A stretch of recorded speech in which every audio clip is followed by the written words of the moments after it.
What is social medicine?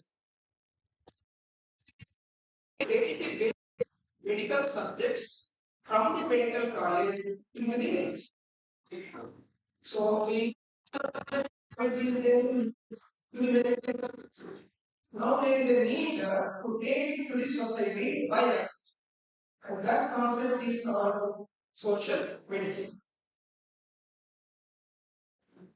That leads to less ill health and that leads to less health budget of the family. So I will take few examples, one point from few specialties only from one time. If you take anatomy, if you know that abdomen has 9 quadrants and the main organ in that part, then tomorrow when he gets pain in some part of the abdomen, then he can understand which organ is at problem. You take a physician, going to the toilet after taking meal is not a disease and it is physiological reflex. This is how he can educate the public.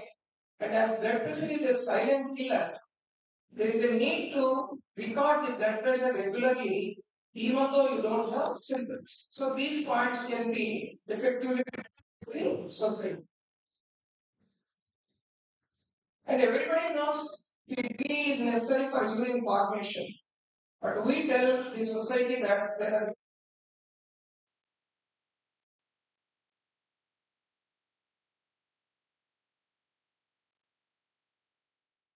I can tell the wound is sealed and in the operation theatre, what is done, what is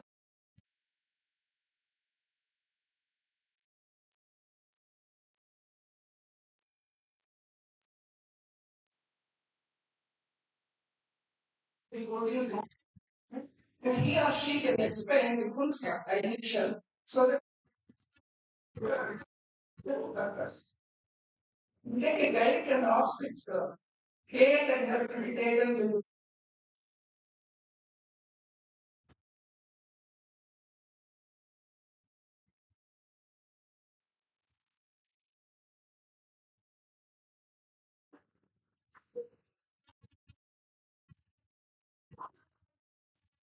the importance of deciding to look into it.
The formula for 2020 they get select to be distant object is at 20 feet. I use it.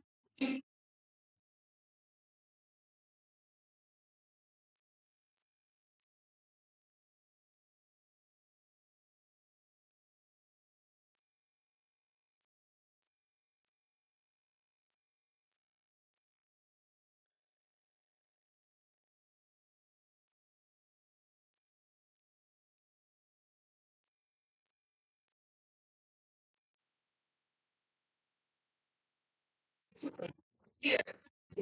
No. I was thinking more again.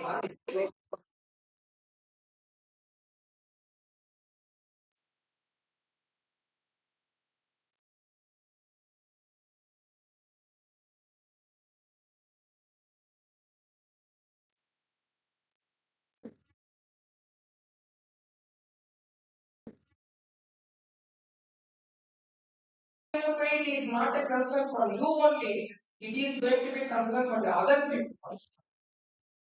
This is a morning experience for me.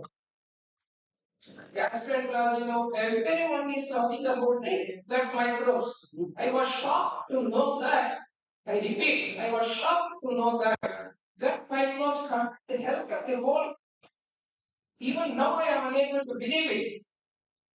When this knowledge is given to the society, and then how to improve the gut microbes, take pullani majjiga, pullani perugu.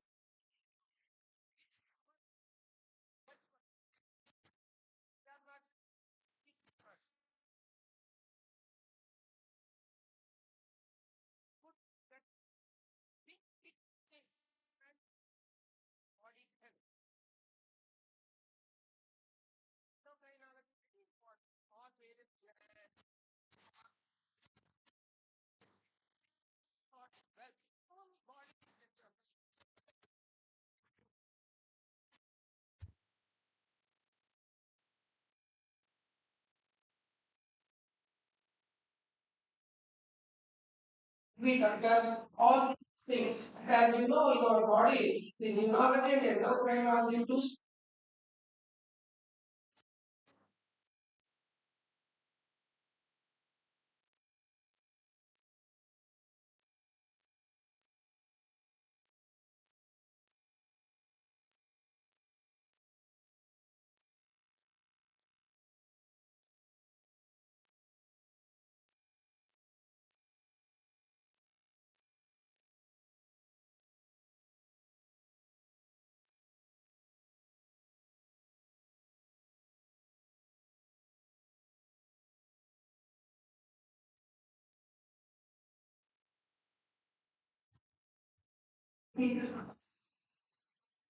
in nano is our special.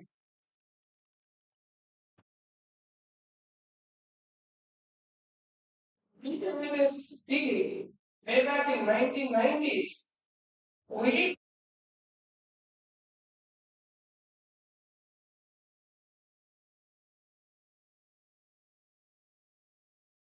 with me or my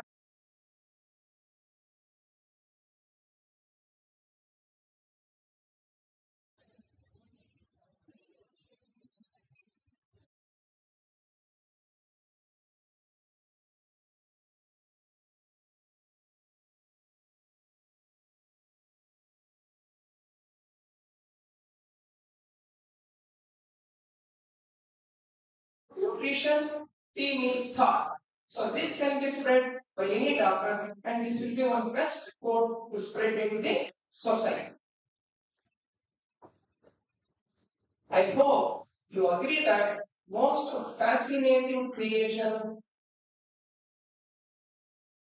will be more interesting than knowing the functioning of our own body, the anatomy and function of our own body.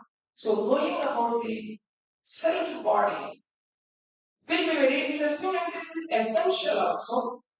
In fact, guidance are you have the best definition of brain. Which one is defined as explanation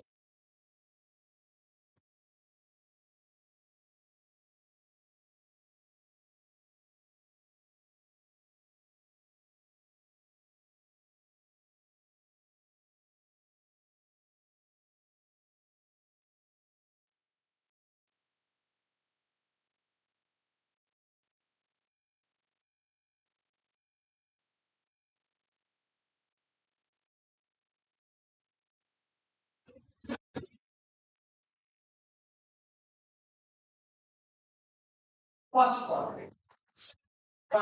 Important sleep in the long term memory.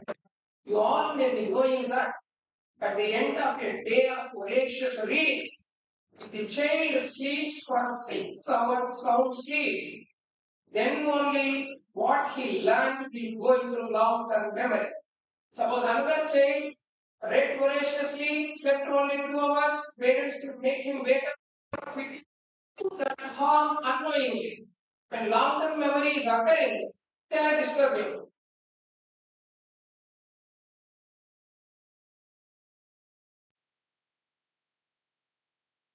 Sure.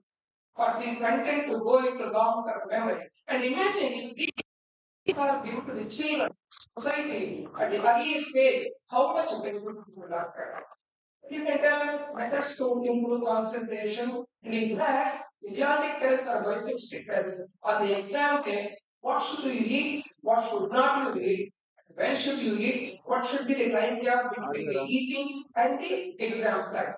It gives a lot of positive results if they do it. And I did it in MBBS with MBBS students, and I got feedback that they are very, very useful.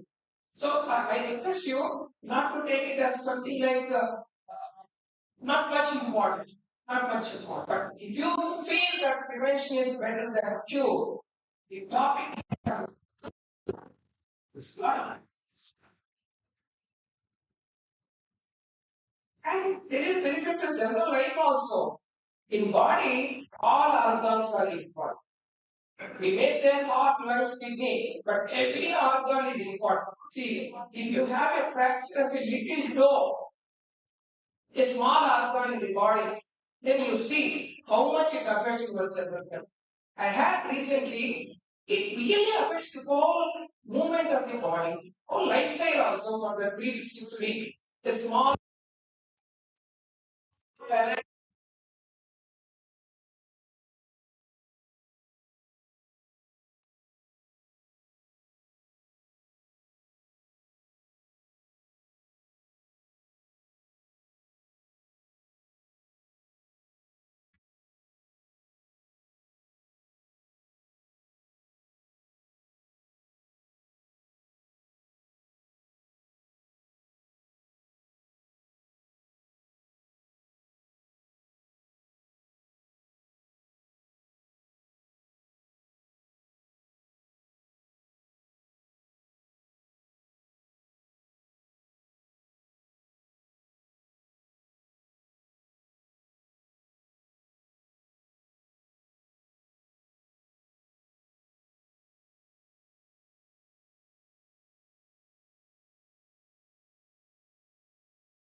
in the PHC village where I worked, earlier they were coming immediately rushing to the hospital without cleaning. After a few months, everybody was coming after washing with soap water.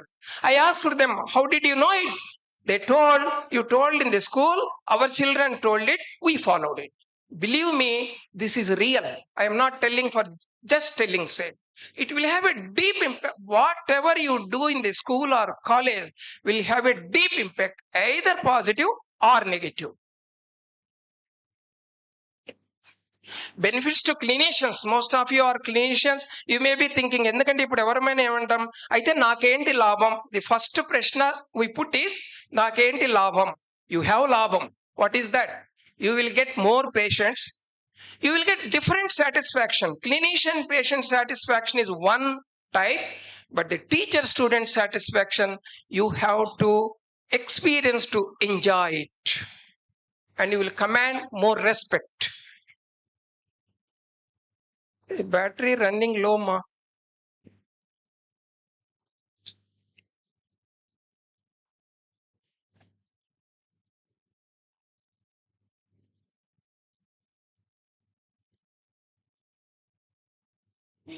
Okay, we'll continue it. Why should we waste time? Then how to do it? Finally, this is what physiology says. Why and how? Why and how is physiology. I am a student of physiology, so my concept will be why and how. How to do this? You will be doing this social medicine in your own ways.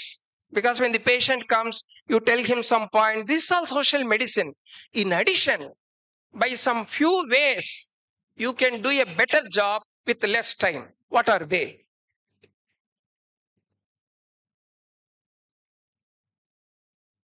Well, remember, we all remember, let us remember, clinician is also a medical teacher. And please remember this quote, a good teacher can change anything and everything. A good teacher can change anything and everything.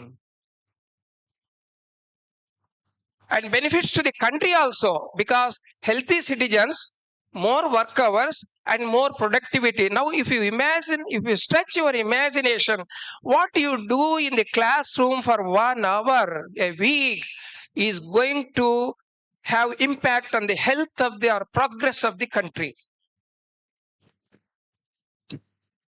So the spread of the message should be from medical college to the schools or colleges, from child to the family, and from school to society.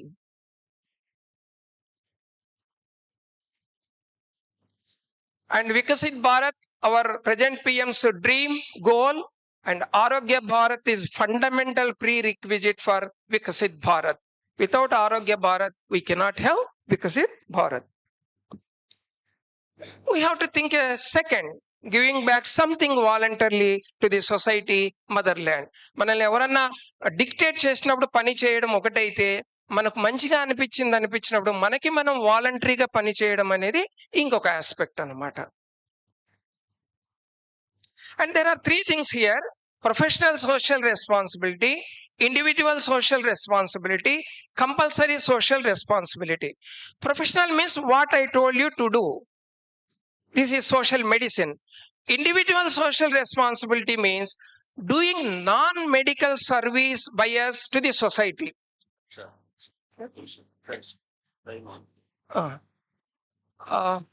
Time cut short. ఇదొకటి చెప్పి తొందరగా వెళ్తాను. And most important, how. There are 5 areas where we can do non-medically. Number 1, Vidyalayam. Number 2, Granthalayam. 3, Sauchalayam. 4, Sevalayam. 5th, Devalayam. Arogyalayam, that is professional social responsibility. Okay. I wanted to explain this, but time. And if you can't believe even by now what I said has relevance, now see that CPR, cardiopulmonary resuscitation, few years back only we were doing, but now it is given to the hands of the society. So many lives are saved. This is nothing but a type of social medicine. Nowadays, many medical words are being used by common man. So don't think if we tell our medical words in the school or college, they can't understand. They will. I have a different definition of CME. Just reverse it. EMC, educating medical people continuously on professional social responsibility. Now, how to do it? Most important, I have to quickly go through. Everywhere problem is time. How to do social medicine? Best way is taking classes in educational institutes, talks in the radio, articles in the newspapers, talks over television, uploading in YouTube, question and answer sessions in the schools, conducting quiz in the schools on the birthdays of famous personalities of your branch, class in monthly meeting of teachers. All teachers once in a month gather at one particular spot. If we take a class there, the message goes widespread. And presenting photo frame gifts of your specialty stalwarts, celebration of important date of your specialty in educational institutes, sending health point as message to educational institutes and to the non-medical person. We receive many messages, we send many moral quotes, we never follow, they never follow, we just forward them. Instead that, just send a health message to the non-medical people. You will be differently understood, respected, and there will be a lot of benefit. Instead of general messages, moral messages, let us send health messages. Charity activities like Annadanam, donating articles on birthdays of scientists, and very easily you can do immediately tomorrow itself is get health slogans written on the walls of your clinic and nursing homes. Then the waiting time of the patient will not be a waste of time, because he will be spending time in reading them and he will forget that he is waiting so much of time. That is advantage for you. And of course, I told some methods, you can innovate your own methods. What did I do? Sare చెప్పినావు, నువ్వేం చేసినావు, నువ్వేం చేసి stage మీదకి వచ్చి చెప్పుకున్నావు. Because anything we do and tell, it will come from heart. Otherwise, it will come from brain. I took classes in the schools. This is from 1990s. question and answer sessions in the schools. I gave radio talks, a talk over television, photo frame gifts, hundreds of photo frame gifts of Gaitan sir, Ganang sir, Paintal sir. I have given to my colleagues, my students, and now also I brought 3 photo frame gifts to present to the president-elect, to the outgoing president, and to the scientific committee chairman. And interacting with the teachers. And this is the photo frame gifts I give. I don't know how many of you know that Gaitan sir is a polio patient. Polio patient became world famous physiologist. There is a lot to tell about him. If I don't tell, it is bad on my part, but time I can't tell. I gave a radio talk on Physiology Week. That is what is called as Physiology Week celebration from November 17 to 21, concluded just yesterday. Recording in Kurnool radio station, I give number of talks from Kurnool radio station. And in Kadapa radio, one series, health, what, where, when, why, and how. I have developed a PPT of some 80 to 100 slides. Health, what, where, why, and how. That was broadcasted by Radio Kadapa. Believe me, radio talks are very useful because after retirement, when I am hearing to radio, I am gaining so much of knowledge from the talks of the doctors of other specialties. So it's not waste. Many people are listening to the radio, please. This I told you, sending one health point, small effort, big benefit. Provided when the effort is made mindfully and more importantly, heartfully.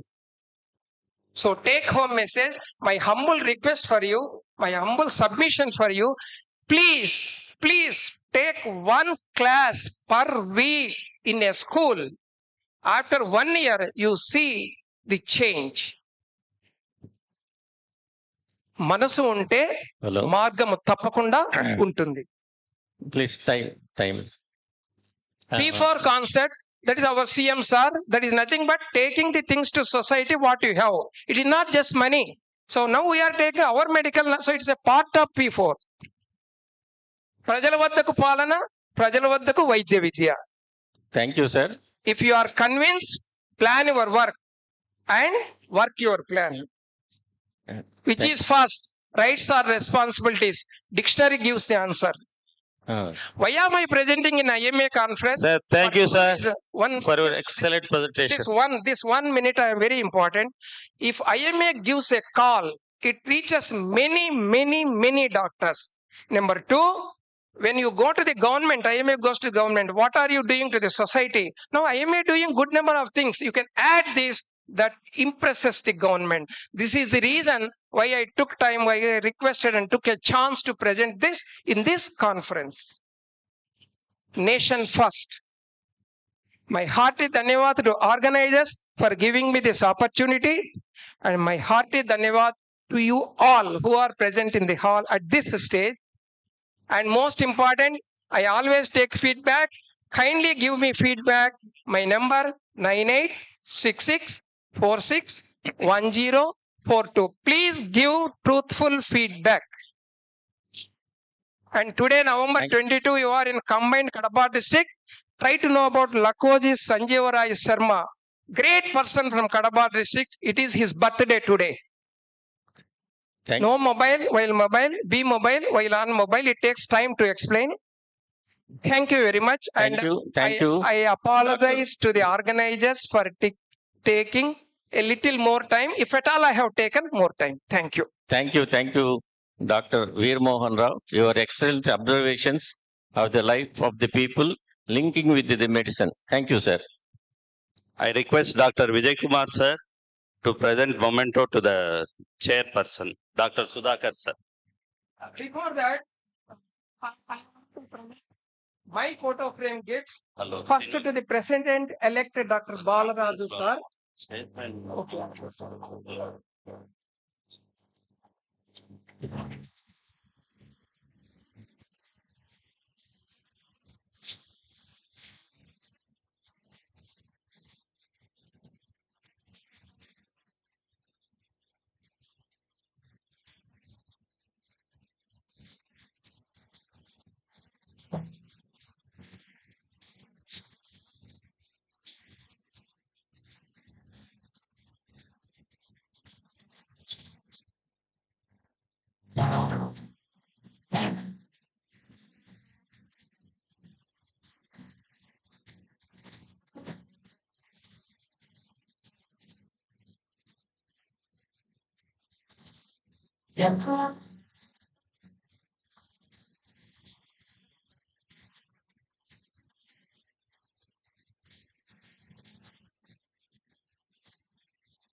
Because all these papers is to do instruction about the continuous presentation, English discussions are.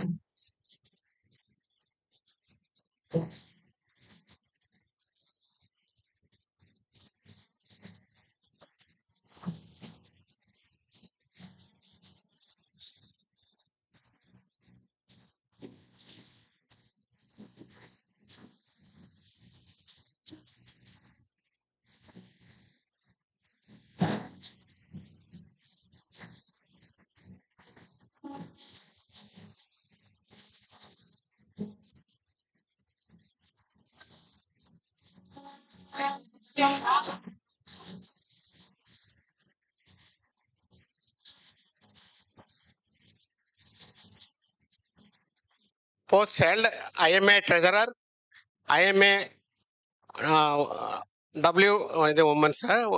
women's development wing, and ASI Executive Committee State Body, Zonal Coordinator for Academics, Chairperson Local Complaints Committee for all departments in Kurnool District. Achievements: 4 times Best Doctor Award received from Collector.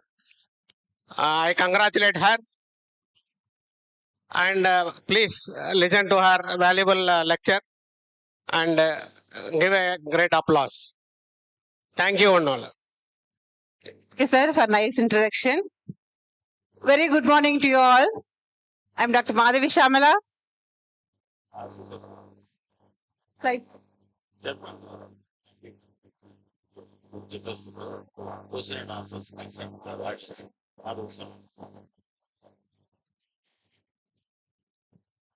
Today's my topic is trauma awareness is a social responsibility. I think trauma awareness is social responsibility because every 5 seconds, am I audible?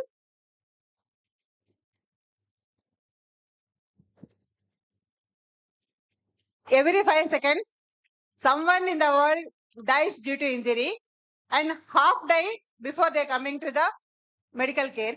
And 1/3 of the 1 in 3 traumatic deaths occurred in the hospital could be saved. Hemorrhage is the most common cause, and some deaths can be prevented by simple mechanisms. So here I present the statistics, 6 months of statistics from Kurnool Medical College. Out of 21,685 cases coming to casualty, 11,748 are trauma cases. And in the out of those cases, 2,052 are admitted in different specialties. Here you can see in the general surgery, 795 cases admitted. Orthopedics and neurosurgery. In orthopedics and neurosurgery, most 90% are trauma cases. Admissions 90% in the government general hospital are trauma. And even in the plastic surgery also, most of the cases are due to trauma cases.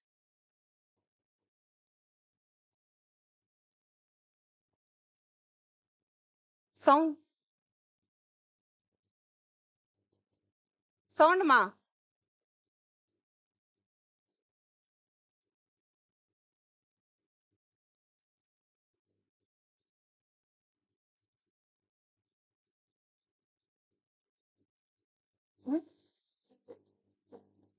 Sound all system.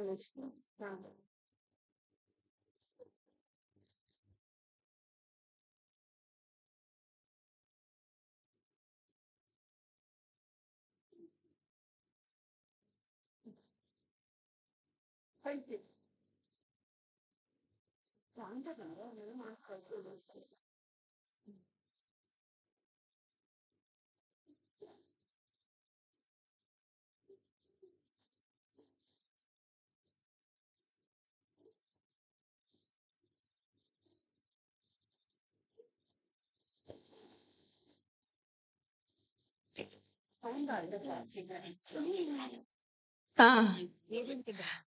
Cinema చూడాలంటే sound ఉంటేనే cinema బాగుంటాయి.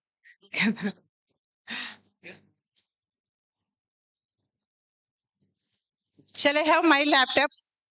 నా laptop తీసుకో మధు.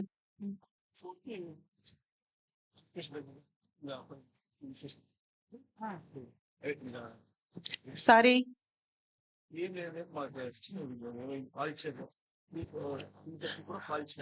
ఆ pen drive కూడా తీసుకోమా.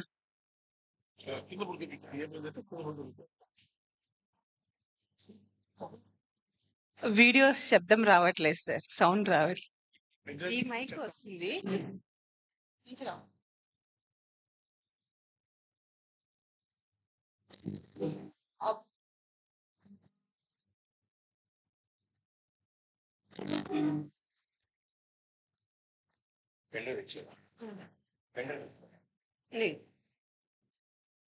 ఇది pen drive. ఆ laptop connect చేస్తాను.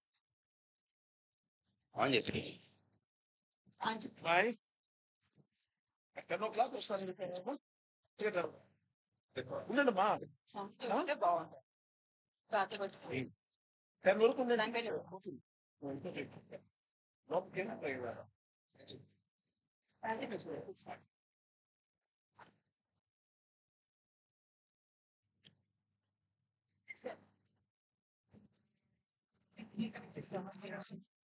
లేకపోతే ల్యాప్టాప్ తీయాల్సిందే.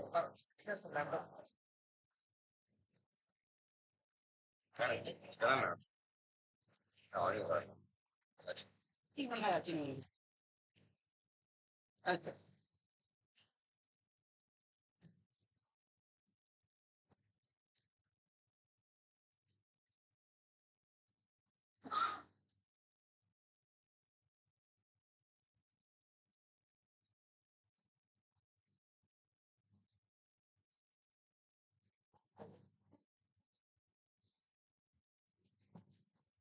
ఇందాక వీడియో ప్లే అవుతుందో లేదో చూసాం కానీ సౌండ్ వస్తుందో లేదో చూడలేదు. దాంట్లో వచ్చింది, మరి అదే సిస్టమ్ పెట్టి ఆన్ చేయండి. దీంట్లో వస్తుంది కదా స్పీకర్ స్పీకర్ దీనికి స్పీకర్ మామూలు ల్యాప్టాప్ స్పీకర్ మన దగ్గర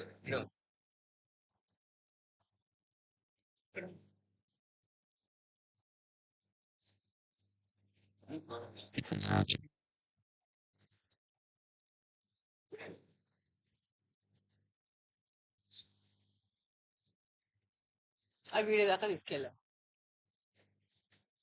కింద.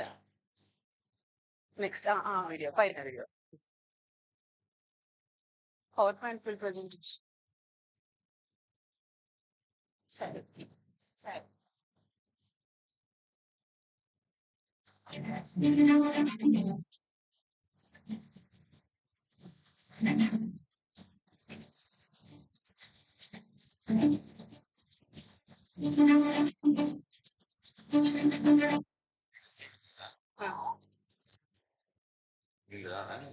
ఆన్ చేయండి.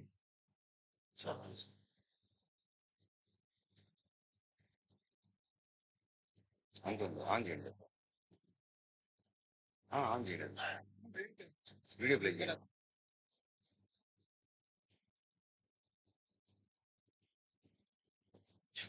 సౌండ్ మీ సౌండ్ సిస్టమ్ సిస్టమ్ లో రావట్లేదు సౌండ్. వీడియో ఉంది, ఆడియో మనం అక్కడ సిస్టమ్ ఇప్పుడు దాంట్లో వచ్చింది కదా. లేదు మేడం, అంటే యాక్చువల్లీ మీరు టెస్టింగ్ కోసం పెట్టారా? అవునా, వాట్సాప్ లో వస్తుంది. సరే, సిస్టమ్ లో ఆడియో ఉంది చాలా. దీని సౌండ్ చెప్పింది దీంట్లో వస్తుంది కదా మేడం. దాంట్లో మామూలుగా వాట్సాప్ లో కూడా వస్తుంది. మొబైల్ లో పీపీటీగా రావట్లేదు. దీనికి ఇందాక hello hello sorry to disturb. Hello hello hello hello hello hello hello hello hello sound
The disasters are there.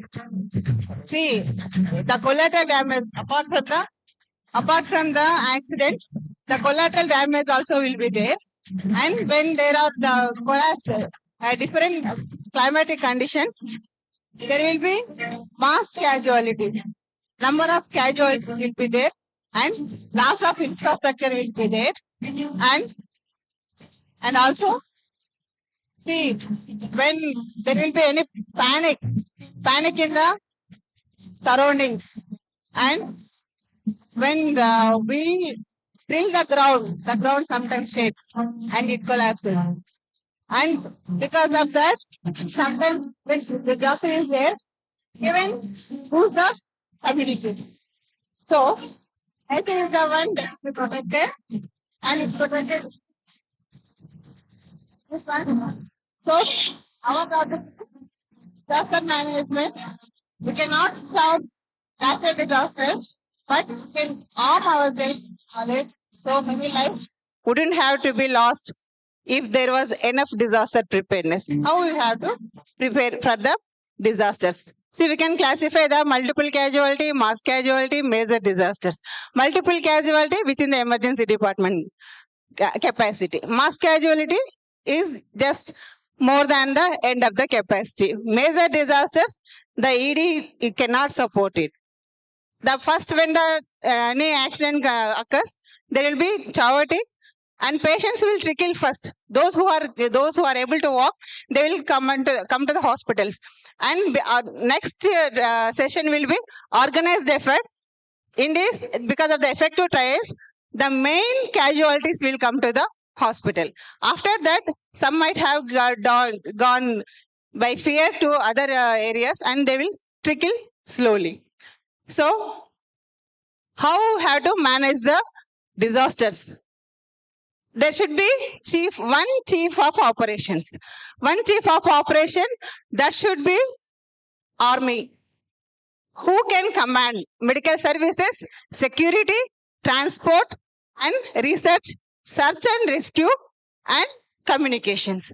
See, in the medical services, there should be management leader, triage leader. Triage leader should send the triage teams and evacuation. Either you evacuate by ambulances or helicopter. That also should be decided. And communications with the medical hospitals. Those which patient should be sent to which hospital. And because of the disasters, the security will be less. So that area should be provide security and transport to the with food and water, which is very much needed in the disasters, that should be transported. Apart from the medical treatment, the other facilities also should be transported.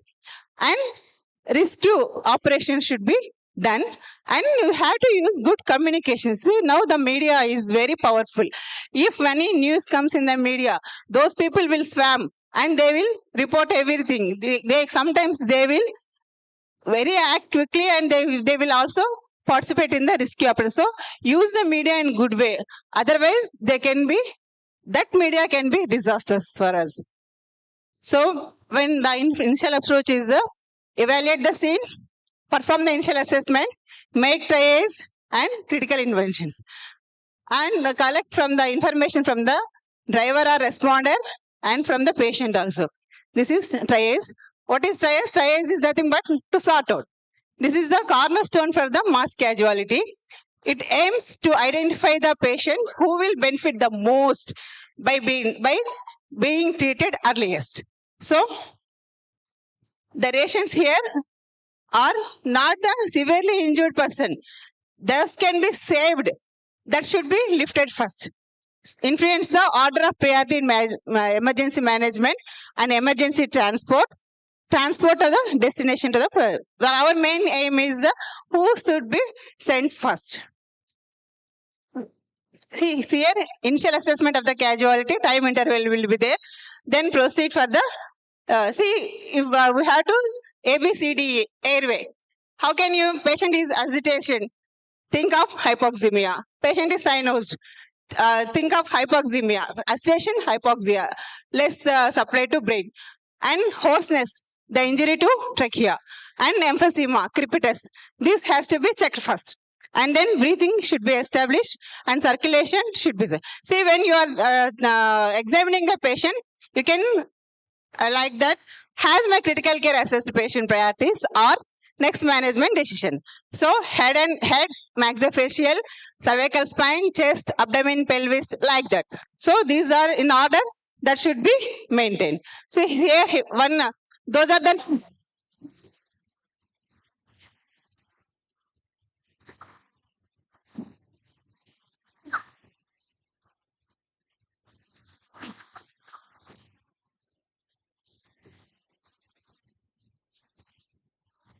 Collision.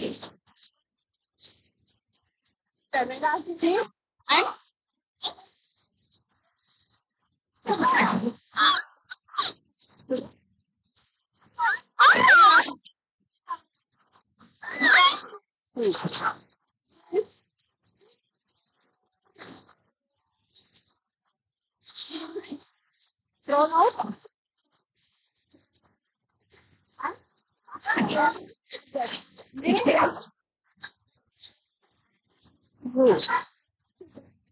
out.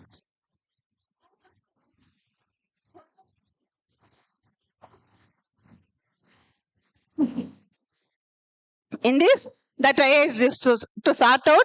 We will see the simple triage and rapid treatment. We can see this video where one lady is driving and she is driving and while talking, so she made an accident and immediately there was call to the ambulances. So rapid force. Here, this force will be equipped and they will immediately rush to the site. And there they will see which patient should be started out first. See, when the scene, this scene will be, their medical command control should be there. So immediately for examining each and every patient, that information should be passed on, so that they will sort out which patient should be sent to which hospitals, because we are having different hospitals. Tertiary care hospitals are there, primary health centers are there, small clinics are there. So which patient has to be shifted to where and by what means, by ambulance or by airlift. Now we cannot see airlift, but in foreign countries they can airlift. So which the priority can be assessed continuously by examining each and every patient. See, when the patient is severely injured, tie with the red, and if you think there is some time, they can be transported within 1 hour, then tie with yellow. And if the patient can walk and safely go, then tie with green, like that. See, this is the where you can see the patients who have life-threatening injuries and that are treatable with minimal amount of time and personnel, they should be tried red. And that the patients can wait for some time, that can be with yellow, and the patients who can be delay treatment for hours, they can be tied with green, and expectant patients can be tied with blue, and those who cannot be shifted and there are no more, they can be tied with black. So there should be camp at the field also. And the golden triangle is transport when the patient is ready to shift. Don't immediately, if the ambulance comes, don't shift the patient. You have to advise the transport when the patient is to be shifted, and you have where should be they go, and you have to command. Even the command leader should command that release the ambulance, unless otherwise he says that the ambulance should not be released, and then patient should be loaded, and the patient should go to the destination. So second major goal is the not only the sorting and streamlining. So right patients, right resources, right place, and right time should be we had get. And again at the scene retriage and again retriage. See, sometimes we can we can miss the second accidents by medical personnel if they not treated, not pick the correct patient. That is called as second accident. So what is the role of surgeons here? The surgeon should be equipped with should be the team leader of the theater, and he should know the magnitude of the situation, and you should have number of theaters opened with good personnel and things. So here, what is advanced life trauma support? I will show some things. Here, when the patient is the airway maintenance with restriction of cervical motion. Any patient, the neck should not be disturbed. You have to check for the injuries. You have to see whether the patient is breathing. Yes. If the patient is breathing, he is live. He is looking at you, so he is conscious. If the patient is talking, his throat is clear. Like that, we can assess. So, does the patient give meaningful answer to you? Yes. Then he is having intact airway, a ventilation is occurring, circulation is present, and his brain is functioning somewhat reasonably. If it is not giving, then look for the airways compromise and definitive airway establishment. So what are the early signs of airway compromise? There will be tachypnea. And the patient you should be using accessory muscles for the respiration. Even you see the entire chest and neck muscles. Yes, sir. Sir, we just started now, sir. Okay, sir, definitely, but okay, right. So maintain the airway by jaw test and suctioning of the removal of the foreign body and intubation or by surgical method. So what are the deadly dozen threats to life from chest injury? Immediate life-threatening and potential life-threatening. Immediate life-threatening are airway obstruction, tension pneumothorax, open pneumothorax, massive hemothorax, cardiac tamponade, and flail chest. And potential are these are the things. See, you can see the examination for the chest injury. You can see, and see this is the flail chest. When taking the respiration, when expiration, chest will be drawn inside. And see, this is the suction chest wound. The chest wound will be drawn inside. And we have to see whether the trachea is in midline or any. See, even what my intention is, a layman also should be able to assess. If the patient, anyone keeps their hand on the chest, if there is crepitus, there is definitely leak. And the flail chest and suction wound, that you have to see how we can compress. So you can compress the clavicle and then sternum. See, and then sternum, and then the chest. Compression should be done so that you can see. And you can just tap on the chest. If it is resonant, highly resonant, there is leak. If it is dull, there is collection. So tension pneumothorax is the one which is very critical condition, where there is leak inside the chest wall. So see here, one of the video clipping. Here you see that a man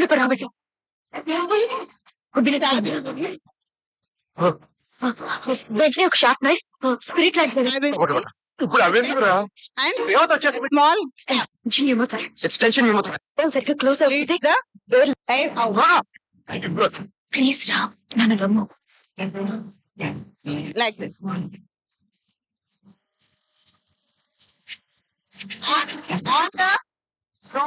On the this can be needle just punch at the just area and let out the gas. That is the life saving. On the any labor can be to this maneuver. So massive hemothorax where blood is collecting and open pneumothorax where air is entering from outside. For that, we can do three-way sealing or ICD if the and then check the hemorrhage. Hemorrhage is the most common cause of the death. So wherever the bleeding is there, externally apply the pressure. If visible, apply the pressure to stop the bleeding, and if possible, tie the vessels and then shift the patient to the nearby hospital. So because of the rush, we will rushing.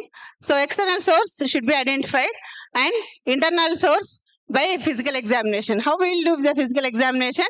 Just by doing the abdominal compression frequency. Like I'm actively trying to. okay. I'm And injury, if there is E-fast, you can directly scan the patient for internal injuries. So what is there? That should be stable oxygenation, stable hemodynamics, and the temperature should be maintained. So road safety awareness drive. This, I think, this we have to do from IMA. IMA should campaign against the road traffic accidents, because we see there are many injuries. This is the injury by run over of the track. This is one of my patient, penetrating injury. This patient topic, he on the day of Ramjan, he went outside and he was taught by the procliner, and you can see all the intestines out. We have removed everything. Only a small amount of bowel is there, and this patient is only 18 years. See, this is the after, when we have taken a very good care, and after 2 months, that is the picture. And here with the penetrating injury, and you can see these are the politicians who died of road traffic accidents, because in these accidents, those died and their drivers are survived because they are wearing seat belts. These people are not wearing the seat belts. See here. And while driving, sometimes a selfie can be disastrous. So wear helmet. See, one of our students, final year student, got injury, head injury, and the accompanying girl on the backside had aversion scalp injury because they are not wearing the helmets. And 3 students died in front of our college because of not wearing the helmets. So insist to each and everybody, our children, neighbors, on the road, everybody should insist, wear the helmet. And if you wear the helmet, we can avoid this type of the injuries. See, in India, that is like Pushpaka Vimanam. Any vehicle is like Pushpaka Vimanam, and anybody can travel in it. So this should be avoided. And safe driving without alcohol should be done. And these measures, also, if you want to talk, park by side and then talk. See, there he is carrying children and he is talking on the phone. He is not a responsible father. So fast drive can be a last drive. See, we are having, God has given good extremities, good every functioning organ. Why should we damage with the trauma? Yes, why should on the road, going on road by speed, why should we lose one limb? Or why should we have a big laceration? This is the one of our relatives' death. See, one these people has gone to one engagement ceremony because of one fellow, two-wheeler fellow, came from opposite side and crashed the track and the highway. On highways there should not be two-wheelers. In this, 18% are dead and 18 are between 20 to 30 years of age group, and each one is from each family. And so that village lost the youth in that accident. Every sir, I pain, sir. That's okay. This is the last one. See, last time, this is the here.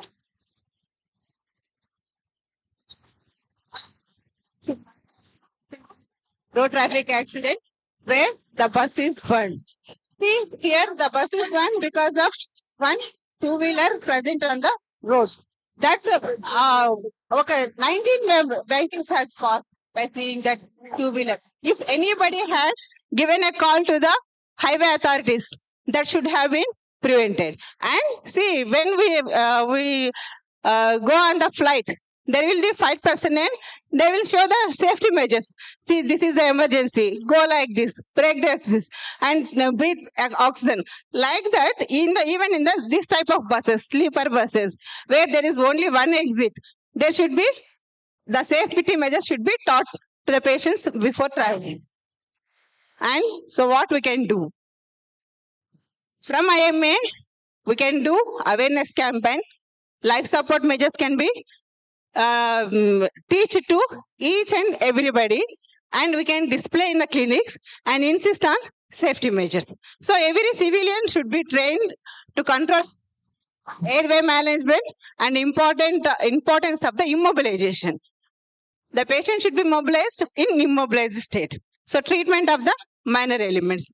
If this is the ability to resuscitate a patient is not just a knowledge, it is the power to save one life. So organize, communicate, save lives. Thank you for giving me this opportunity. And I think IMA can take up this topic. My talking about this topic is,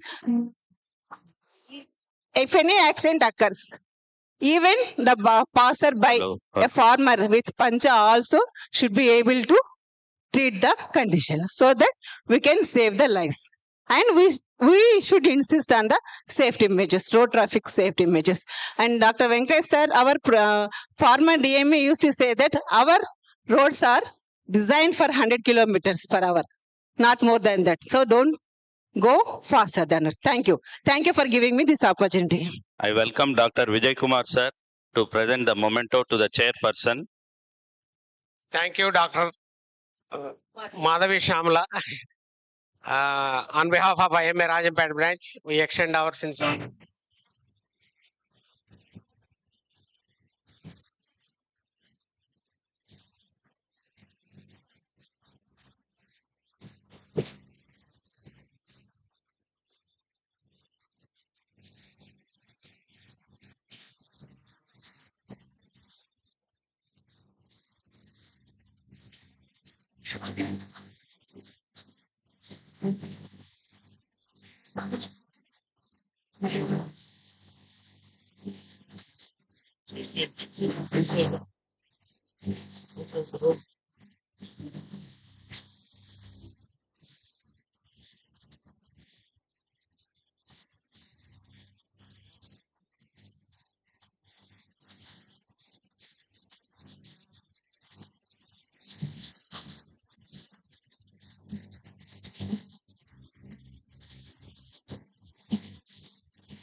The moderate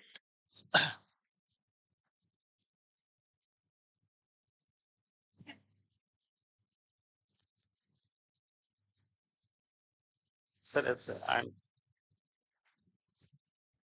returned our కూర్చో నువ్వు ఆయనకు చదువు first you will introduce ఆయన పిలవండి ఎవరు doctor Sharma PS Sharma వాళ్ళ నాన్న Mahesh okay okay ఆయన పిలిచి కొంచెం రెండు మాటలు ఏం అవసరం లేదు doctor PS Sharma command dash I request doctor PS to the dash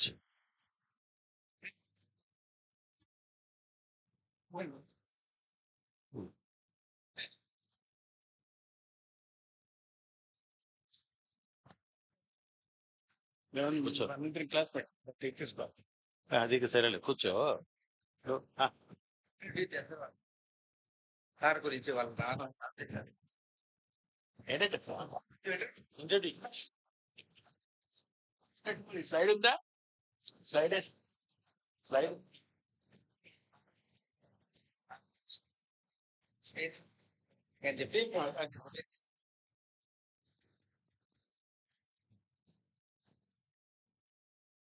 Good morning, everybody.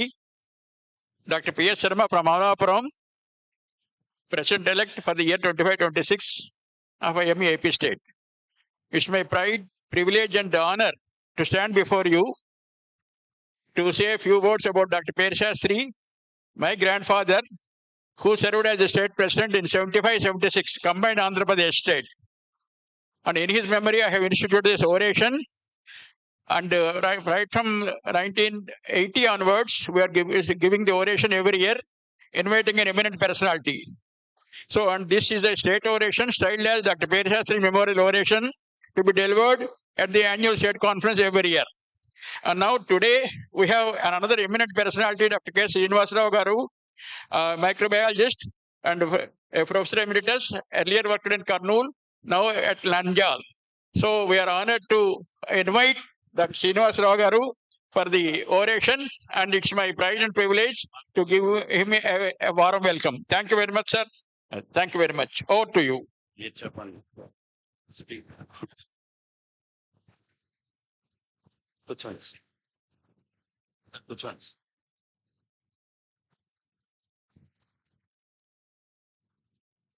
It is my privilege to introduce Dr. K. Srinivasarao, retired professor, presently working as again professor in Nanjal, who is giving the Dr. P. Shastri Memorial Oration on antimicrobial resistance, one of the important problems we are facing in the world now. Particularly India also is having a lot of problem regarding antimicrobial resistance because of indiscriminate use of antibiotics. Dr. D. Katara Srinivasarao, microbiologist, is a retired additional director of medical education special, worked as professor and HOD of clinical microbiology in various colleges throughout AP, worked in Kurnool mainly, and Anantapuram, Guntur, Kakinada, Nanjal, and retired in February 2024. And after that, again, he is working in government as a special, probably professor emeritus.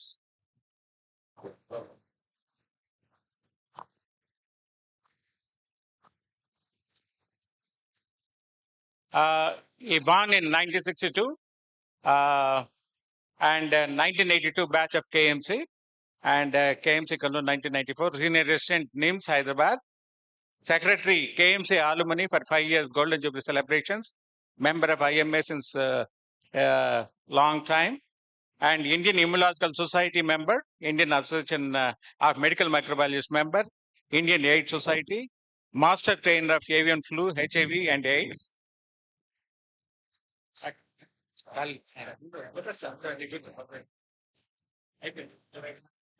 Nodal officer AMR Andhra Pradesh, established complete clinical microbiology laboratories in GGH Kakinada, exemplified daily testing of HBV and CV viral loads. And we have been associated in various programs while I was professor at SU Medical College, Tirupati. And we went to so many training programs and we were very much friends. I'm very happy. I'm privileged to a very knowledgeable person, strict person, very famous person also. Best of luck. Is my voice okay? Hello.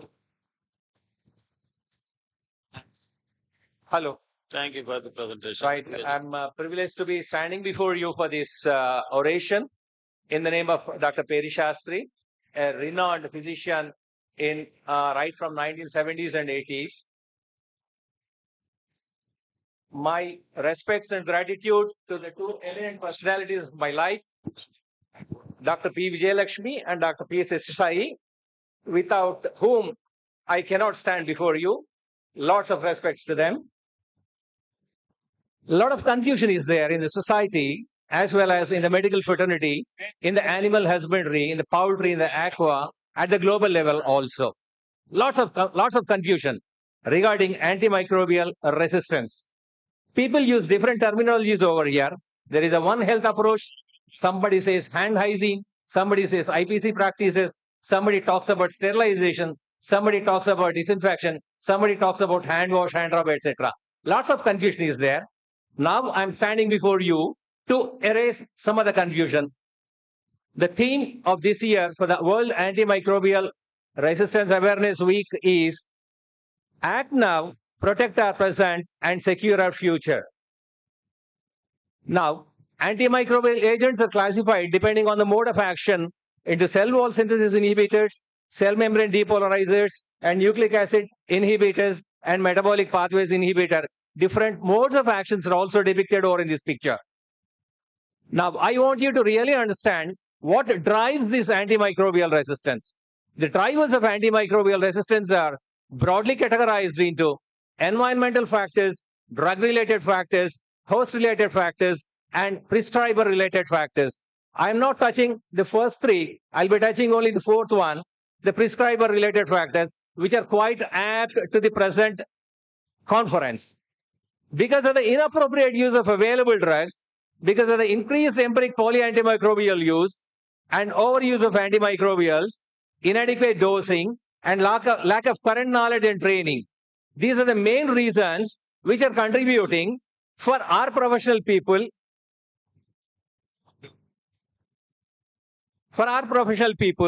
to move ahead in instituting lots of antibiotics unwantedly and unwarrantedly. Now, this is how antibiotic resistance spreads from the farm to the table, from the animals, from the birds, onto the food, into the soil, into the grains, into the pulses, into everything. This antimicrobial resistance bacteria gain access, and then that comes onto our tables, through which we are consuming all these antimicrobial resistance organisms. What is this? Antimicrobial resistance can be either intrinsic or acquired. Intrinsic is the innate ability of any microorganism to have resistance to lots of antimicrobial agents, whereas acquired resistance is usually transmitted from one bacterium to another bacterium by horizontally. This horizontal transmission must be borne in mind whenever you touch a patient of HBV or HCV, because horizontal transmission is being recorded in HBV and HCV positive clients also. And sometimes mutations also constitute this antimicrobial resistance as acquired mechanism. The different mechanisms are picturized here in this pic. Impermeability of the antimicrobial agent, the modification of the antimicrobial agent, inactivation of the antimicrobial agent, and pumping out of the antimicrobial agent even after it gains access into the bacterium or a virus or a fungus or a parasite. These are the four mechanisms the bacteria, viruses, fungi, parasites have developed over the course of time to be becoming antimicrobial resistance. And this is one lovely slide for me. This is picturized in my laboratory. This antimicrobial resistance now, the leading cause of death worldwide. Study finds, Lancet study. This is the major threat to global health. Can you believe that one child every 3 minutes is dying because of antimicrobial resistance? Your attention, please. My good friend is sitting over there, Dr. Rams. Can you believe one child every 3 minutes is dying because of AMR? and it will be more than $1 trillion of expenditure on health costs by 2050. Once 1 in 6 bacterial infections and the worldwide were resistant to antimicrobial agents in 2023. Now the rate has gone further up. 1 in 3 bacteria, viruses are becoming antimicrobial resistance now in 2025. And Global Action Plan on Antimicrobial Resistance urges very strong antimicrobial stewardship. I'll be talking about that in the last slides, and then IPC networks. I want you to focus on this slide very much. Just focus on this slide. This is the significant statistical details presented from our laboratory in Government General Hospital, Kurnool. Okay? In 2023, 24, and 25, the total number of samples processed were 3,656. Out of them, the positive isolates were 1,564. Out of these, MRSA, methicillin-resistant Staphylococcus aureus, in 116 clients, ESBL in 590 patients, CRAB in 102 patients, and MDROs in 641 patients. And out of these MRSAs, more than 70%, about 77 cases are in from the doctors in NICU, PICU, emergency medicine, and general surgery. Just imagine this, more than 70% MRSA carriage is from our colleagues, doctors, nasal carriage. And then about a multi-drug resistant organisms, all these are children. From children, these multi-drug resistant organisms are isolated. 640 cases. Out of them, 640 cases, almost 120 children died because of the multi-drug resistant, antimicrobial resistant.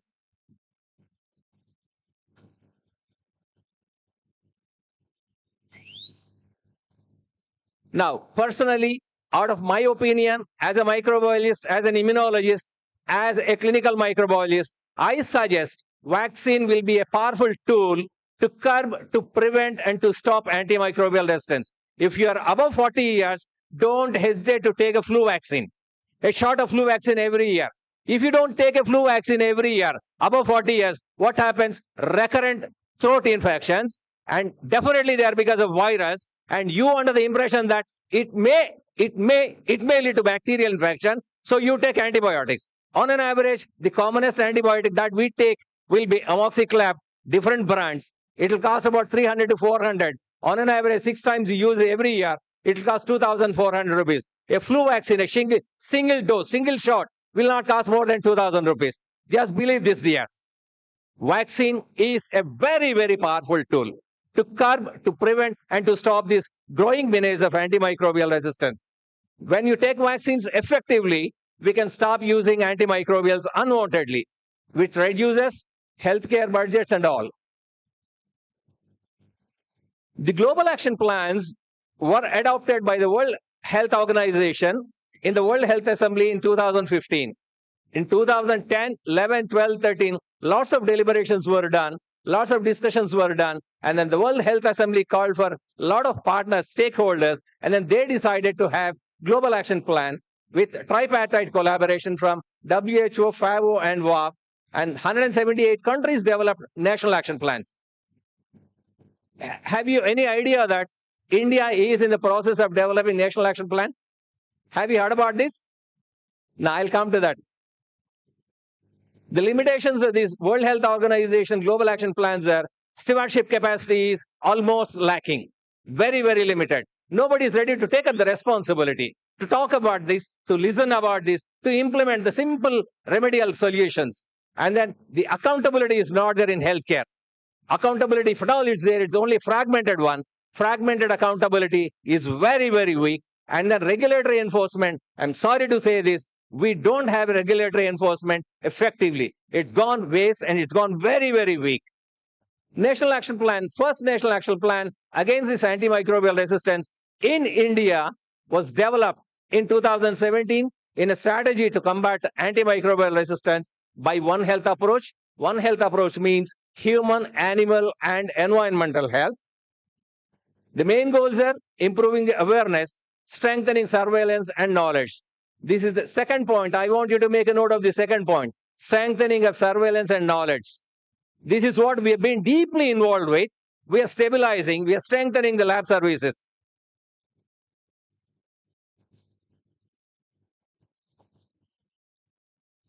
We are stabilizing and strengthening the lab services. I put it very greatly and very proudly. I'm very proud to say this, that Government General Hospital, Nandyal, is the #1 laboratory, clinical microbiology laboratory in the entire state to do all as per the CLSI guidelines, UGAS guidelines, and GLAS requisitions. We do lots of work. The hepatitis B and hepatitis C viral loads are being done on a daily basis in Government General Hospital, Kurnool, and it's not being done anywhere in the state. Anywhere in the state, even in private sector, the hepatitis B and hepatitis C viral loads are being done just once a week or once in 10 days. But that's not the case in GJS Nandyal. I'm very proud to be associated with the institute. I'm very proud, really proud that we do all these things every day. And then we do optimize the use of antimicrobials. We have an effective hospital infection control program. We have infection control officer. We have trained about 8 infection control nurses. Dr. Vijay Kumar sir will be very, very proud to hear this because he was the superintendent, earlier superintendent of Nandyal GGH. And then, sir, under your guidance, we've got. Yes. We are just progressing. Is it okay? Hello.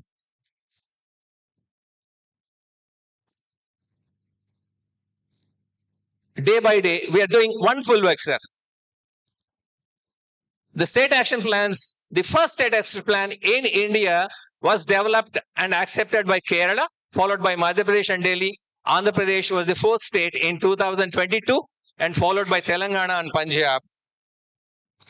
And this was the state level workshop on antimicrobial resistance. You can find the eminent personalities. The last man sitting over there is Dr. Wallen from CDC Atlanta. The next to him sitting is Dr. Dr. Lata Kapoor. The third person was Vasan, Principal Secretary, then the government of Andhra Pradesh. The next person was Dr. Anush Sharma from WHO India. And the last person is talking to you right now. Then the partners for the National Action Plan and State Action Plans were NCDC from the Ministry of Health of India, Project ECO. A word about Project ECO. You have any health issue anywhere in India, even remote places, you put a word to Project ECO, they come and solve the issues. Such is a tremendous impact by ECO, Project ECO people. Whatever the health issue, whether social or medical or any other thing, Project ECO people just jump, they just complete, they finish the job. And then IFCO and FABA, 2 personalities are to be mentioned over here, Dr. Rangareddy and Dr. Reddappa Pallu. They are the backbones of developing the state action plan in Andhra Pradesh. And we have the state action plan for containment of antimicrobial resistance. We call it as SAPCAR. I wish to mention another name, Dr. Ravi from Veterinary Institute of Vijayawada. He is contributing significantly to develop the state action plan. And this happened on 11th August 2025 in Delhi. It was one day serious brainstorming session with lots of people over there. You can find Dr. Srivali in the group photo over there. She works, she's from United Kingdom antimicrobial resistance programs. And the other one is Debrat Sharma, Sangeeta, and then Dr. Sumit Roy from AIMS Mangalagiri, Dr. Anuj from WHO India, and me over there. We had brainstorming session at Delhi regarding how to go about this antimicrobial resistance.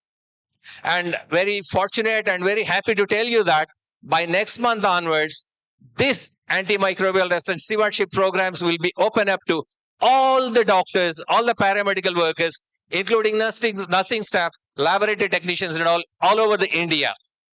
Government, this Project ECO is helping in developing teaching programs, helping to curb antimicrobial resistance for imparting training to doctors, paramedical workers also, in Andhra Pradesh also. Now, the second one, the first one I said regarding antimicrobial resistance, the powerful weapon is vaccine. The second one is infection prevention control practices.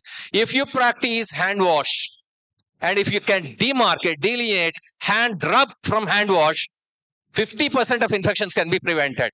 Most of us do not understand what should be used for hand rub and what should be used for hand wash. The timing, the duration, the agents are to be used. Is it soap and water or alcohol based things? For hand wash, it must be always soap and water.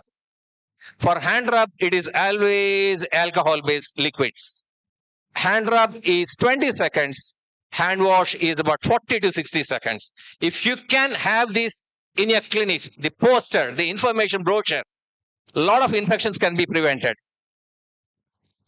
This is a pic of hand wash. You can download it from WHO site, World Health Organization site, or CDC site, and then you can paste it in your clinics so that infections will not be transmitted if at all they are there. Everyone thinks that these microorganisms are really microorganisms, but because overusing, abusing, unwarranted use of antimicrobials made this microorganism into a very huge one. This is really big challenge now. Got to pledge.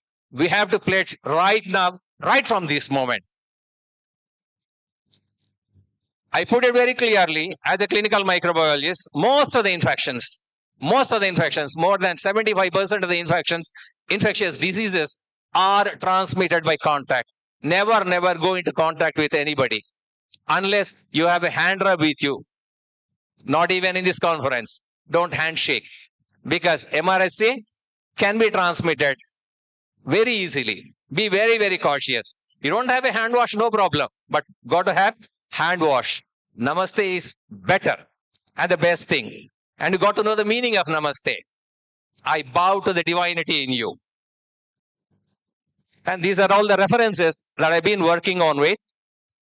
Now, this is what I'll take about 2 minutes more. Antimicrobial resistance. The first weapon is vaccines. The second weapon is infection prevention control practices. And the third weapon is antimicrobial stewardship. What is this antimicrobial stewardship? That's what I'll talk to you right now. The 5 rights of antibiotic safety: the right patient, the right drug, the right dose, the right time, the right duration. If you understand this concept, the first concept of antimicrobial stewardship program, you got to be your own steward, not for your sake. Maybe you're very strong, but for your wife, for your spouse, for your kids, for your grandkids. You need to have these 5 rights of antibiotic safety. Don't use these antibiotics. Let us pledge not to use these antibiotics unwarrantedly. The second concept in antimicrobial stewardship is delineate or demarcate or distinguish systemic inflammatory response syndrome from infections or sepsis. Systemic inflammatory response syndrome is something totally different from infection or infectious disease. There is no infection in systemic inflammatory response syndrome. Even then, we put some pump. We put pump a lot of antibiotics. What are the systemic inflammatory response syndromes we usually come across? Pancreatitis, DVT, pulmonary embolism, drug reactions, and myocardial injuries. All these things do not need antibiotics at all. If there is sepsis, then only go for antimicrobials. And then the third step in antimicrobial stewardship is got to identify and halt the treatment already initiated with antibiotics when you know that the infection is not really infectious. When you understand that it is not infectious condition, then stop the antibiotics. We have 2 clinical settings over here. We have developed this slide for 2 clinical settings. One is asymptomatic bacteriuria. Asymptomatic bacteriuria, when detected in pregnancy and in pre-genital urinary instrumentation and in granulocytopenia, then only treat it. Other all conditions, even if you have significant growth of bacteria from the microbiology report, then don't treat the patient with antimicrobials.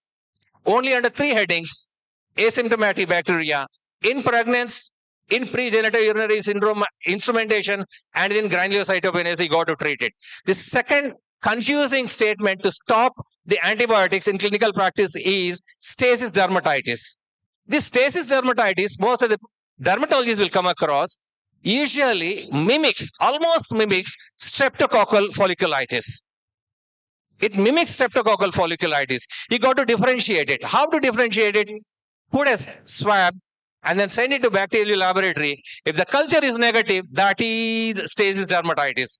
If the culture is positive, then only antimicrobials must be given. If the culture is negative, then stop all the antibiotics. That's the simplest rule. The fourth aspect of antimicrobial stewardship is stop these inappropriate drug choices. Whenever you find a positive blood culture, one positive blood culture, don't pump in antibiotics. One positive blood culture, never warranties, never ask antimicrobials. And then positivity after 48 hours of incubation, never warrants, never ask antimicrobials. And then when normal flora is isolated, never go for antimicrobials. This is the fourth aspect of antimicrobial stewardship, please. And then the default duration, most of the time, we follow 5 days to 7 days only. 5 days to 7 days. For surgical prophylaxis, the duration is just 1 day. How many of the surgeons in Rajampet or in IME are practicing the surgical prophylaxis for more than a week? Maybe I've seen a lot of people. It took really hard work. It took about 4 months for us to convince scientifically and from laboratory evidence data that surgical prophylaxis is not indicated after 24 hours. 7 days or less, maybe 5 days is enough. Exceptions of this prolonged antimicrobial treatment are in endocarditis, septic arthritis, osteomyelitis, and then Staphylococcus aureus bacteremias. And then now it's time for us to pledge to have a collaboration. We are ready. The clinical microbiologists from the medical colleges are ready. You got to come with us, join hands with us, ask for whatever the questions. We don't feel the question is silly or big one. We are trying to help you out. And then we have formed a collaboration now with pharmacology people, microbiologist people, and clinicians as well in GGH. And this is the only way to curb this antimicrobial resistance. Your clinical decisions alone will have a global impact. It's not my decision. Your decisions will have global impact here. God's Son, spreading a lot of light into us. We are born again every day. What we do today matters most. Have a pledge not to pump in antibiotics unwarrantedly. Surgical prophylaxis, just 1 day is enough. This is what I want you to believe. I want you to practice. Lots of thanks for Dr. Sharma sir for choosing me orating for his grandfather's Dr. Peri Shastri's oration.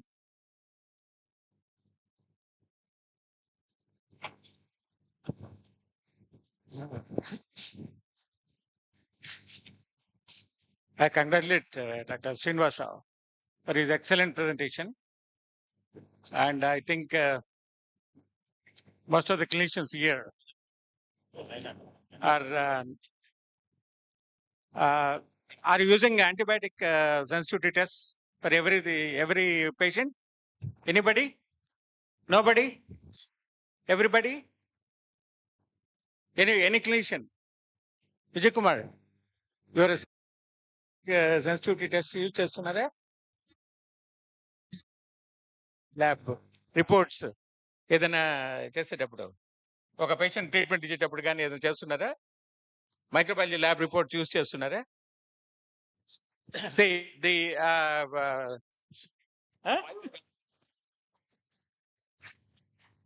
See, I think it is a time to start using microbiology labs for so that we can use judiciously antibiotics. That is the message he has given and excellently given. Dr. Sharma sir, he is the leader of IMA program in entire AP. He is doing excellent work. We have done recently genomic sequences from the resistance bacteria from that area in the Guntur districts. And any questions to Dr. Srinivas Rao? No questions, sir? Okay, anyhow, IMA is doing excellent job under the leadership of Dr. Sharma.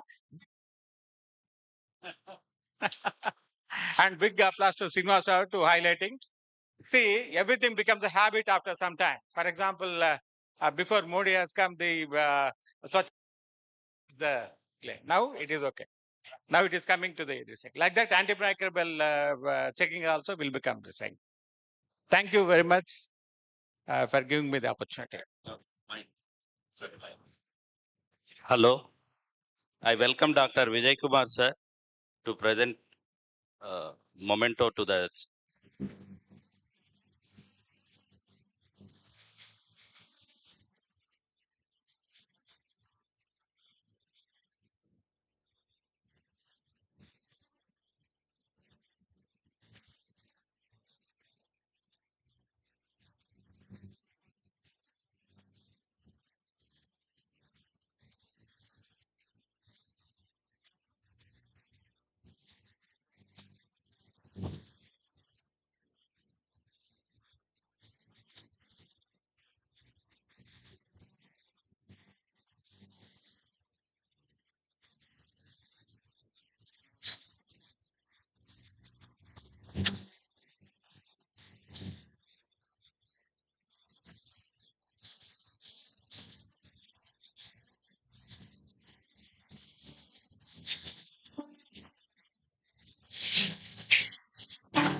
So, M4 with a 99.9%.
I have requested Dr.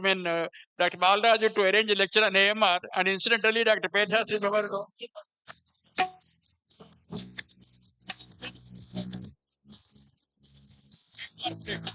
you must have received the AMR badges. They are being distributed all over. And now, I quickly read the AMR pledge. I request all of you to kindly stand. Kindly stand. Raise your hand like this. Pledge taking hand like this. I realize that antimicrobial resistance is a public health priority at the global and national level and for medical professionals. As dedicated practitioner of modern medicine, I commit to uphold the sanctity of my profession by prescribing antimicrobials judiciously, with integrity and care, and with each prescription. I commit to assess thoroughly, ensuring antimicrobials are used only when truly necessary. I commit to balance the benefits and risks, considering patients' health as well as public safety. I commit to choose antimicrobials wisely, guided by evidences, stewardship principles, and specific needs of the patients. I commit to defend against antimicrobial resistance, preserving the power of antibiotics for future generations. So together, let our actions contribute to the health and wellness of all, free from the shadow of AMR. Long live. Thank you. Thank you, Shabi sir. Thank you very much. ఎవరు stage arrange Stage. Stage arrange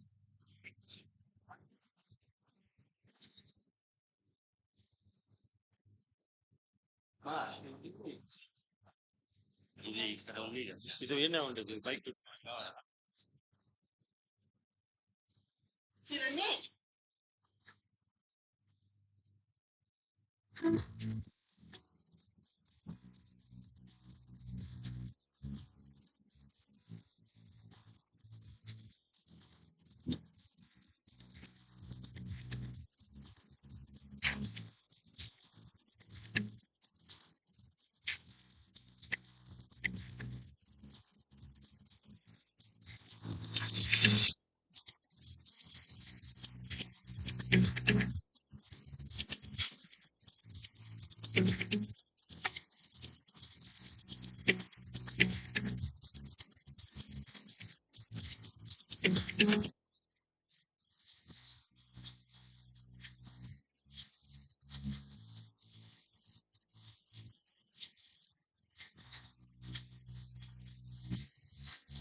and respected members of the medical fraternity. I, Dr. Chennur Sunil, Scientific Session Secretary, take great pleasure and inviting our dignitaries onto the dais for the inauguration of the scientific program of the 67th IMA AP State Annual Conference.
The sun goes down, and the moon is the space in the clouds, a golden.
Dr. G. Srihari Garu to come on to the dais.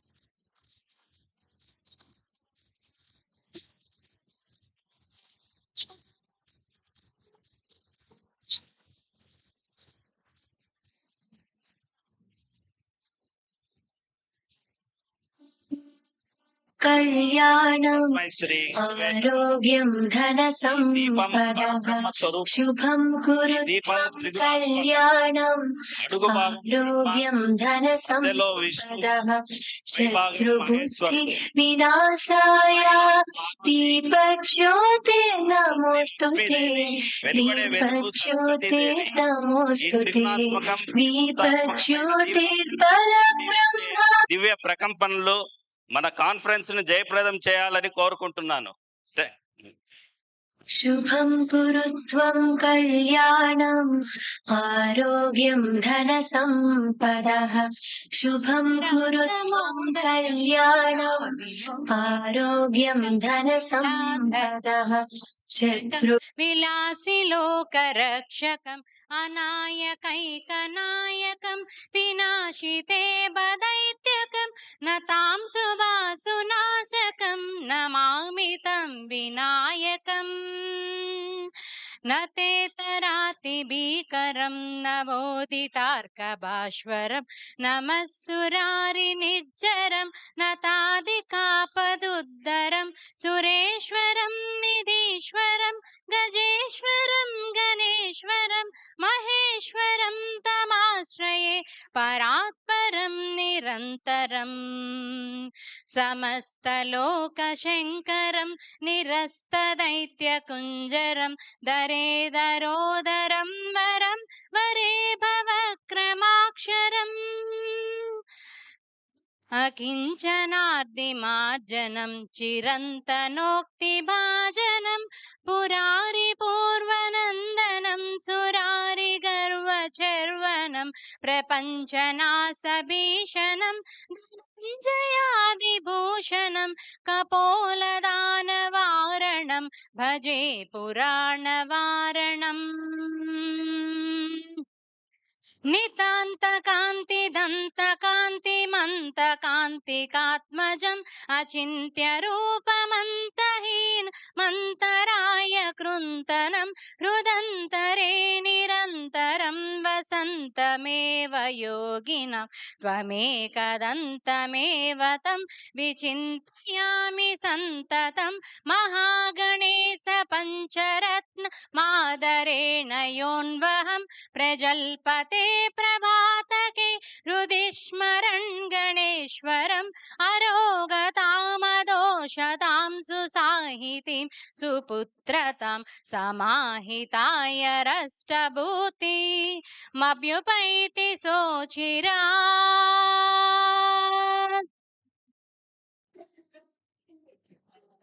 Thank you, Vinya garu, for the nice this. Now I welcome Dr. G. Nandakishore garu to preside over the function.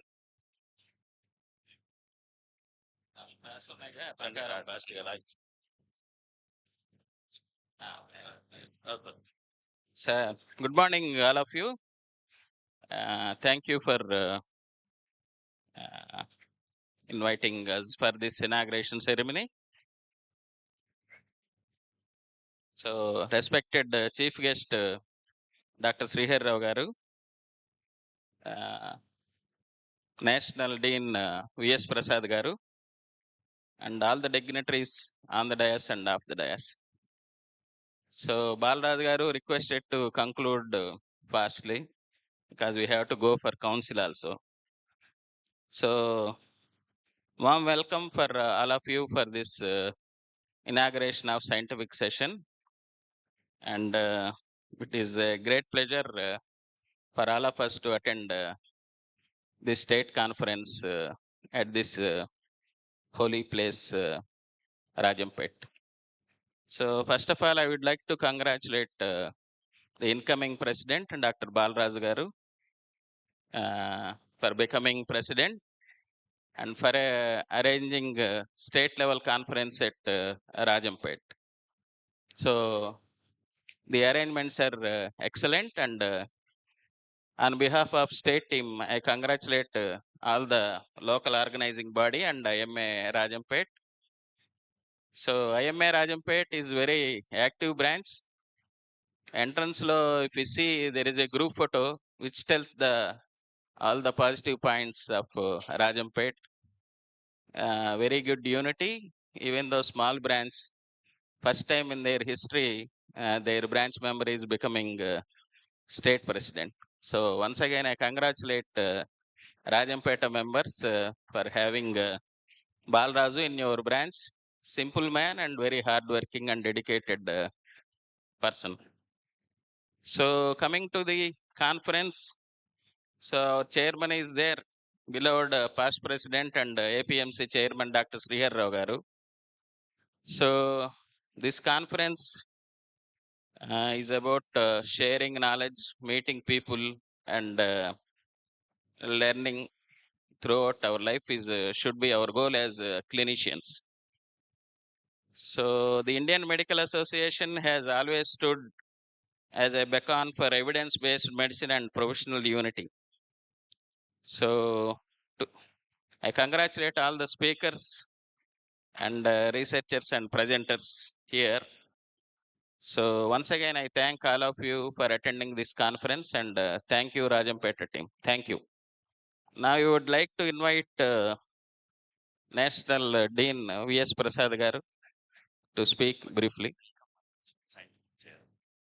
Before that, we would like to invite Scientific Committee Chairman to give his welcome address briefly. Buddhi Vinasa.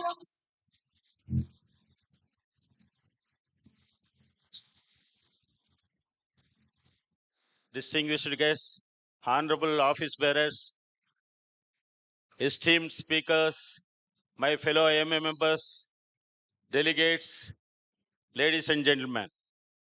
On behalf of IMA Rajampet branch, being a scientific committee chairman, it is indeed a great pleasure and pride to invite you all for this 67th annual state conference, IMA AP state, which is being hosted by IMA Rajampet.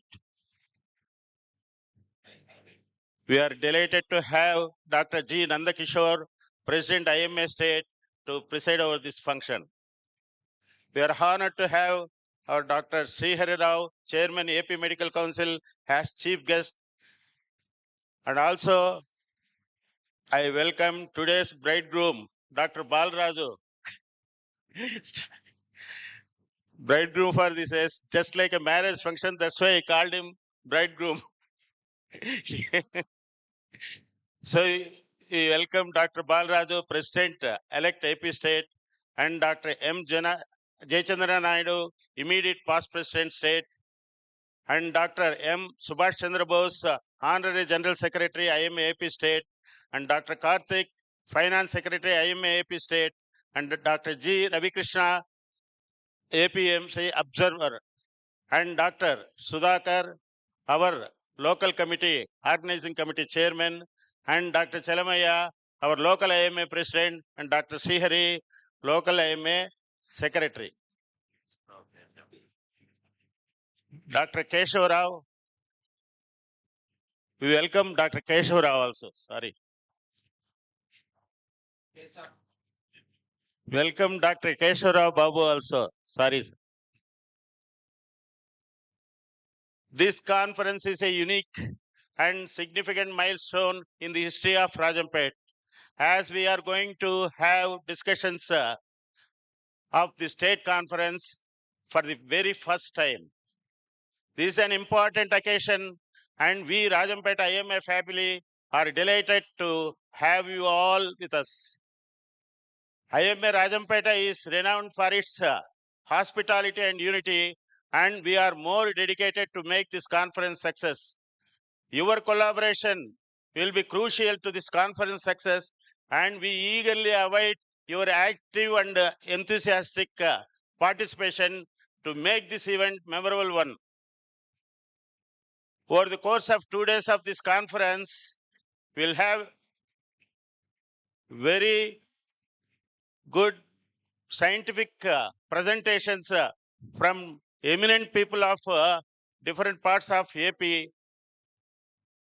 And today and tomorrow we'll have presentations, and we assure that you will definitely gain knowledge and also have great time here. We hope that today's session will definitely spark some new ideas and collaborative opportunities. So in this regard, I wanted to say the scientific sessions, for every speaker, it is given only 30 minutes. Out of that, 20 minutes for giving his presentation and 10 minutes for discussion. I hope every speaker, I also sincerely appeal all the speakers to strictly adhere to this timing.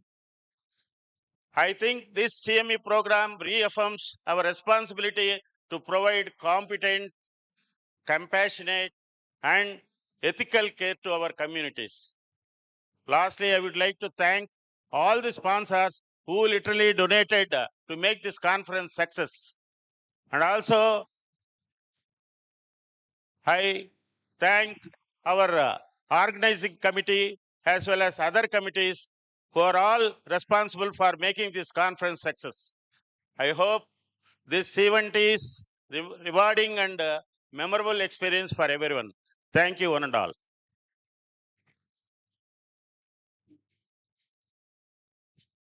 Now request our National CGP Dean, Dr. V.S. Prasad Garu, to address the gathering. Thank you, State President Dr. Nanda. Respected presiding officer of this function, Dr. Nanda Kishore, State President, and Chief Guest, Dr.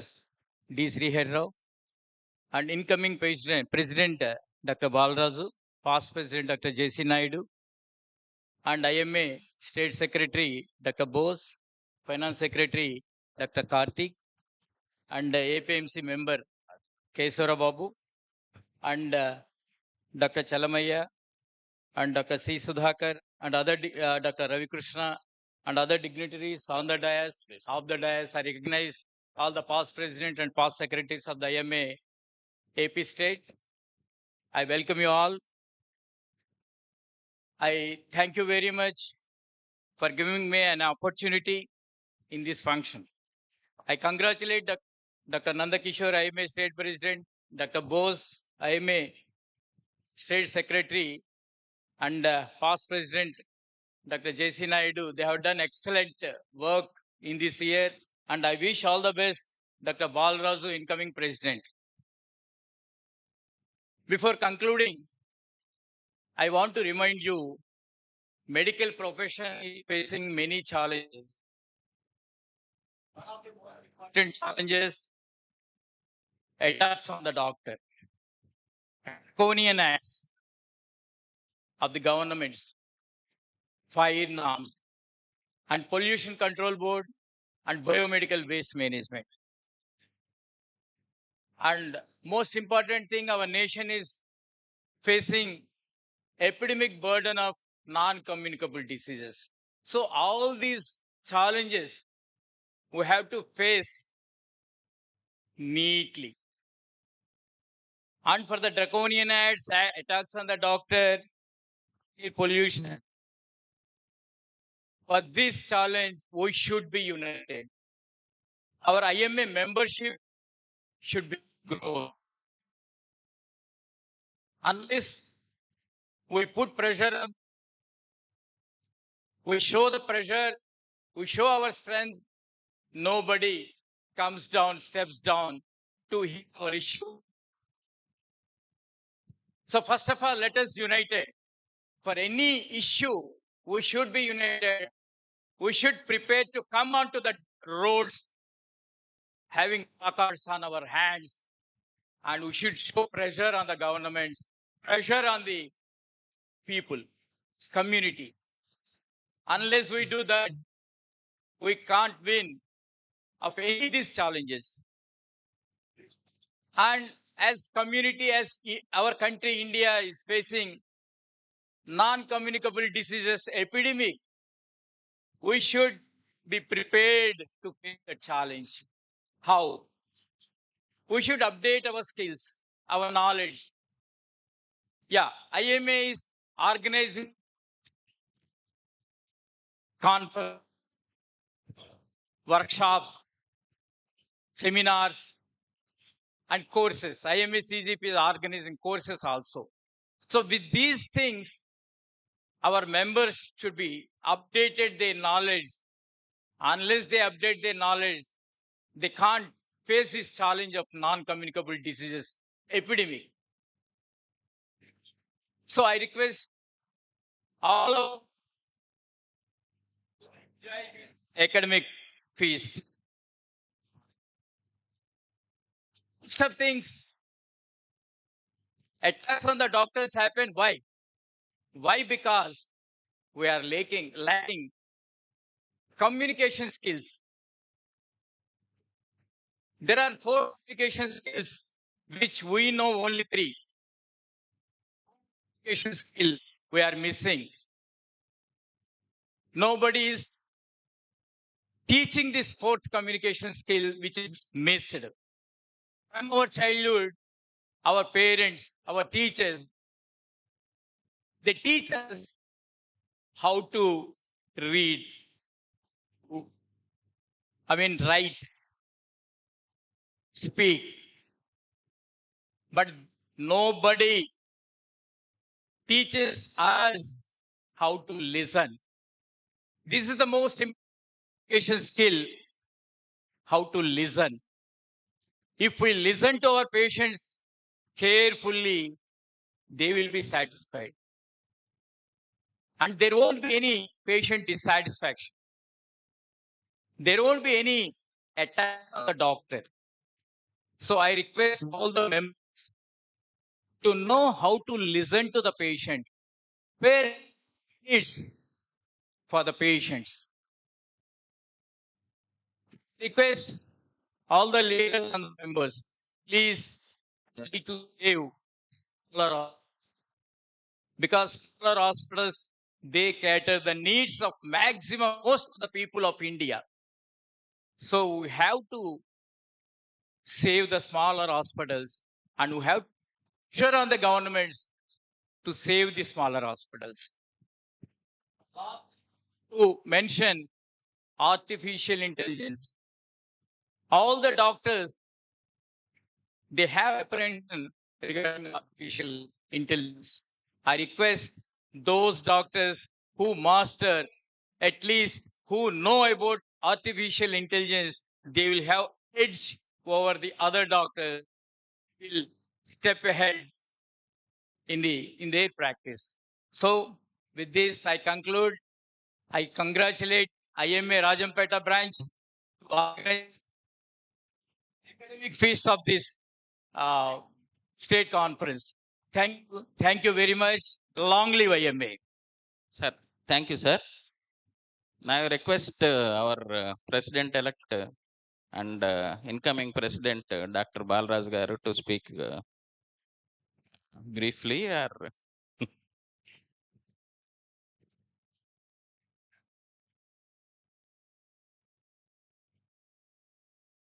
ఏం చెప్పిన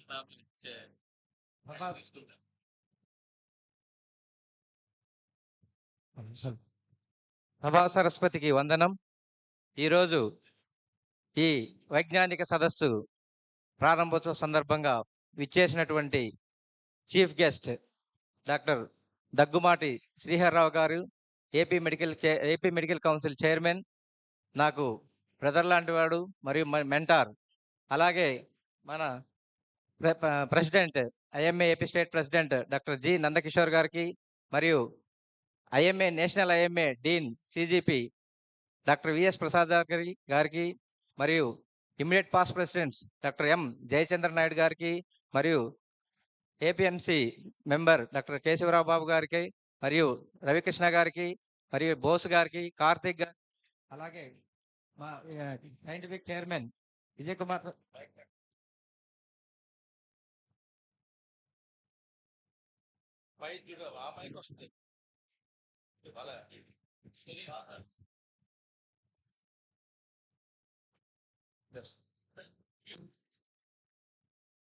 hello, అలాగే మా organising chairman doctor C Sudhakar గారికి, our branch president doctor Chalamaiah గారికి, అలాగే వేదిక ముందున్నటువంటి dignitaries అందరికీ నా శుభాభివందనం. ఈరోజు ఈ రాజంపేటలో వీళ్ళందరూ నువ్వు రాజంపేటలో చేయగలవా అని ఈ కార్యక్రమాన్ని అంటే, లేదు సార్, తప్పకుండా మా రాజంపేట సభ్యులందరూ నాకు ఏదోడు వాదోడుగా ఉన్నారు. డెఫినెట్గా మా రాజంపేటలో ఈ ప్రోగ్రామ్ని సక్సెస్ చేస్తామని నేను చెప్పడం జరిగింది. ఆ విధంగానే మా రాజంపేట ఐఎంఏ సభ్యులందరూ చాలా సపోర్ట్ చేసి ఈ కార్యక్రమాన్ని ఘన విజయం చేస్తున్నారు. వారికి నా అభినందనలు. అలాగే మంచి సైంటిఫిక్ ప్రోగ్రామ్స్ జరుగుతున్నాయి. వాటిని అందరూ తప్పకుండా హాజరై, ఎందుకంటే హాజరైతేనే సైంటిఫిక్ వాళ్ళ లెక్చర్స్కి కూడా మంచి ఊపు ఉంటుంది. కాబట్టి మీరందరూ ఓపికగా ఈ లెక్చర్స్ని విని ఆనందించాలని కోరుకుంటూ ఈ అవకాశం ఇచ్చినటువంటి అధ్యక్షుల వారికి ధన్యవాదాలు తెలుపు ముగిస్తున్నాను. Thank you one and all. Thank you Balaraj గారు. I request our past president, dynamic university executive senate member Dr. J.C. Naidu garu to speak briefly, sir. Respected President Dr. Nandakishore garu, our chief guest, my beloved friend Dr. D. Sriharra garu, our Dean Headquarters Dr. V.S. Prasad, and incoming President-elect Balraj garu, and Bose garu, Kesara Babu garu, and other dignitaries, Ravi Krishna garu, observer, and other dignitaries on the dais, and off the dais అందరూ మా senior IMA past patients అందరూ ఉన్నారు, పెద్దలందరూ ఉన్నారు. అందరికీ ఒకసారి హృదయపూర్వక నమస్కారాలు. I'm very much delighted to be a part of this state annual conference. డెఫినెట్గా ఇలాంటి రిమోట్ ఏరియాలో ఈ విధంగా ఆర్గనైజ్ చేయడం అనేది చాలా కష్టమైన పని. అయినా బాలరాజు మొత్తం వాళ్ళ టీం కూడా చాలా పెయిన్స్ తీసుకుని చాలా బాగా ఆర్గనైజ్ చేస్తున్నారు. ఐ కంగ్రాచులేట్ బాలరాజు గారు వన్స్ అగైన్. అండ్ అలాగే మీరు ఐఎంఏ స్టేట్ సిఎంఈస్ మీరు మోర్ అటెండ్ అయితే మీరు మీ నాలెడ్జ్ని అప్డేట్ చేసుకోవచ్చు. At the same time me credit house కూడా మీ ఎంబీబీఎస్ రిజిస్ట్రేషన్కి రిజిస్ట్రేషన్కి ఉపయోగపడుతుంది. కాబట్టి మీరందరూ మోర్ సిఎంఈస్కి అటెండ్ అయ్యి మీ నాలెడ్జ్ని ఎన్రిచ్ చేసుకుంటూ మీ డైలీ ప్రాక్టీస్లో కూడా విచ్ ఈజ్ యూస్ఫుల్. కాబట్టి మీరందరూ ఈ సైంటిఫిక్ ప్రోగ్రామ్ యూటిలైజ్ చేసుకుంటారని ఇస్తూ నాకు ఈ అవకాశం ఇచ్చిన పెద్ద నందకిషోర్ గారికి మరొకసారి ధన్యవాదాలు. Thank you once again.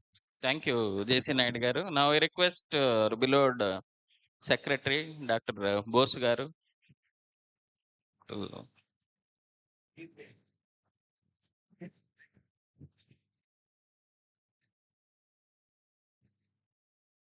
My beloved president doctor Nandakishore గారు, మరియు ఈరోజు ఈ కార్యక్రమానికి చీఫ్ గెస్ట్గా వచ్చిన డాక్టర్ శ్రీహరి గారు, ఏపీఎంసీ చైర్మన్, అదేవిధంగా ఫ్యూచర్లో ప్రెసిడెంట్ కాబోతున్నటువంటి ఇందాక వారు చెప్పినట్టుగా నూతన పెళ్లి కొడుకు డాక్టర్ బాలరాజు గారు, మరియు డీన్ ఆఫ్ ద నేషనల్ డీన్గా ఉన్నటువంటి విఎస్ ప్రసాద్ గారు సిజిపికి, మా ఫైనాన్స్ సెక్రటరీ కార్తిక్ గారికి, మరియు ఏపీఎంసీ అబ్జర్వర్గా వచ్చినటువంటి రవికృష్ణ గారికి, అలాగే ఆర్గనైజింగ్ కమిటీ చైర్మన్గా ఉన్న డాక్టర్ సి సుధాకర్ గారికి, సైంటిఫిక్ ప్రోగ్రామ్ చైర్మన్గా ఉన్న విజయ్ కుమార్ గారికి, ప్రెసిడెంట్ ఆఫ్ రాజంపేట చలమయ్య గారు మాకు ఇంత మంచి ఆలోచన ఇచ్చినందుకు వారికి నా హృదయపూర్వక ధన్యవాదములు. వీరందరూ వేదిక అలంకరించున్నారు. వేదిక ముందు ఉన్నటువంటి మహామహులు, అతిరథులు, మహారాజులు వీరందరికీ కూడా నా హృదయపూర్వక శుభాకాంక్షలు. ఇంత చక్కటి కార్యక్రమాన్ని కండక్ట్ చేస్తున్న రాజంపేటలో ఉన్న ప్రతి డాక్టర్కి పేరు పేరున నా నమస్కృతులు. ఇంత చక్కటి ఫంక్షన్ ఆర్గనైజ్ చేసినందుకు బాలరాజు గారు, వారి యొక్క అనుచరులందరికీ నా శుభాశీస్సులు. చాలా చాలా థ్యాంక్స్. ఇలాగా thank you very much. Thank you sir. Brief అని చెప్పైనా బ్రీఫ్గా ముగించారు. నా request APMC observer and our past president doctor Ravikrishna గారు.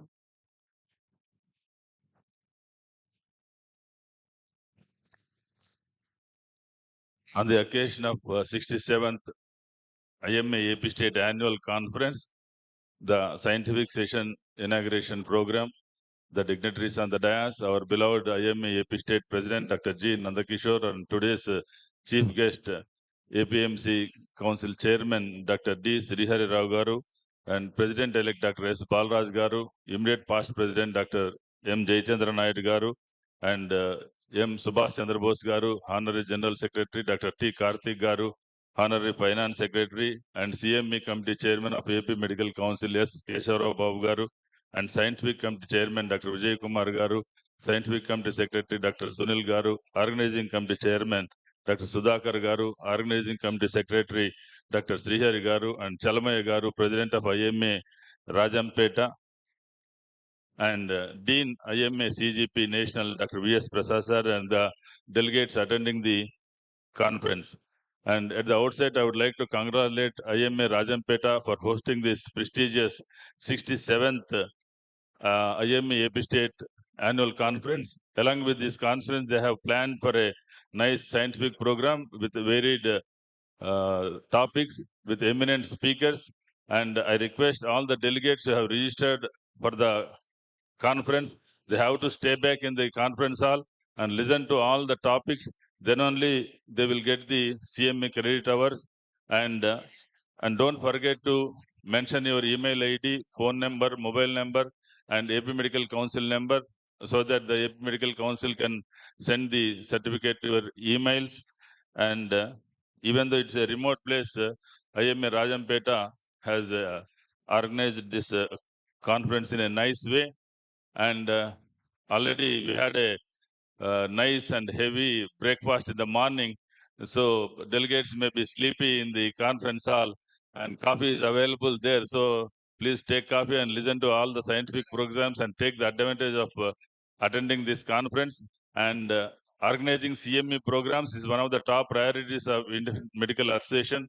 So in any conference, scientific sessions and scientific program is part of the conference. So I request all the delegates who are not members of IMA, they have to enroll in the IMA. All the specialty doctors, I request them to join the Indian Medical Association. It's a mother organization for all the organization. All the specialty organizations cater to your academic needs, whereas the Indian Medical Association works for your safety, welfare, and protect your rights. So I request all the delegates who are to become the members of IMA to become the life members of the IMA. And once again, my hearty congratulations to all the organizing committee members who have worked a lot for making this conference a big success. Thank you for giving me this opportunity, and I thank AP Medical Council Chairman for entrusting me this AP Medical Council Observer work for this conference. Thank you, one and all. Thank you, Ravikrishna garu. Now I request APMC member Dr. Keshav Babu garu. 1 minute, sir. Good morning, everybody. Dignitaries on the dais and my dear colleagues. At first, let me thank Rajampeta for your hospitality and calling me here. And just APMC has been taken oath on April 1st. And under the chairmanship of our dynamic and committed chairman, Dr. Srihar Rao garu. And he was the base for the so many resolutions the APMC has taken. I think all of you know it. The first important thing is about the credit hours. Just I want to say 2 minutes and I will withdraw this lecture. For all those doctors who are below 60 years, I think everybody need to get 30 credit hours. And between 60 to 70, it is around 15 hours are sufficient for the renewal of the registration. And above 70 and between 70 and 80, you need only 15 credit hours for the renewal of your registration. And after 80, you don't need any credit hours for registration. I think these are the resolutions proposed by our chairman and accepted by the committee. And also other important milestones he has developed is in our district registrations and all these things. I appeal to you now, the continuing medical education programs, perhaps in the future, I think we may change them to CPD, which is called Continuous Professional Development Programs. There is a small difference between these two. And I hope all of you, by attending the CME, will help your patients, because nowadays there are a lot of etiologies, a lot of procedures, a lot of understanding the pathophysiologies have been changing a lot. And unless we are updated in our knowledge, Perhaps in these days of Google, patients coming with Google searches, we should not put a blank face, and hence I request you to concentrate on these CMEs and please attend not for the sake of CME credit hours, but for the sake of helping your patients and all of us. Thank you very much for giving me this opportunity. Thank you, sir. Now I request our chief guest, our APMC chairman, past IMA National Vice President, Dr. Srihar Rao Garu, to address the gathering. Good morning, everybody.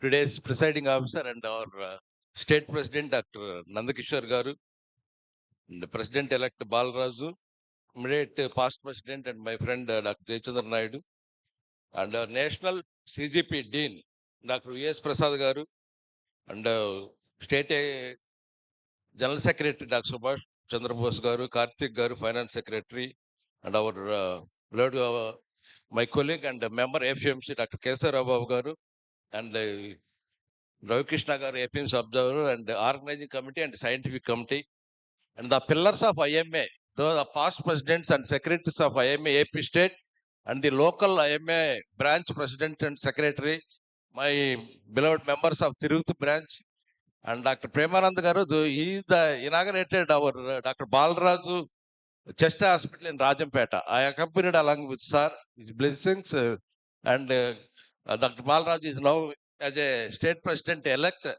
Now he is my brother and follower. And at the outset, I congratulate the team, Rajampeta, and the chairman of the organizing committee and Secretary Sudhakar sir and Secretary Srihar Garu and scientific committee. And as we gather here at the Tirumala Convention Center to inaugurate this CME, I am reminded of a simple truth. Medicine is not a destination. It is a journey where the learning never stops. The sanctity of CME and the Medical Council vision, as all of you know, the Medical Council is a registering and regulating authority for our allopathic medical practitioners in our AP state. My dear friends, a conference like this is not just a ritual, it is a renewal. When we sit in a CME, we are not just updating our knowledge, we are renewing our pledge to our patients. As the chairman of Andhra Pradesh Medical Council, I want to send clear message to every doctor sitting in this hall. A strong doctor makes a strong hospital. A strong medical council builds a strong society. There is often misconception in that the medical council exists only to police, to punish, or to restrict. Let me correct that today. The IP Medical Council exists to protect. We are here to protect the dignity of this white coat. And we are here to guide the young practitioners who is confused. And we are here to ensure that ethical practice remains the shield that guards us against legal and social attacks. And I want to review over with the AP Medical Council. And the strength of the IMA includes its academic wings like AMS, CGP, and the AKN Sinha Institute research wings.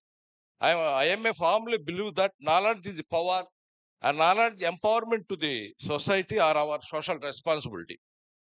Just now our colleague member told that what are our first resolutions taken regarding our trade points and credit hours, district registrations and renewal programs. Generally, we are facing both our CME organizing committee and the AP Medical Council to CME credit regarding the study CME credit points. They have to apply for CME credit points 30 days before. But nowadays we are getting before 10 days or 15 days also we are getting the requests from the organizers for the credit points. It is very difficult to APMC to take all the programs and the observer and also, but even though as per our request we are accepting, but for in future we want to charge after 30 days every day about 1,000 per day. We want to enhance because to alert our members, alert our organizers, they have to alert, they have to send before 30 days. As our generally, 4 hours we are allocating the 1 credit points, and 8 hours we are allocating the 2 credit points. For 1 day CMA, 8 hours we are giving the 2 credit points, and 2 days we are giving the 4 credit points, and 6 credit points is the maximum credit points. Though for 5 years you need 30 credit hours. For year 6 credit hours, and 5 years you have need 30 credit points. But our doctors are applying for the credit points for CME 3 days and also workshops for 3 days. They are for demanding for the credit points for almost 12 points for 3 days conference. It is not possible. It is not mandatory. We need only 6 credit points per year. If you spend 4 days per year, you will get 6 credit points. Including your travel, 1 day travel, you will get 6 credit points. 2 credit points, 1 CMA, 1 day, and 3 days you get the 6 credit points. No need to get the 12 points or 10 points per year.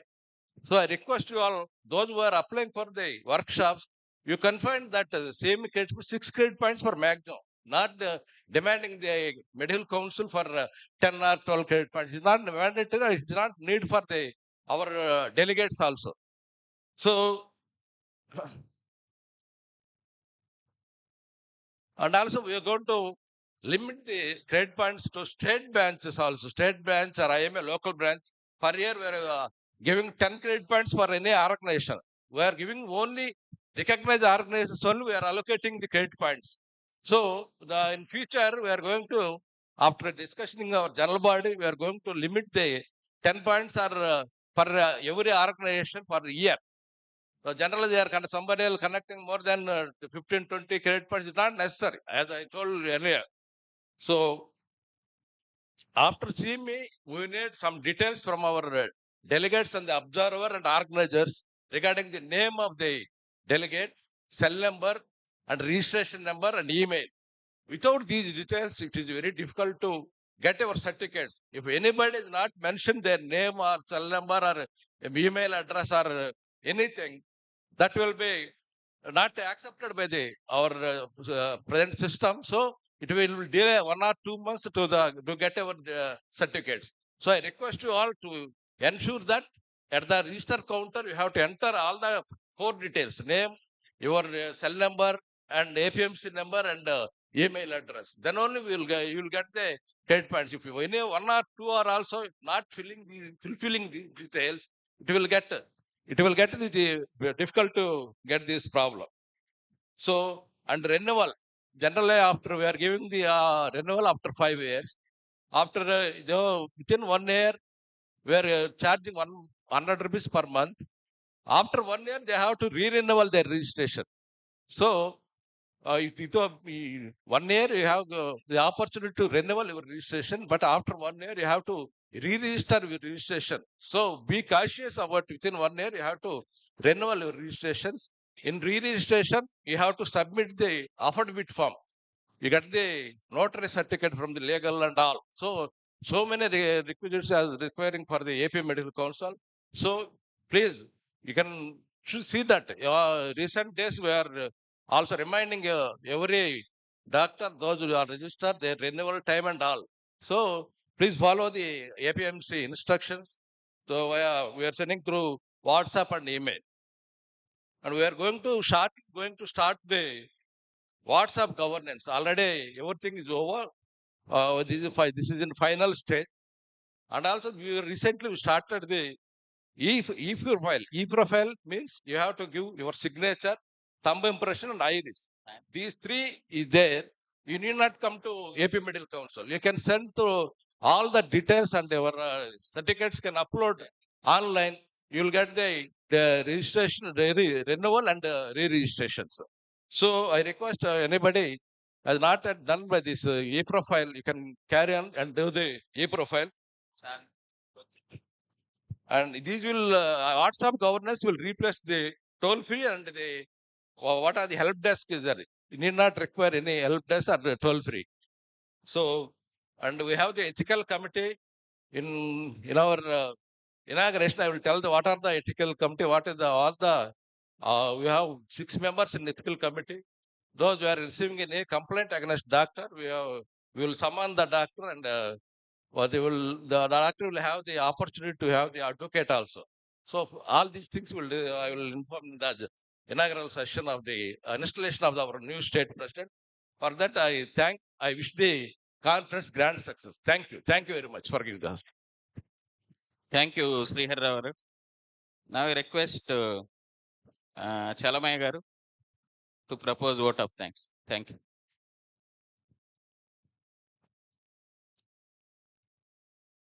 Please stop. No.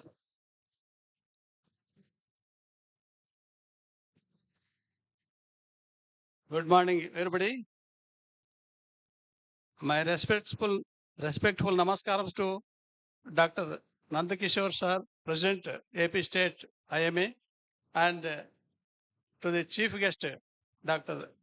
Srihari Garu, Chairman AP Medical Council, and Dr.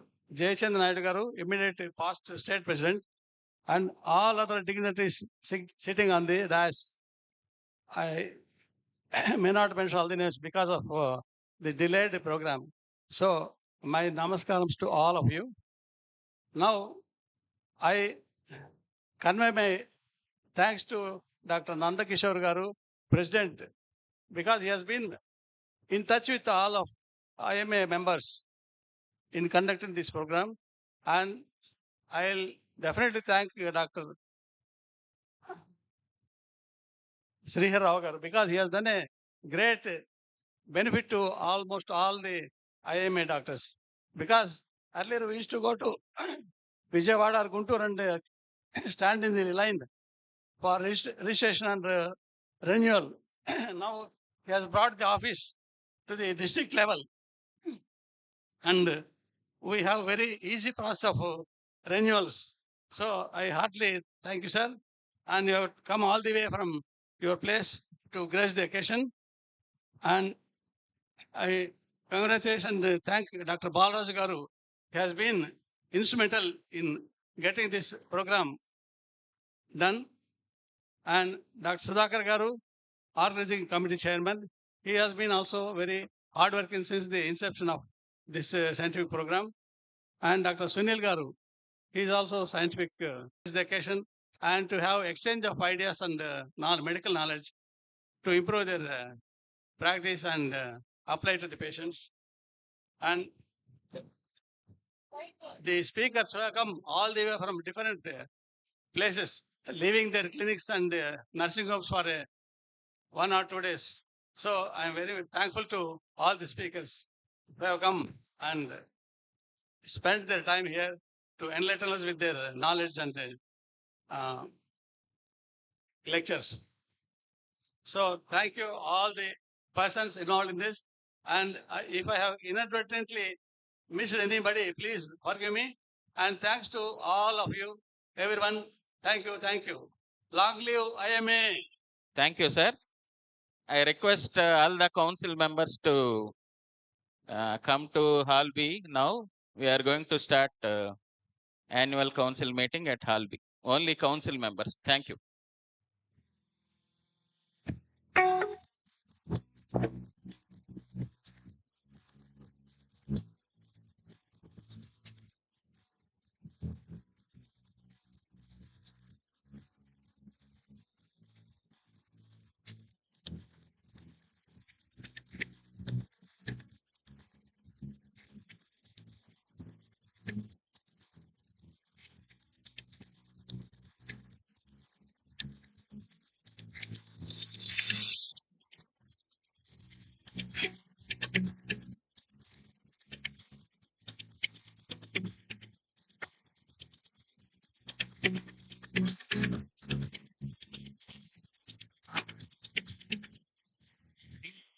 Now I request all the delegates to be here for the next scientific sessions.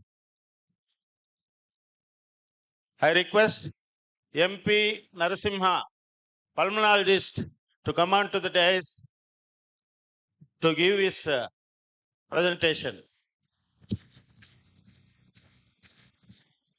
senior most chest physician to come out to this to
Sima, who is an interventional pulmonologist at Tirupati.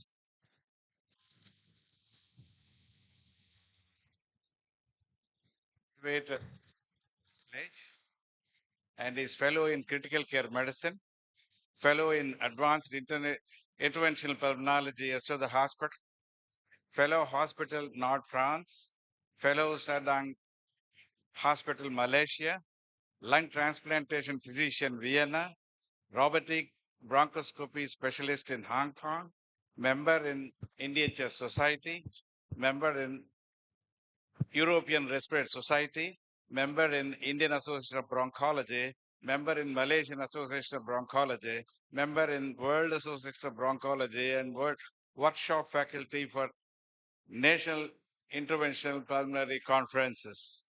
He has got publications in Lung India Journal and a journal, Medical Journal of Malaysia.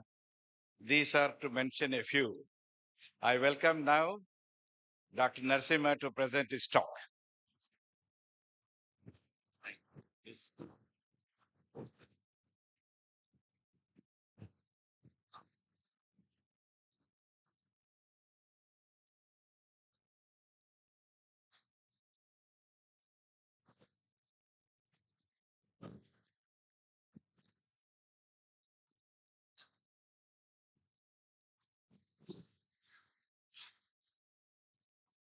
Good morning to the IMA family members. I born and brought up from Madhavaram. It is a very near village to the Rajampeta. Then entered into the pulmonology and I did my pulmonology basics from Dr. Preman sir and Subbarao sir and Aruna madam. I did my basics and everything in the Tirupati. Then entered into the stream of intervention pulmonology. Then entered into the robotic bronchoscopy procedures in the Hong Kong.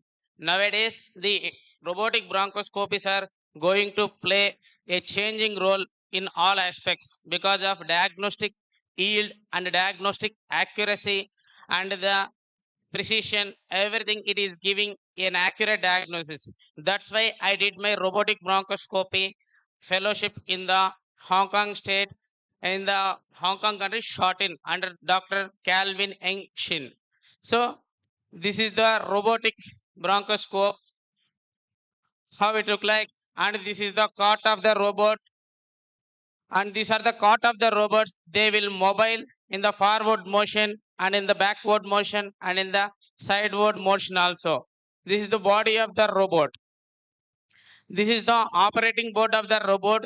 With this bronchoscopic board, we can navigate our bronchoscope forward and backward, and we can rotate our bronchoscope, and we can irrigate the bronchus. If any mucus pluggings are there, if any bleeding is happening, we can administer our cold saline with adrenaline.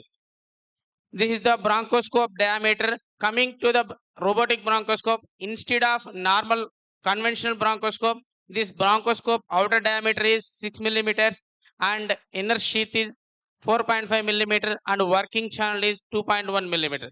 This is the biopsy forceps we are using in the robotic bronchoscope with the diameter of 1.8 millimeters. So this is the bronchoscopic picture suggestive of the target lesion. If the target lesion is there in the right upper lobe, we can navigate through the bronchoscope and we can reach the target area.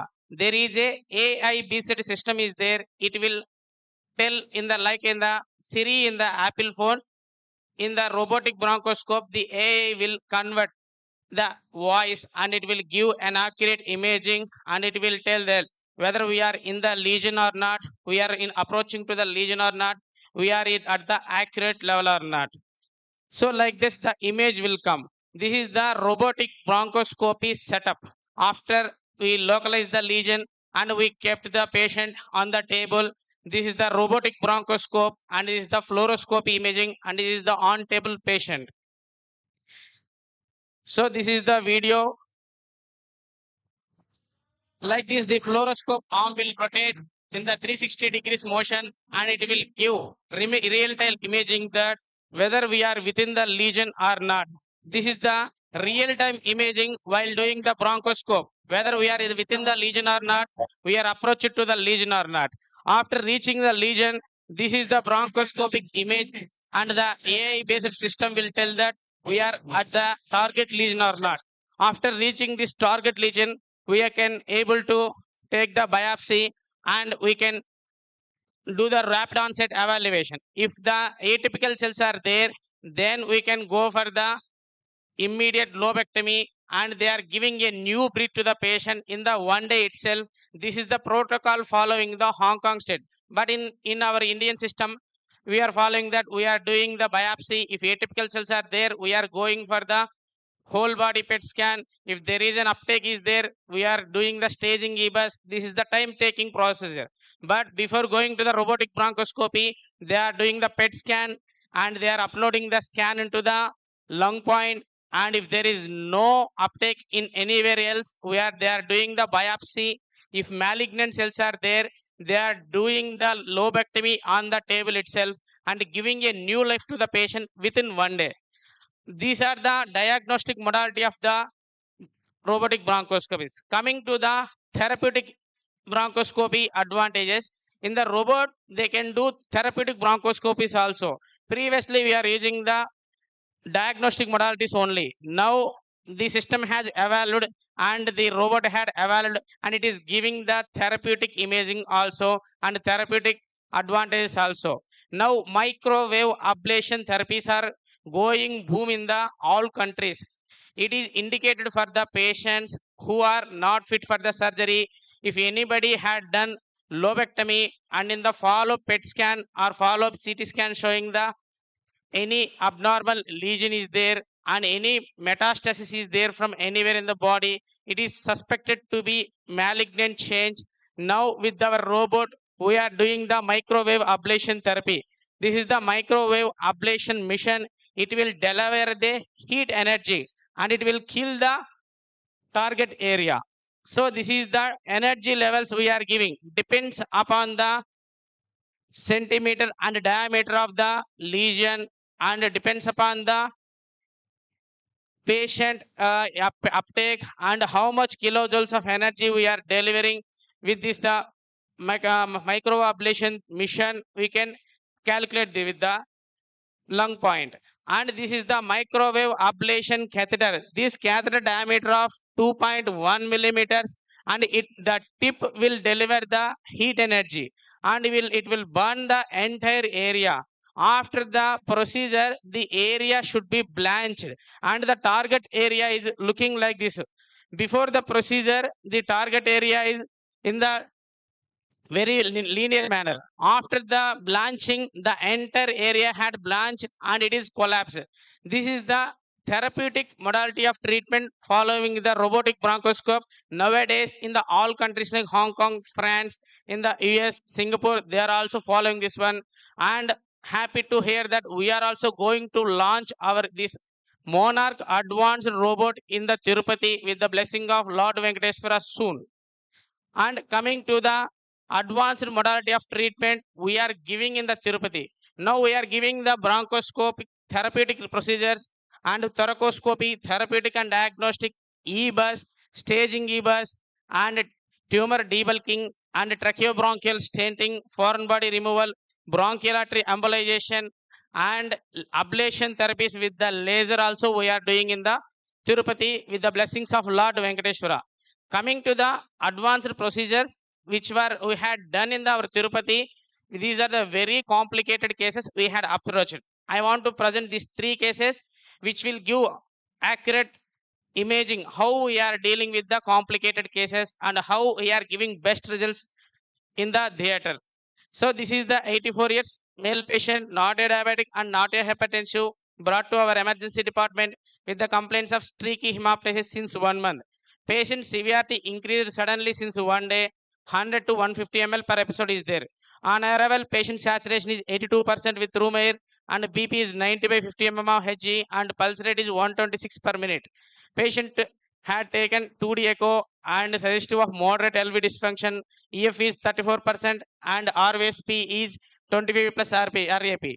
CT chest done outside and it is suggestive of cavitatory consolidation in the right upper lobe. After coming to our emergency department, this is the volume of the hemoptysis we had seen and this is the cavitatory consolidation we had seen in the right upper lobe. So immediately we intubated the patient and we want to secure the airway. After securing the airway, this is the amount of the bleeding we are seeing. It is coming from the right upper lobe and right lower lobe apical segment. And we had removed entire blood clots and we had given intrabronchial cold saline with adrenaline, even though patient bleeding is not at all stopping. Then kept my Fogarty balloon inside. After that, also minimal bleeding is there. To avoid that minimal bleeding, we had given intrabronchial laser ablation therapy to stop that bleeding. After stabilization, we had taken ball and sent all blood clots and ball to the culture sensitivity, CBNAT and KOH mount and fungal culture also. CBNAT negative, culture sensitivity negative, but fungal elements are there and we had thought that why it could not be a fungal cavity. So then serum aspergillus specific IgG we sent. The serum aspergillus specific IgG was positive. So immediately we had taken the case for bronchial artery embolization. This is the image of the fluoroscopy before doing bronchial artery embolization and this is the fluoroscopic image after bronchial artery embolization and we treated the patient with antifungals. Now patient completed the course of antifungals also, but there is no hemoptysis at all. The take home message could be, if any cavity is there, we should think that tuberculosis and fungal cavities and secondary bacterial infections along with that one. So this is the serum aspergillus specific IgG 145. It is positive, very highly elevated. So this is the next case scenario. 53 years male patient brought to our emergency department in respiratory failure. On arrival, patient saturation is 74% with oxygen support and respiratory rate is 72 per minute and BP is 90 by 60 mm of Hg. Bedside chest X-ray had done. It is suggestive of left lung completely collapsed. But patient had symptoms since 1 month and they had started empirical anti-TB therapy. But patient symptoms not at all improving. Patient is getting worsening. So even though with the oxygen support, patient oxygen levels are 74% with 10 liters. So immediately we intubated the patient. This is the chest X-ray PAV suggestive of left lung complete collapse. So then we shifted the patient for our bronchoscopy suite. Then bronchoscopy had done. This is the left main bronchus completely collapsed and this is the massive and big tumor encroaching from the left main bronchus and covered the carina also. So my thought is want to take the biopsy, what it could maybe, and I want to recanalize the airway and I want to maintain the patency of airway and I want to stop the bleeding also. So I had done tumor debulking. Then it is a massive bleeding is going on. With my laser therapy, I want to stop bleed and I want to maintain the tumor debulking process continuously. So after a struggle of 1 hour, this is the airway patency maintained after 1 hour of tumor debulking and maintaining the hemostasis. After that, I had a thought that this is a malignancy and again it will grow. So I want to apply mitomycin C to the walls and I want to secure the airway. So I kept self-expandable metallic stent under fluoroscopic guidance with my bronchoscope only. So this is the beauty of stent after keeping in the left main bronchus. So check bronchoscopy also done. Patient is maintaining well. Then sent the patient for the chemotherapy. Patient now also maintaining well. So the dictum is there previously. If any malignancy is there, if any tumor is there, simply taking biopsy and sending case for the oncology department. Now the interventional pulmonology has evolved and telling that you should do the tumor debulking and maintain the patency of airway, then send the case for oncology. Then patient quality of life improves and patient longevity also improves. Then this is the next case scenario. 49 years female patient came with the complaints of breathlessness, stridor since 1 month.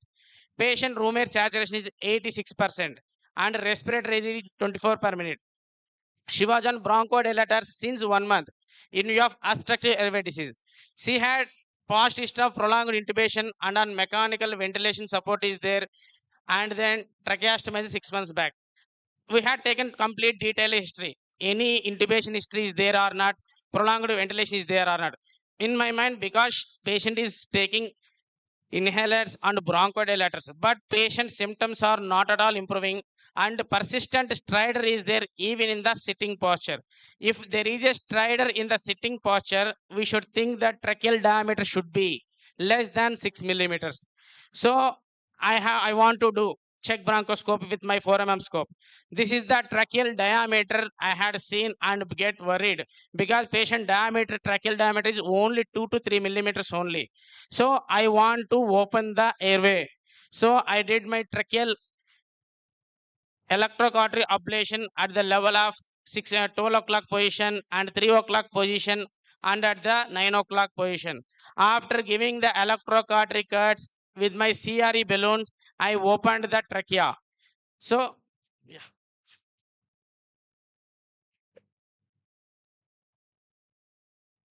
After doing the electrocautery ablation, this is the CRE balloon ablation done. Surprisingly, we encountered another level of tracheal stenosis at the level of mid trachea. So again, I had done the electrocautery cut at the 9 o'clock position, 6 o'clock position, and 12 o'clock position. After doing that, I had a thought that why there could be a again chance of restenosis and there is a chance of endobronchial growth. So avoid that one. I had given intrabronchial mitomycin C and I want to maintain the patency of airway. So I want to put the stent within the trachea. Usually for a case of benign cases, we are keeping the silicon stents. But this is a long length tracheal stenosis and multi-level tracheal stenosis. So I had kept in a trial of self-expandable metallic stent in the trachea. This is the first case in Andhra Pradesh delivered self-expandable metallic stent for a benign case. This is the proximal end of the stent in the trachea and this is the distal end of the stent in the trachea. So this is the diameter of the stent kept for a period of 2 years.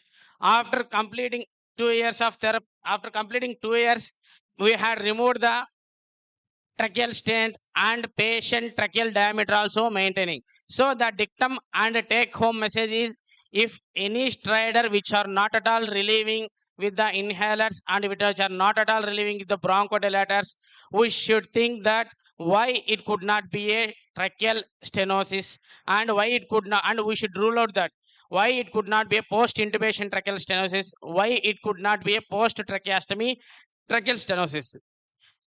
These are the advanced interventions we are doing and we are giving better quality of life and we are giving the with safety and accurate manner we are doing and we are with the bless of Lord Venkateshwara we are going to launch robotic procedures also in the Tirupati within a span of 1 year. Thank you so much, sir. Thank you, my dear IMA family members, and thank you, Premanand sir, and thank you to all my gurus of Karnool who had sitting in front of the dais, and thank you so much, sir.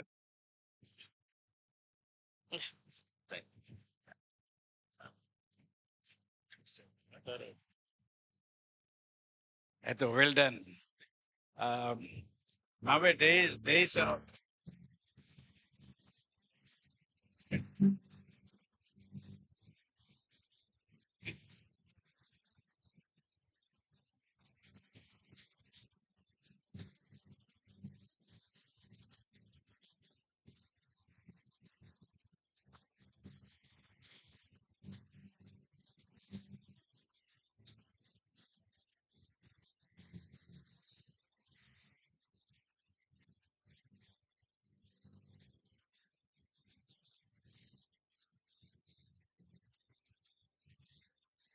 sir, to give memento to the chairperson.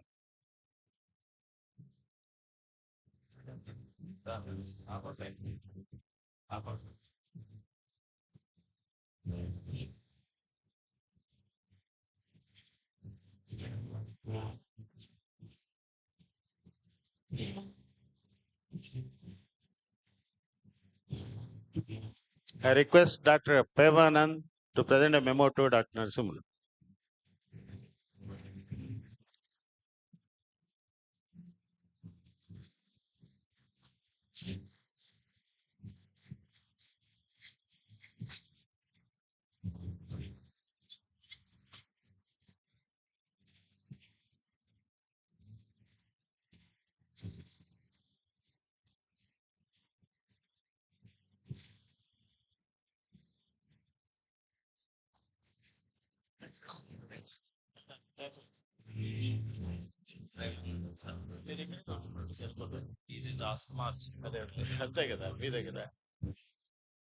Now I welcome Dr. Premanand Garu, so senior most chest physician. He'll give presentation on whether it is it asthma or COPD. Now I request Dr. Madhusudan Rao, ENT specialist from Nandyal. He is a renowned ENT specialist and he came here now. I welcome him to chair this session and also moderate this session. ఈ కుర్చీలు కింద కనపడడం లేదు sir అవునా? ఐదు కుర్చీలు తీసేస్తాము. ఏ రమ్మా, ఇది తీసేయండి అమ్మ.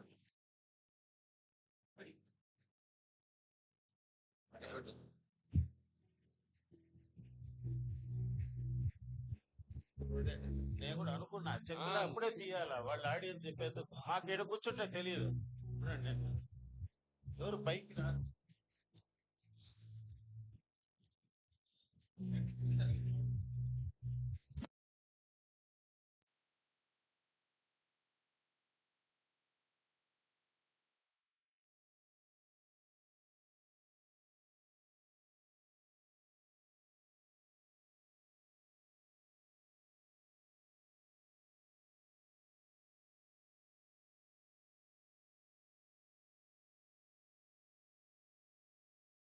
Welcome to the next session, and you are going to hear one of the important in pulmonology, and Dr. Premanand from Tirupati has a big glory of academic excellency and well known throughout Rayalaseema or South Andhra Pradesh. I would like to introduce taught chest medicine for 25 years, including 17 years as professor in Tirupati, conducted many conferences and attributed to publications. Founder President of Association of Pulmonologists in Seemandra, published scientific papers in national international journals, few to mention: oxidative stress and antioxidant enzyme activity in South Indian male smokers with chronic obstructive pulmonary disease. Respirology, 2013 Asia Pacific Society of Respiratory, genetic determinants of chronic obstructive pulmonary disease in South Indian male smokers, and PLOS 1 February 2014. He took very active interest in Indian Medical Association activities and obtained many awards for social service, obtained awards including Best Doctor Award from SWIMS University, Inspiring Chest Physician of India from ET Awards. At present, practicing pulmonology and respiratory medicine in the city of Tirupati. I present you before you. Thanks a lot, sir. I am Madhusudan, ENT surgeon from Nandyal. Right.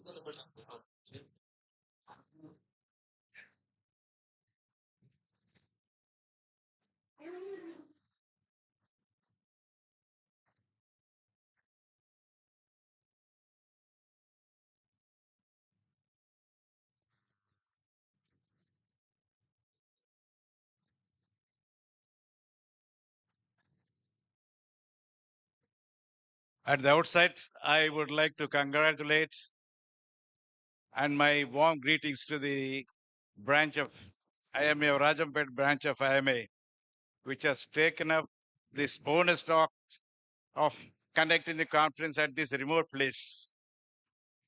I have seen Rajampet long back, 10 years ago.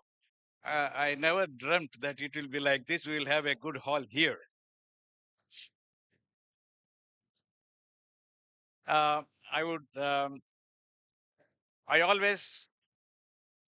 always enthusiastic to get involved in the IMA activities. I remember 30 years ago when I was at the realm of affairs of IMA branch Tirupati for more than a decade as secretary and president later.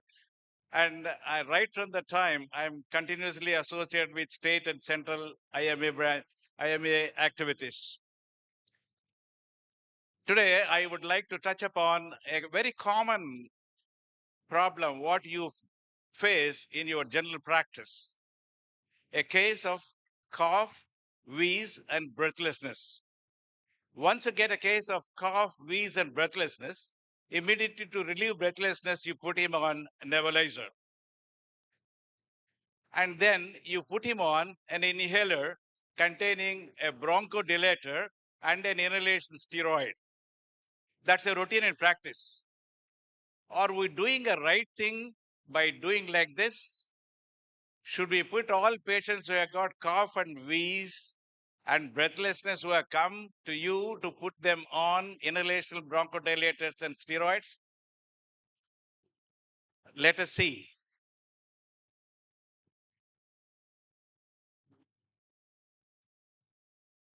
Once you see a case of cough, wheeze, and breathlessness, everybody takes it as though it is a case of asthma. But it can be one other disease which just mimics asthma, the COPD. So it is our fundamental duty to know once you see a case of cough and wheeze, is it asthma or COPD?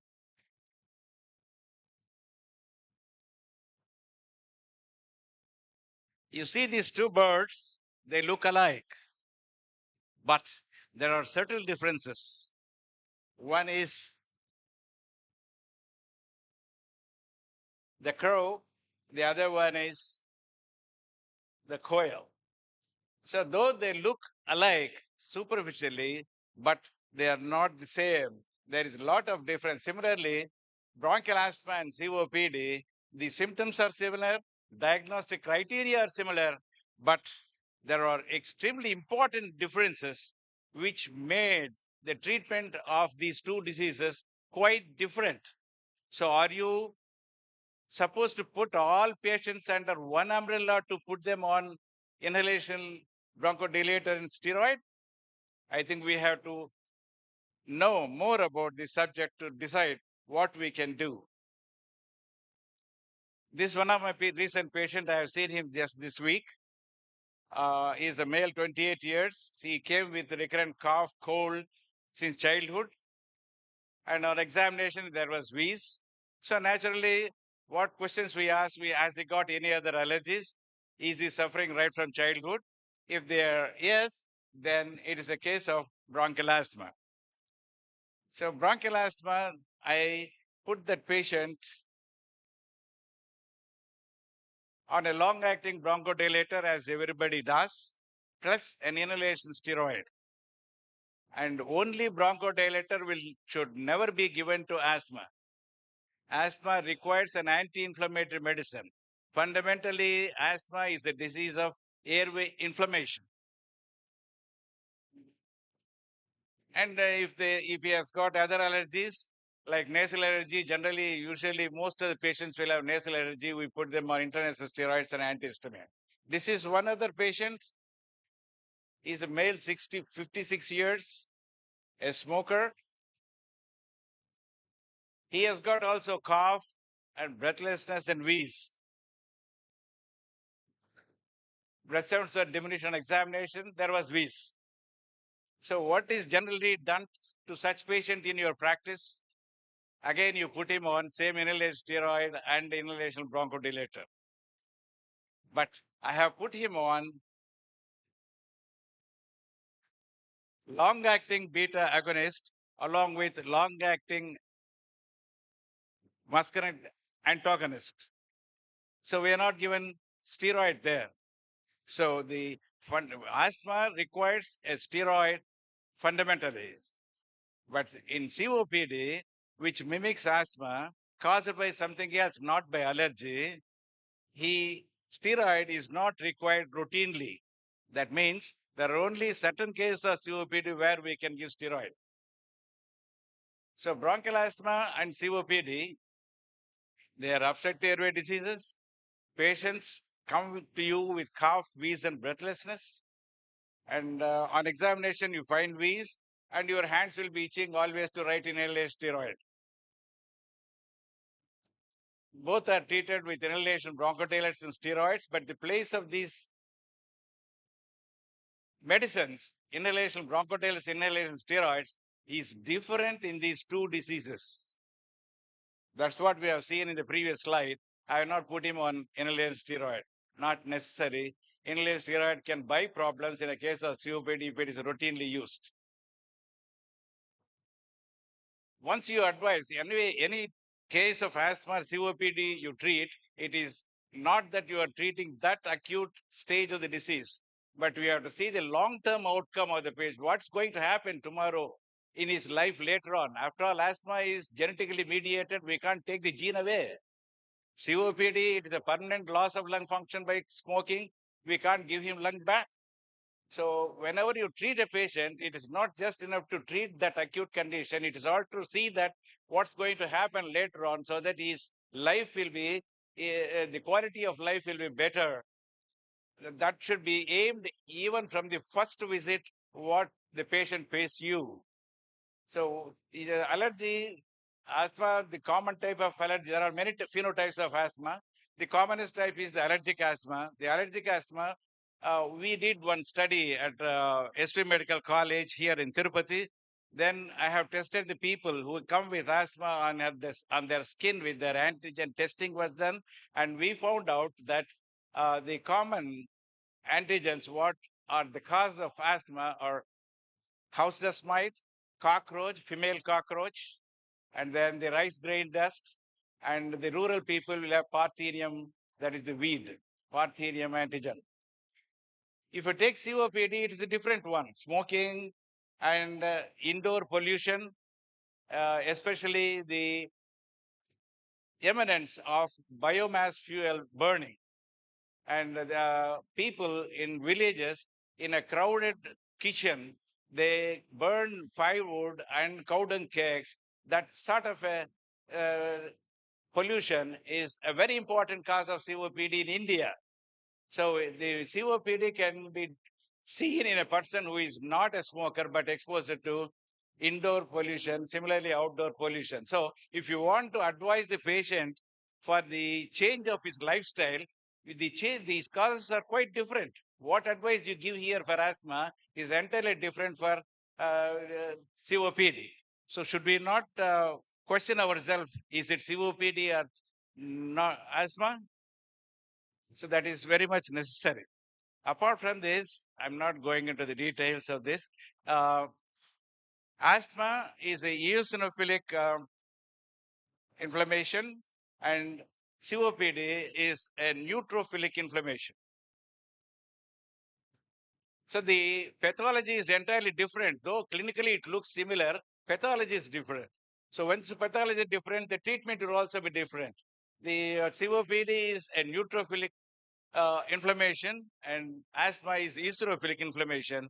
And if you take inhalation steroid, it works good for asthma, but it works very poorly in the case of COPD. So asthma, inhalation steroid is necessary. In all cases of COPD, inhalation steroid may not be necessary because the nature of the inflammation itself is different in these two diseases. Bronchial asthma, we treat by bronchodilator, long-acting bronchodilator along with steroid. Both are complementary. I'm not going into the details. If you take COPD, same steroid, what is given for asthma here, it is not effective because of neutrophilic inflammation. And apart from that, there is one cofactor for beta receptor. Beta receptor is the thing which mediates the action of inhaled steroid to go to the nucleus and dictate the nucleus to produce anti-inflammatory factors. And this sort of a thing is hindered by hindering the cofactors like histone deacetyl synthase. The oxidative stress what a smoker gets because of smoke, that inhibits that enzyme which is necessary for the action of the beta receptor, which is necessary for the steroid action. So steroid action is very much inhibited. Apart from this, the more dreaded thing is the steroid in the case of COPD can produce antimicrobial factors. Antimicrobial factors, I'm not going to the detail. We can see if you know those things, like nuclear translocation and other factors are there. These factors are all hindered by steroid in COPD. Then the viral infections increase. The incidence of pneumonia increases.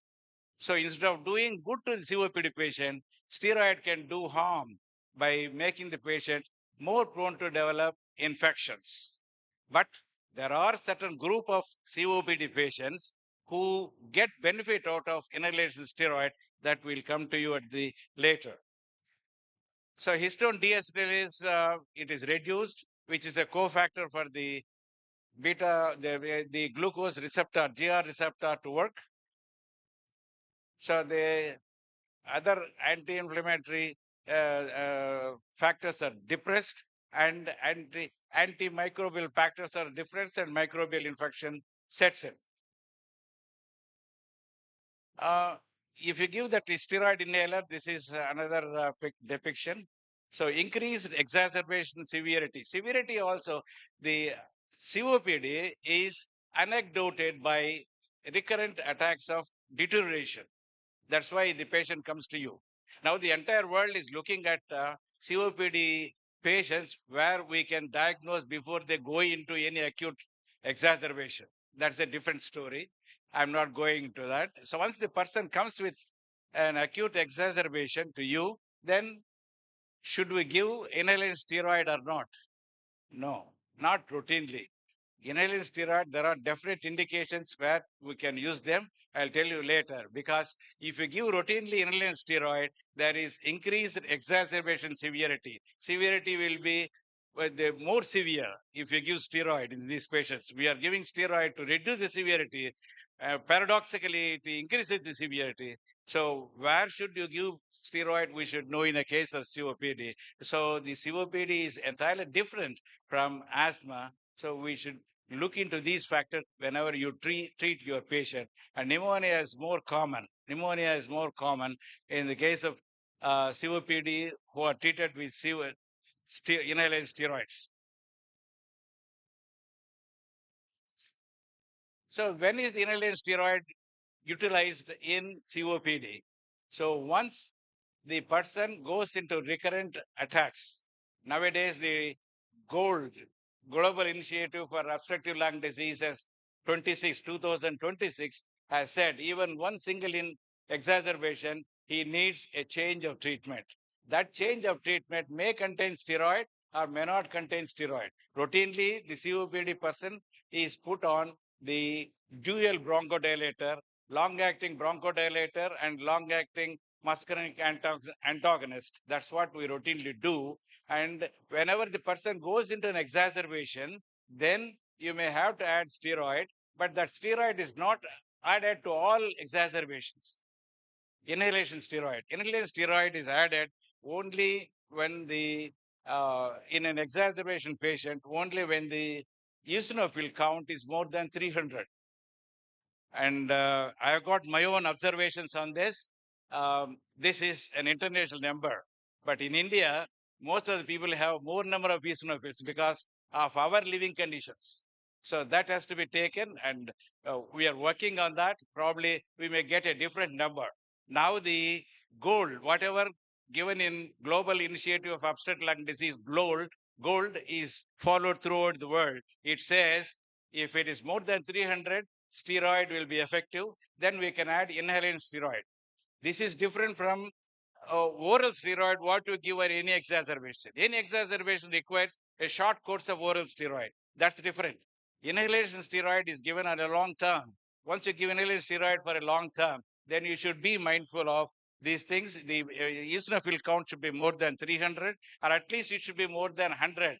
And if it is less than 100, it will be more harmful than useful. So you are not supposed to give. And to advise the long term, COPD is progressively worsening disease. There is no mechanism as at present now to see that we can reduce the downfall of the patient. Downfall is in FE1. Normally by aging, FE1 falls. But in COPD by smoking, it falls earlier, faster. So this can be slowed only by cessation of smoking, nothing else. So once the patient, you see any smoking patient, you should make all effort to see that he doesn't smoke. That is a different story. There are many methods how we can make our patients smoke. I wanted to show this. You want to advise the long-term therapy, long-term management for the well-being of the patient. We have to strike at his quality of life. Then the lifestyle has to be modified. So that also is different in asthma and in COPD. So how to make out asthma COPD clinically, just for the practitioners. Onset, usually asthma occurs from right childhood and COPD occurs later. Now, we have got a rare type of COPD which can occur in younger people also because of their genetic tendency. We have produced one paper recently on genomics in COPD, taking 5,000 people. There we have shown this effect. That genetic tendency to develop COPD can make even a younger person to develop COPD. Now, once we know that fact, now we are able to see many cases. Probably would have missed all these cases long back. So the onset, generally asthma, generally right from the childhood, recurrent attacks of cough and wheezing. But in the case of COPD, it occurs after 35 years. Progression, in asthma, it is episodic. In between the episodes is quite normal. But in COPD is never normal. These should suggest to differentiate asthma and COPD. The history of allergies is in asthma, but not in COPD. Cough, it is episodic in asthma, but more continuous in the case of COPD. Then sputum, it is moderate and large in COPD, but in asthma, it is very difficult to express. Say, patient says, sir, I cough many times a day. I cannot get even a single blob of sputum. That's what it says. That is the typical history of asthma where you can diagnose asthma. Then dyspnea episodic, I said, nighttime disturbances are common with asthma, but not with COPD. COPD, it is exertional dyspnea. Family history, it will be there in asthma, but not in COPD. COPD, it is rare. Chest emphysematous in the case of COPD, but in bad case of asthma also, it can be emphysematous. But ultimately, these are all suggestive things clinically. So clinically, it is suggested like that. But how to confirm whether he has got really asthma or COPD, it is done only by spirometry. Spirometry in rural places where spirometry is not available, people can go for a small peak flow meter. Peak flow meter, we can decide whether it is reversible or not. If it is reversible airway obstruction, it is asthma. If it is not reversible obstruction, it is COPD. It is a very small instrument, very cheap, and even the patient can buy. We always ask our patients to buy to monitor their own disease. I think it's time up. I'm not going into the details of treatment. Now, suffice it to say that the treatment of COPD is the dual bronchodilator without steroid. There is a definite place for steroid in COPD, but asthma, steroid is the rule. If you don't give steroid and if you give only bronchodilator, what is by definition a reversible bronchodilation can become an irreversible bronchodilation. You make the patient a patient of irreversible airway obstruction. So no bronchodilator alone in steroid in asthma. Steroid is a drug, and in the case of COPD, we give dual bronchodilators. Steroids are added only in certain cases. Thank you. Thank you very much.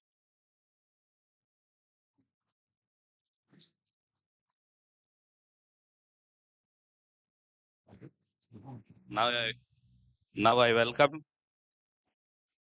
Dr. Vijay Kumar sir to give memento to the chairperson.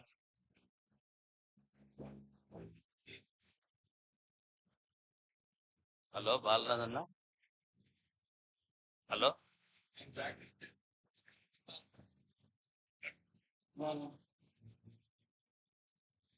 Yeah.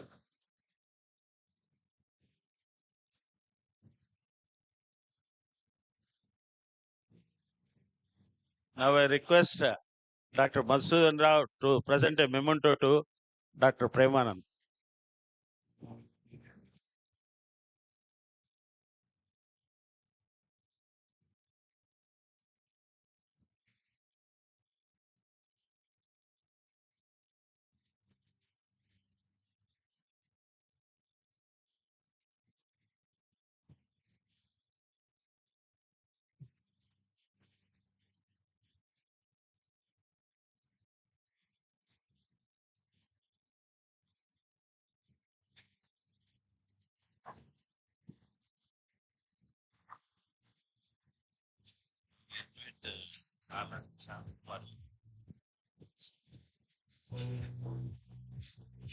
Now the next session is, I welcome Dr. Asha Lata Garu onto the dais, and I welcome Dr. Shanta Kumari, senior most doctor of Rajampeta, to chair this session.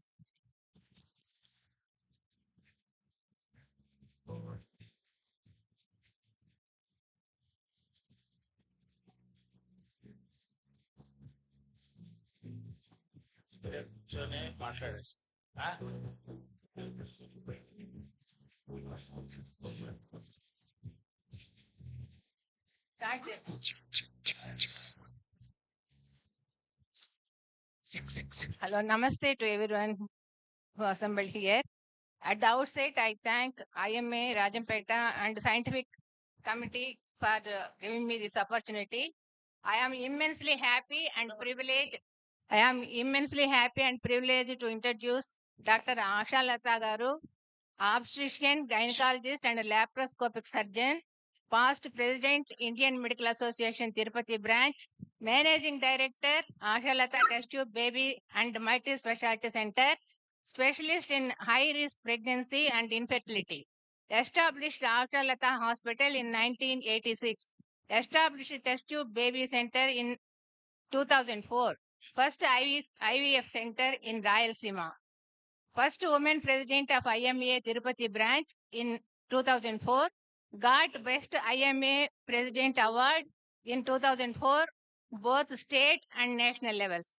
Received Indira Gandhi Sadbhavana Gold Medal Award in 2012 for outstanding individual achievement and distinguished service in infertility, IVF, and as speaker, national and international. Received Pranadana Award. Received Vaidya Shiromani Award in July 2016. Received Mother Teresa Award May 2016. Received Mayuri Award July 2016. Thank you.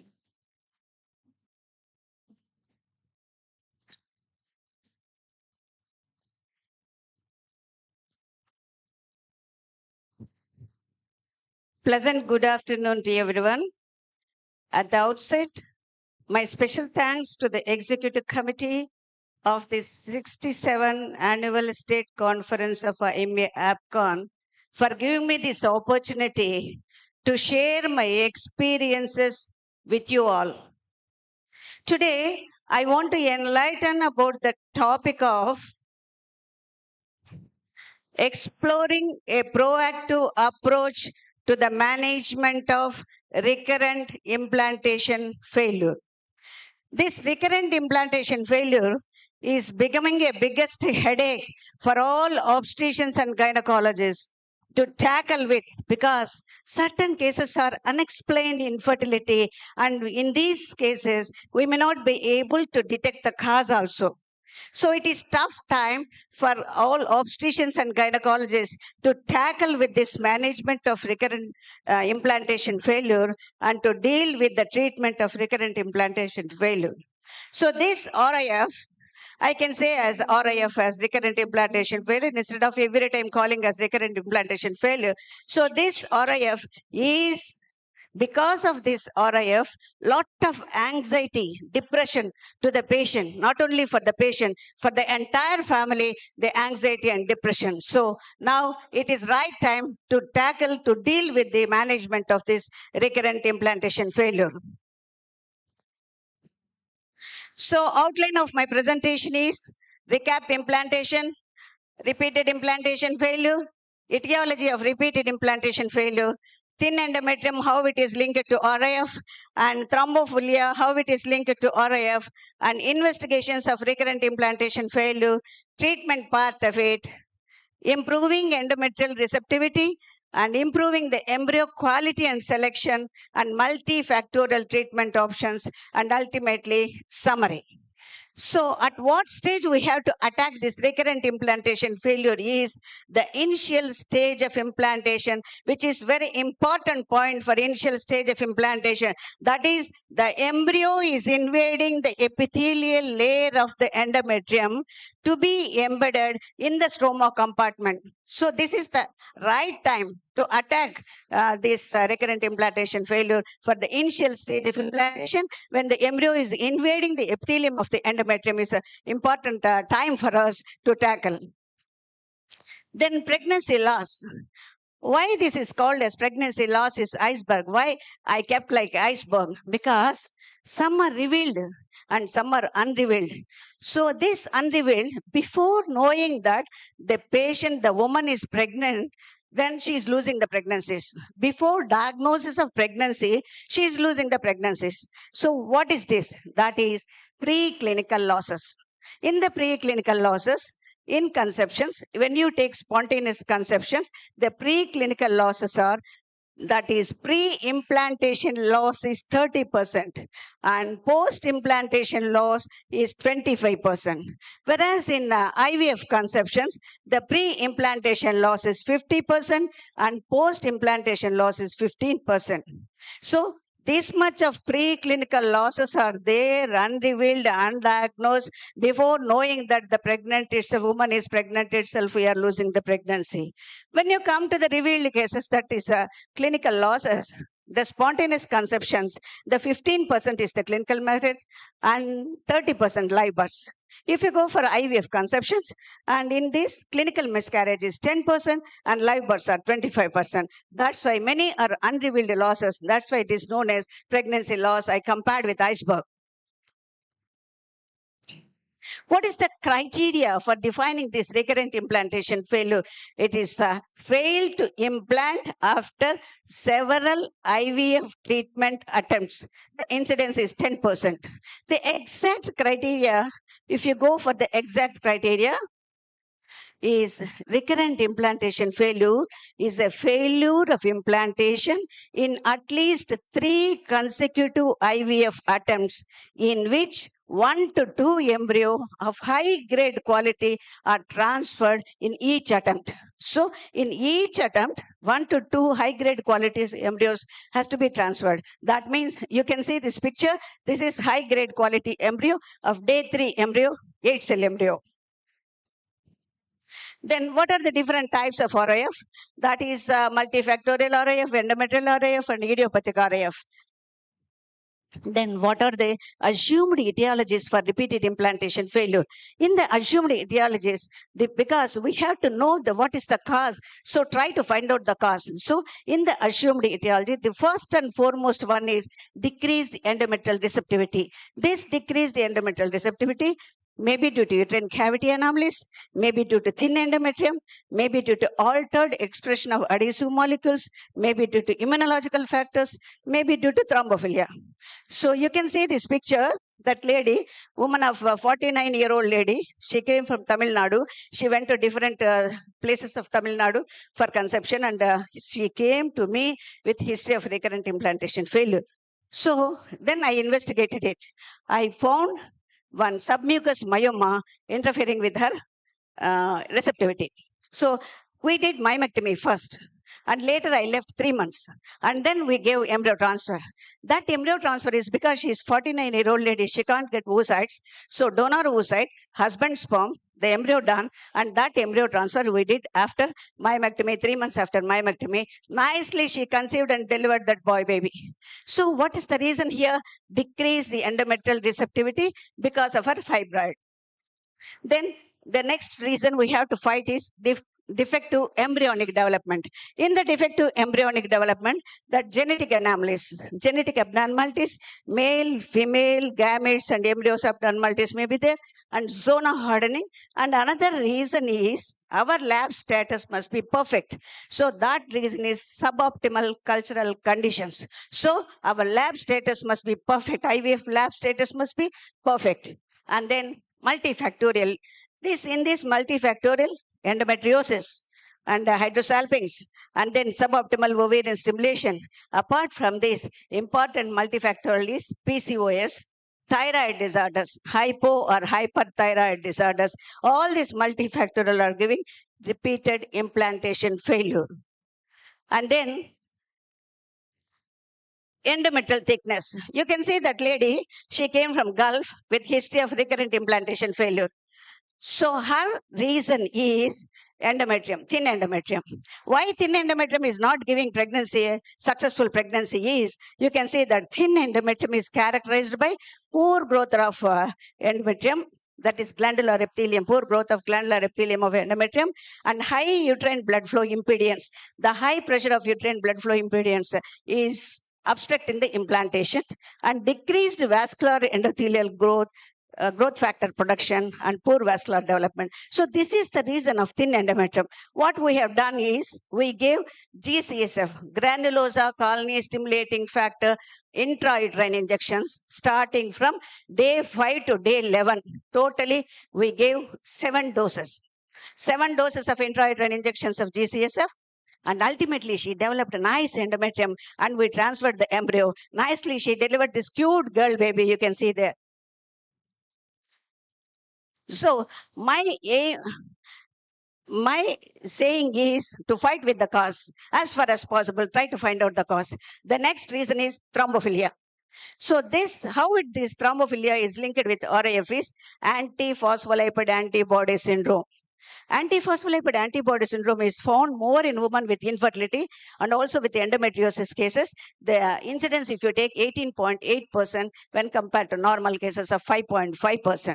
So this positive antiphospholipid antibodies are seen in 60% of women with infertility, endometriosis, and patients going for IVF. So thrombophilia is more common in IVF patients rather than normal patients if you compare. This patient is a typical example for antiphospholipid antibody syndrome. So what happens is we maintain the pregnancy of this lady throughout the pregnancy with low molecular weight heparin throughout pregnancy, and nicely she delivered twin babies. In the twin babies, to their luck, 1 male baby and 1 female baby gunshot. So that is the cause, the reason. We have to attack the reason. Then what are the proposed mechanisms of implantation failure in gynecological diseases? Many gynecological diseases are giving implantation failure. Why this is? Take endometriosis, hydrosalpinx, leiomyoma fibroids, endometrial polyp, and then PCOS. All these diseases, why it is not favorable for implantation is the gene protein molecule in the endometrium of these diseases will be altered. The reason, simple reason is gene proteins molecules will be altered in the endometrium, which is making unfavorable for the implantation. What happens in endometriosis? In endometriosis, the reduced alpha V beta 3 integrin, interleukin 11, HOXA 10, HOXA 11 expression, progesterone resistance, and elevated EMX2 expression. Similarly, in hydrosalpinx, mechanical interference and reduced alpha V beta 3 integrin and hoxaten and LIF expression. And in fibroids, leiomyoma, distorting the endometrial lining, tubal obstruction, hoxaten, and beta EB1 expression. And in polyp, endometrial polyp, mechanical interference and low osteopontin, IGF-BP progesterone receptors. And in PCOS, that is overexpression of androgen receptors, reduced alpha beta 3 integrin, IGF-BP, and steroid receptor co-activators, A1B1 and TF2. So these are the changes in the gene protein molecules of the endometrium, which is responsible for the implantation failure. So how to tackle this? So evaluation and treatment of the RIF, how to tackle this evaluation is take broadly into two factors. That is, once you have to deal with maternal factors, the second one is embryonic factors. Take first maternal factors. In the maternal factors, first of all, we have to take anatomical factors. In the anatomical factors, if the patient comes with a recurrent implantation failure, go for investigations perfectly. Do hysteroscopy, laparoscopy, whatever is needed, you proceed, Aplar test and everything you proceed. Then after hysteroscopy, if you find septum, remove the septum, do septectomy. And if you find fibroids, remove the fibroids, do myomectomy. If you find polyp, remove the endometrium polyp. And if you find adhesions, remove the adhesions, adhesolysis. While removing the adhesolysis, while doing adhesolysis, you have to keep it in your mind that adhesions, intrauterine adhesions, may be due to tuberculous endometritis or non-tuberculous endometritis, because 5% of infertility cases are due to tuberculosis endometritis, and reproductive tract tuberculosis, 5% infertility is responsible. So when you do the adhesolysis, send the endometrium for PCR TB. And then histopathological examination. Routinely, you have to do PCR TB endometrium test to rule out tuberculosis endometriosis. That is the first one in each and every clinic. You have to remember about tuberculous endometritis attacking this implantation. And then if there is hydrosalpinx, remove the hydrosalpinx, excision of the hydrosalpinx, and opposite tube also clipping has to be done. If you remove the hydrosalpinx one side and leave the patient, again she would develop hydrosalpinx on opposite side. So opposite side clipping also you have to do. So this is the way of anatomical factors correction first, and then go for the endometrium receptivity. For the endometrium receptivity, give high dose of estrogens, aspirin, sildenafil, and GCSF injections, granulosa colony stimulating factor intrauterine injections. And in case of thrombophilia, Aplar test is positive. Thrombophilia, and if in case of antiphospholipid antibody syndrome, give low molecular weight heparin. Low molecular weight heparin, aspirin, and corticosteroids will help. And the last one is immunological factors. You have to keep it in mind. If there is immunological factor, go for intravenous immunoglobulin injections. These are all the maternal factors to deal with the maternal factors. So you keep your mind 50% like maternal factors, and then go for the 50% for embryonic factors. In the embryonic factors, we have to give good oocyte. We have to give good sperm. Then good embryo will develop. So the aim is good oocyte, good sperm, and good embryo. How to get good oocyte? When the ovarian reserve, you have to test the ovarian reserve. How to test the ovarian reserve? By doing antral follicle count. As you all know, that by doing antral follicle count, anti-Mullerian hormone estimation, FSH estimation. So with this, we can know the ovarian reserve. If the reserve is poor, give some drugs, DHEA type of drugs, and organic diet and exercises and the lifestyle modification is very important to get the good oocyte. And then go for the sperm.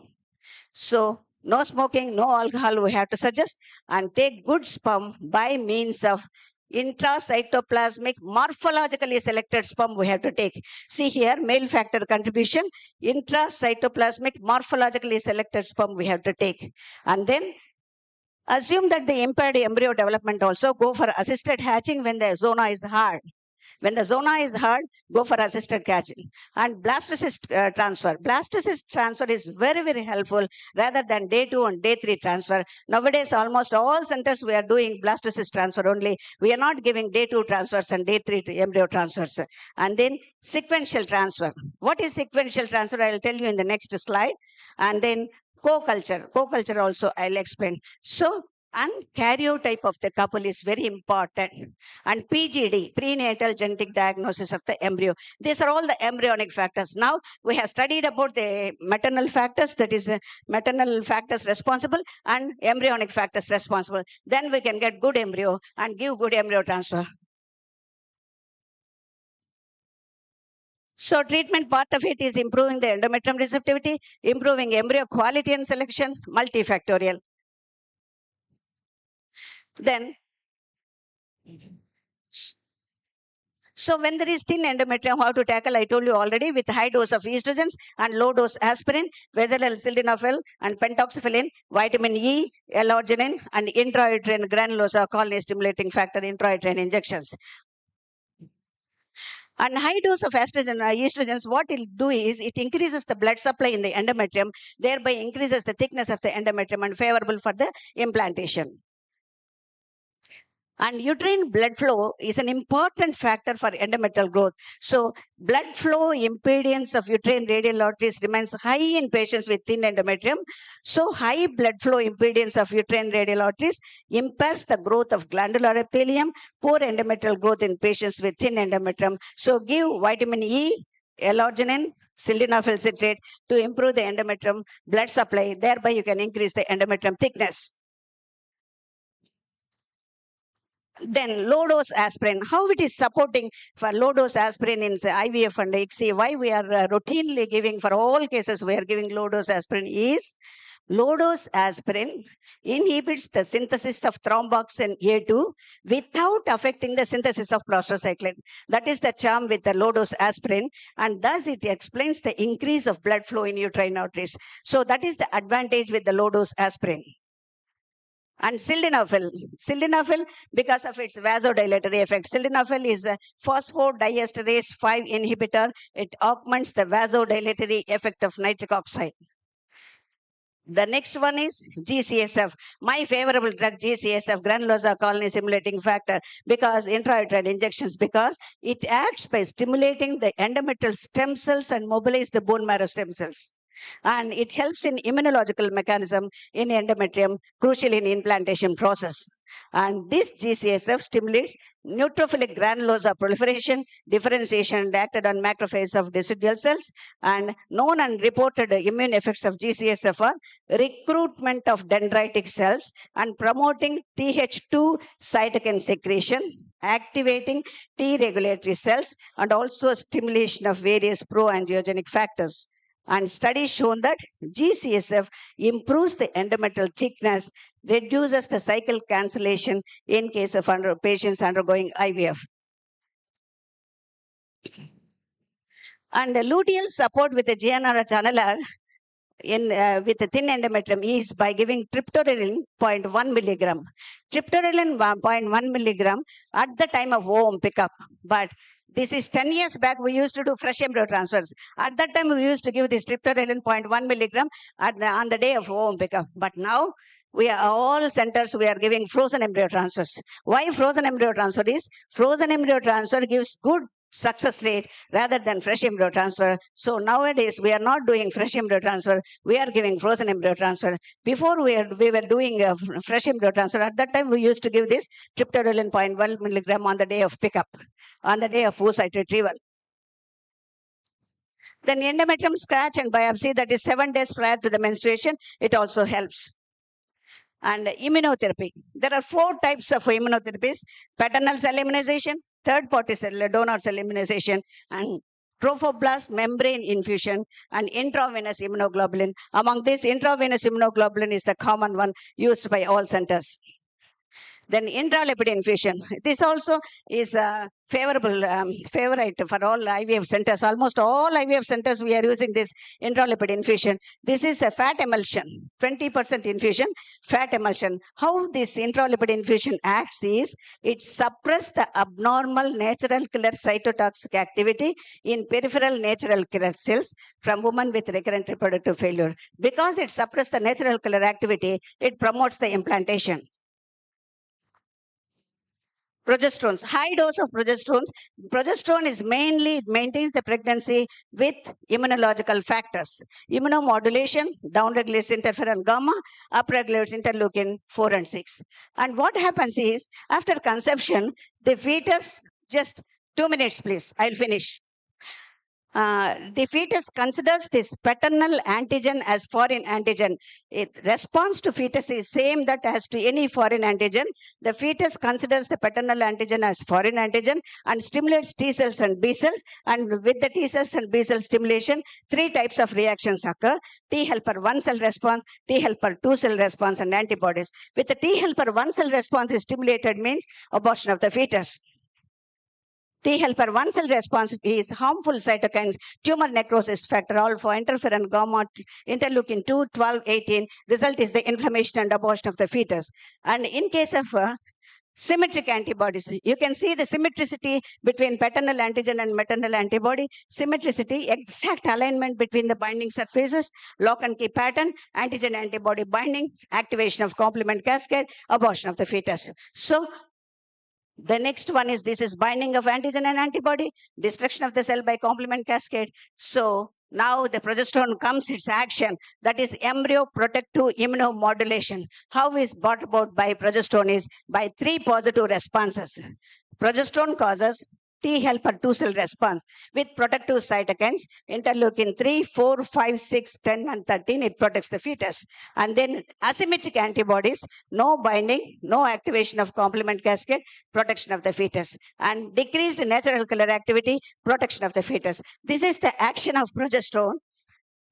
So progesterone causes progesterone receptor activation. How it is acting? Embryo protective immunomodulation. How is brought about by the progesterone is by progesterone receptor activation, and which increases the progesterone induced blocking factor. PIBF is increased, thereby embryo protective immunomodulation and protection of the fetus. When it starts, this is pregnancy protective immunomodulation starts pre-embryonic journey in the fallopian tube. This is after ovulation, it is going into the fallopian tube, and then fertilization, 2 cells and 4 cells. Exactly at the 4 cell stage, 4 to 8 cell stage, the immunomodulation starts. The progesterone action starts at the 4 cells level. 4 cell to 8 cell stage is the exact stage in the pre-embryonic journey in the fallopian tube for immunomodulation. Other treatments are PRP, that is platelet-rich plasma, atozepam. Atozepam we are using oxytocin and vasopressin B1A receptor agonist, has a good embryonic safety profile. It has no systemic toxicity, no mutagenic effect, no carcinogenic effect, and 30 minutes before embryo transfer, we are giving atozepam injection, a bolus dose of 6.5 milligrams, and some centers, they will continue infusion also. And azithromycin before embryo transfer, and autologous peripheral blood monocyte cells, PPMC, but we are not using this one, has shown some success. This is under research. And the glucocorticoids and aspirin, routinely using, reported to improve the pregnancy rate in autoantibody seropositive cases. Assisted hatching, when the zona is hard, go for assisted hatching. And blastocyst transfer, day 5 culture, because day 2 and day 3 transfers we stopped already. Almost all centers are giving blastocyst only. Day 5 blastocyst gives good success rate. Sequential transfer. I told you I will explain about sequential transfer. Recently, last month only, we have delivered one patient. Patient is an advocate, but we have delivered the cute girl baby to her. She is a 40-year-old lady and resistant case. So we did sequential transfer for her. How we did is, she developed 5 embryos. So we took 2 embryos at day 3 levels, 8 cell stage. We transferred on day 3, transfer done. And again, remaining 3 embryos I kept for day 5 culture. In the day 5 culture, among the 3 embryos, 1 blasto came. So that blasto we gave on day 5. So same cycle, day 3 transfer, day 5 transfer, 2 times transfer was done because it is a refractory case. Nicely conceived. She conceived and delivered a cute girl baby last month only. She is an advocate.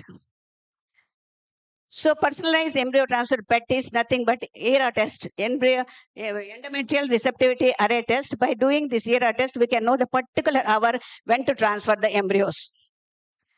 Co-culture. Co-culture is nothing but culture of the embryos along with cumulus cells. This is all under research. And male contribution, I told you, IMC, that is intracytoplasmic morphologically selected sperm we have to take for good success.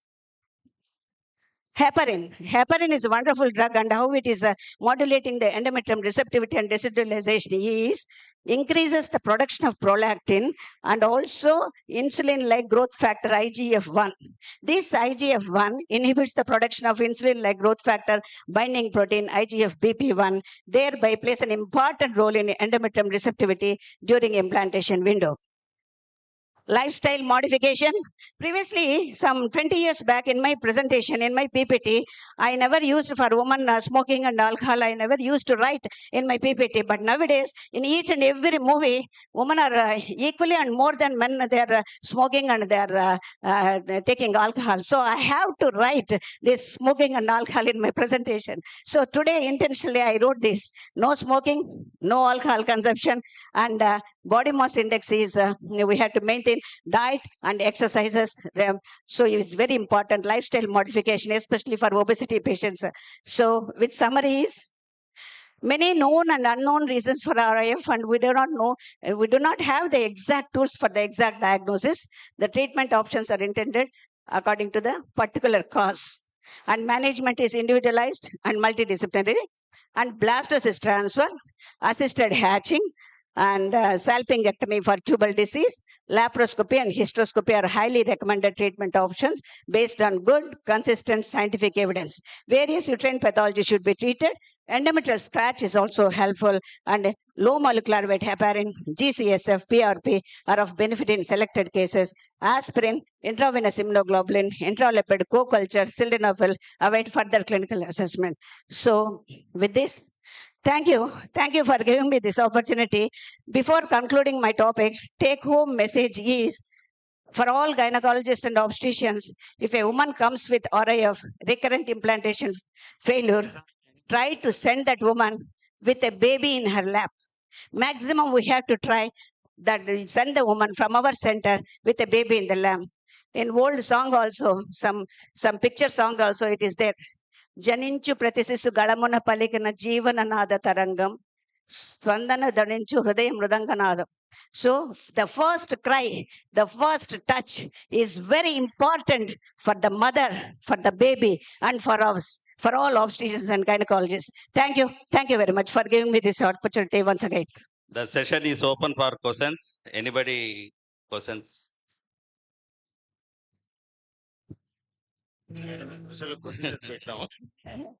Any gynecologist? Okay. Now I welcome Vijay Kumar sir to give memento to the chairman. Chairman Shanta Kumar madam.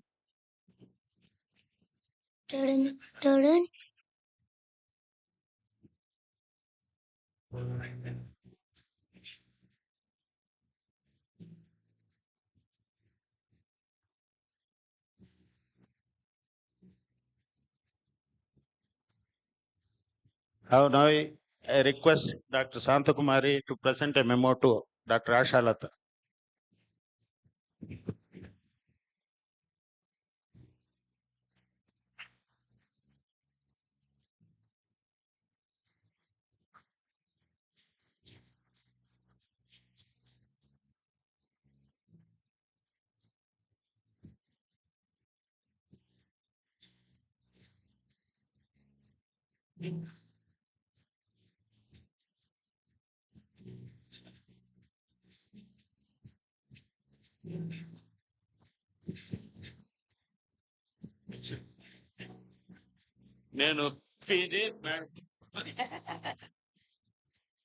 So, a small announcement. One of the lady doctors missed, it seems, one bag. If anybody is having that bag, it seems some valuable items are inside the bag. One of the lady doctors. If anybody is having 2 bags, please hand over.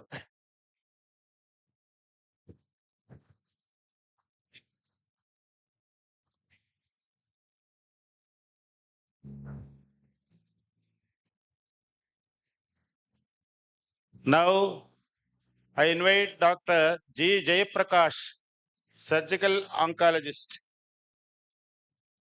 He is going to give presentation and evaluation of breast cancer surgery. Now, I request Dr. Sahadevudu, Senior Most Surgeon of Nandyal, to chair this session and moderate it.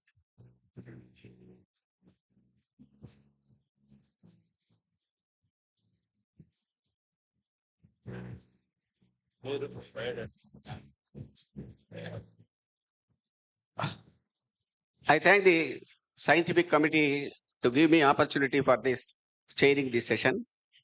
Dr. J. That is the aim of removal. So, how it all started? In the earlier days, in the 19th century, this man called Halsted, William Halsted, he did extensive surgery because at that time there are no chemotherapy, radiotherapy. Surgery was the only modality of treatment for tumors or lumps. So he did extensive radical surgery, removing whole of the breast, skin, the pectoralis major and minor muscles, and the axial lymph nodes to cure the breast diseases. But then the patient used to lose their breast, so there is no breast. This was done even for all stages, even for stage 1 to stage 4, this heavy limb, which won't decrease in size. So nowadays, we are doing either axillary sampling or sentinel node biopsy. With the advent of ICG, sentinel node biopsy have become very easy for us. So with ICG, we can identify the sentinel node, send for frozen section. If the node is positive, we do axial dissection, or if the node is negative, we avoid axial dissection. So the patient can have no axillary morbidity at last. So initially, sentinel node biopsy we used to do with technetium sulfur, but the problem is we need a gamma camera to detect the node. Then came methylene blue. Methylene blue, the problem with methylene blue is if we inject onto the skin will get necrosed. We have to remove that part of the skin. So unnecessarily we used to take off the skin. Now with the advent of ICG, ICG is very cheap in cheap drug, around 250 or 300 rupees. We dilute ICG, give around the lump or around the periareola. We will find the node in the axilla. We send the node for frozen section. If the node is negative, we avoid 2 or 3 years. They will have some implant dislodgement, dislocation, capsule contracture, and abnormalities. So they won't last for long. They are a short stop procedure. After 2 to 3 years, many patients they remove the implant, they go for free flap transfers or like those things. So free flaps, they are the best method for reconstruction of the breast. There are different free flaps like transverse rectus abdominis muzzle flap, but this is not done nowadays because the patient will lose the rectus abdominis part of the muzzle, will land in hernias. So the best procedure that we usually done by plastic surgeons are the deep inferior epigastric artery perforator flap, or which takes the belly fat below the umbilicus, the extra fat they keep into the breast, so the patient have a breast and lose the belly fat also. There's a dual advantage.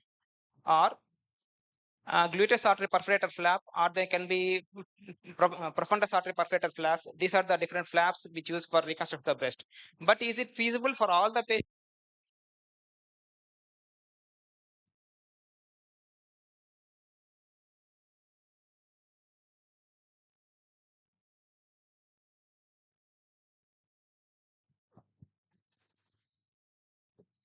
But is it feasible for all the patients? Because with the load of CA breast cancers and the need for extensive free flap, so many plastic surgeons, this is a difficulty. So they came the concept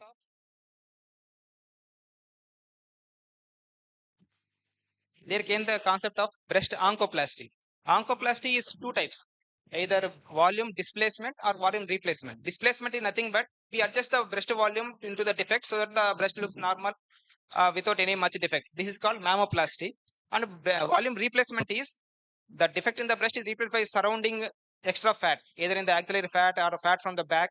We displace that fat into the breast defect. This is called oncoplasty. So in mammoplasty, these are different incisions depending on the size of the breast, size of the tumor, location of the tumor, and whether the nipple area complex is involved or not. Different incisions are described and different techniques are there, like perioral mammoplasty, omega, vertical J-plasties. These are all the different incisions. So you can see depending on the location of the tumor and also size of the breast, different incisions are described. And this is the type of mammoplasty. The disadvantage is this can be done only for small defects, less than 20% of volume. can be adjusted with mammoplasty. More than 20% loss in the breast volume, we can't adjust with mammoplasty. We definitely need some tissue transfer, either free flaps or pedicle flaps. So pedicle flaps, they can be done by ourselves. We need not need any plastic surgery support. So different types of pedicle flaps are there. LD flap is the oldest one, where we take the LD muscle and swing it into the breast tissue. But the morbidity is they will have a shoulder abnormality and they will lose the LD muscle and there will be a long scar on the back, which is evident. And then came the concept of mini LD. They used some part of LD muscle over the implants for small defect. They use mini LD, where the whole of the muscle is not lost, but part of the muscle will definitely go.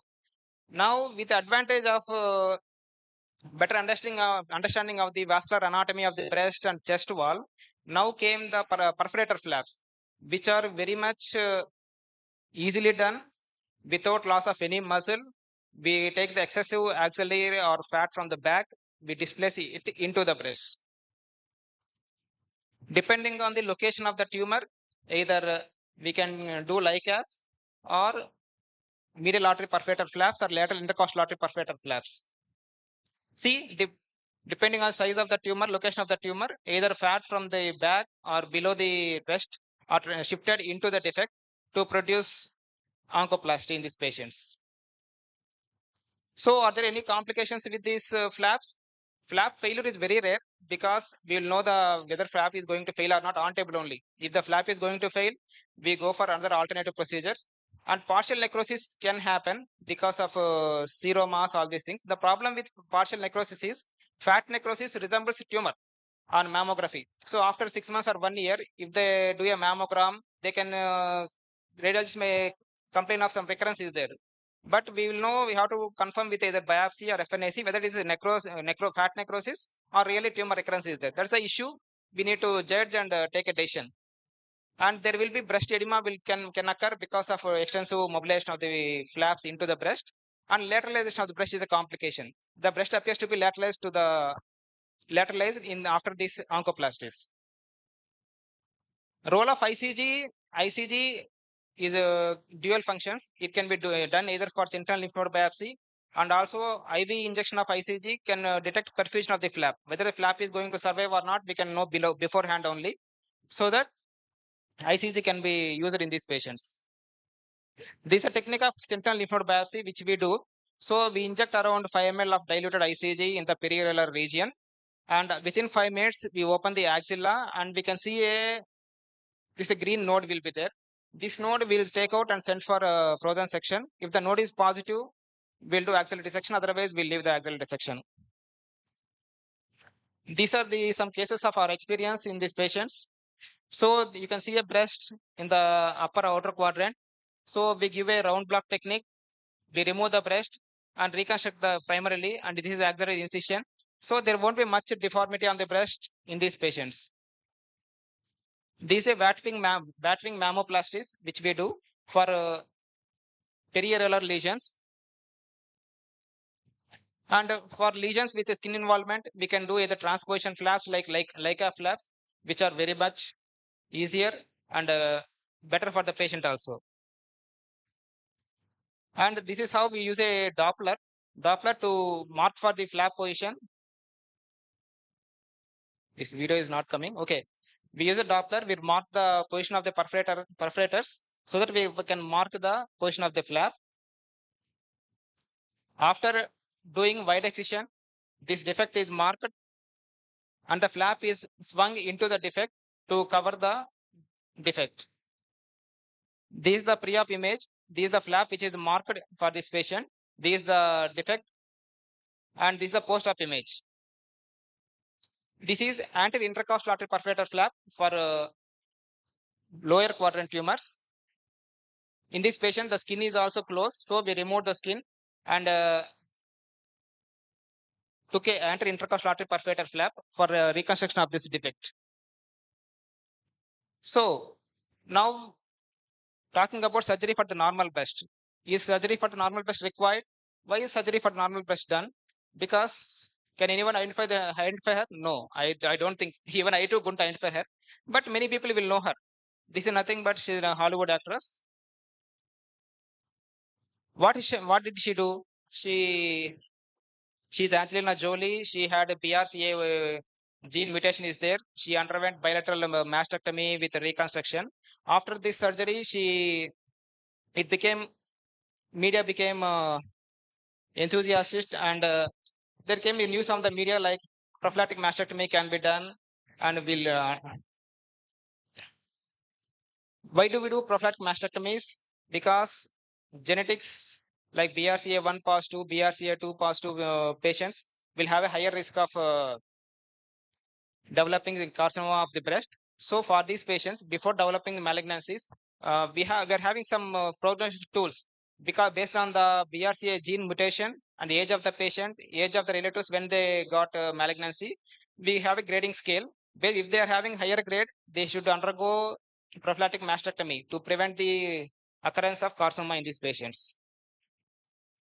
What are these BRCA genes? These are actually, they repair the DNA damages. When they're mutated, they couldn't repair the DNA damages. So the DNA damages will get accumulated and transform into malignancies. So which patients require genetic testing? There are different criteria for these patients. The young age patients, those with a family history of 2 or more people with a carcinoma or male breast cancer. These are all patients. They should undergo genetic testing and a prophylactic mastectomy if they're having higher risk. So this is an example of prophylactic mastectomy where this patient underwent bilateral mastectomy and reconstruction. Take home message is breast cancer doesn't always need a mastectomy. You have to discuss with the patient and planning of the disease and marking of the flaps. And it's a teamwork, because once you do surgery, it's not enough. The patient should take chemotherapy completely and also undergo radiation, because we are not removing the breast. After the removal of the lump, other breast is having a higher risk for recurrence. So we need to give radiation for these patients. Mastectomy procedure has initially was therapeutic, now became prophylactic. Now for CA patients, malignancy patients, we are doing breast conservation. And for those with genetic mutations, we are doing mastectomy and reconstruction. And the concept is replace what you take. Once we remove the lump, we have to replace the defect to maintain aesthetics. Thank you.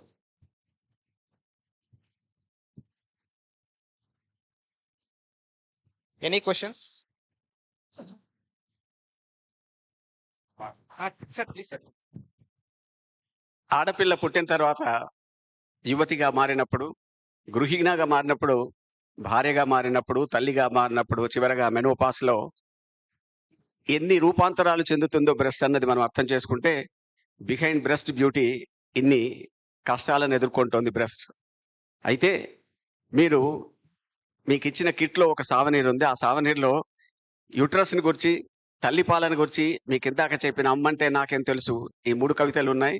మీరు సమయం చూసుకుని వాటిని చదివి మీరు స్పందన అందిస్తే చాలా సంతోషిస్తాను.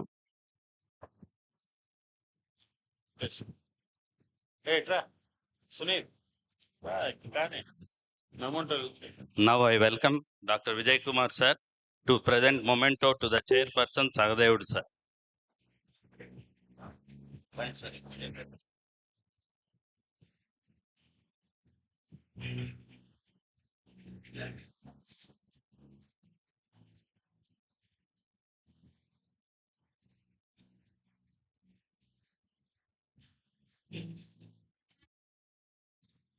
Now I request Dr. Sahadevudu to present to our speaker today.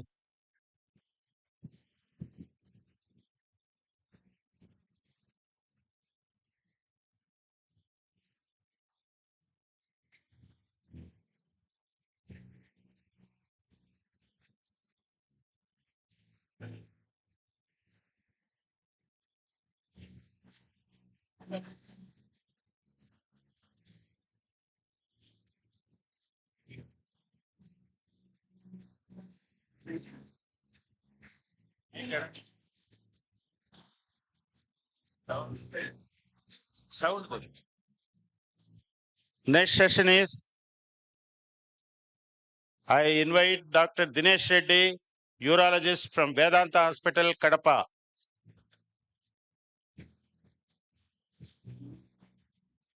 Now I welcome Dr. Sipai Subramaniam, MCH urologist. He is HOD and Department of Urology in SV Medical College, and also he was APNA president, and also he was state IMA president and EC member also NTR University. Now present MLC. He is a Medical Research Council. Now he will chair the session and moderate it. And again, I invite Dr. Srihari Rao, APMC chairman, to chair this session. Because of him only, we are going to get credit also. Right.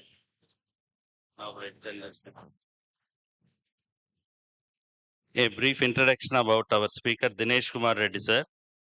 He completed his MBBS from Shantiram Medical College, Nandyal, MS General Surgery from Rangaraya Medical College, Kakinada, Senior Residency in the Department of General Surgery in RIMS Medical College, Kadapa, and DNB Urology in Satyasai Institute of Higher Medical Sciences.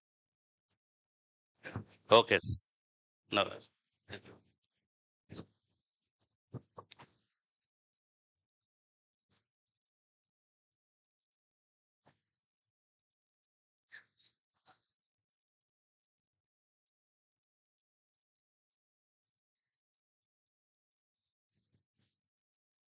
Good afternoon.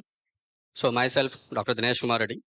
Today we will learn about renal stones, effective management of renal stones. So coming to the introduction, epidemiology, there is a lifetime prevalence of 1 to 15%, but in the United States there is a 10 to 15%. It is less common in less than 20 years persons. There is a peak incidence of renal stones in 4th to 6th decade. Men's and the incidence is more common in men compared to women by 2 to 3 times. It is high prevalent in hot, dry, and climates, and it is directly related with the body mass index. So, what are the different causes? Maybe anatomical abnormalities like PUJ obstruction, some like R2 kidney disease, and anomalous kidneys, and secondary bacterial infection. And there is any defects in the transport of calcium or oxalate, they may lead to formation of these stones. So pathophysiology coming to stones. So it is a urine saturation of these solutes. Whenever it becomes super saturation, lead to crystal nucleation and aggregation, finally formation of stone. So different types of the stones. There are most commonly 4 types: calcium oxalate stones and phosphate, triple phosphate stones, uric acid and cysteine stones. And there are some uncommon stones like xanthine stones, which is a because of xanthine oxidase deficiency, which lead to xanthinuria and formation of the stones. And matrix stones, there is a protease infection, it lead to matrix stone, but it is a matrix stone is a radiolucent. Next, trimetrin stone, which is an antihypertensive, and second, next is the indinavir stone, which is a drug used to treat in the AIDS, and ephedrine or guanfacine is a cough medicine. So in India, it is a more common type is the calcium oxalate stones, followed by and mixed calcium oxalate and phosphate stones, and remaining stones are very less known. So coming to the calcium oxalate stones, it also known as mulberry stones because there is a projection, sharp projection over the stone, and it is because of sharp projection it lead to hematuria, and it is a very hard stone, and it is they are radio opaque stones. Coming to the phosphate stones, they are usually calcium phosphate, but whenever there is a infections are there, it lead to triple phosphate stones, calcium, magnesium, ammonium phosphate. They are smooth and they cause minimum symptoms, and they will they are also radio opaque. These are the phosphate stones. So they enlarge rapidly and take the shape of the calyces. So they are known as stagan caliculus. Uric acid stones, they are slightly hard. There are multiple stones are there, and they are radiolucent. So in X-ray they are not visible, so we can detect by ultrasound. Cysteine stones, there because it is a cysteine stones formed in the autosomal recessive disorder, most common because of due to cystinuria, most common in young girls, where there is a cysteine not absorbed by tubules lead to cystinuria and formation of the cysteine stones. there are multiple stones and radio opaque. So coming to the clinical manifestations, they have severe plank pain and lower abdominal pain, nausea, vomiting, fatigability, and sometimes there any infection is there is a increased temperatures and pain during micturition, and something there is a hematuria. Sometimes any stone, bilateral stones are there, any they may lead to anuria and algoria. So these are the different position of the stones. In the kidney, it is a stagnant calculus, in the ureter or in the bladder and or in the urethra. So coming to the investigations, ultrasound is the primary diagnostic tool. It has sensitivity of 45% and a specificity of 94 for ureteral stones, and renal stones sensitivity 45 and a sensitivity of 90%. So this is the ultrasound showing stone. There is a post acoustic shadow. It will detect the stone. Next, coming to the second investigation are X-ray KUB, because 90% of renal stones are radio opaque, so they may be detected by X-ray KUB. These are the images showing the stones in the kidney, and next the second image showing the stone in the lower ureter. Same. Next, standard investigation for a plank pain or renal stone is a non-contrast CT. It can detect the number of the stones, stone size, and density of the stone, HU value, and the skin to stone distance, and relation to any other adjacent structures. We can detect by CT scanning, and we can plan further management. So these are the some images showing the renal stones in the kidneys. So right side one is the stagnant calculus. It is a very big stone, occupies all calyces. So coming to the treatment algorithm for renal stones, it is a non-lower polar renal stones. If it is less than 2 centimeter or more than 2 centimeter, in more than 2 centimeter, we directly plan for PCNL. Less than 2 centimeter, again it is less than 1 or more than 1. If less than 1 centimeter, we can go for ESWL, shockwave lithotripsy. If it is failed, we will go for flexible ureteroscopy. Or if it is stone more than 1 centimeter, it depends on the HU value density. If it is a less than 1000 HU or skin to stone distance, it is more than 10 centimeter, we go for shockwave lithotripsy. Less than 10. If it is HU more than 1000 and skin to stone distance more than 10, we will go for ureteroscopy, flexible ureteroscopy. So if it is a symptomatic lower pole renal calculus, less than 1 centimeter, HU value less than 1000, and skin to stone distance less than 10 centimeter with a favorable anatomy, go for shockwave lithotripsy. Unfavorable anatomy, HU more than 1000, go for ureteroscopy. 1 to 2 centimeter, if initially they are doing PCNL, now it is converted, maximum they are doing flexible ureteroscopy. More than 2 centimeter, we go for PCNL. So coming to the ESWL, what is the principle in ESWL? They will give shock waves. These are special form of sound waves which are generated extracorporeally, passed through the body to fragment the stones. Because there is change in the density and acoustic impedance from water to calculus, it results in the stone fragmentation. So this is the maybe image showing the localization of the stones, a fluoroscopy or ultrasound guidance. So what are different contraindication for ESWL? Absolute is pregnancy is absolute contraindication for ESWL, and any coagulopathies or any bleeding disorders or any distal urinary obstruction, because in ESWL there is fragmentation of the stones are there. These fragments may still obstruct in the lower ureter. Any active UTI, it is absolute contraindication. Any renal artery aneurysms or abdominal aortic aneurysms, it is a absolute contraindications. Coming to the relative, in obesity, there is a more distance from skin to stone, so relative indication. In uncontrolled hypertension, it lead to bleeding. Any abnormalities like orthopedic and spinal abnormalities, like next 16 Brusset stones are also contraindications. So coming to the complications, immediate complications and delayed complications of ESWL. Immediate means there is some stone fragments will be retained and may lead to urinary infection or maybe hemorrhage or hematoma formation, any other adjacent organ injury. Delayed, because there is injury to renal parenchyma, there is a reduced renal function over a period of time. and there is a development of hypertension and recurrence of the stone formation. So this is the main complication in the SWL. There is a stone street because after fragmentation of the all stones fragments, they are retained in the ureter like a stone street known as strain stress. So second procedure is the PCNL, is the percutaneous nephrolithotomy. We can access by either fluoroscopic guidance or ultrasound guidance. So this is the different position. First position is the prone position. There is a 11th rib, 12th rib, and iliac crest. We mark the iliac crest, and with under fluoroscope guidance, we will enter the desired calyx. This is the now it is a modified position for supine PCNL because prone PCNL in obese persons or any respiratory problems, prone position is very difficult. So for them, we will do supine PCNL. In supine PCNL, we will go enter the system below at the level of posterior axillary line. And whenever there is a stone in the ureter along with kidney, we can do by this position. Both ureteroscopy and PCNL will do simultaneous same time.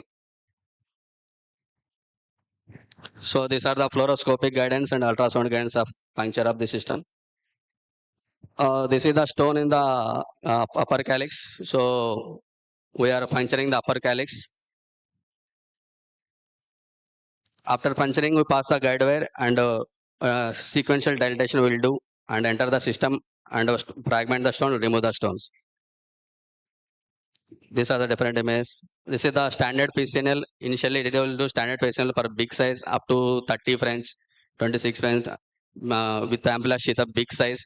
So it lead to so many complications like bleeding, parenchymal injury, aneurysm formations. Sometimes we may require multiple punctures, 2 or 3 punctures. So each puncture there is a high chance of bleeding and injury. Sometimes we may injure the renal vein. So in this they are showing the after puncturing contrast may enter into the renal vein. It may lead to renal vein injury and bleeding. These are the multiple tracks. And after procedure, we put the PCN catheters. Maybe sometime 2 or 3 you have to keep the PCN. And these are very painful post-operative, very painful to the patient, and complications are there. So next, because of standard PCNL, there are so many complications. Now they are changing towards the mini PCNL. In this, we will go for 14 to 16 French dilatation, and we will do mini PCNL. It will decrease some complications compared to the standard PCNL. These are the mini PERC instruments, the dilators between 12 French to 16 French, and we will pass the scope like 12 French and 14 French nephroscope. Next procedure, the ultra mini PERC, where there is a 11 French outer sheath, and we use the 6 French inner sheath, and we'll use the 6 French scope. This is the micro PERC. There is a 8 French mini microscope sheath is there and attached with a 0.9 mm flexible telescope, and we'll fragment the we'll with the laser we'll dissolve the stones. So these are the some PCNL complications are there like fever. Mostly 80% of people may fever, which is managed conservatively with antibiotics, or some post-operative pain with analgesics and opioids analgesics. Some bleeding is there in 10% of people, but some requires transfusion, and UTI, which is managed with antibiotics, or hematoma formation. Sometimes very bleeding is severe, it cannot control, so may require angioembolization, and sometimes lead to pulmonary thromboembolism, and adjacent lung hemothorax and hydrothorax may develop. Sometimes severe bleeding, they may go for hemorrhagic shock, and sometimes sepsis they will develop, and acute tubular necrosis. So now there is a, because of complications of PCNL, now there is a development of flexible ureterorenoscope known as RIRS. There is a sheath from size from 6 to 9 French. You can reach the entire system of the entire renal system, even lower pole of the kidney. So why there is a rising trends in the RIRS now? Because short hospital stay and improved cosmesis, there is no incision, no bleeding, and you can go for early return to the work. And sometimes stones are very hard, very suboptimal results with the ESWL. So there is a rising trend in the RIRS now. So different indication for RIRS, like a failed ESWL. Sometimes along with ESWL, we'll do RIRS up to 2.5 centimeter stones, some radial lucent stones, and combined ureteric and renal stones, we can do RIRS, and calyceal diverticular stones. Because with PCNL, there is a high chance of injury to the calyces. So, and we can go with RIRS, we can reach the entire system. So RIRS especially useful for pregnant, prepubertal children, and because of small compared to small size, and very safe for pregnant women, we can use the flexible ureteral endoscope. And some who are on bleeding disorder or anticoagulants, we can do with RIRS, flexible ureteral endoscope. These are the different types of flexible ureteral endoscope. Reusable flexible URS, this one, and some are this is the disposable one. So this is the advantage in flexible ureteral endoscope. So there is a bend at the tip of the scope. It may reach without any instruments inside the scope. It may reach more up to 270 to 300. If instruments are there, it reaches around 230, 240 like that. So we can reach the all calyces and we can remove the all stones.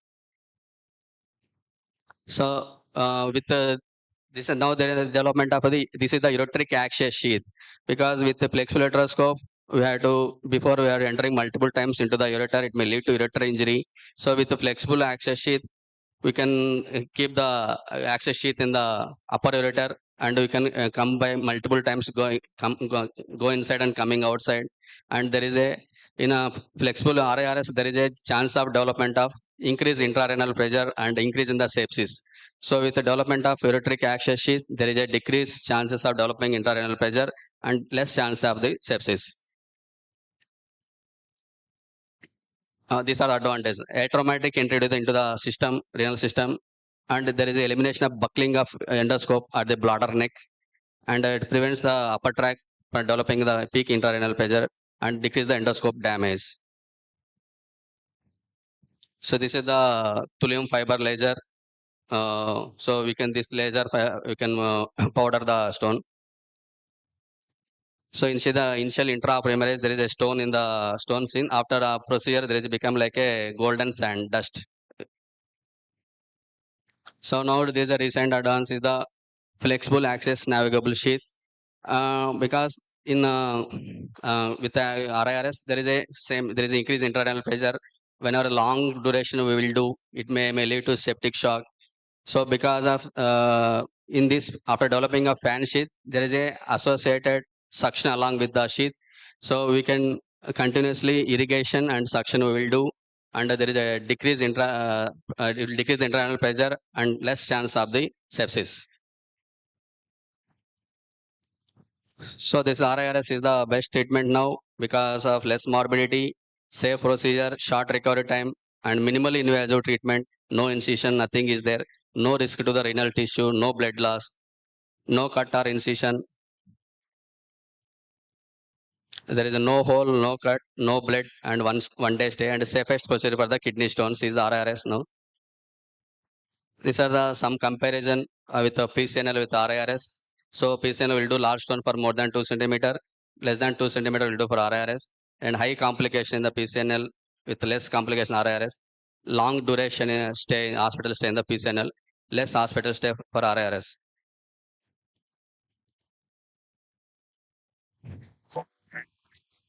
So this is the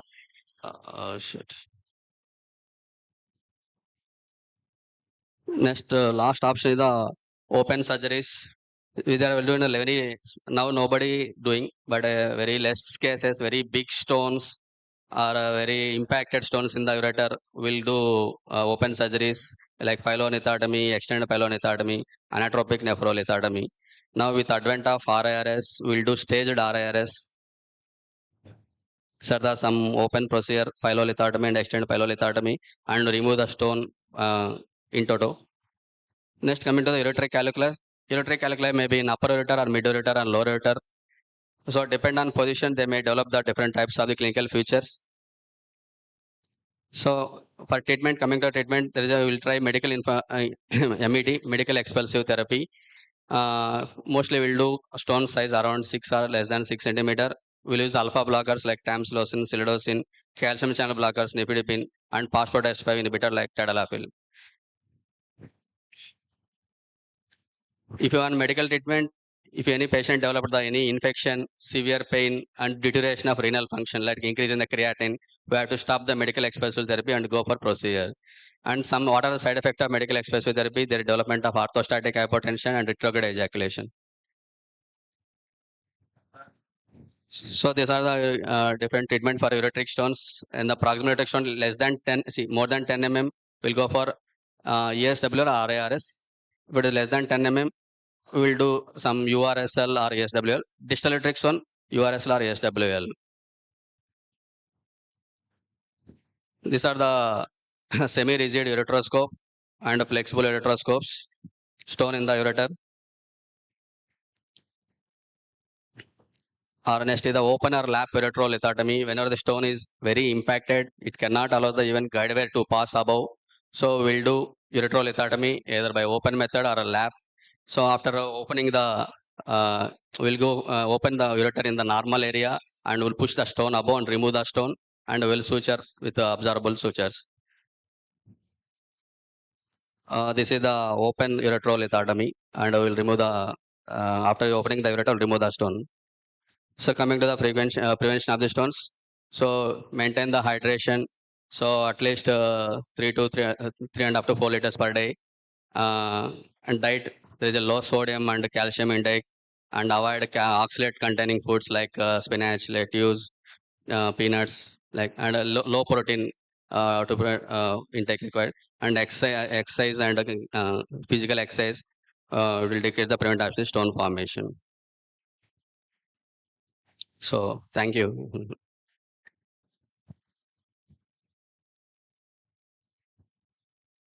Now I welcome Vijay Kumar sir to present memento to the chairperson, Dr. Subramaniam sir.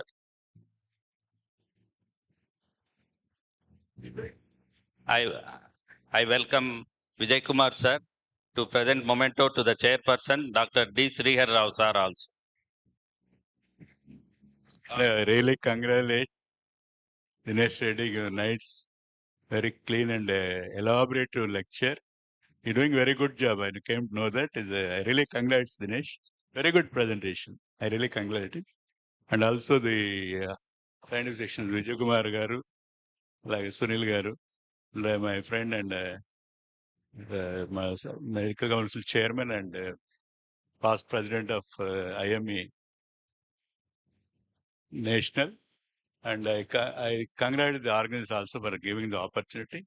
My heartful congrats once again, Dinesh Reddy, and giving the very nice presentation, Dinesh. All the best. Thank you. Very good presentation.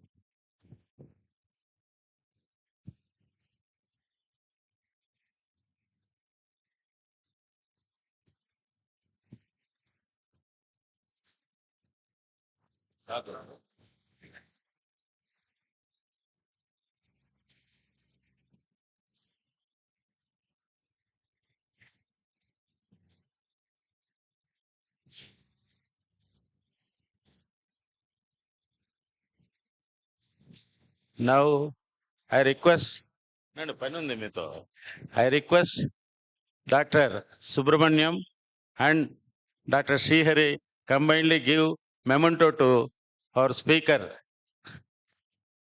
Dinesh.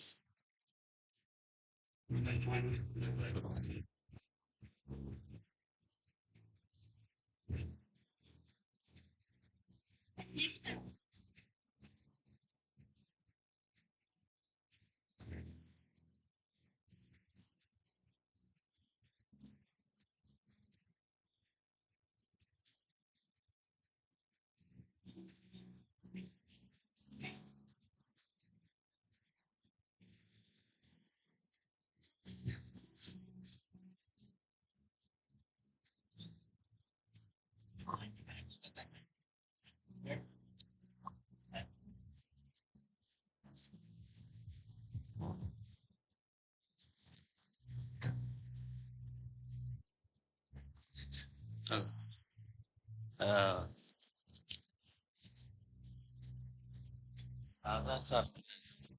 చెప్తాను ఆ మాట చెప్తాం. Due to some unavoidable circumstances, Dr. Nagaraj Kumar sir could not make up the session. Our next speaker is I welcome Dr. Gauri Garu to come on to the dais. I welcome Dr. Jayamma Madam to come on to the dais and to occupy as chairperson.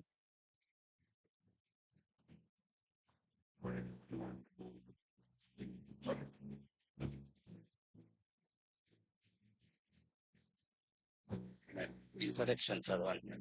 మీరే చదువుతారా? మీరే చదువుతారు.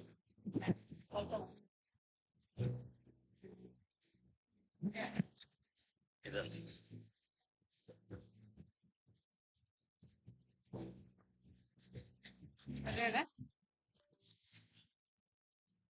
Hello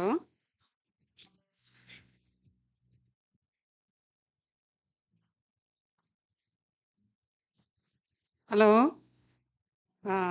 doctor Gauri MBBS MD DM FSCA she worked in MBBS SC Medical College Tirupati, MD Pulmonary Medicine SV Medical College Tirupati, and DM Cardiology Usmania Medical College Hyderabad.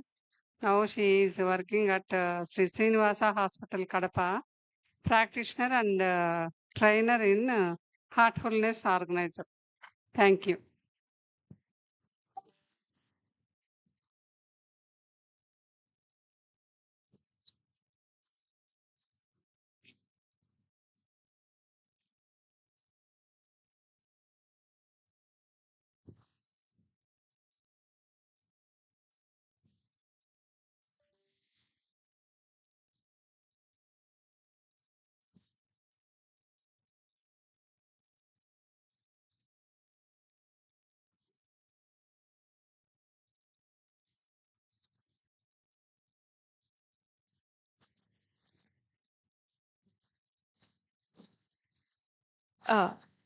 Good afternoon to everybody. Thank you. Thank you, the organization, for inviting me to give this lecture. Today, I'm going to present something which is very useful and important to all of us. That is about meditation. So, I'm a trainer and practitioner in Heartfulness organization, and this is based on meditation. So, what is our meditation? So,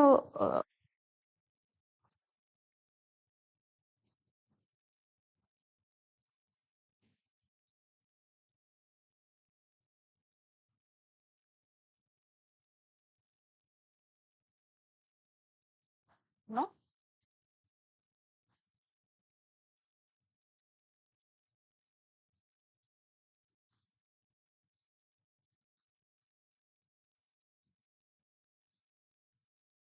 So, we're all present here. Our bodies are present here, or our minds also present here. Where is our mind? Is it here listening to this session or talk, or is it thinking about something in the past or future? So, what is meditation? So, here we can see that a small boy is playing with his favorite toy. And even if you try to take the toy from him, he won't allow it. He is so focused on it. So, a student listening to his favorite teacher as if that is the world for him. So, a boy or girl thinking about his boy or girlfriend. So, we worrying about what is going to happen in the exam. Not what is not meditation? Daydreaming. Okay, thinking about that we are meditating and not meditating. So, why meditation? What are the different advantages of meditation? Meditation brings about focus and this increases the concentration, which in turn gives balance, helps in regaining memory, and our willpower increases, and thereby we can master our mind. So overall, all these can be differences in our health and sleep, and ultimately God realization. For those who don't believe in God, it is self realization, the purpose for which we are here, and realizing what is our own potential. So, what does some research say about meditation? What are the different actions or effects of meditation on our mind, body, and spirit? So, this is about the EEG waves. We all know that alpha, beta, gamma, theta, and delta waves are there. Alpha is in a passive state, beta when we start thinking, gamma is when we are, it's a higher activity when we are learning something. So, our alertness or anxiety. So, theta is a calmer state whenever we are stepping into the sleep. And delta is the most calm state, that is almost in unconscious states and all. So, research says that during meditation, in the early stages, our brain goes into the alpha, then it goes into beta, that is thinking stage, and then it goes into theta and ultimately delta stages. After some time, when we are coming out of meditation, we again come through theta and beta waves. So these are the white blood cells. These are the white blood cells that the reaction of the cells in different emotions. So we can see that uh, when there is compassion, thank you, wisdom, and all these stages, they are very well organized. So when these cells are, when they are feeling like frustration or anger and all, they are so disorganized. So what are telomeres? Telomeres are the sequences of the DNAs at the end of the chromosomes. So these telomeres, they divide at each cell cycles. So eventually, after so many cycles, as we get old, the size of the telomere comes down. And this decrease in the size of the telomere is directly proportional to the stress that we take. The cortisol and catecholamine hormones, they have got a great impact on it. So by meditation, we decrease the stress, and it is proven that the size of the telomeres in people who do meditation, it is larger than those who don't do meditation. So eventually, we can say that the aging is delayed. What are the different researches that are shown in heartfulness? Like meditation helps in stress reduction, its effect on hypertension. So it effect on the adrenocortical activity, its effect on autonomic instability. So high in in blood pressure and death rates, there is a reduction. There was reduced atherosclerosis in American Cardiology Journal. So, reduced thickening of the coronary arteries, reduced constriction of blood vessels, blood pressure, myocardial ischemia, slowing of aging, stress relief. So, reduced hospitalization rates because of cardiac complications, medical care utilization and hospitalization, increased creativity, improved memory, increased intelligence, decreased anxiety, decreased alcohol abuse, increased productivity, reduced blood pressure. So, American College of Cardiology has included meditation as one of the lifestyle changes that can be done for cardiac patients. So, we can introduce meditation at all stages of age so that it can help us in decreasing all the risk factors that are indirectly or directly related to the cardiac problems. So, what is the meditation is also like any other activity. The effect of the activity increases with the number of times that we do. The amount of meditation, if we increase it, the time that we spend, it also increases the effects. So, with meditation in the brain, we can see that there is an increase in the cortical thickness, increase in the gray matter related to the areas of memory and thought, and increases in the brain volume, especially in the areas of self regulation, positive emotions, and self control.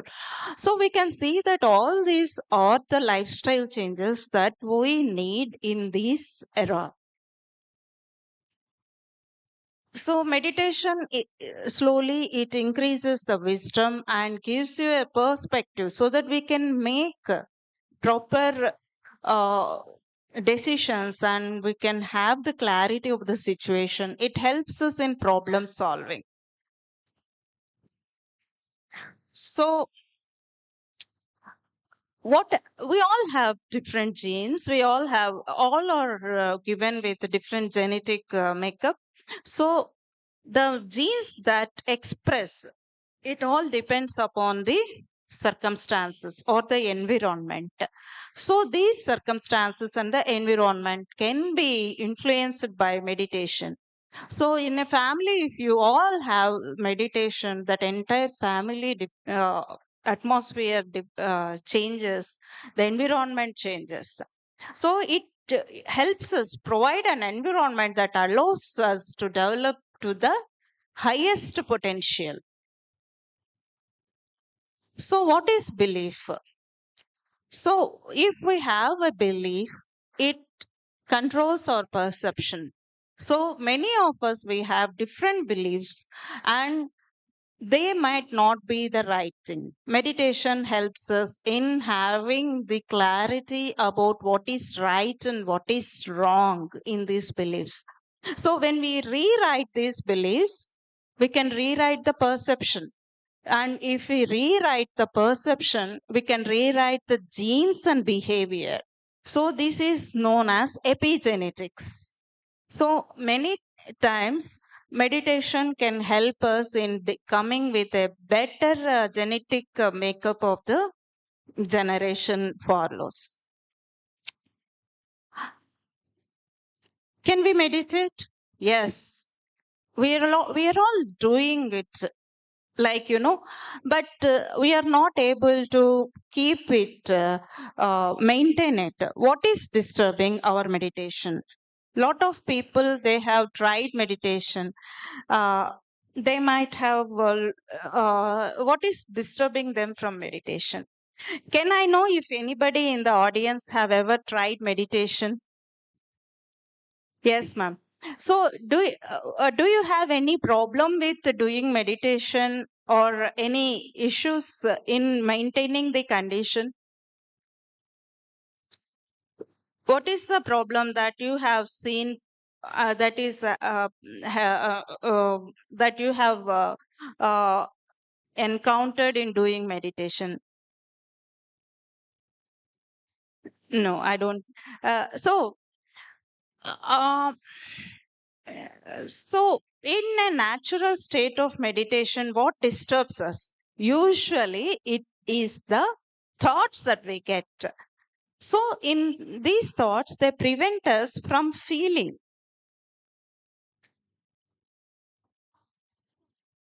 So, whenever you feel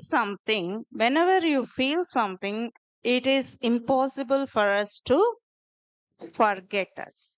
So, feeling always supersedes the reading.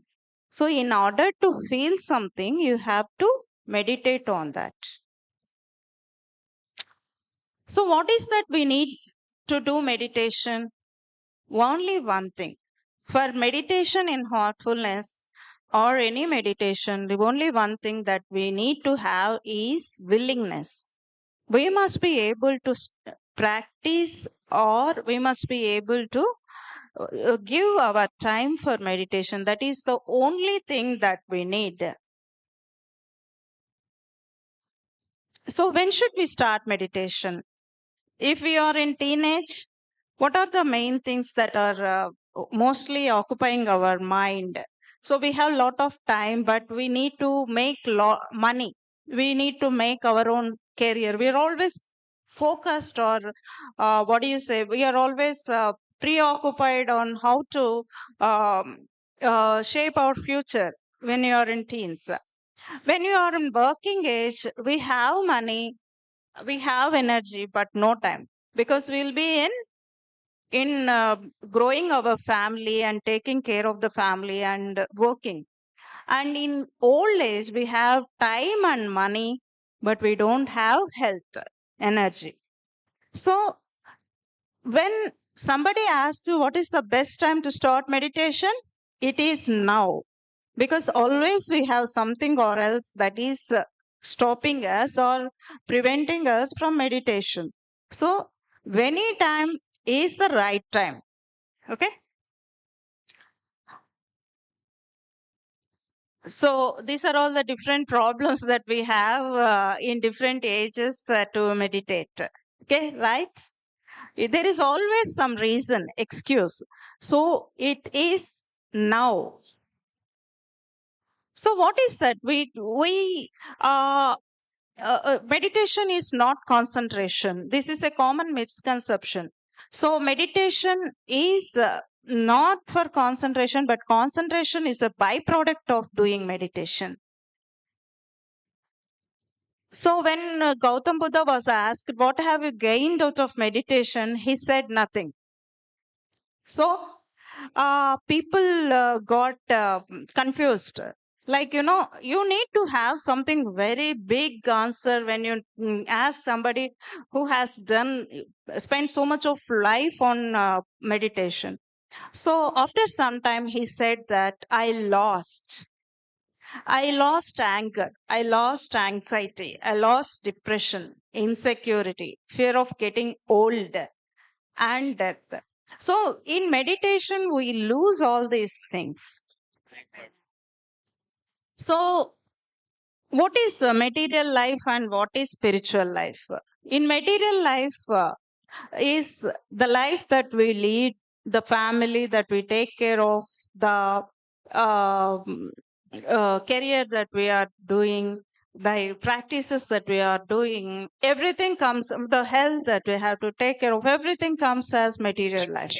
And what is spiritual life? Spiritual life is the life that we do for our self realization or God realization. So one has to balance between the material life and the spiritual life, because material life we have to lead and we have to take part in it and we have to do the best, because we are given this life, and we along with it we have lot of responsibilities, we have to take care of them. And spiritual life, it is the responsibility of us to ourselves, so we have to balance both of them. So in heartfulness, we can see that in material life it is very fulfilling, the achievements that we make, like we achieve a lot of things, but at the end it leaves a feeling of emptiness. Real joy, happiness and peace come from within, so we have to go inside to find the real joy and happiness. So in meditation, we get lot of thoughts. We have to understand that the thoughts are not coming during the meditation. They are already present and they become conspicuous when we try to close our eyes. Okay? Instead of resisting them, judging them, just ignore the thoughts while doing meditation. So in meditation, we need to have, although we are closing our eyes, we need to have awareness of what is happening inside. We have to focus on our inside. So, a mind can be like, here in this picture, we can see that this man is thinking about everything in his life, his child, wife, his work, everything. And the dog also has got something in its mind. It has got its own world. So, what is that? Are we mindful or are we mindful? Are we mindful of everything or are we mindful of what is happening around ourselves? During the process, if we get by noises and others, gently we have to bring back our focus on to the heart. So, why do you focus on heart? What is the reason for meditating on heart?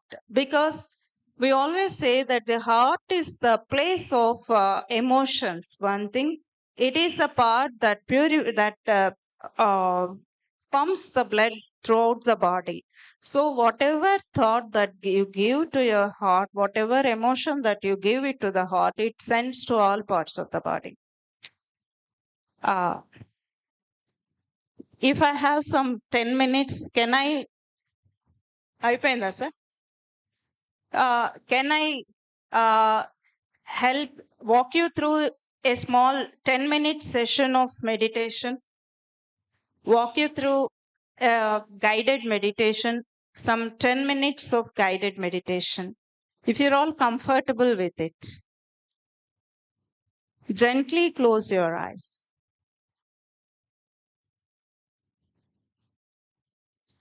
Focus on your feet. Gently move your toes and feel them relax.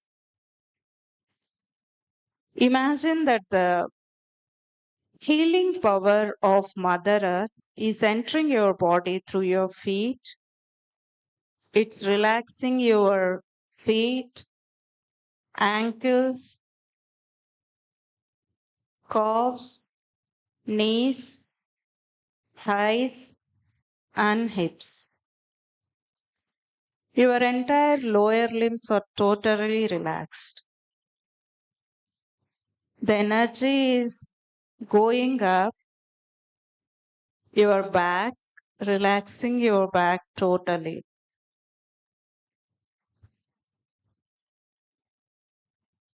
Now your abdomen is relaxed. You can take a deep breath and release. Your chest is relaxed. The energy is moving into your shoulders, relaxing them. It's coming through your arms, elbows, forearms, wrists, and hands. Your upper limbs are totally relaxed. Now it is moving through your neck, jaws, mouth, nose, ears, eyes, and forehead. To the top of your head, your entire body is relaxed. Now, gently move your attention to your heart.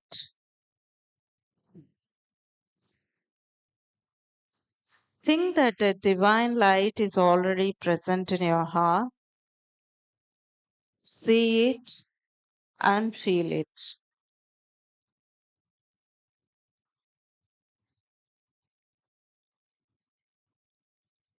Just keep your focus on this light. If you get any thoughts, any distractions, taking your mind away, gently pull back your attention onto your heart. Just ignore all the thoughts that can come. Please start meditation.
Hello. Hello. Hello. Hello.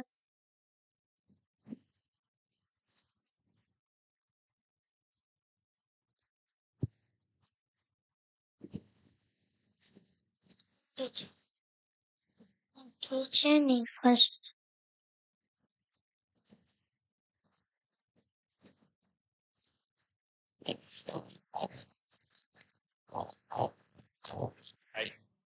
That's all. Thank you. Now, No. now I welcome Gauri Madam to give small memento to our chairperson. Chairperson. Memento, chairperson. Chairperson moment. Dokate.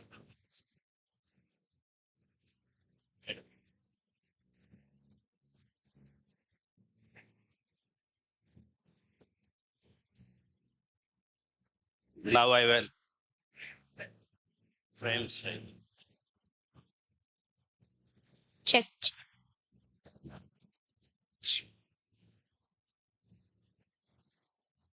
Now I welcome Jayama Madam to give memento to our speaker, Dr.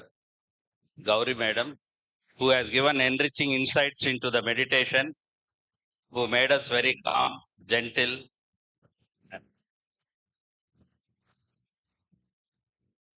Brain is a special organ. By weight, it is only 2% of the body weight. But circulation, it takes 20% of blood. That's why it is a special organ. ఆధునిక మానవుడు రాను రాను జిరాఫీగా మారుతున్నాడు. అతని హృదయానికి మెదడుకు దూరం పెరుగుతోంది అంటాడు ఆరుద్ర. ఆధునిక మానవుడు రాను రాను జిరాఫీగా మారుతున్నాడు. అతని హృదయానికి మెదడుకు దూరం పెరుగుతోంది.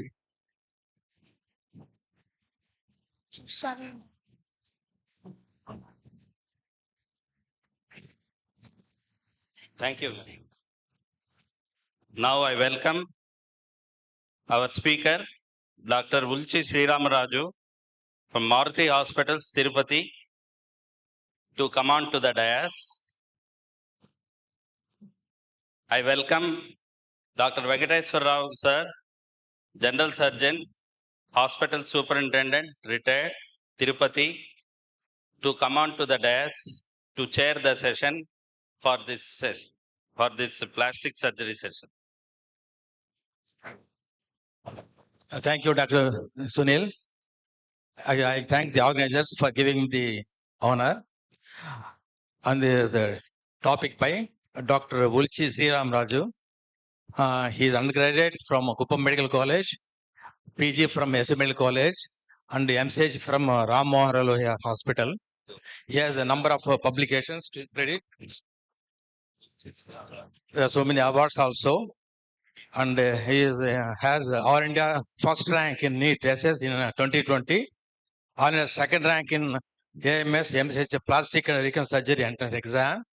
And he received MCH Plastic and Reconstructive Surgery Gold Medal from Ramanopia Hospital.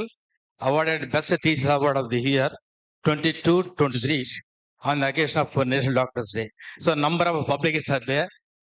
No time to read all those things.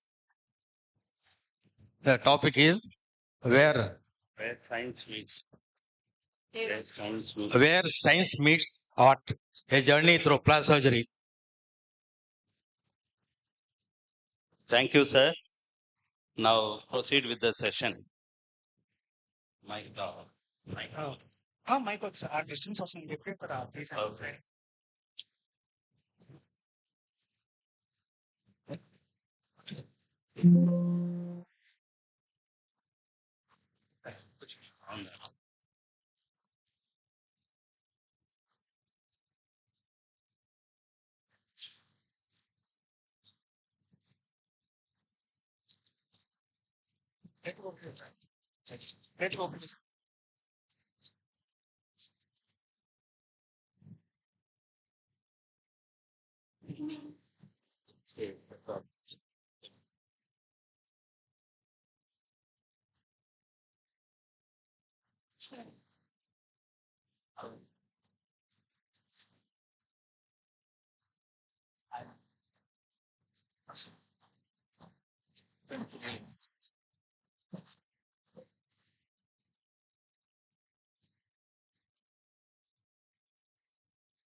Thank you for your kind gestures, sir.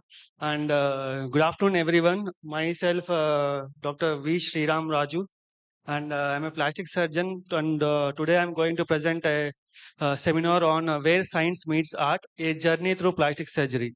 So basically, the plastic surgery word comes from the Greek word plastikos, which means to mold or shape. It is a problem-solving specialty, and we are usually considered as surgeon for a surgeon. And subspecialties of plastic surgery includes reconstructive surgery, cosmetic surgery, and advanced wound care.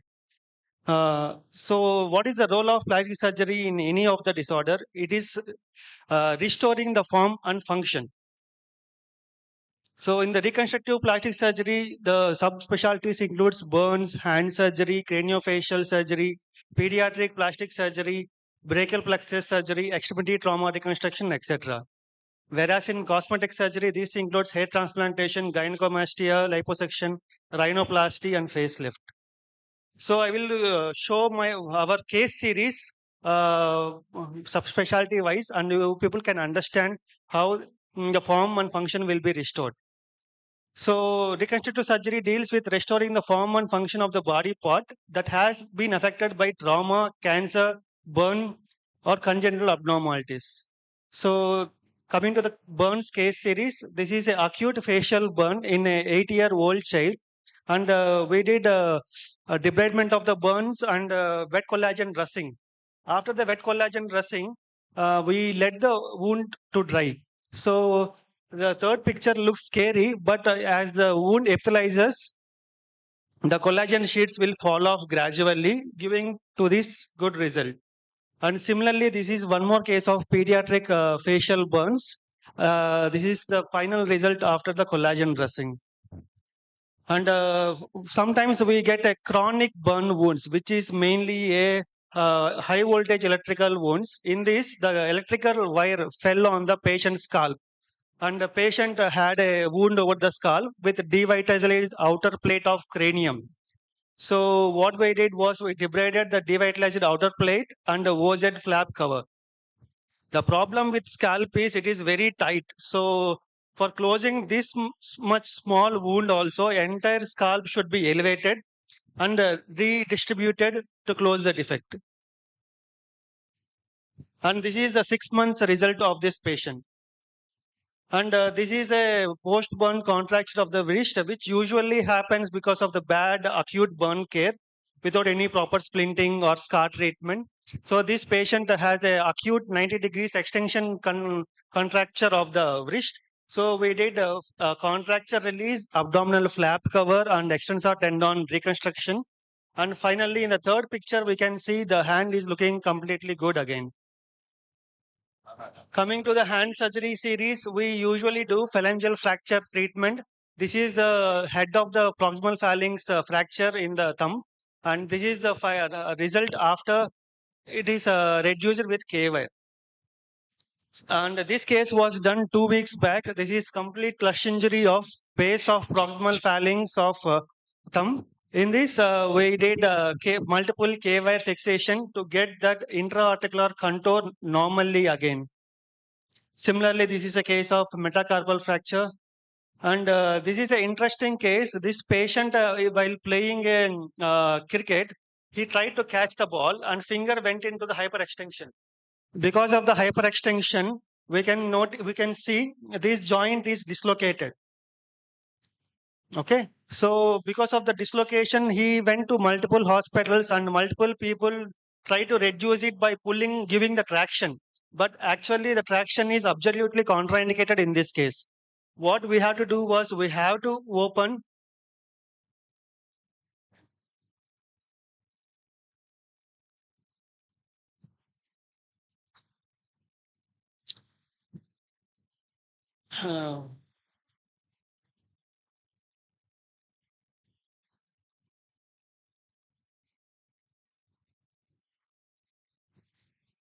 We have to open the joint and we have to reduce the volar plate.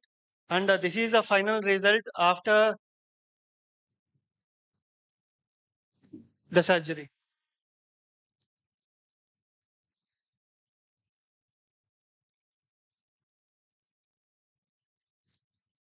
So if you excuse me, I will open my pen drive in this.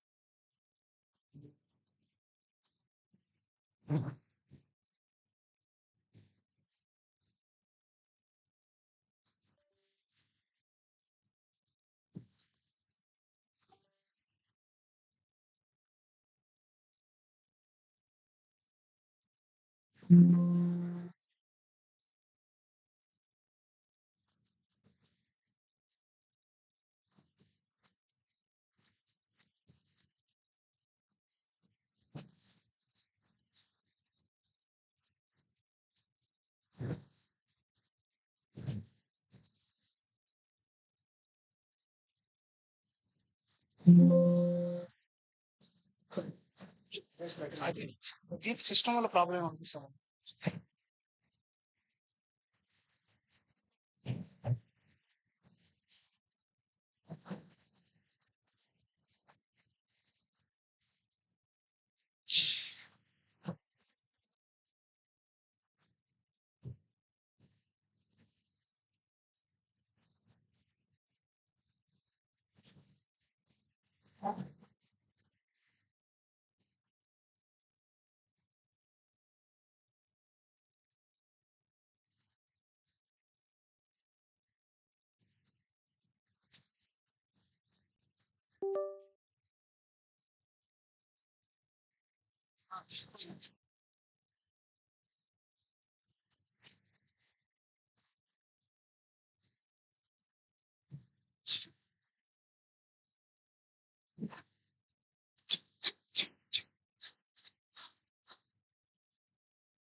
No.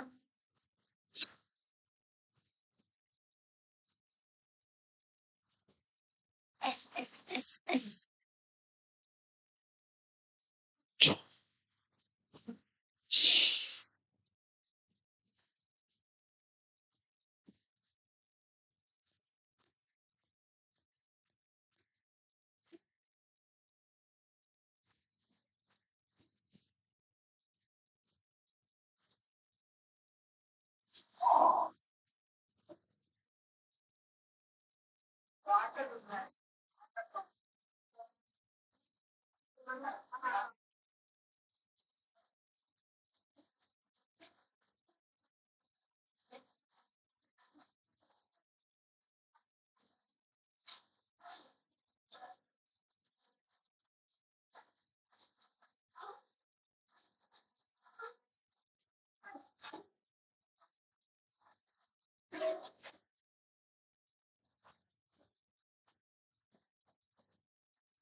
Hello.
This is the case of complex second MCP joint dislocation. This is also called as Kaplan's lesion.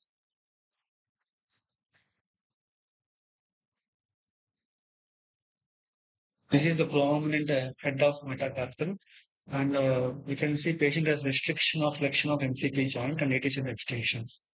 Yeah. So this is how the volar plate will be reduced back. Otherwise, this joint won't be. Once the volar plate is pushed back to its volar position, now we can reduce the joint easily, and it is staying in the position. Okay.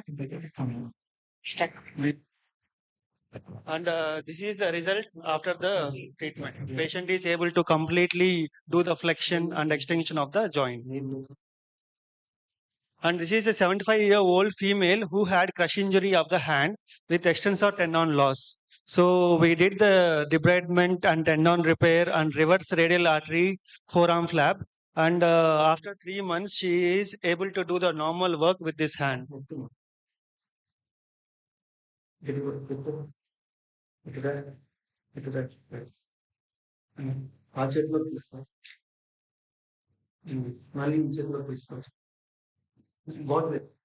And similarly, this is a case of zone 2 flexor tendon injury. Whenever some person comes to your clinic with finger out of the cascade, this is the normal cascade of the hand. If the one finger is out of cascade, then the flexor tendon might be injured. In this, we can see the ring finger is out of cascade. These cases definitely need the exploration because tendon has to be repaired. Once the tendon is repaired, this is the result after 2 months.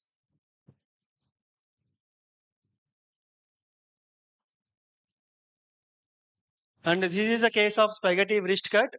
and where it is called a spaghetti wrist cut because all the tendons, nerves, arteries will be damaged and looks like a spaghetti.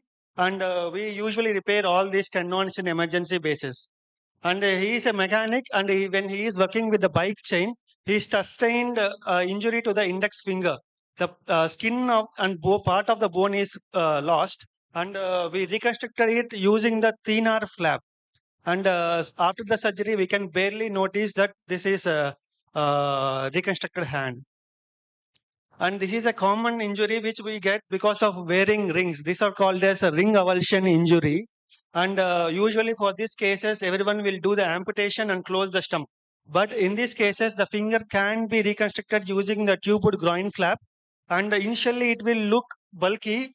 Gradually, we can do the debulking, and it looks completely normal, and he can use the finger normally. And coming to the craniofacial surgeries, this is a complex facial fracture where there is a mandible fracture and leaf 1 fracture and leaf 2 fracture and left orbital floor fracture. And in this sagittal cut, we can see this is the normal orbital floor, and this is the fractured orbital floor. We reconstructed using the titanium plate and screws. And in the second image, we can see the mesh. This is the immediate result after the surgery. And this is a case of completely avulsed lower eyelid with medial rectus entrapment in lamina papyracea. So what we did was we explored the medial orbit and we reduced the rectus. We can see this bulge is the medial rectus, which is actually inside the medial wall of the orbit. And this is the final result after the surgery. And this is a common cases that we get. This is a completely crushed injury of the face, and we reconstructed using the cheek advancement flap. This is the immediate result after 10 days. And similarly, this is a case of forehead defect with exposed frontal bone. We did A to T flap, and this is the result after 2 weeks. And we do common pediatric plastic surgery cases, which includes cleft lip repair, cleft palate repair, and syndactyly release. And coming to the nerve surgeries, this is a case of brachial plexus injury. This young adult is unable to abduct the shoulder and do the elbow flexion. So what we did was we planned a nerve transfer. What we do was we transfer the functioning nerve to the non-functioning nerve. In this right limb, he is unable to do the abduction at the shoulder level, and in the elbow flexion is also not possible. Being a right hand, he is unable to do his normal working activities. So we did exploration of the brachial plexus, and the functioning nerve in this is spinal axillary nerve, which is supplying the trapezius muscle. The non-functioning nerve is suprascapular nerve of the brachial plexus. We transfer the functioning nerve to the non-functioning nerve. This is a final photo after the coaptation. Now this shoulder abduction will start working after 3 months to 6 months. For elbow flexion, we did ulnar nerve fascicle transfer to the biceps branch of musculoveterinous nerve. So this is the photo after the nerve transfer. This is the case we did recently. He's a software engineer, and he's sustained the humerus fracture. Because of the humerus fracture, he had a radial nerve palsy. Because of this, he is unable to extend the wrist. Without the extension, the typing is not possible. He can't do any normal work, and he lost his job. And then he came to us. So we did a triple tendon transfer. We uses the functioning tendons, that is pronator teres. That is the pronator teres, which is taken from the radius bone. And that is the FCR, flexor carpi radialis, and the third one is palmaris longus. We reroute these tendons to the non-functioning tendons, and this is the result after 1 month. See, he is able to extend the wrist. He is able to extend the wrist, and he is able to flex and extend the fingers. So he can do the typing normally again. And similarly, we do the regular cases of lower extremity trauma reconstruction. This is a bomb blast case, which we did 2 months back.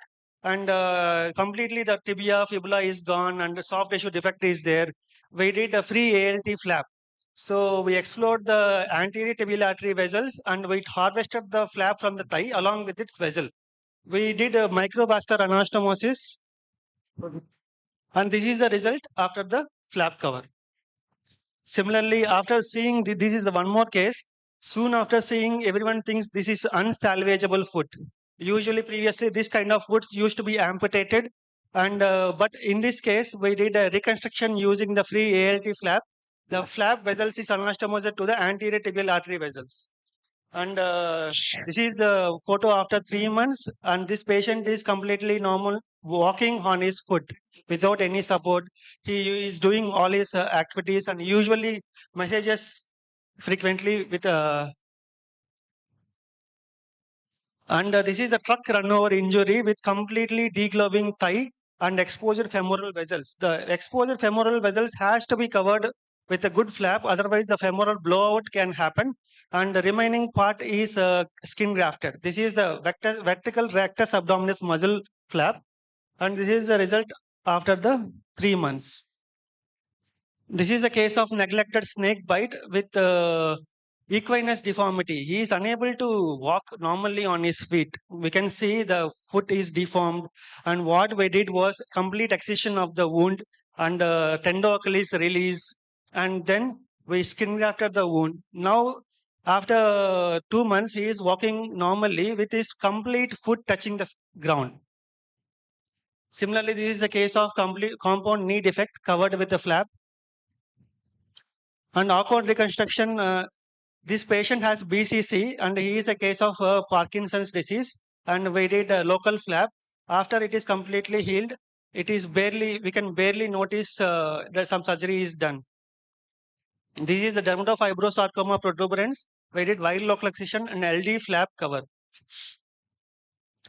And diabetic foods, these kind of ulcers are the initial stages of diabetic foot, and this is the leading cause of the amputations because the infection spreads from here. So based upon the location, for each location, we have a different surgery. This is IP joint trophic ulcer. The surgery we do is Keeler's gap arthroplasty. After the surgery, this wounds heals by 30 to 40 days. This is one more case of IP joint trophic ulcer. In the Keeler's gap arthroplasty, we excise the base of the proximal phalanx. We can see this gap makes the joint more supple, and the ulcer will heal in 30 days. This is one more case. See how mobile the joint is now. This mobility is important to prevent the recurrence. And this is the other case where the first metatarsal head trophic ulcer is there. We did Jones tendon transfer where EHL is transferred to metatarsal base.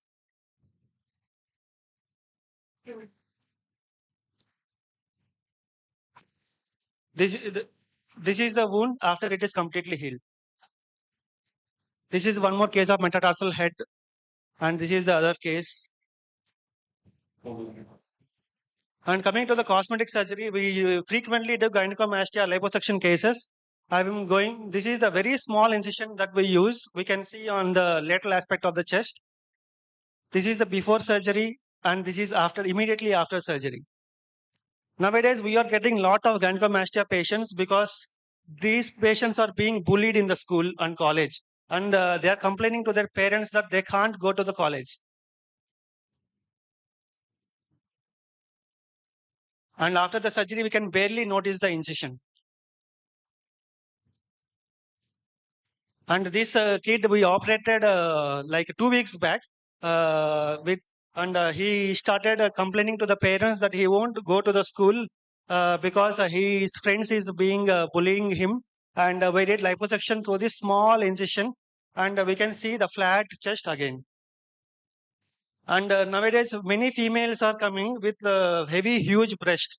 The problem with this is they will have a back pain, neck pain, and also the strap pain. And in the inflammatory crease, they develop the fungal infections. So what we do was we do the breast reduction surgery, which makes it more cosmetical and also functional by reducing the pain. And this is the axillary breast, and we do liposuction for these cases and gives a good contour to the axilla. 360-degree lipo is being nowadays commonly done for a very stubborn fat in the abdomen. This is before the liposuction. We can see the thickness of the fat, and soon after the liposuction, the thickness of the fat is reduced significantly. And this is the results immediately after surgery.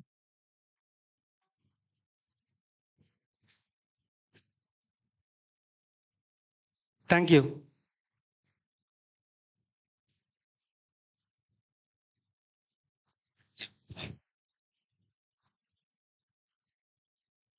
Now I welcome Dr. Vijay Kumar sir to present memento to the chairman. 1 second. Dr. Raju, probably you don't know, I was a HOD of surgery before you joined the medical college. I worked in the capacity of HOD surgery, superintendent SVR, and retired as principal and DME. When I was a HOD surgery, the plastic surgery was very just started. Not much of work was being done. Now there is a lot of improvement in plastic surgery, and probably you have shown only few things about plastic surgery. The future is only with plastic surgery. I can say plastic surgery is Amar Silpi Jakkanna. Okay, Amar Silpi Jakkanna. Because the plastic surgery has a role in most of the congenital conditions, traumatic conditions, inflammatory, neoplastic, and new test, that is obesity. So you have a role in almost all the classification of diseases. Especially girls are there when the parents of the daughter having any contracture due to burns because of any attack, acid burns or otherwise, and then any congenital deformities like a congenital cleft lip or cleft palate or anotia or microtia, the torture of the parents, just we can't imagine. Once you correct it, see, not this happiness of correction of extremities, that happens, especially the social stigma.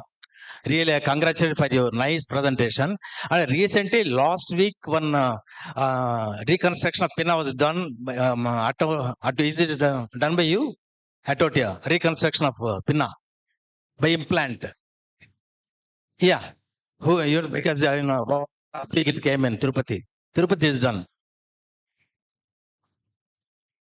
with the implant. A total reconstruction of Atotia. I really congratulate for your nice presentation. We have a bright future. Thank you. Thank you, sir. Thank you, sir. Now I welcome Dr. Vijay Kumar sir to give memento to the chairperson, Dr. A. Venkateswara sir.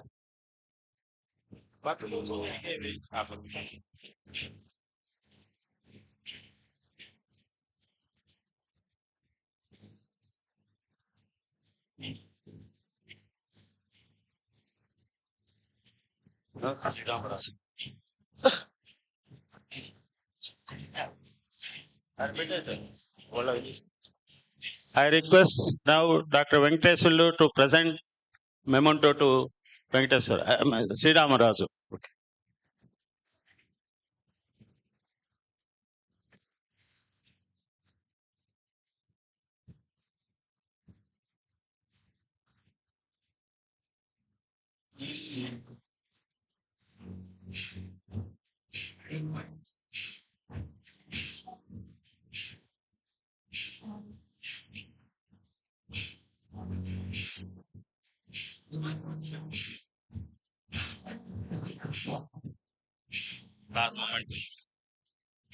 Thank you.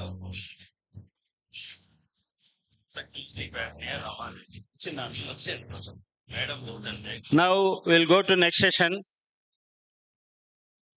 I heartily invite Dr. G.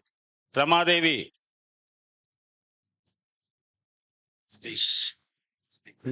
She is going to give presentation on obstructive sleep apnea. Now I request Dr. Jai Gauri to come out to the dais. To chair. Okay.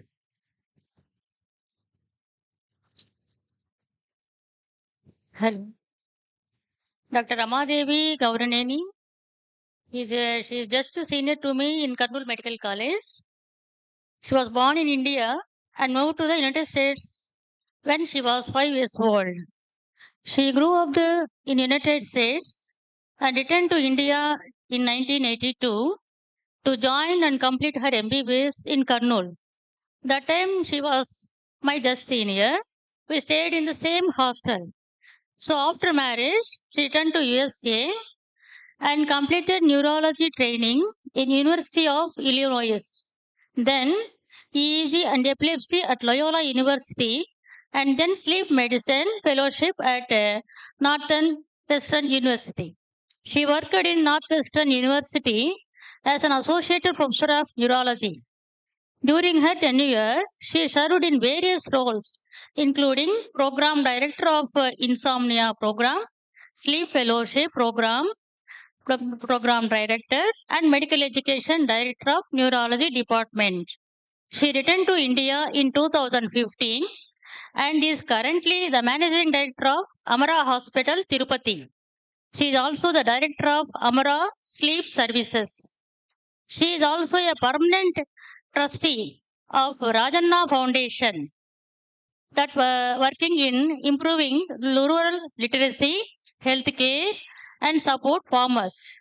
She is president of Krishnadevaraja Education and Cultural Association, which provides scholarships to needy rural students for education. I welcome Dr. Rama Devi to give her lecture.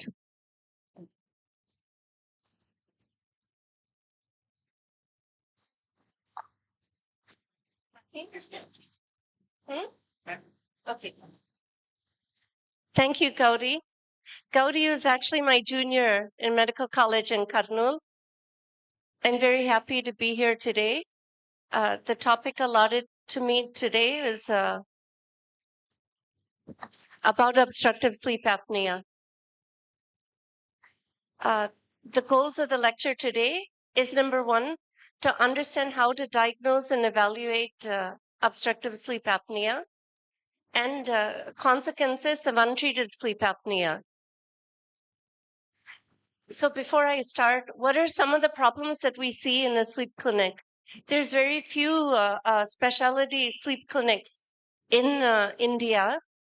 However, I'm sure all doctors will see people with sleep problems within their own clinic, regardless of whether you're a cardiologist, a gynecologist, internal medicine specialist, or even cardiologist. And so what are the type of problems that patients may report to you? One is difficulty sleeping at night.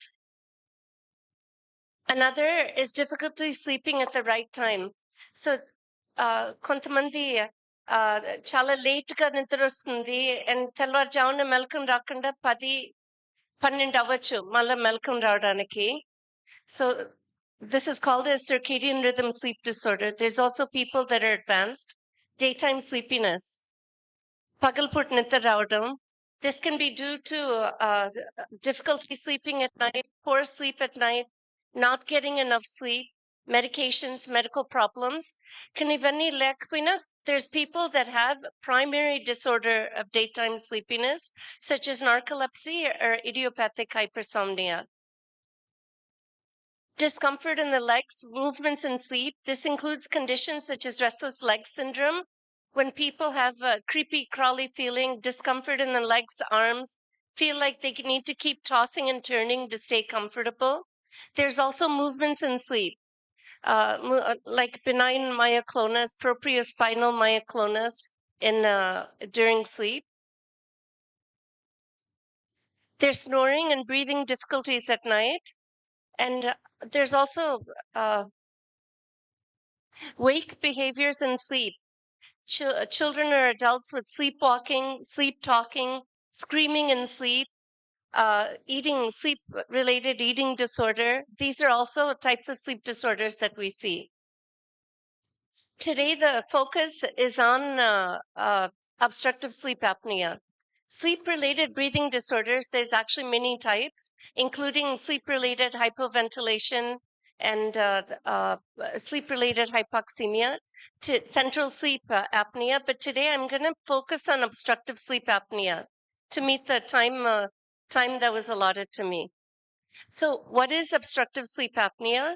It's a condition where people stop breathing at night. So there's a repetitive pattern of upper airway obstruction causing cessation or reduction in airflow during sleep. And this can be associated with sleep fragmentation and or oxygen desaturation. Oxygen desaturation, because of the cessation of airflow, oxygen saturation falls low. Sleep disturbance is because the patient needs to wake up to start breathing again. So sleep disturbance is there.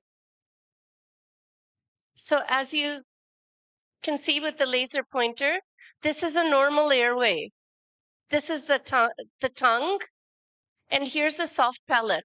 The blue is the air that goes either through the nose or the mouth, but has to go past the pharynx over here in order to go down and reach the lungs, where oxygenation of blood occurs. And as you see here, both the tongue and soft palate are falling backwards, causing reduction of airflow. And here, complete cessation of airflow. So this is basically what happens in obstructive sleep apnea. So today, as I said, even though these are the other types of sleep problems that we see, we're going to concentrate on adult sleep apnea. Epidemiology is something I don't enjoy reviewing every time, but the most recent results I have, if you look at worldwide, depending on the study, depending on the type of diagnostic methods that were utilized, 9 to 38% of people worldwide have obstructive sleep apnea. That's 936 million adults, ages 30 to 69, reported by the National Institute of Health. And it's increasing globally year by year because of increasing obesity. In India, it's pretty similar. It's about 11% if you average the different studies. But this is with more appropriate testing methods. If they were to do it just with questionnaire, it might be higher. Because unless you do a sleep study, you can't have accurate diagnosis. So when you look at patients with moderate to severe obstructive sleep apnea, it's closer to 5%. So what are the risk factors for OSA? One is age. As age increases until the age of 65, because of changes in upper airway, incidence of obstructive sleep apnea goes up. It's 2 to 3 times more in men than it is in women until menopause, and we'll talk about that. BMI, even though in Indians and Asians, we can see OSA with lesser BMI, within a specific population, it's people with higher BMI that have obstructive sleep apnea. So with more weight gain, with more age, more OSA that we see. Family history, there's a 50% instance, most patients with OSA, they have a 50% chance that they have another family member who has snoring or obstructive sleep apnea. Because many times after I diagnose somebody, they say their uncle, their son, or their father had the same symptoms. Neck size. Greater than 16 inches in women, greater than 17 inches in men is a risk factor. This may not be so for Indians. Since I've returned and I've been seeing patients, we rarely see these sizes in men and women, but I've been diagnosing sleep apnea with much lesser neck sizes. So we definitely need more phenotypic studies for sleep apnea in India. Menopause. After estrogen levels go down, the protective effect of estrogen on the upper airway in women is reduced. So the instance of obstructive sleep apnea becomes almost equal in men and women after menopause. Race. There are certain races that are more prone to OSA, more in African Americans and Asians, not necessarily Indians, but Chinese, Philippines, Japanese have more OSA because of their facial features. Others, patients with hypothyroidism, polycystic ovarian syndrome, and during pregnancy, there's an increased incidence of OSA. And it's particularly important for obstetric gynecologists to understand that, because in the latter trimesters, women, even if they had pre-existing mild OSA, can develop severe OSA with severe desaturation that can affect the health of the baby and also be a risk factor for developing preeclampsia and eclampsia. So, and also one other thing I didn't mention is facial features like cleft lip, cleft palate in children, Down syndrome in children because of the big tongue, and also certain facial features like overjet, micrognathia that can predispose to obstructive sleep apnea. OSA is associated with many symptoms because of the hypoxemia, the sympathetic nerve activity that we see. So even though we talked about 11% in most people, if you look at people with hypertension, 20 to 50% may have obstructive sleep apnea. Same time, if you look at patients with refractory hypertension, up to 80% of drug-resistant hypertension may have obstructive sleep apnea. And cardiovascularly, patients with myocardial infarction, 70% of them may have obstructive sleep apnea. This is very important for cardiologists because a lot of times we test so many things. We do cardiac caths, we do CT to look at the vessels, we do apolipoprotein A, B, and all of this. But if you're not checking for obstructive sleep apnea, if they, especially with people with heart disease and their oxygen saturation goes down sometimes below 50% at night, then we're missing something. And if you see the numbers, see patients with congestive heart failure, 76% of them, if you test them, will have obstructive sleep apnea. Arrhythmias, in particular, atrial fibrillation, 49%. Sudden cardiac death, stroke also 68%. One other thing that I didn't write is epilepsy. See, with epilepsy and arrhythmia, we have fibrotic tissue that's irritable. Anytime you have low oxygenation at night, that's a risk that's going to precipitate both seizures and arrhythmias in patients. Patients with depression, when you see patients with OSA, there's a much higher instance of depression. It may be people who are already vulnerable to having depression, but the sleep disturbance, the sleepiness, all these metabolic changes occurring at night may exacerbate the depression. Accidents. If we look at any ER trauma centers, we're so busy fixing the fractures and taking them to the OR.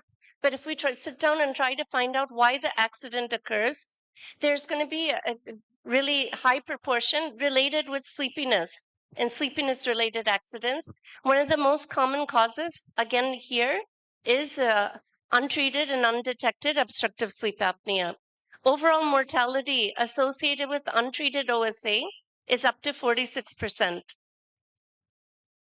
So now that we know it's important, I hope I have your attention. How do you evaluate it? It starts with a clinical evaluation that can be done in any office. It starts with patient interview, bed partner interview, and screening questionnaires. The interview is not completed until the bed partner interview is done. Even a simple phone call to talk to their the wife or significant other that sleeps with them, the husband. So what are the symptoms? What are common symptoms they'll tell you, and what do you need to ask them? Loud snoring is a common symptom. It may not come from the patient themselves, but other people, the wife, or sometimes after train journeys. I've had patients tell me, people kept waking me up. They wouldn't let me sleep because the snoring bothered them. Or after trips with their classmates or friends where they told them, you know, we couldn't sleep because you were snoring. After some type of embarrassment, they'll come. The loud snoring itself is usually not a complaint for the patient themselves. Disturbed sleep.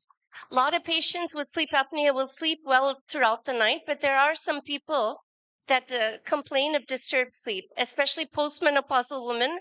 Insomnia might be the main presenting symptom for them.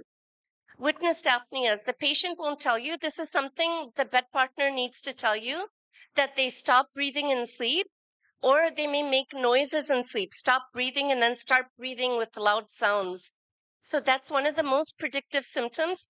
Absence doesn't mean absence of sleep apnea because If the spouse is a very good sleeper and they don't wake up, it's not having a partner is not the same as having a sleep study. So you have to keep that in mind.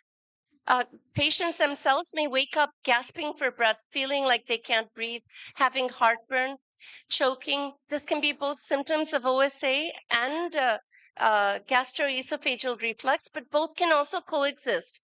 Because presence of OSA can predispose them to gastroesophageal reflux and nocturnal asthma.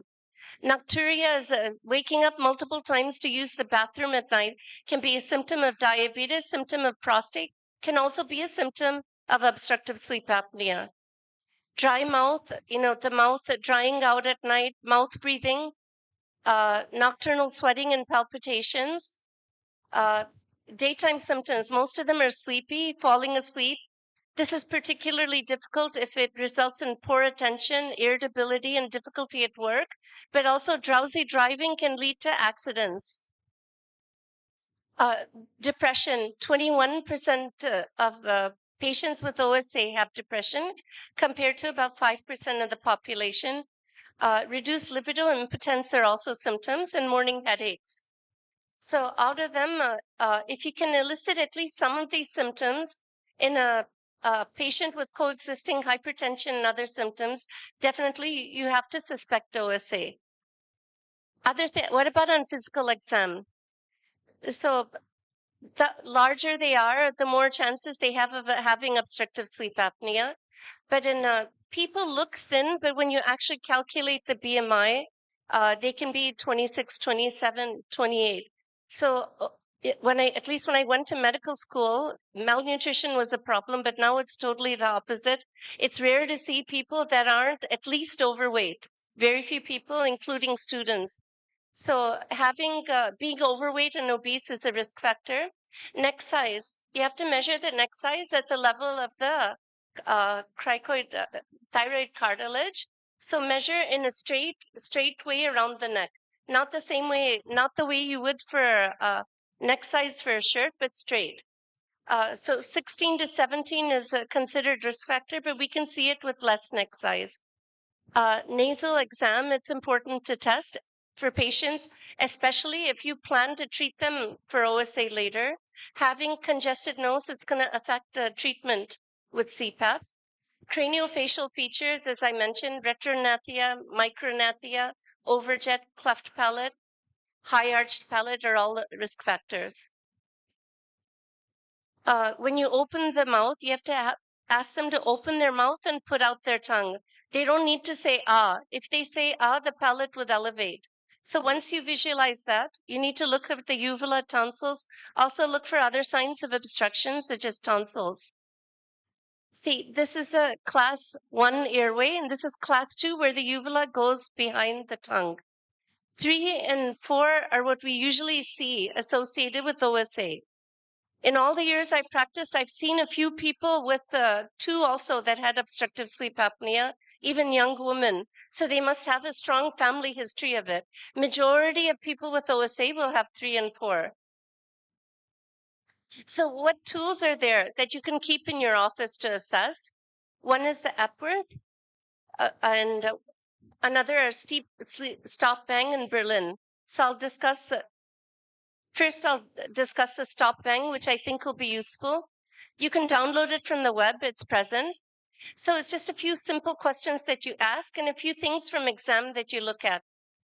Lowers, I've seen patients with sleep apnea with lower scores also. Most patients with high scores will end up having sleep apnea. This is not diagnostic, it's only a screening tool.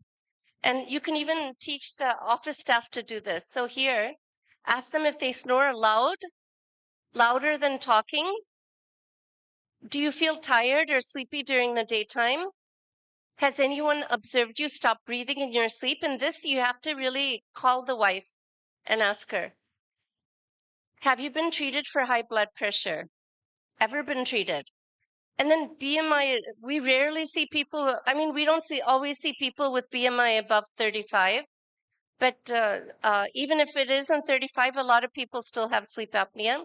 Age greater than 50, neck circumference greater than 16, and male gender. So The number of yeses, if you count, 3 to 4 is intermediate risk and 5 to 8 is high risk. So this is an easy way to screen for sleep apnea in clinic. Epworth Sleepiness Scale, I won't go over this.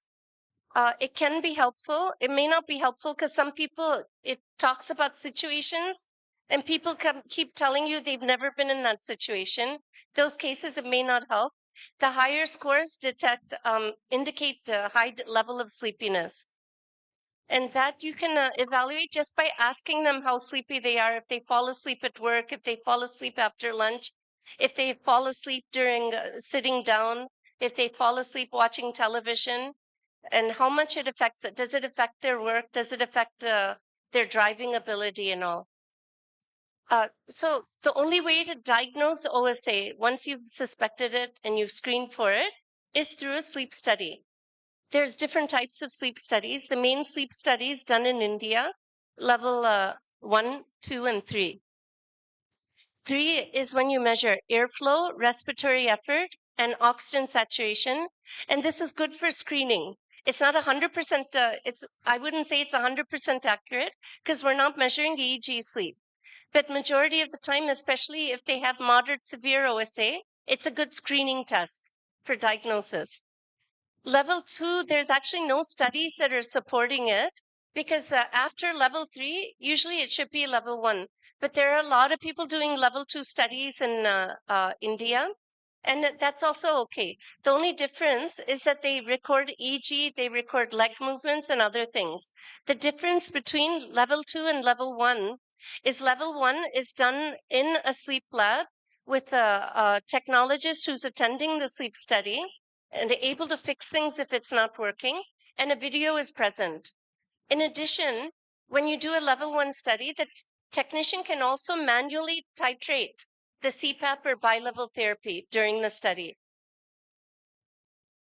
So this is a picture of a level 1 or 2 sleep study, and this is a level 3 sleep study. Level 3, if you demonstrate how to use it, they can take it home with them. There are some companies that will also come to the home and give it to them. So it's very simple, provided that they understand the directions and they can follow the directions. After this, it's important that a technologist and doctor that have actually been trained in sleep medicine read the sleep studies. Because a lot of times it's the dealers that are reading the sleep studies or getting automated reports, and that's really not accepted worldwide by the sleep community. But this is a level 1 study. Here, this is the airflow, if you can see, and there's a reduction in airflow. This results in an oxygen desaturation, if you look at the oxygen curve here, and it results in EEG arousal. So it's disturbing the patient. They're waking up. After they wake up, they start breathing. It's the chemoreceptors that sense the oxygen desaturation. Patient will wake up and start breathing. When they start breathing, many times it can result in elevated heart rate and elevated blood pressure at night. Here, this is a level 3 study. All of this isn't seen. Here's the snoring. Here's the reduction in airflow. This is the oxygen desaturation. The problem here is suppose there's 8 hours of recording, but the patient only slept 4 hours. If it's a level 1 study, you'll calculate the number of times they stop breathing by 4 hours. Here they're calculating it by 8 hours. So it's not giving us an accurate indication of the severity of the OSA. So that's one of the main things, problems here. This is a hypnogram. Hypnogram is when we do a study in the lab, we can do a hypnogram of the sleep stages. Respiratory events aren't seen here. This is the body position. This is the oxygen desaturation. So whenever oxygen desaturation occurred, that's probably a respiratory event. Here, this is all light, lower stages of sleep. There's no deep sleep. Here, the shaded portion is rapid eye movement sleep or dream sleep. But as you see, all these arousals and sleep disruption resulting from the respiratory events and the desaturation. And here, it's another hypnogram showing the respiratory events and desaturation for half of the study. And then CPAP is started here. Once the CPAP is started, the sleep architecture improves. respiratory events resolve, and the oxygen saturation becomes normalized. If you see a sleep study, so one thing that's very important is that all sleep studies, regardless of who conducts it, has to be read by a doctor, technologist who've been trained in sleep, have had some training in sleep medicine, so they give the appropriate report. And after this, when you read the sleep study, there's certain definitions that you need to understand. One is apnea. Apnea is cessation or near complete cessation of airflow for at least more than 90% reduction in airflow, lasting for at least 10 seconds. We don't talk about desaturation is here because once it reduces that much, you know it's an apnea. Obstructive apnea, it's an obstructive apnea because the patient is still trying to breathe. The problem is the obstruction in the airway. Whereas with central apnea, a person just stops breathing completely, no effort and no airflow. Obstructive hypopnea is when there's greater than 30% reduction, but less than 90% for at least 10 seconds.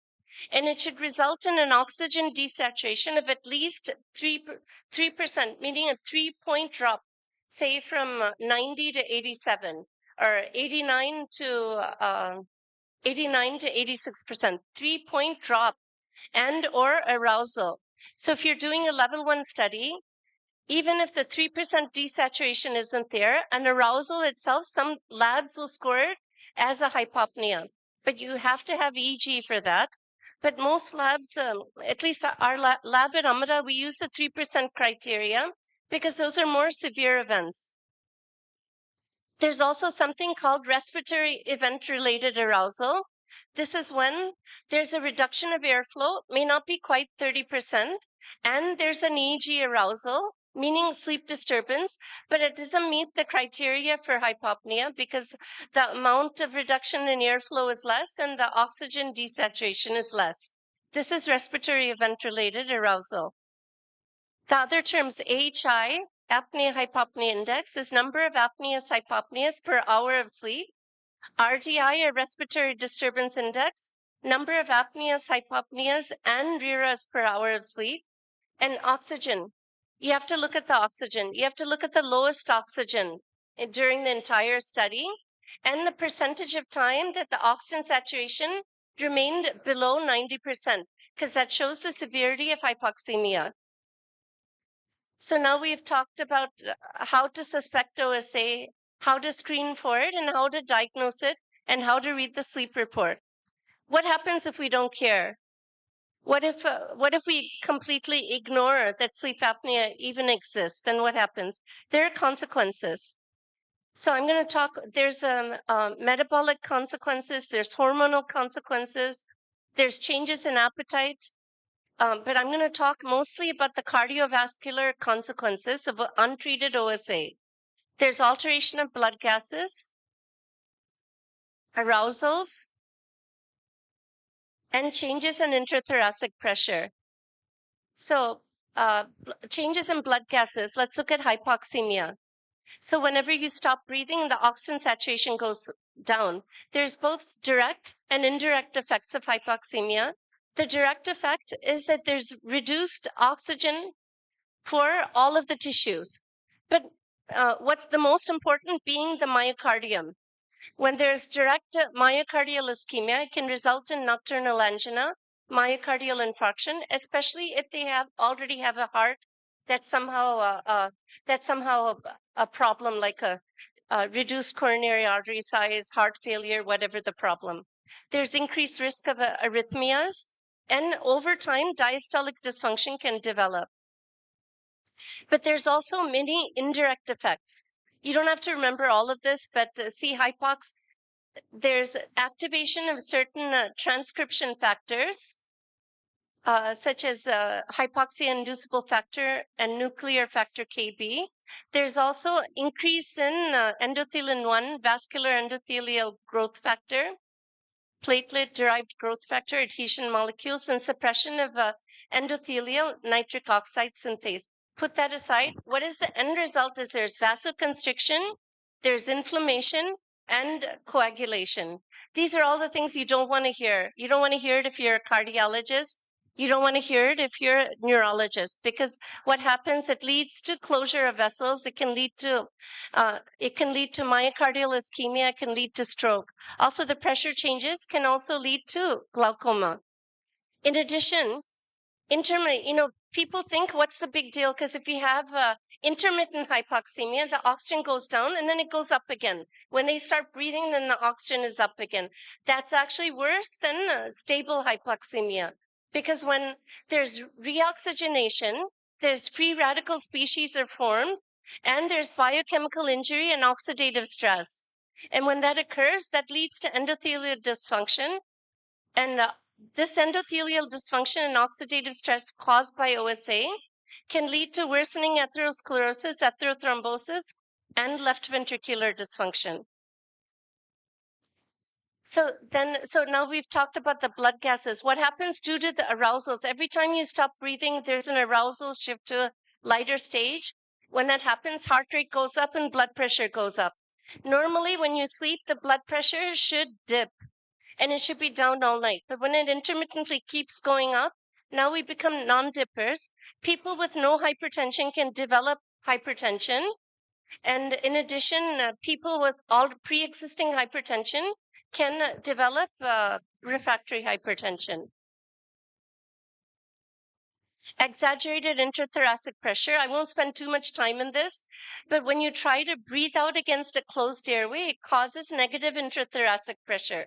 And when that does, the pressure gradient between the intraluminal and the thorax is increased. So any hypertension that's already there, that effect is going to be exaggerated. And it can lead to more pulmonary edema because of this. So finally, association of OSA, if you see, especially in the different studies, especially, so the highest association was hypertension. Once you have AHI of about 15 or above. That's why it's important not only to diagnose, but to quantify the severity of OSA. Okay, so how do we treat OSA? There's many treatments. ENT, there's multiple surgeries that are being done. The techniques are increased. There's jaw-based surgeries also. And dental device that pulls the mandible forward, creating more space posteriorly. So these are options for mild to moderate OSA. But for severe OSA in certain conditions, CPAP or bilevel therapy is still the gold standard. There are cases when there's obvious, like see here, micrognathia that can be corrected. And there's other reasons to correct this, not just the OSA, but these type of surgeries may actually, if that's the main cause of the obstruction, may actually be curative. And in children, correcting that from a young age itself can help prevent the development of OSA at an older age. See here also, you see the overjet. So, yeah. And when that's corrected also, this may help as well. But when do we think of CPAP therapy first? When AHI is 15 or more, even in milder cases, when the patient is very sleepy during the daytime, no other causes for daytime sleepiness, it's because of the disturbed sleep. And when there's severe hypoxemia, patient has severe sleep disruption. And also, if there's underlying heart disease, pulmonary disease, and refractory hypertension. These are all good indications for CPAP therapy. CPAP is basically a machine that has a fan inside that takes atmospheric air and puts it under pressure, sends it through a hose through the upper airway. Here's the lady, this is the mask. CPAP machines now are more acceptable than they were when it first started. Okay. IPN Monday. So that opens up the upper airway. The only other thing, there's different ways to titrate. One is auto CPAP. Auto CPAP is when the pressures are set. So for milder to moderate OSA, that's okay. People with moderate to severe OSA or people with heart disease, pulmonary disease, titration needs to be done in a sleep lab. And Finally, here, I want to show this. This is patients with untreated OSA and cardiovascular events leading to death. On the top most is no OSA, and here is OSA treated with CPAP. So I'll end on that note. Thank you. Oh, sorry. Thank you, madam, for your excellent presentation. Any doubts from audience? Any doubts? Thank you. Now, now I welcome Dr. Vijay Kumar sir to present memento to the chairperson. Madam, 1 minute. Mal.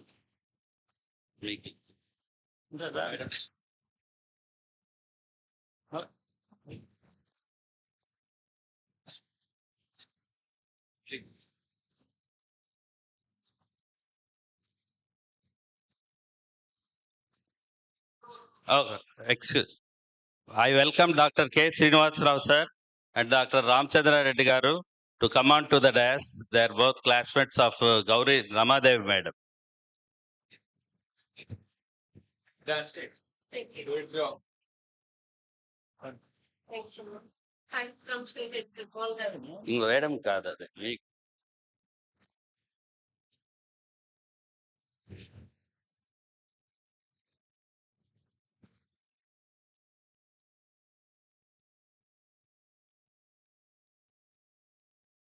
Now I welcome Dr. Jayagauri madam to give memento to the speaker Ramadev madam.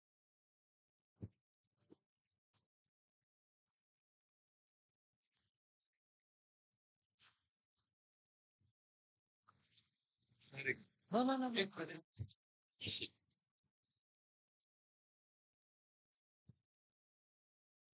అవి రవి మామూడు వస్తున్నాడు దారిలో.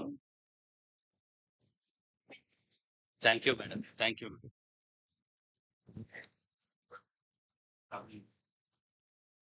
Sure. Okay. Serious. Next session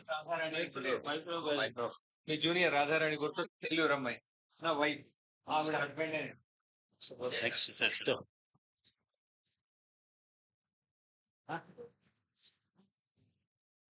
A madam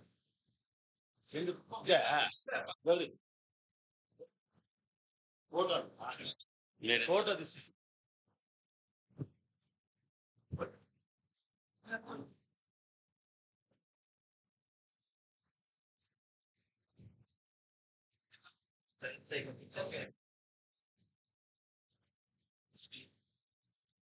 Now I welcome Dr. Chandrasekhar Reddy to come on to the dais, interventional cardiologist. నేను పిలిచిన ఆయన అయిపోయింది.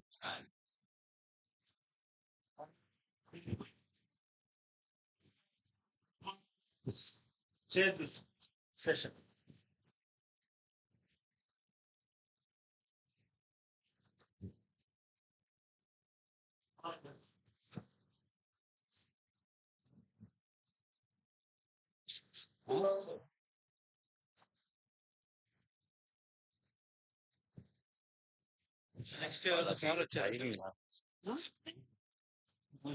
నేను అందుకోసం చెప్పింది పర్వాలేదని చెప్పి.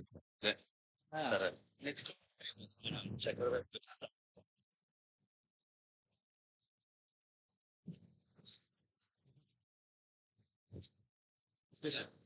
ఓకే, చంద్రశేఖర్ కదా. Small introduction. తెలుసు సార్, నాకు తెలుసు. Okay.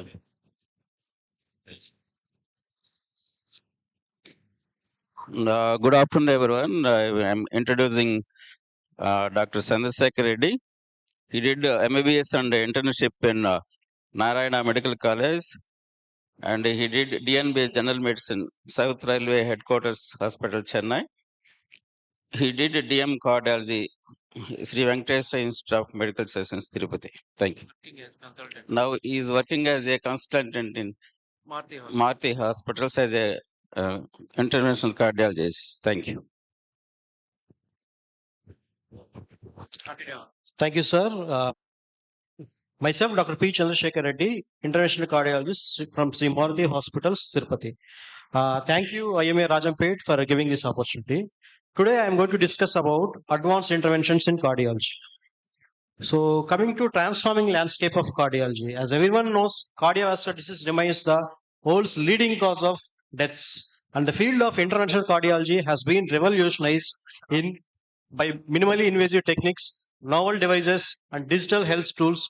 It offers improved outcomes and faster recovery. So, coming to the history, early cardiac catheterization was date back to 17th century, and discovery of X-rays by Roentgen in 1890s was turning point, which enables visualization of heart and blood vessels. And in 1977, Andreas Grudzen first performed human coronary angioplasty by using balloon catheter. And today I'm going to discuss about advances in PCI, imaging, intracoronary physiology, structural heart interventions, heart failure and cardiogenic shock, and arrhythmia management, and latest robotics, AI, and digital health. So coming to percutaneous coronary intervention, PCI. PCI is a minimally invasive transcatheter technique which helps in clearing blockages in heart vessels by using balloon. On significance, what is the significance? It restores blood flow, thereby decrease the patient's symptoms, pain, and also helps in improving heart function. And as I said, in 1977, first angioplasty was done by using balloon catheter. And coming to the stents, previously used to have bare metal stents, and nowadays we have drug-eluting stents. Coming to drug-eluting stents, along with bioresorbable stents. So drug-eluting stents, these release medication to prevent artery re-narrowing. And bioabsorbable stents, these are latest. They provide only temporary support and dissolve over time and reduce long. The focus is mainly on improved biocompatibility, advanced polymers, and reduce the restenosis risk. And coming to the drug-eluting stents, there are different generations. In first generation, we used to have sirolimus and plaque-to-axle drugs, but they have increased restenosis risks. And thereby, next generation stents come, they reduce the restenosis, and latest newer trends, they have ultra-thin studs and biodegradable polymers, which have long-term safety data. And this is the image showing, first we used to have that is percutaneous old balloon angioplasty, and later we have bare metal stents which have increased risk of restenosis and stent thrombosis. And later first generation drug-eluting stents, they still have stent thrombosis. Later second generation come which have late to very late thrombosis, but still we have third generation which have very less risk for stent thrombosis. And latest we have biovascular scaffolds. As I said, these are dissolvable over time. There is no implant. And bioresorbable scaffolds, these are designed to degrade over time and absorbed by the body over time, living without any permanent implant. And this allows future interventions, and they have less risk for late stent thrombosis and chronic inflammation. And advanced balloon angioplasty. And latest we have modern balloons like modern high pressure balloons, cutting balloons, scoring balloons, which are usually in complex diseases like calcifications. And we have greater precision and safety with these devices, especially in chronic calcified arteries. And these are the intravascular imaging. We have two types of intravascular imaging, that is IVUS, intravascular ultrasound, and OCT, optical coherence tomography. Actually, this is like what we can say. So we can peep into the inside the artery. So we can see the morphology and what type of clog and what is the pathology involving in coronary artery blockage. And IVUS helps in assessing clog burden and stent thrombosis, stent expansion. And OCT is high resolution imaging for precise stent optimization. Here you can see the image. First image shows the OCT image, and second is the IVUS image. OCT have better clarity, and IVUS has better penetration, and these help in improving clinical outcomes during PCI. And physiology guided PCI. So to be more accurate, we have this physiology guided interventions like FFR and IFR. FFR is a fractional flow reserve, and IFR is intense-free wave ratio. So these reduce unnecessary stenting. These are based on pressures. So based on the pressure technique, we can quantify the stenosis. so that we can prevent unnecessary stenting in case of borderline lesions. And complex PCI techniques during chronic total occlusions have retrograde approaches, hybrid algorithms, and latest techniques like bifurcation stenting with DK crush, tap, or provisional stenting. And in case of calcified lesions, we have rotablation, laser atherectomy, and intravascular lithotripsy, which breaks the calcium inside the vessel so that we can keep the stent easily. And robotics and AI in PCI. So nowadays we have robotic PCI, which can be performed without going into cath lab by remote monitoring and remote control. So they help in reducing the cath lab radiation, and we can do with more precision. So future is remote PCI. In future, we can do PCI from anywhere in the world by using robotics. And PCI technology is rapidly evolving, and future advancements in stent technology, bioengineered tissues, and nanotechnology based treatments. And the focus is mainly on safer, precise, and patient specific interventions. And later we'll have personalized PCI with AI imaging and better devising technology. So, coming to the advanced structural interventions. So, structural heart disease refers to non coronary cardiac abnormalities involving diseases in valves, septum, and chambers. Previously, we used to have only open heart surgery for treating these conditions. Nowadays, with stand catheter technique, we can do these procedures by minimally invasive technique without opening the chest. So, they reduce the need for open heart surgery. The key structural heart diseases treated are valvular heart diseases and septal defects like ASD, VSD, PFO, left atrial appendage closure in case of AF, paravalvular leak closure after valve implantation, and case of LV pseudoaneurysm. So, evaluation of structural interventions. So, previously, as I said, from surgical repair to transcatheter therapy. So, first TAVR, that is transcatheter aortic valve implantation, was done in 2002. Nowadays, it is rapidly progressing, and we are doing more of TAVR than surgical AVR. So, transcatheter aortic valve replacement. It is minimally invasive valve replacement for severe aortic stenosis, especially in high-risk patients, and it has rapidly expanding indications. The indications are mainly patients who have aortic stenosis with high surgical risk. They can go for this transcatheter aortic replacement. The key devices used in this technique are Edwards Sapien 3 and Medtronic Core 1. And the outcomes are comparable and superior to surgery in selected patients. So here you can see in this image, there is a calcified aortic wall. So which we can open with using balloon and placing aortic wall. That is the neo aortic wall. So coming to the mitral interventions of mitral clip. So in case of severe mitral regurgitation, so we will have blood leakaging into the atrium, left atrium from left ventricle. So what we can do is we can clip this dilated mitral wall by using a clip that is called mitral clip. So you can here you can see the clip. So here you can see the clip. It is just like a hair clip. We'll just transpose both the walls so that the size will be decreased, and we can prevent the mitral wall regurgitation. So transcatheter mitral wall replacement is an early phase, and it's complex because of structural anatomy. And percutaneous replacements for pulmonary valve is also in progress. And coming to left atrial appendage occlusion. So it is indicated in patients with AF who are unsuitable for anticoagulation. So devices used are Watchman's device and Amprenus amulet. So they benefit by preventing stroke, and it is non-inferior to warfarin. The complications can occur with these devices are device embolization and pericardial effusion due to wall rupture. So an ASD, VSD, PFO closure is very common nowadays with simple minimally invasive techniques. So PFO is done in case of cryptogenic stroke, and paravalvular leak also we can close with a simple device, and devices used are Ambrosor and Gore cardioform, and the outcomes are excellent and there is low complication rate. And complication challenges devices are vascular complications like bleeding, hematomas, stroke, and device failure, and learning curve. So it needs expertise and repeated techniques to learn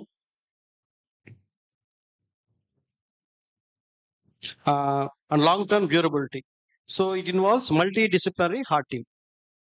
So coming to the structural heart interventions are now mainstream therapy than open heart surgery because they are less invasive, they'll have faster recovery, and have comparable outcomes to surgeon.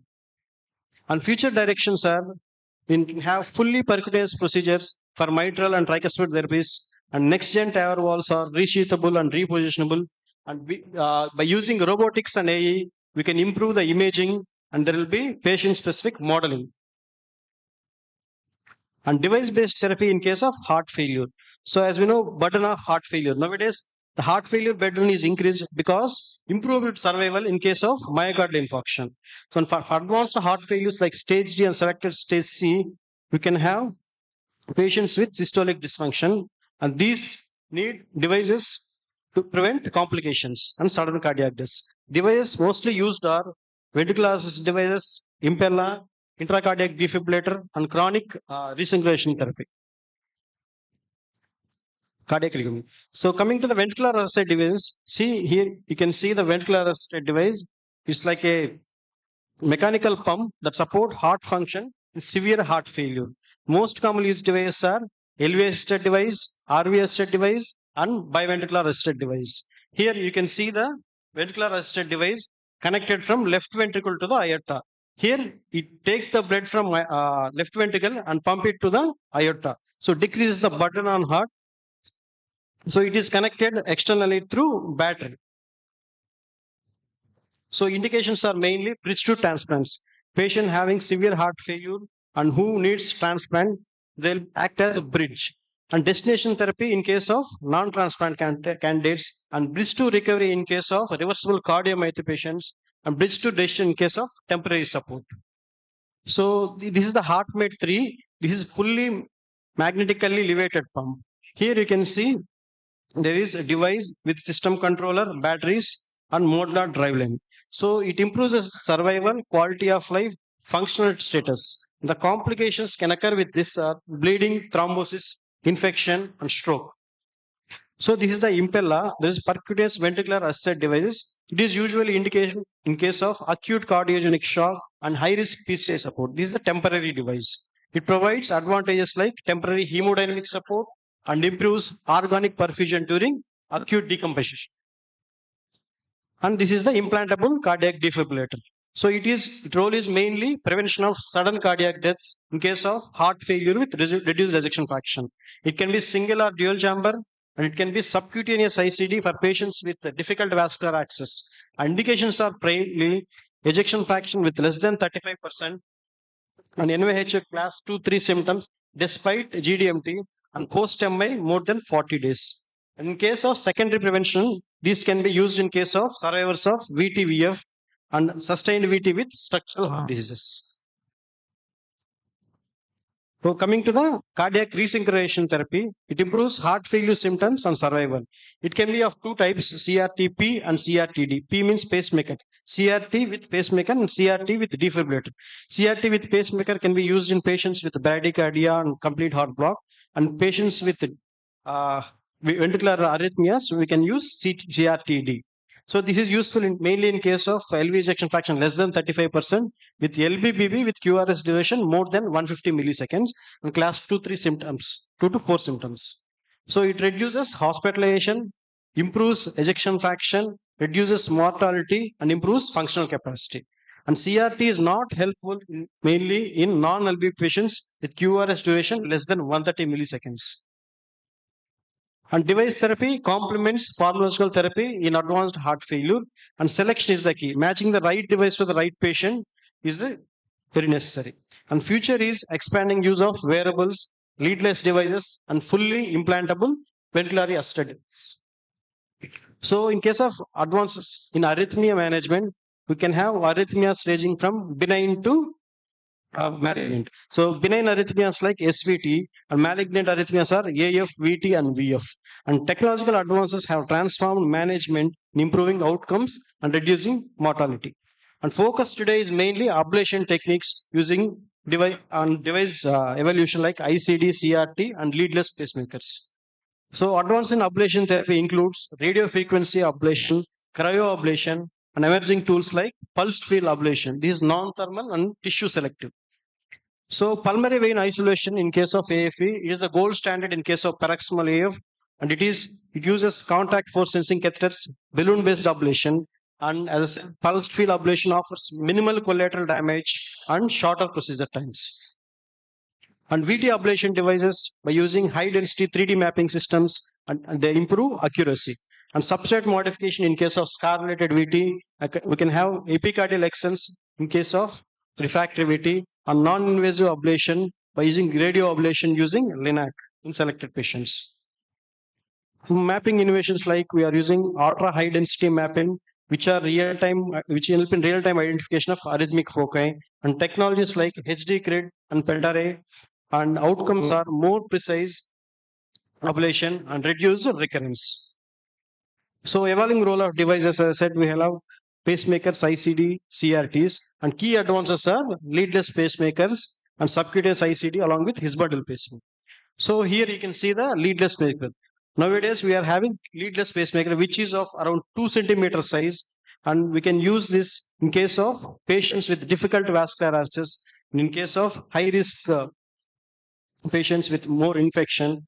And here you can see the device is very small, like your with very less and very, small in size, about 2 centimeter in size, and each heart can accommodate up to 3 devices, and each device can last for 10 to 15 years. So here the size of leadless pacemaker. And subcutaneous ICDs. So there is no transvenous leads and is ideal for young patients and infection prone patients, and comparable efficacy for sudden cardiac death prevention. And physiological pacing evaluations like we have his bundle pacing. The aim is to preserve native conduction and reduce pacing induced cardiomyopathy, and it shows improvement in outcomes in heart failure patients. And atrial fibrillation arrhythmia management, as I said, we have catheter ablation plus field ablation. And coming to the latest topic, robotics, AI, and wearables. And cardiology is at the forefront of adopting technological innovations. So key technologies used are robotic assisted PCI by using core path GRX systems and robotic EP ablation system like SensiX and Niobe system. The benefits are more precise catheter navigation, reduce the radiation exposure to operators, and it can have potential for remote interventions.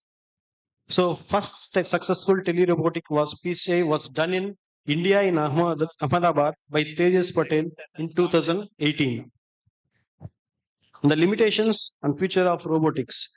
It has high cost of setup time, steep learning curve.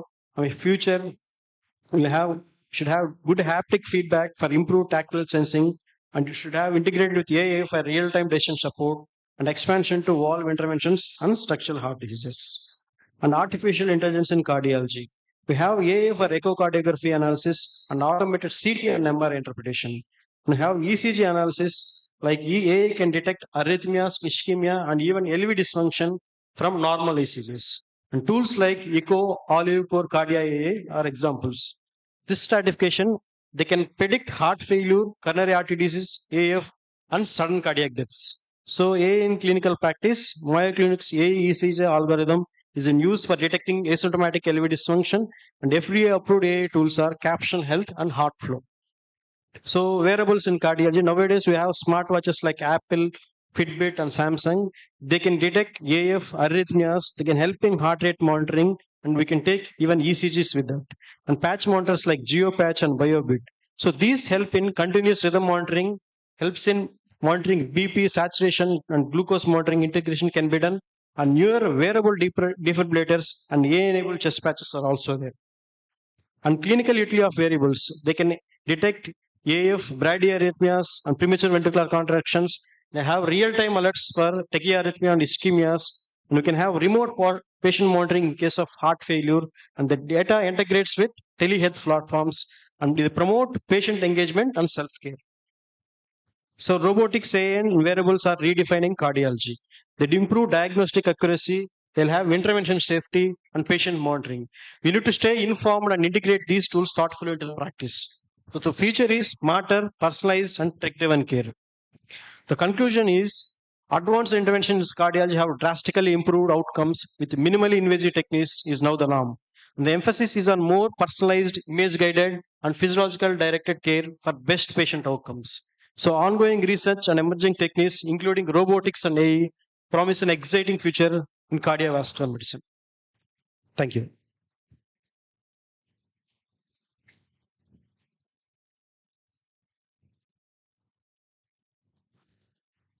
Any questions? Thank you, Doctor. Excellent presentation. Robotic future good. Excellent presentation. Any questions, please?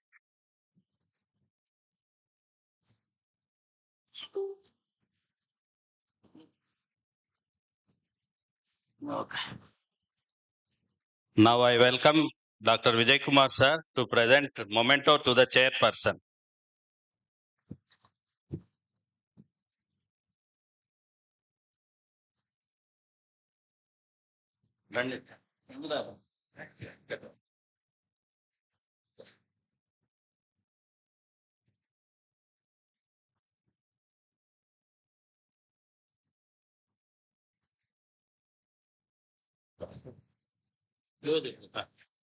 Now I welcome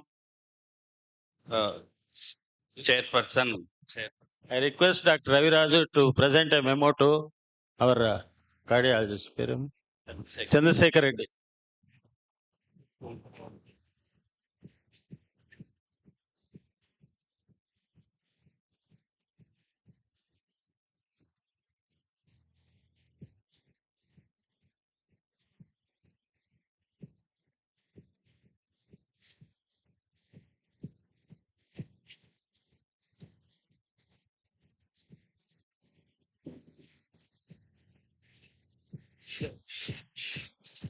Thank you, sir.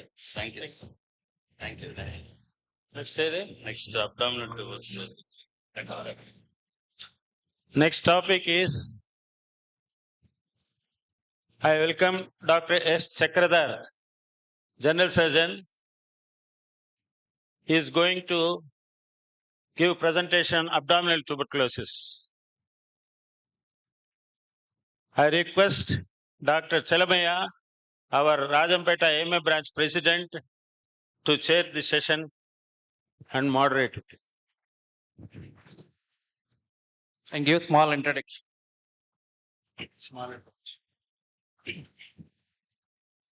Dr. S. Chakradhar. He is a son of Dr. S. Balram Raju garu, Tirupati, Pramila Hospitals, Kottagamala Street.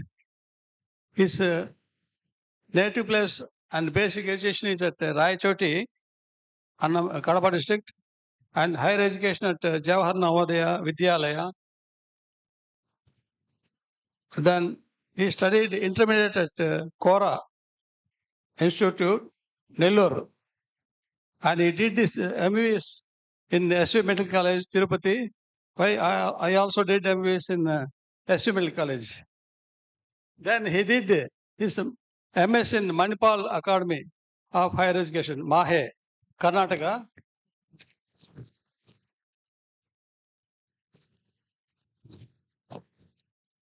He is a busy practitioner at the Pramila Hospitals, and we have the fortune of meeting him and his father at his hospital recently, and we had a good amount of helping, and that is 50,000 from him. Thank you. And now, please carry on your lecture. Sir, thank you, sir. Thank you for the introduction. Respected dignitaries on the dais, off the dais, my teachers, my friends, very good evening. I selected this topic because it is increasingly common, but it poses diagnostic challenge because of non-specific features of the disease, due to which diagnosis get delayed, patient will get complications, and there will be spread of the disease, and it is aided by poverty, overcrowding, and drug resistance. The most commonly it is caused by Mycobacterium tuberculosis, which is acid fast, alcohol fast, gram neutral. Other organisms are Mycobacterium bovis, Mycobacterium avium, and atypical mycobacteria. Modes of spread by ingestion, primarily ingestion of food contained with tubercle bacilli. Secondary, ingestion of sputum containing tuberculosis from primary focus. Sorry.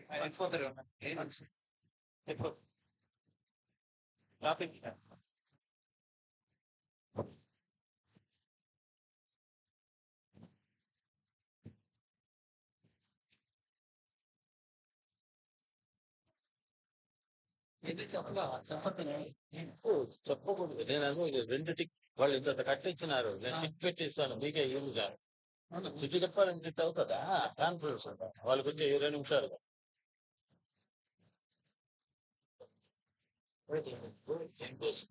ఉండే ఇప్పుడు అది slide పోతుంది వాళ్ళు చూసుకుంటే అది and first class slide వేస్తాడా అది చూసుకుంటే వాళ్ళు కొంచెం స్లైడ్ ఉంటుందా అని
Right. No problem. Okay. Okay. Right. So modes of right. Thank you. Sorry. Modes of spread. Ingestion, it may be primary or secondary, as I discussed earlier. Hematogenous spread from tuberculosis of lungs through lymphatics via the neck nodes. Retrograde spread to involve the peritoneum from the fallopian tubes.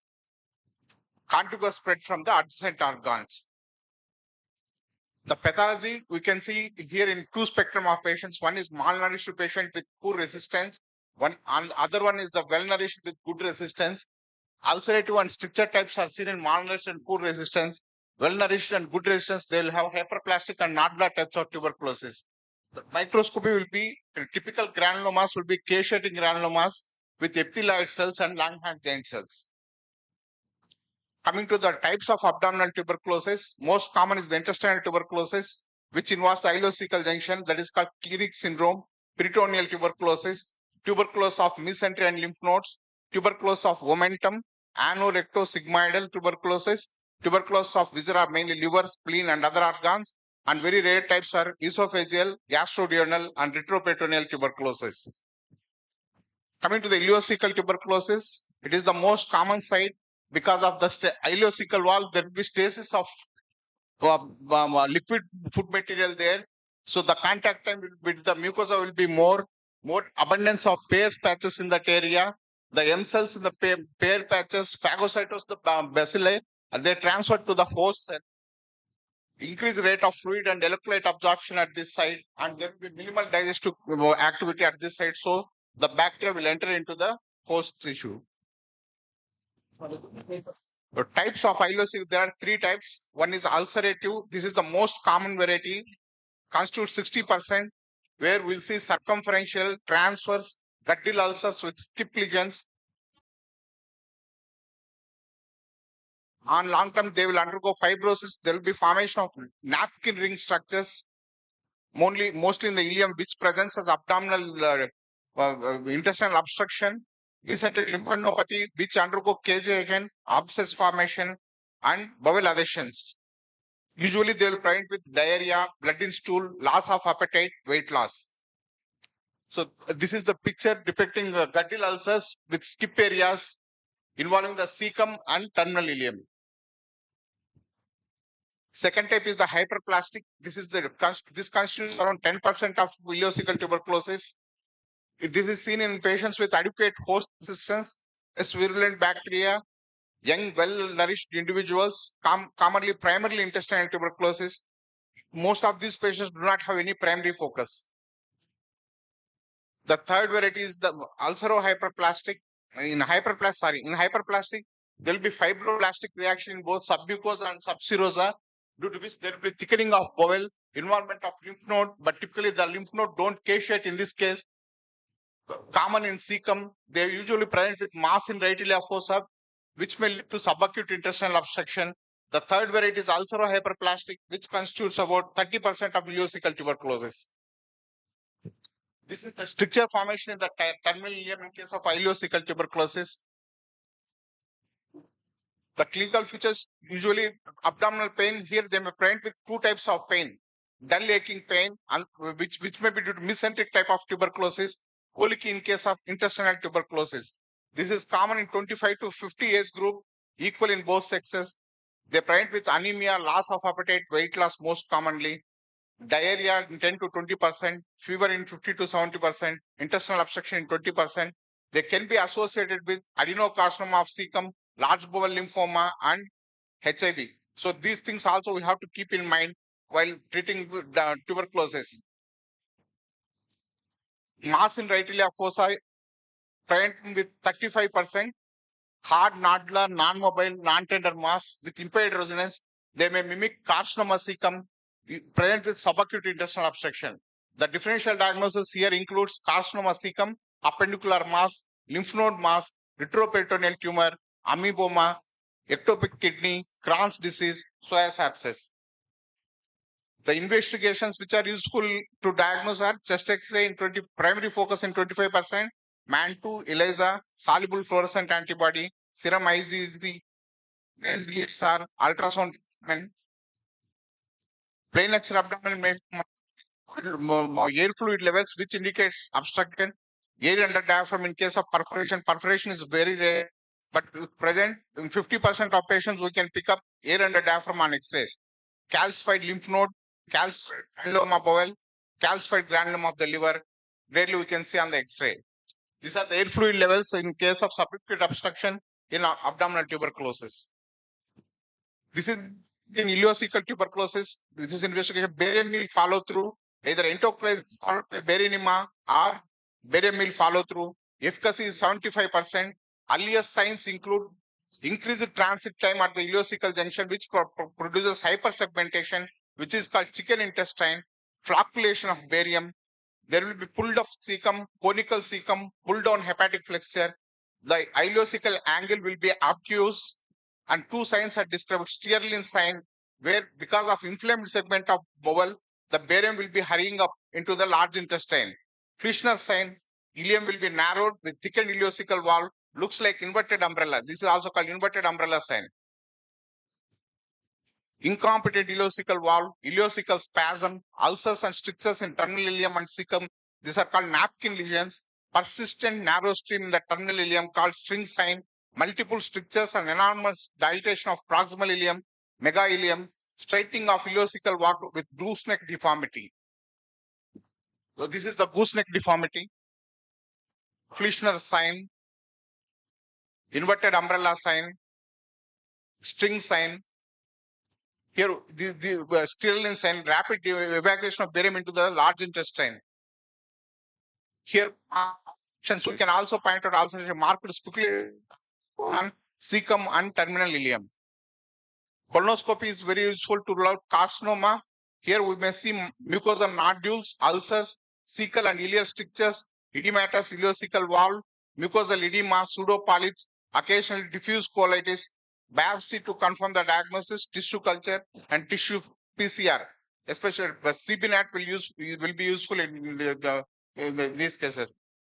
Other investigations which are useful are CECT abdomen, FNAC of palpable mass, capsule endoscopy, diagnostic laparoscopy to pick up azotic fluid, biopsy from peritoneal nodules, momentum, lymph node biopsies, and PCR.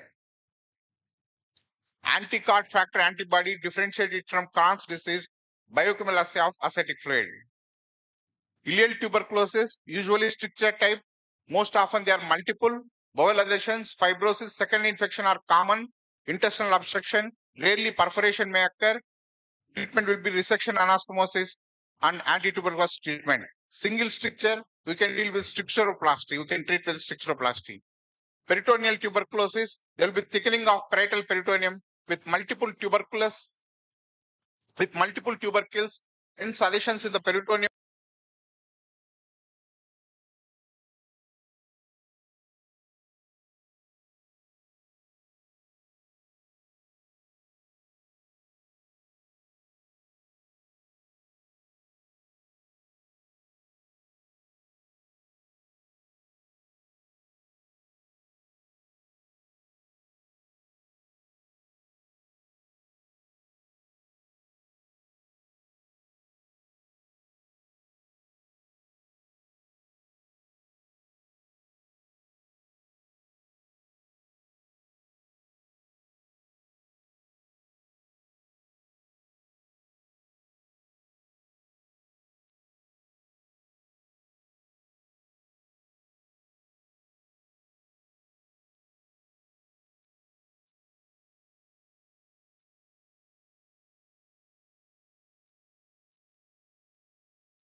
Hydrocele in case of males where there is patent process vaginalis, umbilical hernia, ADT will be the treatment. This is the laparoscopic view showing thickened peritoneum, ascites, nodules in the peritoneum. You can see the peritoneal bands and nodes, the peritoneal tubercles on the peritoneum. Tubercle. Encysted ascites. This is loculated ascites because of fibrin deposition. Typical feature is dullness which is not shifting. May present as intra-abdominal mass. It mimics ovarian cyst, retroperitoneal cyst, or mesenteric cyst. Ultrasound guide aspiration along with ADT will be the treatment. Plastic type seen in good immunity people. Widespread adhesions between coils of intestine, momentum, and anterior wall. Thickened parietal peritoneum. Patient will have blind loop syndromes, ileus, subacute intestinal obstruction. Usually they will present with diarrhea, wasting, weight loss, heavy abdomen. Differential diagnosis, peritoneal carcinomatosis, confirmed by laparoscopic peritoneal biopsy, surgery for intestinal obstruction not responding conservatively, and anti-tuberculosis treatment will help. Purulent form, it is invariably due to tuberculous salpingitis. Presence as lower abdominal mass, abdominal wall abscess, umbilical fistula, cold abscess adherent to the abdominal wall, exploration of fistula, and anti-tuberculosis treatment will be the treatment of choice, but they will have poor prognosis. Tuberculous mesenteric lymphadenitis. Here the lymph nodes are infected through Peyer's patches. They are present with the fever, malaise, weight loss. Right side lymph nodes are commonly involved than the left side. Pain in the umbilical region and right ilia fossa may mimic as acute appendicitis. Mass in right ilia fossa, which are matted, non-mobile. Coils of adherent to the caseous node. causes intestinal obstruction. It may present a pseudo-mesenteric cyst, that is, the caseous node, once it forms into an abscess, the pus collects between the layers of mesentery and produces a pseudo-mesenteric cyst. Tabes mesenterica is massive enlargement of mesenteric lymph nodes due to TB. Differential diagnosis: carcinoma cecum, lymphoma, retroperitoneal tumor. Acute non-specific lymphadenitis is one more differential diagnosis, that is called Nurse's syndrome. Here the mesentery shows tuberculous nodes. Coming to the tuberculosis of momentum, part of other types of rolled up momentum with thickening, cold abscess in the momentum, laparoscopy and ATT will help. This is the momentum containing multiple tubercles. Anorectosigmoid tuberculosis mimics carcinoma rectum. They make 90% will present with constipation, fistula in ano, which are painful, multiple, and characteristically they don't have any induration. Tenesmus, diarrhea, discharge from fistula, occasionally mass per abdomen. Anal ulcers, which are shallow, bluish, with undermined edges, the characteristic feature of tuberculous ulcers. Sigmoidoscopy and biopsy will help. Biopsy from the fistula and ATT will help in these patients. Very rare varieties are esophageal tuberculosis, commonly seen in acquired immunodeficiency syndrome. Common involved part is the middle third of esophagus due to the mediastinal nodes. Present retrosternal pain, dysphagia, odynophagia. They present with diverticulum, traction diverticulum, sometimes with bronchoesophageal fistula. This is the diverticulum due to tuberculosis in middle esophagus. Gastric tuberculosis, primary involvement is rare due to gastric acid, thick intact mucosa, scarcity of lymphoid tissue. Most common types are ulcers along the lesser curve and pylorus. Patient presents with epigastric discomfort, weight loss, fever, and gastric outlet obstruction. Duodenal tuberculosis, most common site is third part. Mostly this is extrinsic. With dyspepsia, duodenal obstruction, complications, rarely perforation, obstructive jaundice, and choledochoduodenal fistula. This is the X-ray showing multiple air fluid levels in case of acute obstruction in tuberculous abdomen. The complications of abdominal tuberculosis are blind loop syndrome is most common, 75%, causes malabsorption, obstruction in 20%, hemorrhage, disseminated tuberculosis, cold abscess, fecal fistula, perforation is the rare complication. These are the common investigations. Blood investigation shows anemia, leukopenia, raised ESR, ascitic fluid analysis. This is exudative ascites with protein content more than 3 gram per deciliter. SAG ratio will be less than 1.1. Lymphocyte predominant ascites. Ascitic fluid, ADA greater than 39 units per liter, strongly suggestive of tuberculosis. PCR, that is CBNAT expert, detects Mycobacterium tuberculosis, and it also detects rifampicin resistance. That is the advantage of CBNAT. Ascitic fluid analysis, specific gravity would be greater than 1.016, glucose more than 30 grams, decreased pH, LDH more than 90 units per liter. Methods used to isolate TB bacteria: Gill-Nielsen staining, Lowenstein-Jensen medium, Bactec MGI, broth culture, Cobas Stackman PCR. So the different time periods and the specificity and sensitivity are mentioned here. Typical ultrasound features in tuberculous abdomen: thickened bowel wall, mesentery, omentum, peritoneum, loculated ascites with fine septae, interloop ascites with alternate echogenic and echo-free areas, that is called appearance. Bowel loop radiates from the mesenteric root, that is called stellate sign, matted lymph nodes, pseudo-kidney sign produced by pulled-up cecum, presenting as a mass in subhepatic region, hepatosplenomegaly in case of visceral tuberculosis. So this is the loculated ascites in case of abdominal tuberculosis in ultrasound. CECT abdomen, reliable investigation. CT enteroclasis helps. Thickened bowel wall, peritoneum, mesentery, and omentum. Thickened ileocecal wall, pulled up cecum, mesenteric lymph nodes which are matted with cold abscess, adhesions, mesenteric thickening, and nodules. Loculated ascites, smudged mesentery, strictures, dilatation of bowel, suggestive of intestinal obstruction. CT guided FNAC can be done, biopsy, fluid aspiration can be done. This is the stitch showing the smudging and the typical abdominal cocooning. Colonoscopy helps in ileocecal tuberculosis, shows transverse ulcers, distracted IC wall, nodularity, pseudopolyps, narrow terminal ileum, Biopsy from the lesion shows caseous granulomas. AFB positive PCR CPNAT on tissue will be most diagnostic. Laparoscopic gold standard for peritoneal tuberculosis, multiple whitish tubercles on peritoneum, thickened hyperemic peritoneum, adhesion, frozen abdomen in advanced cases, biopsy is confirmatory. MAN2 only supportive evidence, false positive, false negative results are more limited value due to its low sensitivity and specificity. Treatment guidelines, as per ICMR, standard recommended regimen for drug sensitive abdominal tuberculosis 6 months, first line ATT to initial phase will be 2 months of isoniazid, rifampicin, pyrazinamide, and ethambutol. Isoniazid at 5 mg per kg body weight, rifampicin 10 mg per kg body weight, ethambutol 15 mg per kg body weight, and pyrazinamide 25 mg per kg body weight, followed by 4 months of continuation phase, which includes isoniazid, rifampicin, and ethambutol. Treatment duration can be extended based on individual response and complications.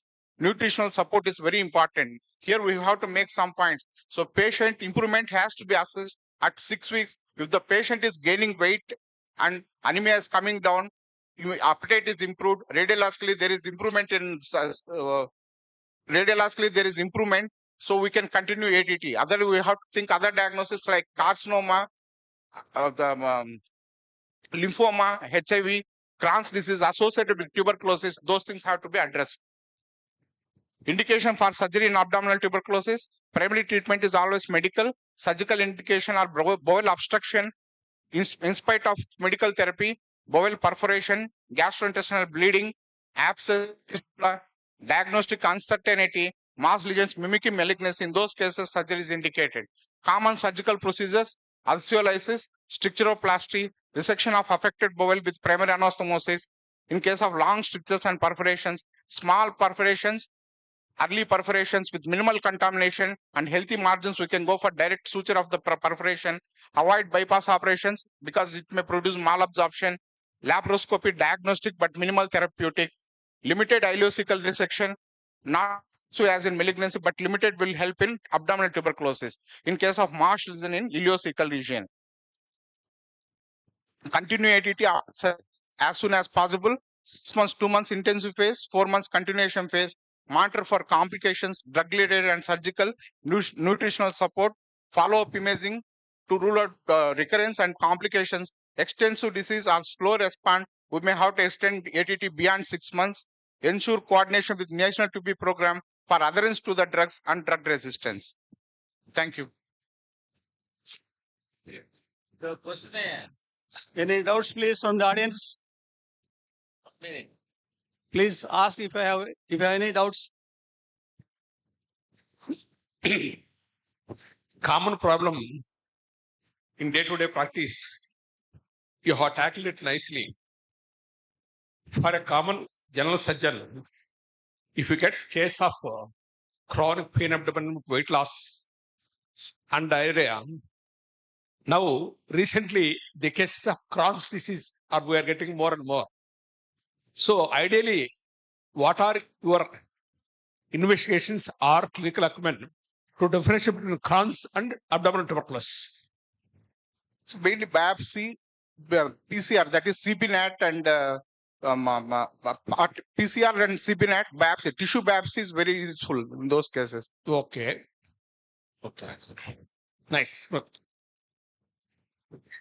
Dr. Chakradhar Garu, you have given an excellent presentation on abdominal tuberculosis, which is very seldom diagnosed. Thank you very much. Thank you. Now I request Vijay Kumar sir to give memento to our chairperson, Dr. Chalabhai garu.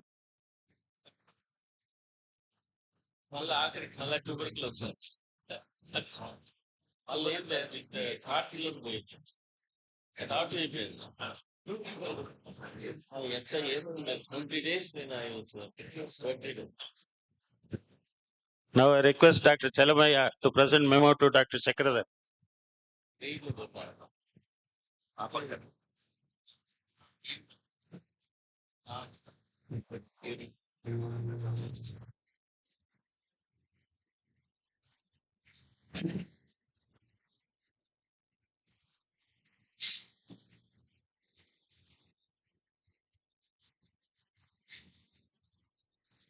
session.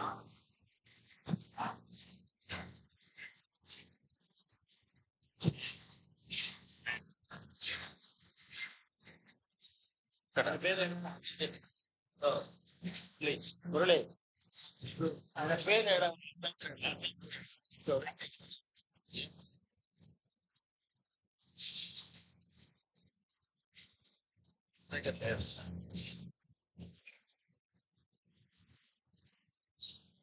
Hello.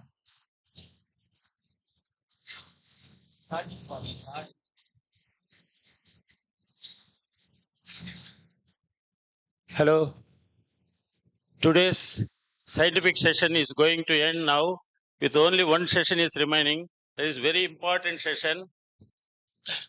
We are glad to announce that our past two national presidents are here along with our state president.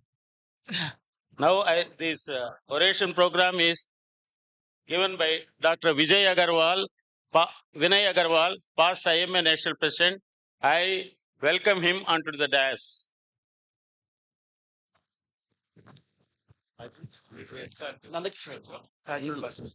Now I request Dr. Shajid Bali, our past national president, and also our state president, Dr. Nandakishore.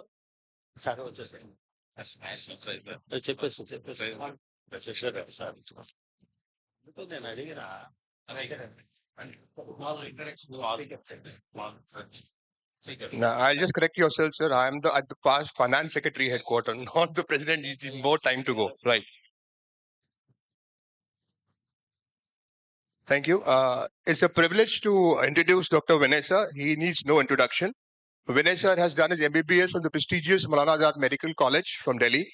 He has done his DCH from MIT University. He's a recipient of the famous BC Roy National Award, recipient of IMA A.K. Sinha National Award.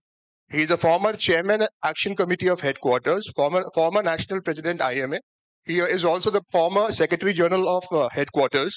He's a former president of Kamau, former vice president executive member of Delhi Medical Council, former member Ethics Committee, Medical Council of India.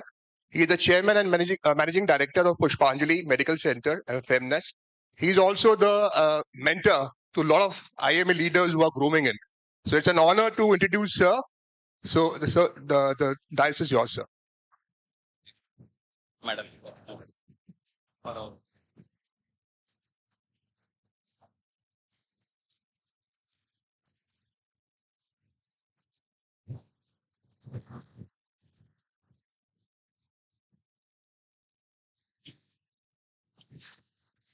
Sir is going to present Dr.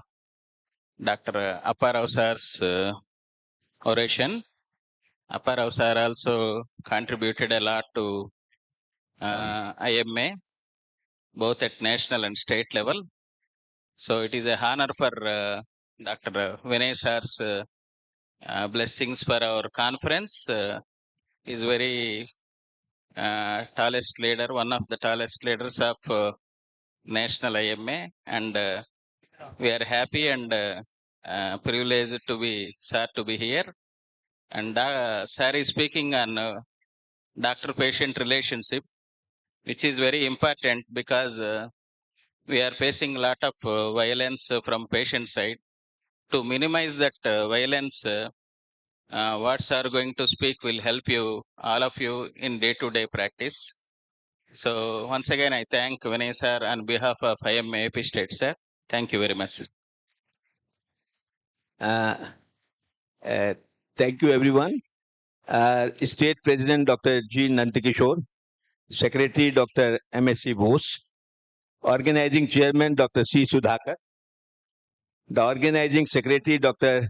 Shri Hari, Dr. Branch President Dr. J. Challamaya. It's an honor for me to be with all of you, and that too to talk about an oration in the name of a legend, Dr. N. Apparao. I know Dr. Apparao from 74 onwards. I have been the Assistant Secretary of Delhi Medical Association in 74, the time when I used to visit Indian Medical Association Hall and I used to meet Dr. A.K. Sinha, Dr. Apparao, and Dr. Singh and many others. That was my relationship, which dates back to almost 5 decades with Dr. N. Apparao. I wish him all good health. I wish him, and I really pray that he should keep leading us from the front the way he has been doing. He has been one person who has never been looking for a post in Indian Medical Association. He has been the president of Leaders Forum. He has been a member of Nursing Council of India for umpteen number of years. And he has been one of us who is with all of us at a time when there has been any problem with Indian Medical Association. I bow to you, Dr. N. Apparao. I'll try to meet you when I'll take my flight tomorrow. And that's again an honor for me to speak an oration in the name of Dr. N. Apparao, AP IMA State Oration. Friends, the topic of my oration is doctor-patient relationship. It's a topic which is very, very close to our heart.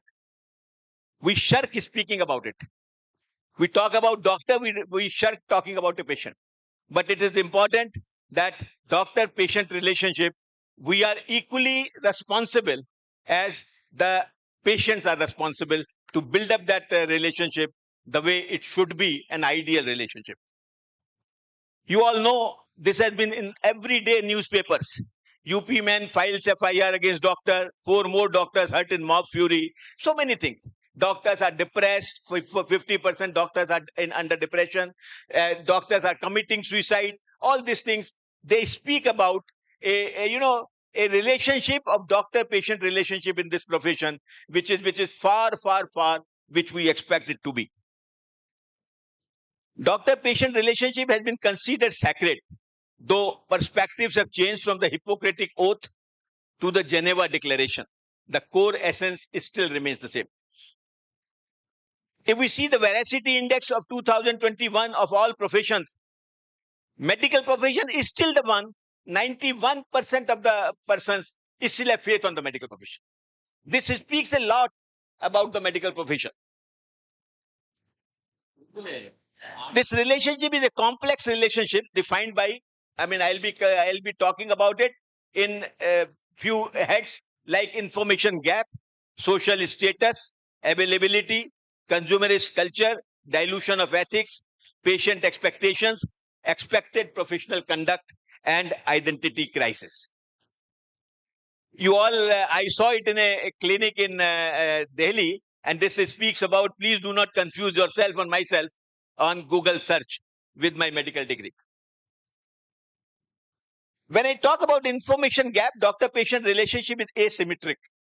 The huge gulf in information and knowledge defines it, particularly in our country. The fear and uncertainty in the mind of the patient sets the background. Internet and Google is the source of awareness as well as aggression.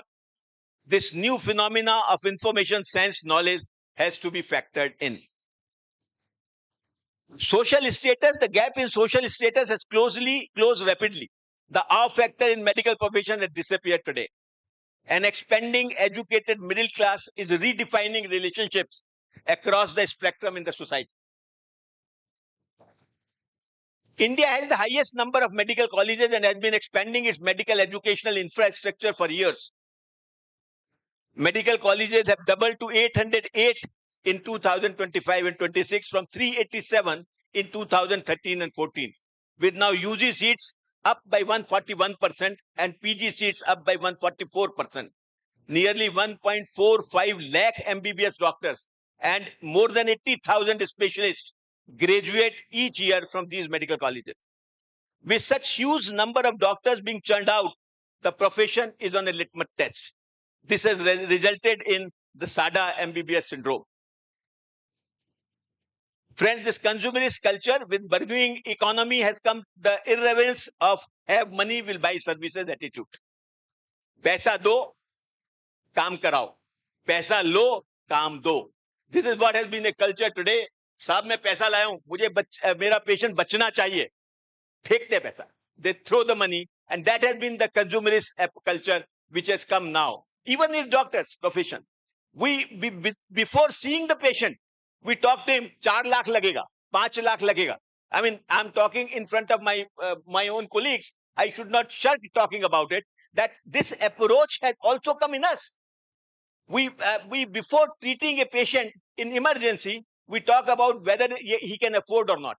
Should we send him to a government hospital or is he हमारे लायक है वो यहाँ इलाज कराने के लिए? That has been one thing which has been this gap, widened the gap between doctor and patient. Unfortunately, health is not available for sale. Expectations without understanding the limitations of medical science leads to misunderstanding. These few factors which you all know, Practo, Librate, MFine, online health aggregators, Pristine, all these have different, in a different way, defined the medical profession today. You don't know. Patient goes to these agencies. They take you to a doctor, they take you to a hospital. Hospitals, a specific amount is to be paid by the hospital. How much Pristine is charging and how much the doctor is charging, nobody knows. So this has been the unfortunate culture of, selling medical profession or buying medical profession by these agencies.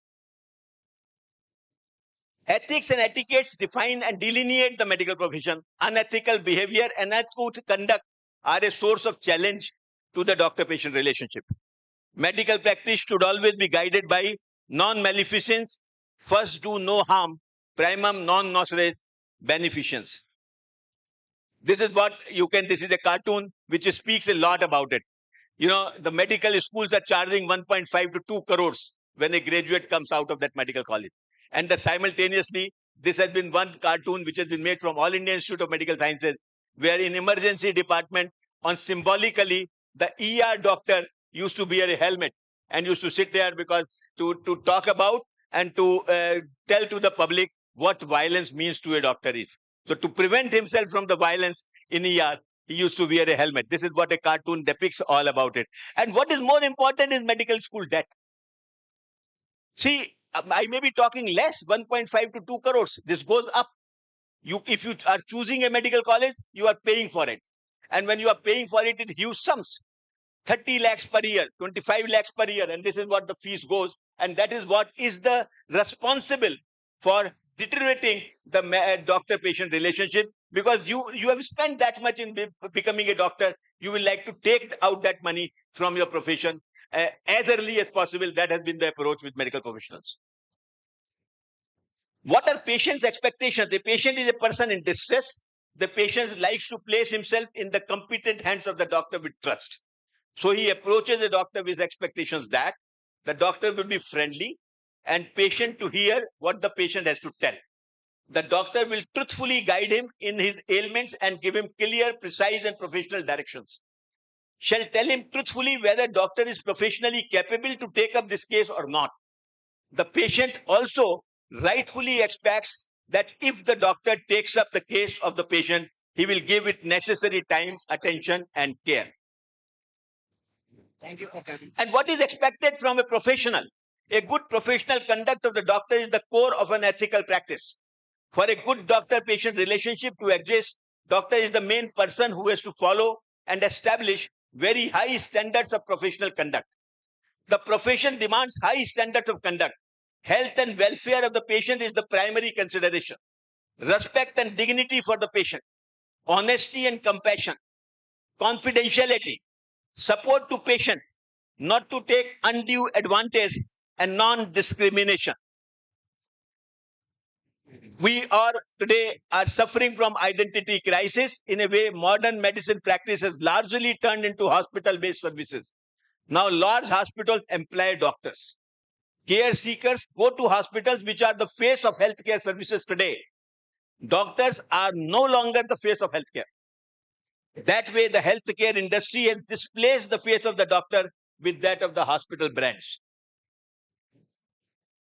Is there a problem? Yes. Doctor-patient relationship is on the boil. Forces, internal and external to healthcare, are modifying this relationship. I have been for almost 5 years as the ethics committee member of Medical Council of India. I have been for 10 years, 2 terms, as a vice president of Delhi Medical Council. Let me tell you, in this spectrum of 10 years, the doctor-patient relationship has deteriorated. Initially, they used to talk about it, that we have consulted a doctor and he says this treatment is wrong. Then they started bringing prescriptions of doctors saying that this treatment can be displaced or can it be replaced by this kind of a treatment, and this should not have been done. Then doctors have started coming as witnesses with the patient against the doctor. So that has been the problem, and that has exactly been responsible for deteriorating doctor-patient relationship. We have lost faith in our own medical profession. That is why wherever I go, I always say, start appreciating, stop criticizing. Start appreciating, stop criticizing. And that has been the approach which medical profession has to take first if they have to improve the doctor-patient relationship. The IMA survey of 12,200 IMA members in the 5-6 years back from across the country showed that only 34.8% members are happy with the profession. This figure may be higher. It may even be less. Doctors are suffering from diabetes. Doctors are suffering from high blood pressure because of the profession.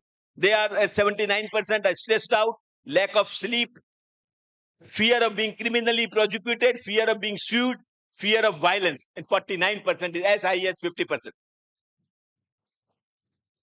Now, friends, what has been responsible? Now, doctor-patient relationship, deteriorating doctor-patient relationship is responsible for violence against doctors. Nothing portrays the deterioration in doctor-patient relationship than the widespread violence against doctors and hospitals. Violence occurs irrespective of the sector. Government sector, because of deficiencies in infrastructure and human resources. Private sector, high cost of services and hence high expectation. I am privileged and I am honored that I am speaking in a forum of AP state where the first act against violence on doctors and medical professionals was brought out in 2004. And that was the first act which has a non-bailable provisions in this thing with fines and 7-year punishment. And that has been the leader, that played a leadership role in our violence against doctors.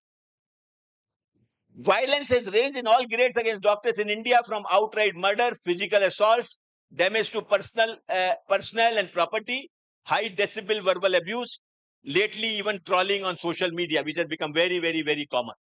The intensity and frequency have only increased in the COVID times. Andhra Pradesh was the first state to enact the law which has non-bailable offence provisions and fines. Now 27 states of India have enacted the same law but with different provisions. And that is why Indian Medical Association is pursuing the Central Act for Prevention of Violence against Doctors. You all have seen Honorable Mr. Amit Shah, the Home Minister, is speaking on the Parliament House. This has been covered by all the channels, that criminal prosecution of doctors is unjust. He spoke on the Parliament House. In the absence of menstruation, the medical profession has a strong case to be exempted from criminal prosecution. Amit Shah announced a plan to amend criminal law, bill exempting doctors from criminal prosecution in medical negligence cases. Criminal prosecution of doctor causing death by negligence. Now, in the new act, that is this section 106 of BNS 2023, which was enacted, it exactly have the same provisions what it was before. And we were told that the ministry was going to increase it. And because of our pressure, it remained the same. But simultaneously, fine have also been added. If before it was punishment or fine, now it is with fine. So that has been added, and which we are contesting as far as with the Home Ministry is concerned. I'm sure time will come when this correction will be there from the floor of the Parliament. You all have seen the CPA, and the Honorable Supreme Court of India holds the dubious distinction to have converted the patient into a consumer and have struck the first blow on the doctor-patient relationship. Since then, hundreds and thousands of litigations have defaced this sacrosanct relationship irretrievably. Apart from the CPA, all sorts of quasi-judicial bodies have been abused to harass the doctor. Today, at least 20 to 25 agencies are there which are trying medical profession simultaneously. Whether it is the governor, whether it is the health ministry, whether it is the local bodies, whether it is the consumer forums, whether it is the police, whether it is the health department or whether it is many other bodies which are there. So they have simultaneously trying medical profession, and this has been this should be stopped, and we should have one body which can take care of the negligent cases. Simultaneously, services by lawyers will not fall under Consumer Protection Act, says Supreme Court. Just imagine the dubious character of our Honorable Supreme Court is that on one side they are removing services by lawyers not under Consumer Protection Act, but simultaneously not able to define that medical profession also as a professional profession is out of Consumer Protection Act. IMA is aggressively taking CPA case. The legal team is in discussion with senior lawyers. The application is ready, and I'm sure it will be filed soon. We have been considering the various factors concerned in it. But friends, all is not lost. All is not lost in doctor-patient relationship. RG Kar case have said, we have public sympathy. Public is with us. Public fights for the medical profession. In the case of brutal rape of a medical graduate in RG Kar Medical College, the entire city, entire state, and not only the state, but the entire country was boiling.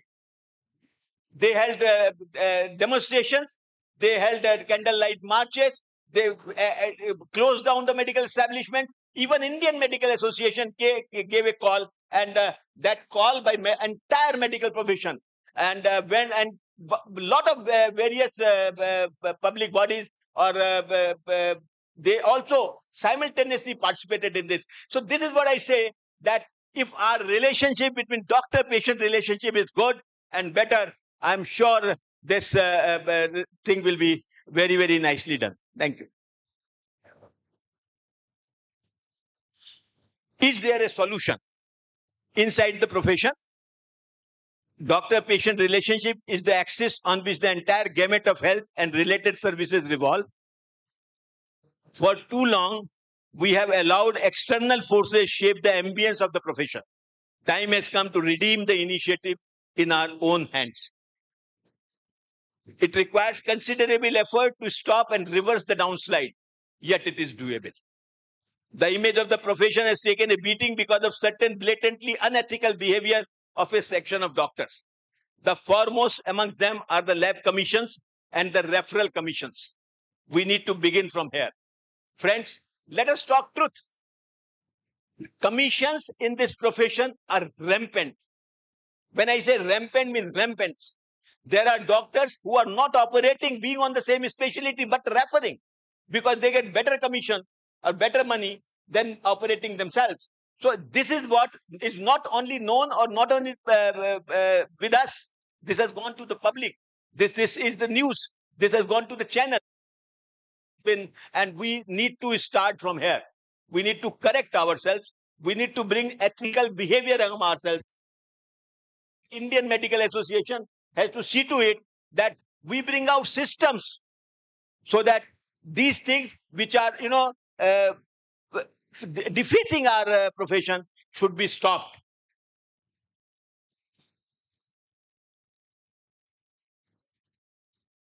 Ethics should be included in medical curriculum. Ethics, etiquette, and communication skills are the faculty of art of medicine.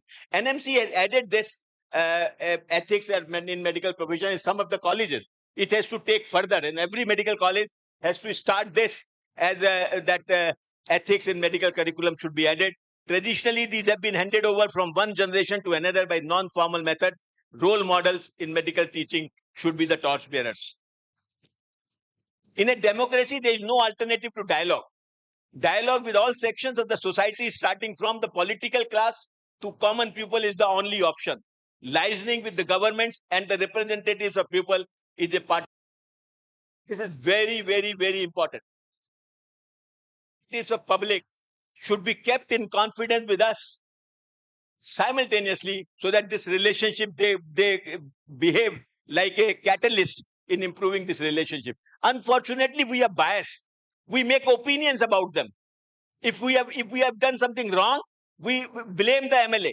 We blame the local leaders that they are responsible for violence. But unfortunately, we are the one who can even improve this relationship. We should really patch up our differences with them. We should see to it they are standing with us at the time of crisis. Let me tell you my example. An example, a lot of medical establishment in Delhi and around Delhi have almost zero number of cases of violence or zero number of legal cases because of better communication with the local authorities, better communication with the local politicians, and better communication with the public leaders of that area in that particular situation. And when I say that local IMA should have core issues by dialogue should be achievements of modern medicine, why can't we say that the first heart transplant was done by this? This has been one of the achievements in our city of Rajampeta. Why can't we say this has been first time done in this city? Why can't we have a press conference to say such and such doctor has joined this city, who is known all over? Why can't we say that he has completed 100 transplants? So these are the figures which should come, and anything which we have done good should not only limit itself to the medical professionals, but it should go to public, and even at a cost. Even I say at a cost. Even you have to build some of the news and put it in newspapers. Do it, because that is going to help the medical improvement of the medical profession. Expectations, limitations, violence against doctors and hospitals, new deal for doctors. Again, the plan of action, what can IMA do? IMA at local branches, I have already said that the implementation of IMA initiative against scan and forwarding commission. This initiative our local branches should take and should be able to boldly say, stop it. Should be able to boldly say, stop it. And this is what is going to be the foremost. Dissemination of the information from the headquarters or the state branch, training programs for members in communication skills and documentation, regulated open house with opinion makers and social workers, and starting, distress task force. When I say distress task force should be started by local branches, even in local branches, local areas, where you can have about 100 doctors on a WhatsApp group that please join, reach immediately at such and such center. There is some violence happening. So, a lot of doctors who are nearby or with their, maybe even bouncers with their other person, they join there. And the branches which has implemented this have definitely reduced the incidences of violence in that area. IMA state branches should have leadership training camps, dedicated lobbying teams, awareness classes at district level, upgraded feedback with IMA headquarters. And IMA headquarters should have a coordination of state branch activities, compilation of data emanating from the state and local branches, and we should bring out a white paper. We should bring out a publication on this entire thing, and this role should be done by IMA headquarters from time to time. Refining and defining the new deal for doctors, unleashing media blitz, great to refurbish the image of doctors, proactive liaison movement with the central government and national leaders. Let me tell you, for almost last 10 years, we have been doing an exercise, meet our local MPs. Initially, it was limited to doctor MPs.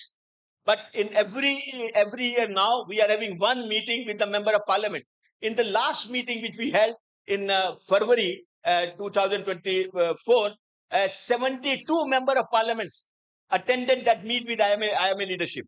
And this time again on 16th of December, IMA headquarters is organizing a MP meet in India Habitat Center, and we expect about 100 member of parliaments to join. Efforts has to be made all states. State leaders should meet their state member of parliament, talk to them about Indian Medical Association, because they will all be in the parliament session in Delhi. They can join us over a dinner. They can share with us. We can share with them our issues. And we also want to, every time we have been presenting them a visionary document of Indian Medical Association on various health issues. And this time again, we'll be doing it. My request to our leadership here, which is a state leadership, to please take it forward and be proactive in seeing to it that most of your member of parliament from your state, whether Rajya Sabha or Lok Sabha, are being contacted for this meet. And not only been contacted, they should be able to attend that. Even if you have to be in Delhi, maybe on a headquarter expense or on your own expense, but see to it that those member of parliaments attend on your request. It is going to not only help the headquarter, but going to help the IMA state branch also. Yeah.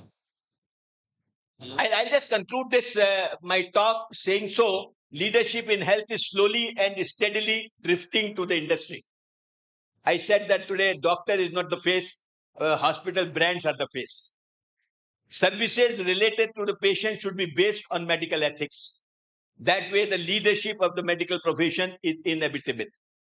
Art of medicine is a legacy and inheritance of the fraternity. As evidence-based medicines grows, doctors should learn to blend it with art of medicine. A new era in doctor-patient relationship is not only possible, it is inevitable. Time has come when this is going to improve and we are going to have a better doctor-patient relationship. Justice R. Basant has said, by any standards that one may adopt, medicine is and ought to be a profession and not a mere career or just an income earning activity. This can be no different even when the professional activity becomes more and more organized and assumes larger dimensions. The dividing line between professions and mere careers is getting blurred increasingly. We do hence find laws and regulations increasingly entering into zones which were left to the sound discretion of the professionals in yesteryears. Ethical professional standards and not the mere stipulations of law must provide the beacon light for any conscientious professional. Thank you very much. Thanks a lot.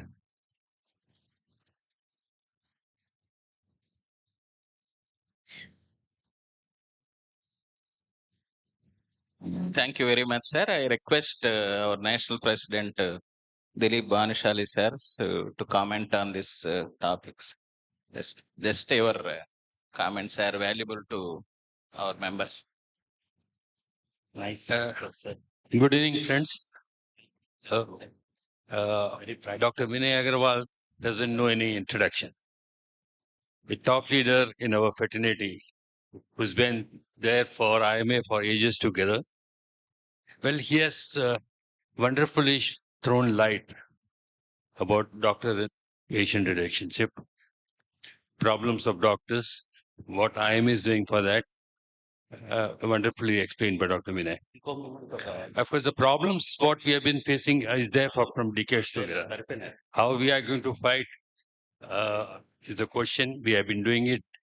Our predecessors have also done it. I have done it, and my next generation also will do it.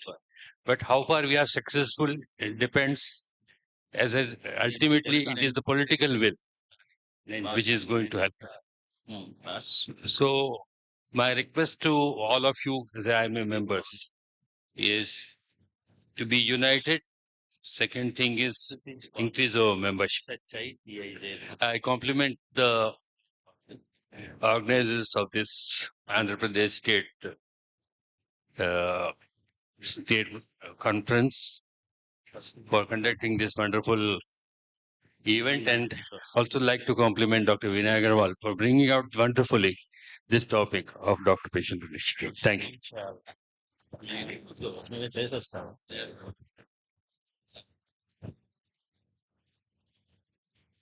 Now, I request Dr. Nandar Kishore, State President, to present Dilip Banshwali, Dr. Dilip Banshwali, National President, Shitish Bali, National Vice President, Vinay Agarwal, National Vice President.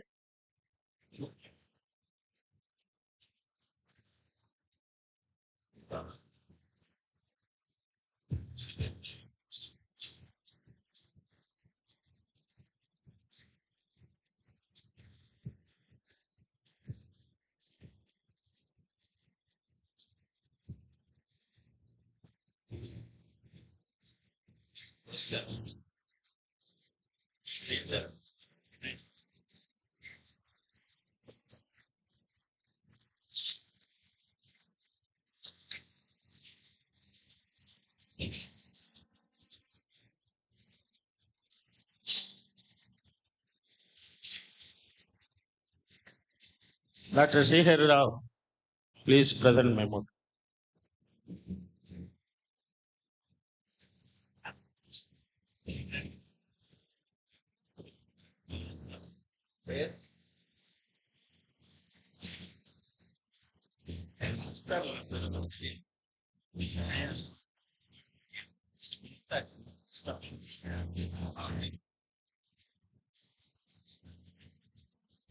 మీరు మీరు ఇచ్చే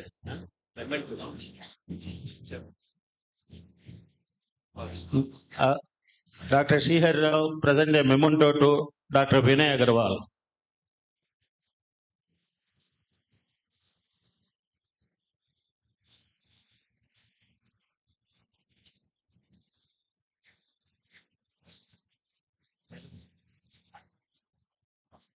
Dr. Srihar Rao present memento to Dr. Nandakishore.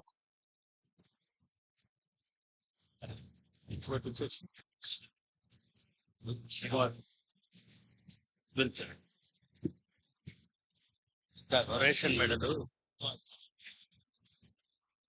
ఎవరు ఇస్తారు? మీరు ఇస్తారన్న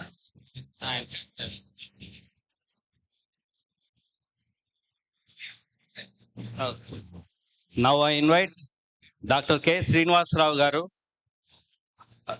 to come on to the dais for honoring the Peru Shastri Memorial Oration, P. Sharma Oration.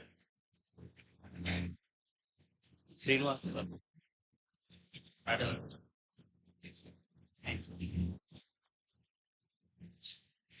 Now Dr. D. Srihar sir will hand over the Peru Shastri Memorial Oration medal to the Dr. K. Srinivas Rao.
Thank you. And Dr. Sunil sir, thank you very much.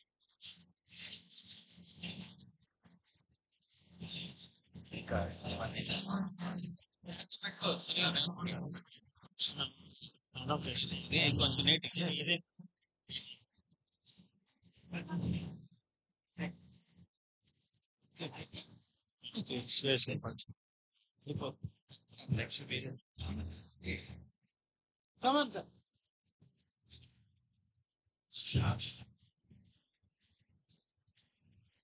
The scientific session is over.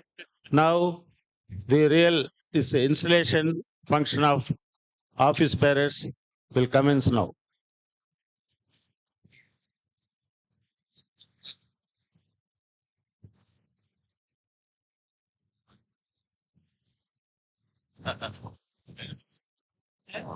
బయట ఉన్నారు sir.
ఇప్పుడు ఇదేనా అట్లేదు sir ఇదే hand IMA prayer అనుకోలేదు ఇప్పుడు IMA prayer flag salutation చెప్పండి నా దగ్గర నేను ఉండేదండి అవి రెండు మీకు ఉన్నాయి కదా ఫ్లాగ్ సాల్యుటేషన్ ఐఎంఏ కదా దీంట్లో తీసుకోవచ్చు మొబైల్ చూసుకొని కార్డు ఉండింది ఐఎంఏ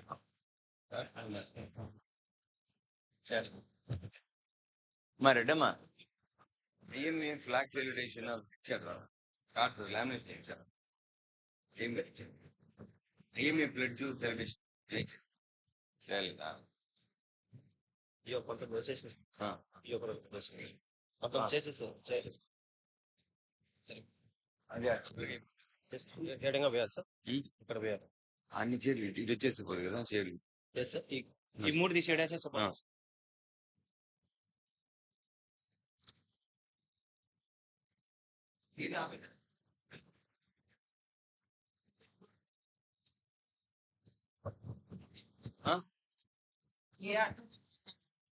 చేసేస్తే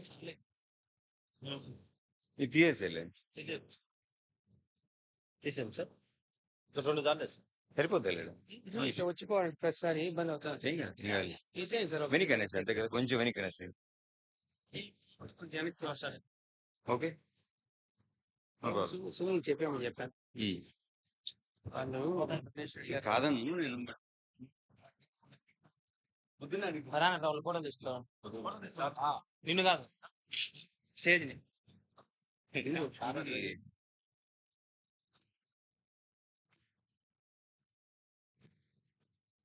ధన ఎక్కడ ధన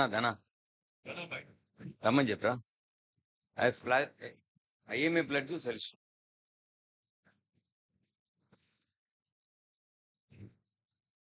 సార్ ఐఎంఏ బ్లడ్ మామూలుగా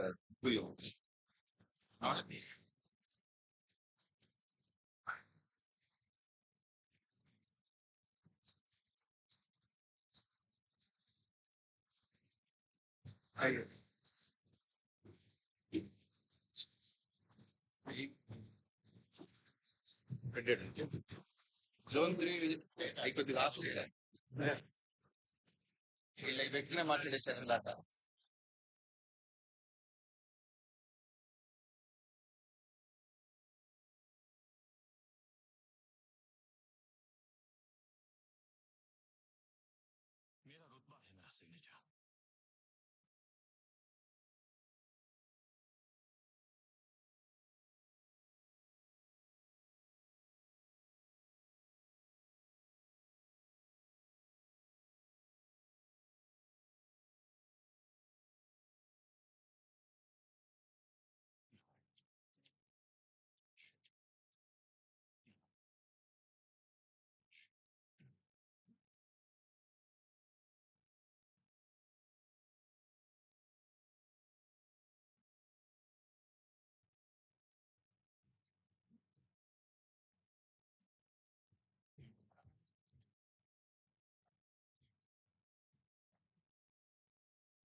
హలో హలో హలో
నోటి దుర్వాసనని మీకు గుర్తింపుగా మారనివ్వకండి. ఫ్యూజర్ దీని జింక్ ప్రొటెక్షన్ దుర్వాసనని కలిగించే జర్మ్స్ ని తొలగిస్తుంది.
ఇది ఇప్పుడు స్టేట్ వాళ్ళు కండక్ట్ చేస్తారు, మనకు సంబంధం లేదు. వారేమంటాడంటే మీ అందరూ వస్తున్నారు కదా,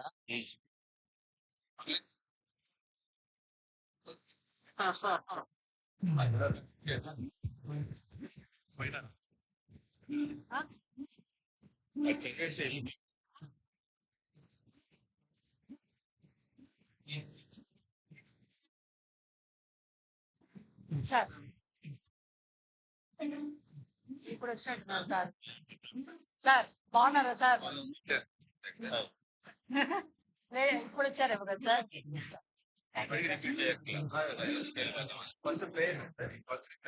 రైట్, ఇది ఓకే. ఇది మడికి ఒక వర్డ్ చదివిన మళ్ళీ రిపీట్ చేయాలి. కైండ్లీ రిపీట్ అని చెప్పాడు. Okay okay right. Hello, already ఇచ్చేసాను ఇచ్చారు 50,000 ఇచ్చారు. ఎవరికి ఇచ్చారు మా అన్న? 50,000 ఇచ్చారు. 50,000 ఎవరికి ఇచ్చారు? చెప్పా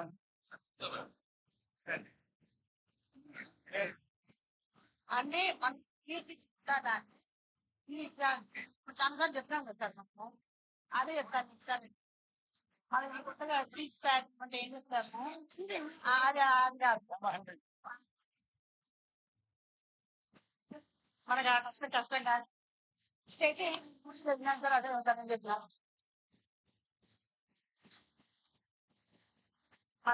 అనుకున్నా, అంటే రెడీ చేసుకోరాము, చికెన్ రెడీ చేస్తాము కొంచెం. వాళ్ళు మీటింగ్ అందరూ విన్నారు.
సందర్భంగా రాజంపేటలో దాదాపు ఒక చిన్న బ్రాంచ్ మొట్టమొదట 1990లో ప్రారంభం చేయబడి 32 మందితో ఈరోజు 105 మంది సభ్యులతో ముందుకు సాగిపోయి రాజంపేట, కోడూరు, పొల్లంపేట, నందలూరు ఉండేటటువంటి డాక్టర్లందరూ ఒక తాటి మీద వాడి సఫరింగ్స్ కానీ వాళ్ళ హ్యాపీనెస్ కానీ షేర్ చేసేటటువంటి మోటివ్తో ప్రారంభం చేసినటువంటి ఈ చిన్న బ్రాంచ్ తర్వాత ఇందులో ఒక స్టేట్ అధ్యక్షుడిగా ఎన్నుకోబడి అది ఎలక్షన్లో ఎన్నుకోబడటం అని చెప్పనేది చాలా చాలా రేర్. అది చాలా ఒక అచీవ్మెంట్, గ్రేటెస్ట్ అచీవ్మెంట్.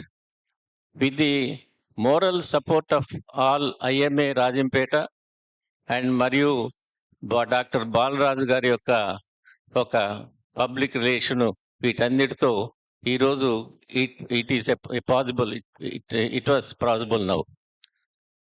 ఈరోజు ఈ సందర్భంగా కొంచెం అంటే రాజంపేటను గురించి 2 మాటలు చెప్పి మిగతా ఈ కార్యక్రమాన్ని ప్రారంభిస్తామని చెప్పని కోరుకుంటున్నాను. దేవుని కడప నుండి శ్రీనివాస్ నివాసమైన తిరుమల వెళ్లే దారిలో రాజంపేటగా వ్యవహారం నామగల రాజంపేట నెలకొని ఉన్నది. విజయనగర సామ్రాజ్య పతనానంతరం శ్రీ కృష్ణదేవరాయల పుత్రిక అయిన కృష్ణమాంబను వివాహమాడిన మట్లీ వంశీయుడైన వరదరాజు పాలనలో ఈ ప్రాంతం గొప్ప వైభవ స్థితిలో పరిపాలింపడినట్లు రాజంపేట తాలూకా కొత్తపి శాసనాన్ని బట్టి తెలుస్తున్నది. రెండవ భద్రాచలముగా జగత్ ప్రసిద్ధి అయిన శ్రీ ఒంటిమిట్ట కోదండ స్వామి ఆలయం చోళరాజుల నిర్మితమై పురాతనమై అత్యంత మహిమాంతమైతైన స్వామినాథ ఆలయం, అంతకంటే పురాతనమైన నందలూరు ప్రాంతము గల బౌద్ధారామములు, మాతృహత్యా దోషమును పోగొట్టి పరశురాముని కూడా పావనము చేయగలిగినటువంటి అత్తిరాళ్లను, పద కవితా పితామహుడైన కలియుగ ప్రత్యక్ష దైవమైన వెంకటేశ్వర స్వామి కీర్తికి వన్నె తెచ్చిన అన్నమాచార్యుల జన్మస్థలమైన తాళ్లపాక, కంటికి కన్నును సమర్పించి పరమేశ్వర సాక్షాత్కారం పొందిన భక్త శిఖామైన భక్త కన్నంప జన్మస్థలమైన ప్రస్తుతం ఊటుకూరుగా పిలువబడుతున్న ఊడుపూరు, భక్తుల కొంగు బంగారమై భక్తవరుడైన శ్రీ లక్ష్మీ నరసింహస్వామి వెలిసిన భువనగిరుట్ట, అత్యంత మహిమాంతముగు హనుమత్ సన్నిధి అయిన పాలెం మొదలుగాల పవిత్రమైన క్షేత్రములు, అత్యంత పవిత్రమైన భక్తాదుల పావనం చేయగల బాగుదీ నది తల్లి ఒడ్డున నిర్మింపబడిన జిల్లాలో జివిజన స్థాయిలో మున్సిపాలిటీగా వెలుచున్న పట్టణమే మా రాజంపేట. ఈ సందర్భంగా మీరందరూ ఇక్కడికి ఎస్టీమ్డ్ స్పీకర్స్ కానీ డిగ్నిటరీస్ కానీ ఎంతో దూరం నుంచి స్టేట్ మొత్తం మీద దాదాపు 650 రిజిస్ట్రేషన్స్ కూడా చేసుకొని ఇక్కడికి వచ్చిన మీ అందరికీ రాజంపేట బ్రాంచ్ తరఫున మీ అందరికీ శతదాన వందనాలు సమర్పించుకుంటున్నాను. ఈ కార్యక్రమాన్ని నిర్వర్తించవలసిందిగా doctor honorary general secretary MS Bose గారిని ఈ మధ్యనే రీసెంట్గా నేను విజయవాడలో వారిని కలవటం జరిగింది. మన చంద్రబాబు నాయుడు గారిని కలిసేటటువంటి సందర్భంగా నేను వారు కూడా అక్కడికి పోవటం, ఆయన చూసిన చాలా సంతోషం. ఈయన గురించి చాలా పెద్ద హిస్టరీ ఉంది. అయినా ఇప్పుడు మనకు ఈ యొక్క కార్యక్రమం ముఖ్యం కాబట్టి దీన్ని నిర్వహించవలసిందిగా ఈ బాధ్యతను మా రాజంపేటకు ఒక వన్నె తెచ్చే విధంగా మీరు చేయవలసిందిగా కోరుకుంటూ, ఈ అవకాశం నాకు కల్పించిన ఒక ఆర్గనైజ్ కమిటీ చైర్మన్ గా నాకు కల్పించిన మీ అందరికి కూడా నా ధన్యవాదాలు తెలుపుకుంటూ సెలవు తీసుకుంటున్నాను. Thank you. Thank you very much, Dr. Sudhakar Garu. Excellent introduction about Rajampeta. We don't know all these things. You have clearly told about Rajampeta. Really, we are very proud to be here. Now it is my earnest duty to form the dais here.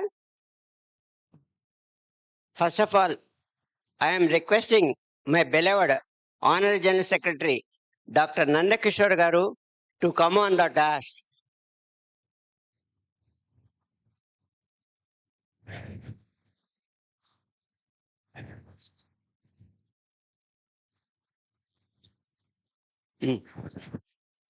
Now, I request Honorary National President Dr. Dilip Banshali Garu, the great personality of the medical fraternity. Sir, you are welcome to the dais, sir.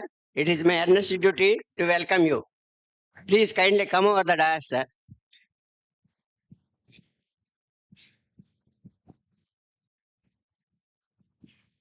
Welcome, sir.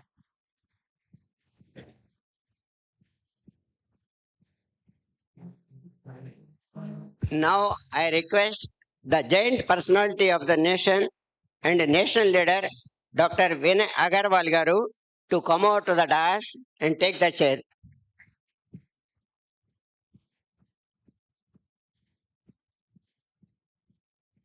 Welcome, sir.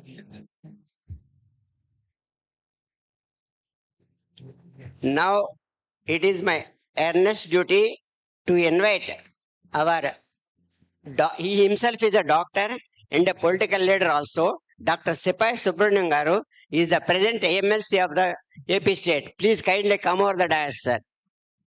Sipai Subramanian Garu.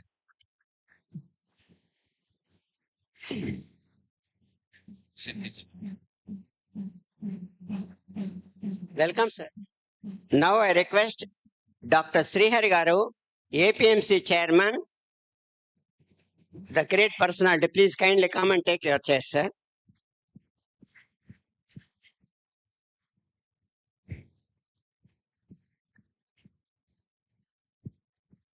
Now it is my earnest duty to welcome the Dr. Balaraj Garu, the present president-elect. Please kindly welcome him with a big applause.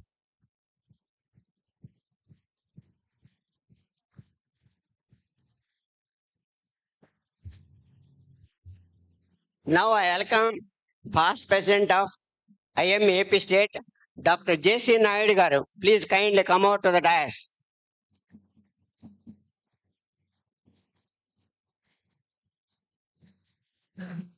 Now it is my earnest duty to welcome the local branch president, Dr. Chalamai Garu, to come over the dais.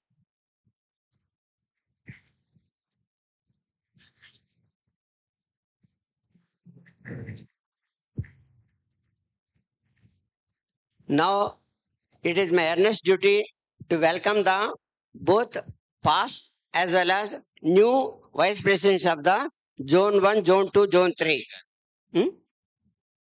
Okay.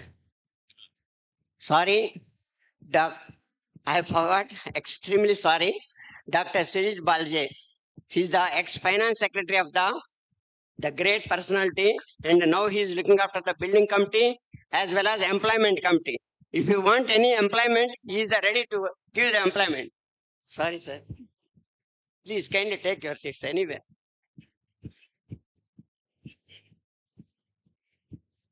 As I told you, I will call all the past vice presidents and well as new vice presidents also. The new vice presidents, Dr. Kalyan Prasad, Zone 1.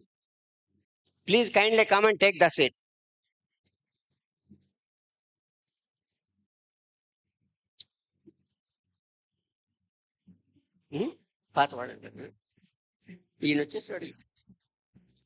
Dr. P. Madhusudan Rao Garu from Zone 2. Dr. A.V. Subba Reddy Garu from Zone 3. President Sharma Garu. Please kindly come. Madhusudan Sharma Garu. In the same order, I am calling the previous vice presidents. Dr. K. Madhukar from Zone 1. Please kindly come over the dais. Dr. Veeraya Chaudhary Garu from Zone 2 and Vijay Bhaskar Reddy Garu from Zone 3. Joint secretaries also, the past general secretaries of the AP state, Dr. Kiran Kumar Garu from Zone 1,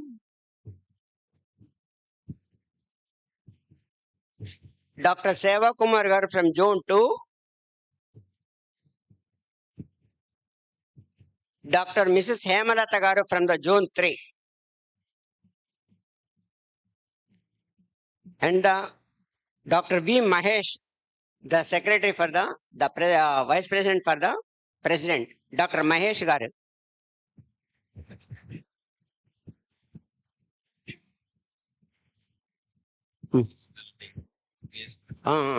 Okay. I am calling for new joint secretaries, Shivakumar Garu, Dr. J. Manibabu Garu, Dr. E. Panil Kumar Garu, and Dr. Sunil Garu.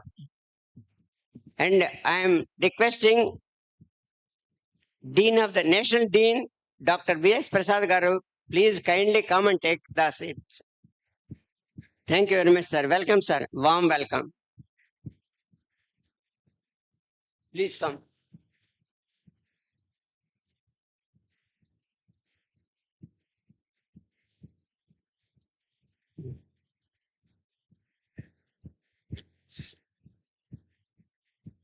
Now I request our Honorable President.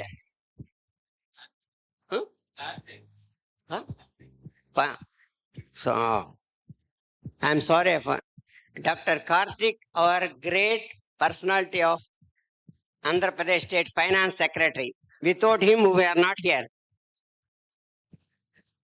Karthik.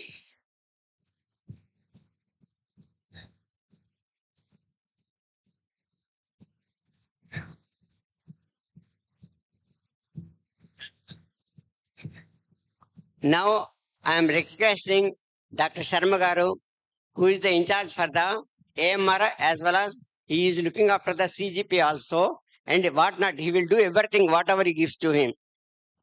I invite him wholeheartedly onto the dais.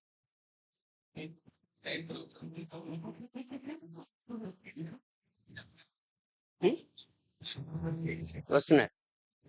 Anybody?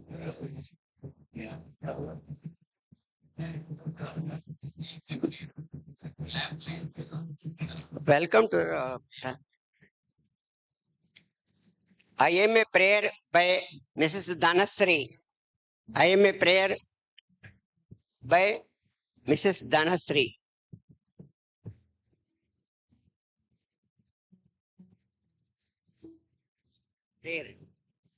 Good evening, everyone. Please repeat after me. May everybody be happy. May everyone of us see to it that nobody suffers from any pain or sorrow. I do not ask for crown, nor I wish to be in heaven or reborn. I only want to alleviate the suffering of those people who are burning in fire of sorrow. Long live IMA. Thank you, sir. Thank you very much, madam. Now I request Kiran Kumar to give the flag salutation. Good evening, everyone. I request everyone to stretch their hands. Before. Yes. Raise your arms, sir. Like that. Please put forward your right hand. We, the members of Indian Medical Association, stand here to salute our national flag. Its honor and glory shall be our light and strength, and its course shall be our course. We pledge our allegiance to it, and realizing our responsibilities as accredited members of national organization we swear we will dedicate everything in our power to see it fly high in the committee of nations. Jai Hind. Long live IMA. Thank you. Now I request our chief guest along with the other dignitaries for the lamping of the light.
With deep regret, I request Dr. Srinath, who is our AMS chairman of the AP state, please kindly come to the dais, sir. Please kindly excuse me for the overlook. Now I am requesting Kesara Babu gar also, who is our APMC member. Please kindly come and join with us, sir. Thank you. Please kindly come.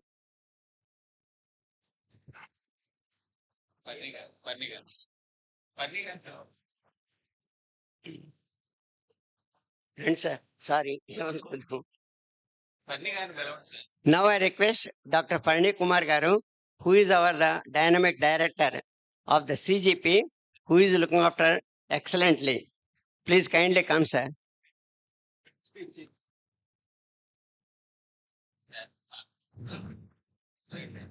Thank you.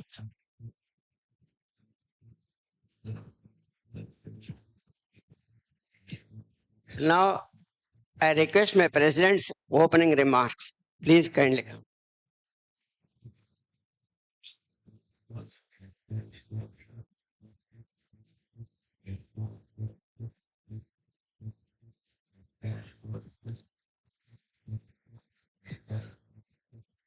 I request Dr. Ravi Krishna. Okay, right.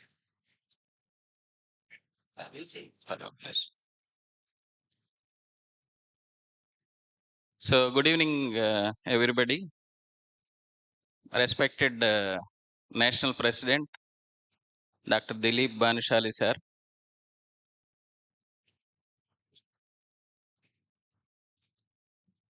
Past National President, Dr. Vinay Agarwal, sir. Our MLC Sipai Subramanian Garu. Past National Treasurer Sijit Bali. And our President-elect and new President Dr. Balraju, past President J.C. Naidu,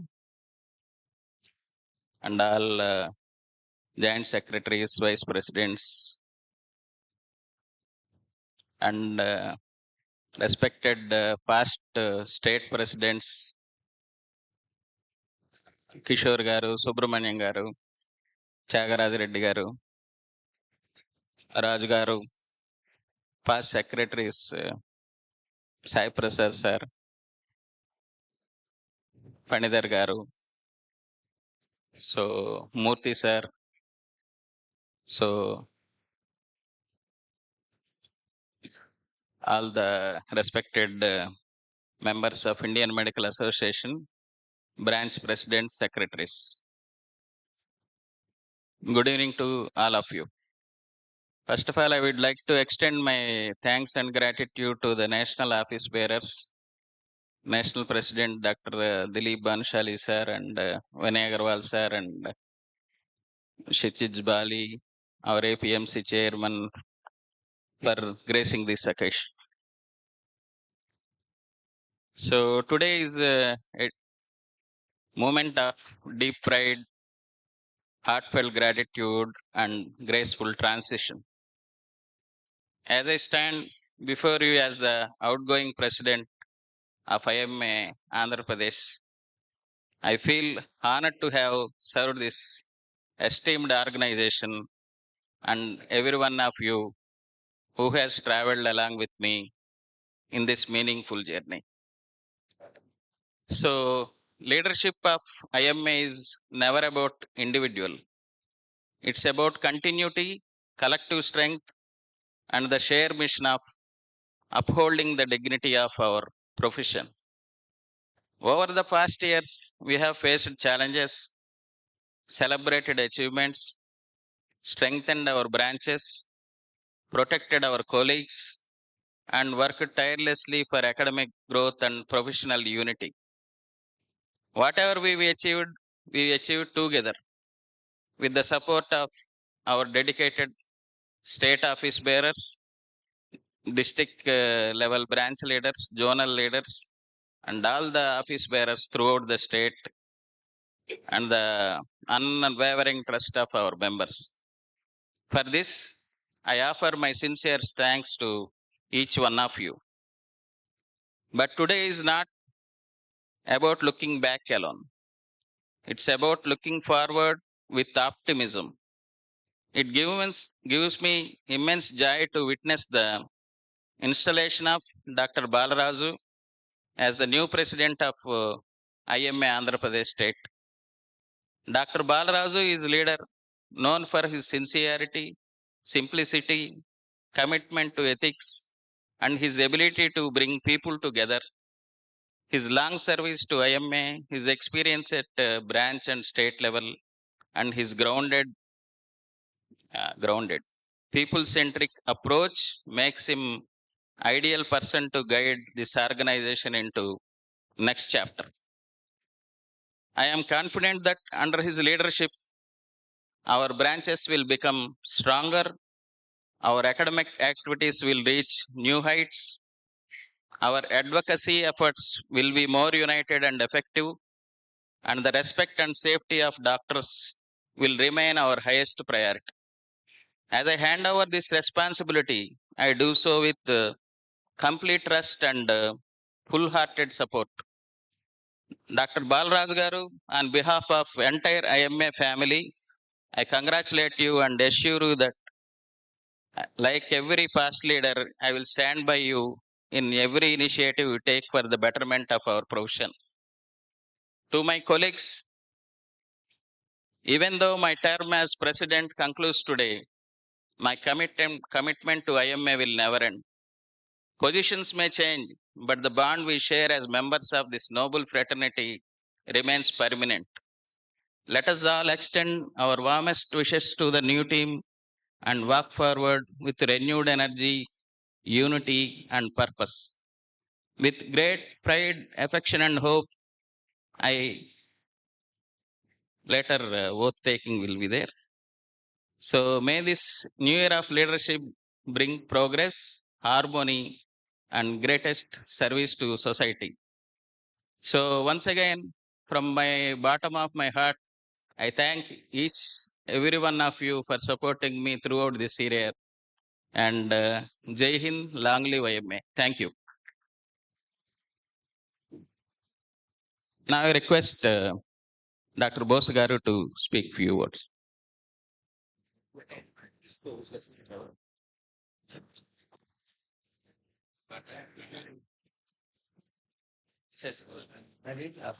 మీరు మాట్లాడండి.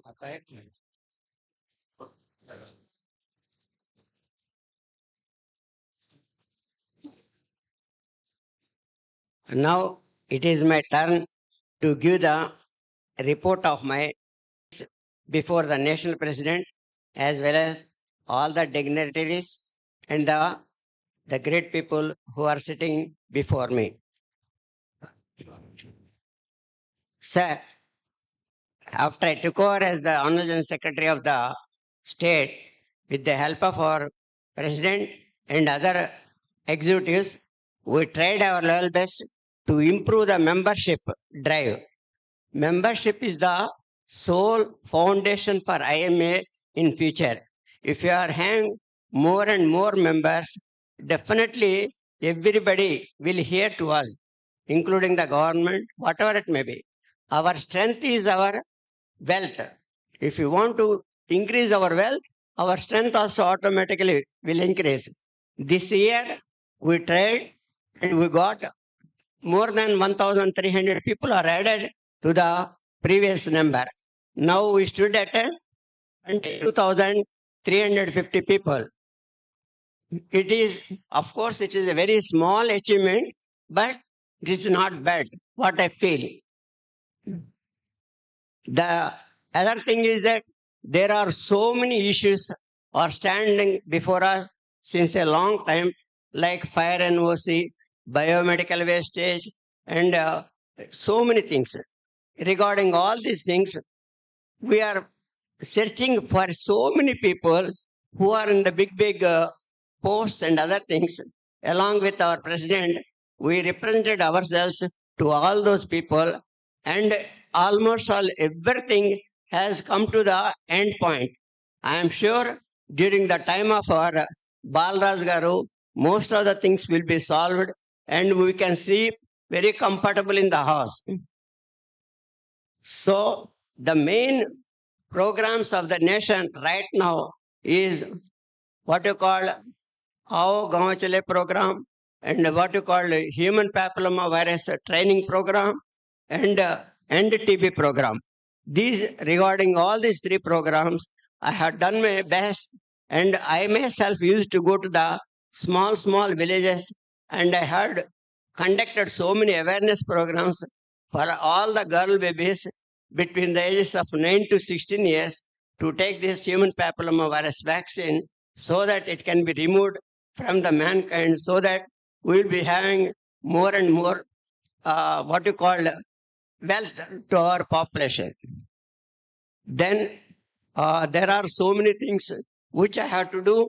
I am sure I will do it in a most successful way along with our great leader who came from a small place but with a big heart. Please give him a big hand. He is none other than Balraj Garu. I am sure I can do best with him. Thank you very much. This is my small report before my national president as well as Vinay Agarwal and Shiliji Bali. They are the leaders in national level. Thank you very much. Thanks a lot.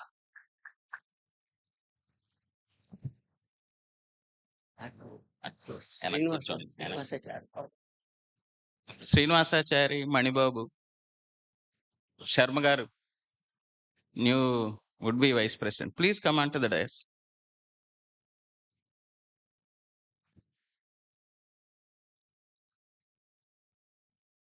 Now I request our awards committee chairman, Dr. Fanidhar, to read about few words about Gangadhara Garu and announce the award to Dr. Vinay Agarwal, sir. Thank you. Thank you, sir. Good evening, everybody.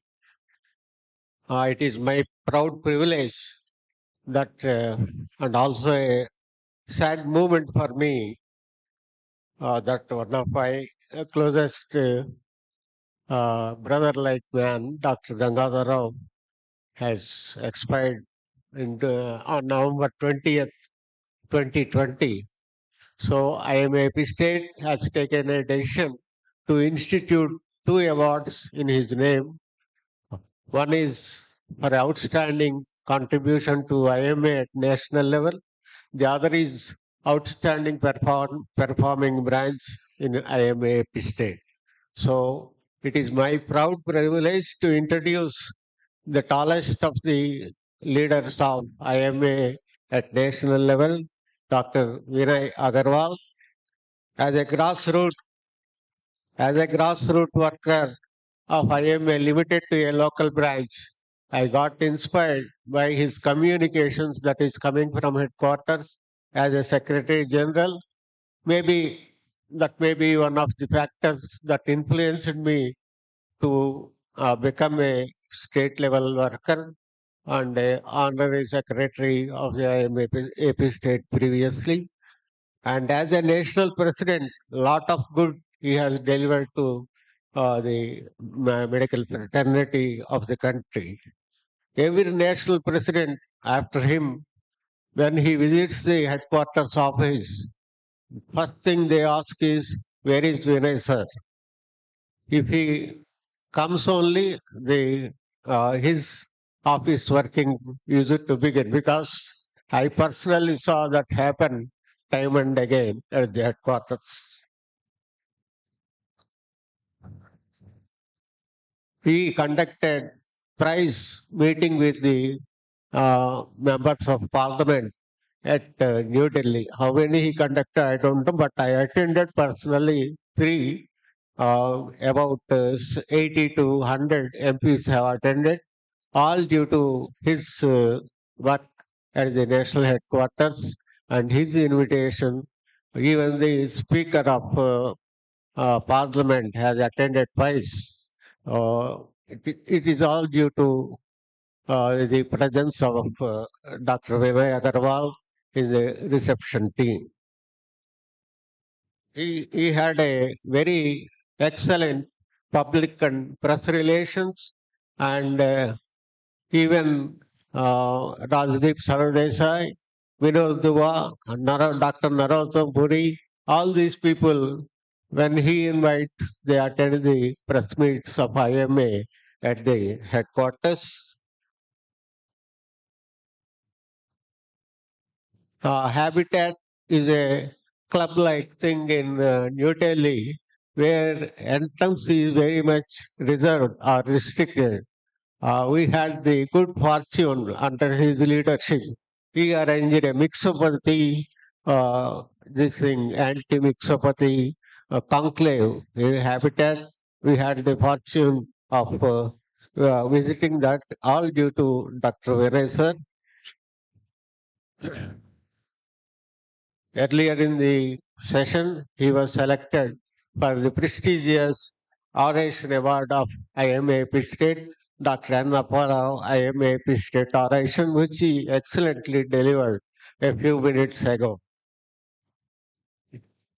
Now, our beloved late leader, Dr. P. Gangadhar Rao, a close associate of Vinay Agarwal, we are presenting Dr. P. Gangadhar Rao Memorial Award for the outstanding contribution to IMA at national level. May I request Dr. Dilip Bhanushali, joined by my beloved President Dr. Nandakishore, Shizit Bali, the member of Legislative Council, Dr. Subramaniam, Dr. V.S. Prasad, Dean, and all the dignitaries on dais to present this coveted award of IMA State. We thank you, sir. It is so far from the and a remote place. You have taken time off to come and receive this award and deliver this ovation. Thank you, sir.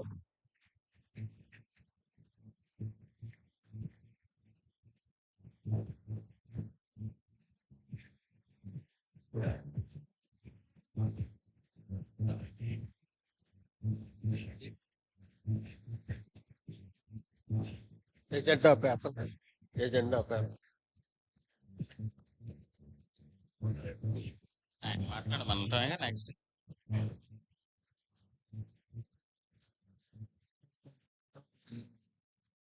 అవును అదే so I request Dr. Vinay Agarwal sir to address the gathering.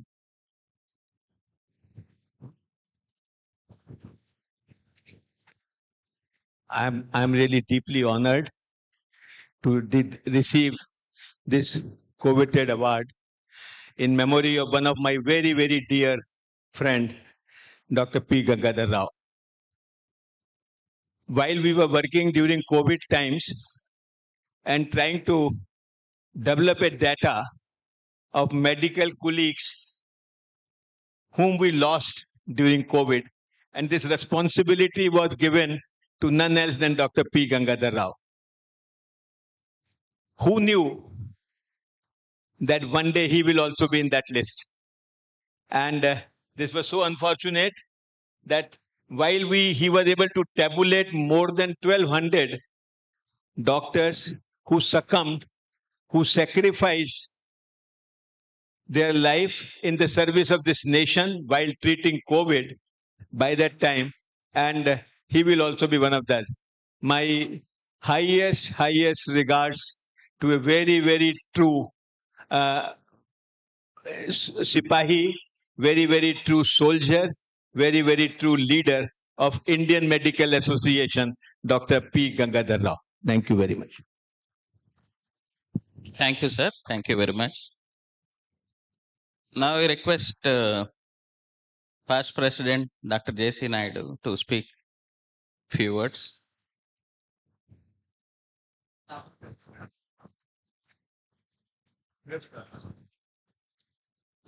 Respected our state president Dr. Nandakishore and our national president Dr.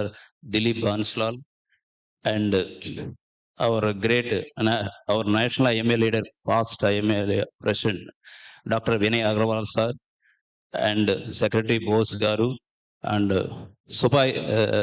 MLC Dr. Sipai Subramanian sir and our friend Dr. Srihari, APMC chairman, and Dr. Bali and other dignitaries on the our incoming president Dr. Balraju and other dignitaries on the dais and of the dais. I am very much delighted to be a part of this 67th annual state conference, and also I am very happy to be a part of this installation of Dr. Balraju. Definitely, I congratulate Balraju in this remote area. You have taken so much pain to conduct this event. Once again, on behalf of IMA, I congratulate Balraju. And also, IMA, you know all, we are facing so many problems. Our national leaders are also doing very good work. We, sir, Dilip Bansal, sir, we want some act number, Protection Act, Doctors Protection Act, we need definitely. It is so many doctors are facing so many daily. Some part of India we are facing so many problems. Please definitely, and also shortly we are celebrating centenary celebrations 2028. God, please contribute your building fund to our national Delhi level. They are constructing a 4-star some like a hotel like this IMA headquarters, and also definitely we are also our state we are trying to already. Nandakishore has done very well. His next in and coming future Balraj also, I hope he will do better, and good luck Balraju. Thank you for giving this opportunity. Thank you. Thank you, Dr. J.C. Naidu garu. I request guest of honor APMC chairman Dr. Srihar Rao sir to speak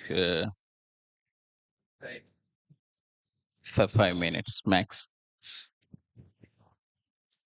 Good evening, everybody.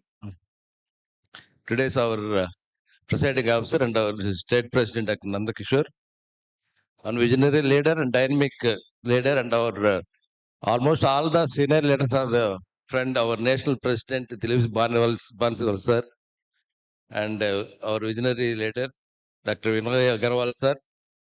I am placing on record my heartfelt gratitude to Dr. Vinay Agarwal sir, the past national president IMA, one of the most legendary leader of Indian healthcare. Sir, your vision, leadership have always inspired the countless doctors in our country. Thank you for that.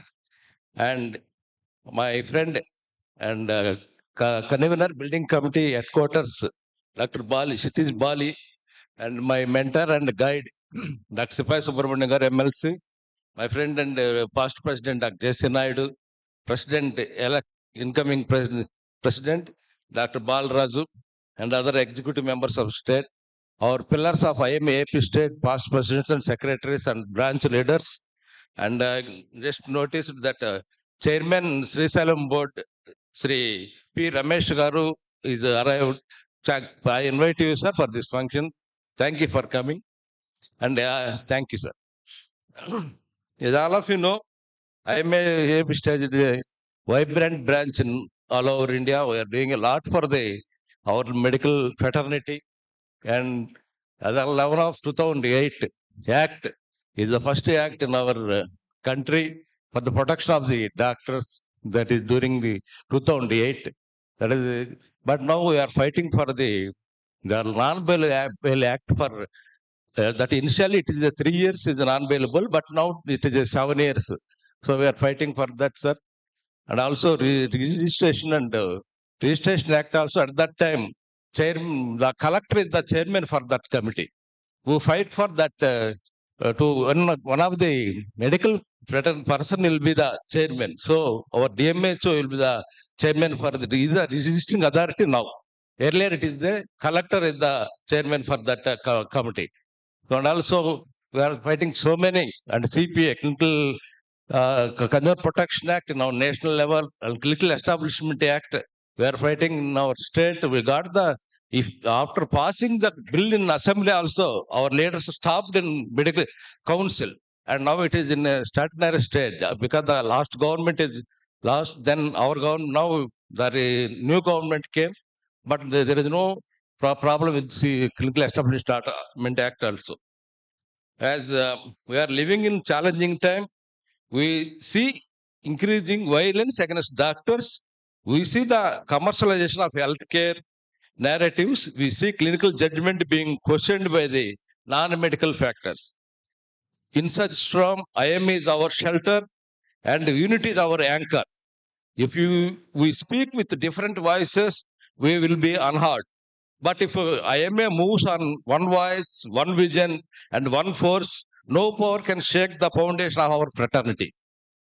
A personal tribute to Balraju, as all of you know, is my brother, like, and also my follower. Initial గా చెప్పాలంటే doctor సిస్పాయి Subrahmanya గారు doctor శ్రీహరిని తీసుకొస్తే ఐఎంఏకి doctor Srihari ఇప్పుడు ఒక బాలరాజుని తీసుకొచ్చాడని అందరి support, Tyagaraja Reddy గారు, అందరు పాస్ట్ ప్రెసిడెంట్ అందరి ద్వారా ఒక గర్వంగా చెప్పొచ్చు. ఈరోజు మేము ఎక్కడ రమ్మంటే అక్కడ బాలరాజు ఎప్పుడైనా ఏమే మీటింగ్ ఉంది ఎక్కడ రెండంటే వచ్చేటటువంటి వాడు. ఈరోజు అందరూ కూడా ఇక్కడ ఉన్న లీడర్స్ అందరూ కూడా ఒక ఇన్స్పైరింగ్ గా యంగ్ ఏజ్ లో ఏదైతే ప్రెసిడెంట్ కావటం అనేది చాలా గర్వకారణం. మనం చూస్తే committed personality, commitment towards our association, and he did hard work for this one. Today, many of you know him as a leader, but I know him as a brother. He is my follower, my well-wisher, and a person with holds a special place in my heart. And I have watched his journey closely. Dr. Balraju, the IMA stands with you as a chairman of AP Medical Council. To the young doctors and postgraduates present here today, I want to tell you one thing. Your MBBS or MD degree is not just a qualification to earn. It's a responsibility to serve. The world has changed. The patients have changed. Today, being a good doctor requires more than just clinical skills. And also, don't put our degree suffix in our after our name, not recognized by the NMC. You can use only the NMC recognized degrees, and you can display your registration number in all prescription pads and your bills and your clinic name board. You have to mention your AP Medical Council registration number. Recently, we have given one notice regarding the diabetology. Anyone can, any qualified person, allopathic person, doctor can treat the diabetology, but not claim as a specialist. And I request you all to keep on this mind and do your practices safely. Our APMC is friendly with our MA doctors and all the doctors. I request you all to renewal your registrations every 5 years. And after 1 year, after renewal, you have to re-register with registration, your registration. That needs the affidavit and other so long procedure is there. So I request you all to remind our renewal period and get renewal your this one. And before I conclude, my appreciation to the incredible hard work of the IMA Rajampet branch team, the Rajampet President Dr. Chalamaya Garu and Secretary Dr. Srihar Garu and RNA Chairman Dr. Sudhakar Garu, Dr. Sushil, and our entire organizing committee. You have created a wonderful academic feast today. The arrangements are all class.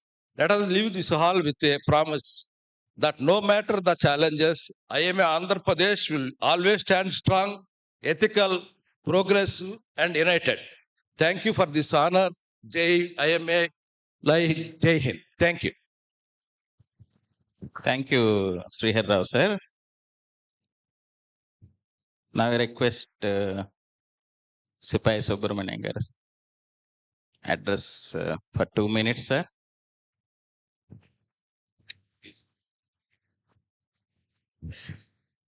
Sir, good evening.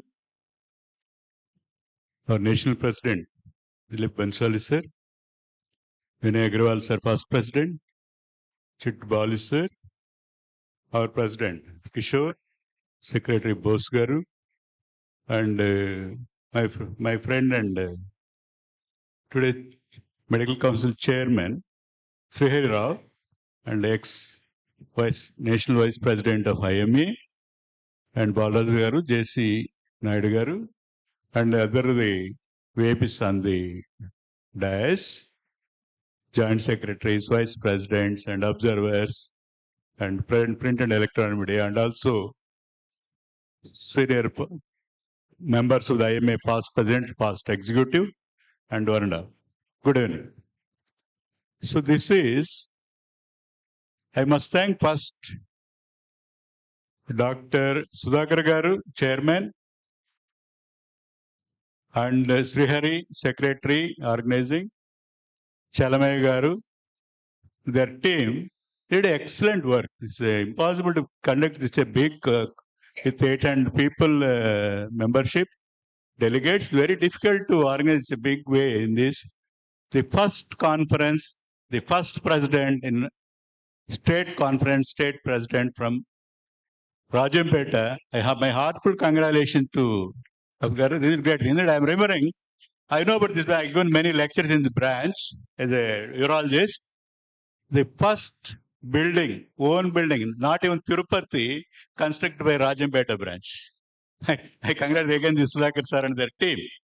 This is the greatness of Rajampeta. This is a very good branch, very good understanding, very good unity as there. Even the small, more than 105 members are there now. I really have my heartfelt congratulations. And also, few things, sir, I want to mention. This is just now, Medical Council Chairman and that Act of 2008. That was actually the Y.S. Rajshekhar Reddy Garu was the CM at that time. Galla Arunakumari was the Health Minister. We brought that ordinance and with very difficulty. But the first arrest also shown in the Tirupati one. First arrest and that the Act of Ordinance of 2008.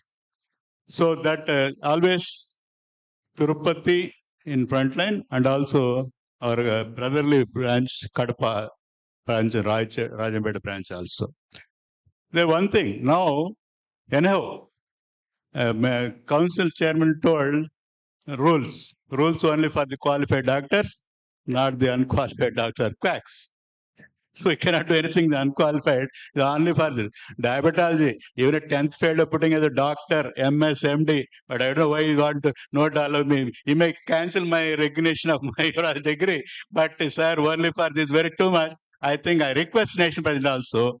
Diabetes, what is there, sir? Our only already MBBS qualified doctor. Let me diabetologist, let me infanticide, let me laparoscopist. What is the wrong in that? Even the 10th failed fellow. But we are not, the idea is we are not misleading. We don't mislead the public. But one thing, sir, Sati was once the holy thing. Now it's a crime. Our Hippocratic was played very long back. Now things are changed. Even they're beat. Once Vaidyan on a hurry. Now they're beating the doctors. No hurry. No place in the. So we must change the. I request, let us have some guidelines. Let us change the, modify the Hippocratic. I'm not doing the unethical. We are the ethical doctor. We are all ethical people. But anyhow, the public, we are not. We are cheaters. We are leeches. We are half knowledge people. That what they are getting named. We are not the cream of society anyhow. But anyhow, there must some. My request, sir, let us think about all evidence are there. There are some changes in this thing. Advertisement. Why not advertise? Any business. There is a middleman.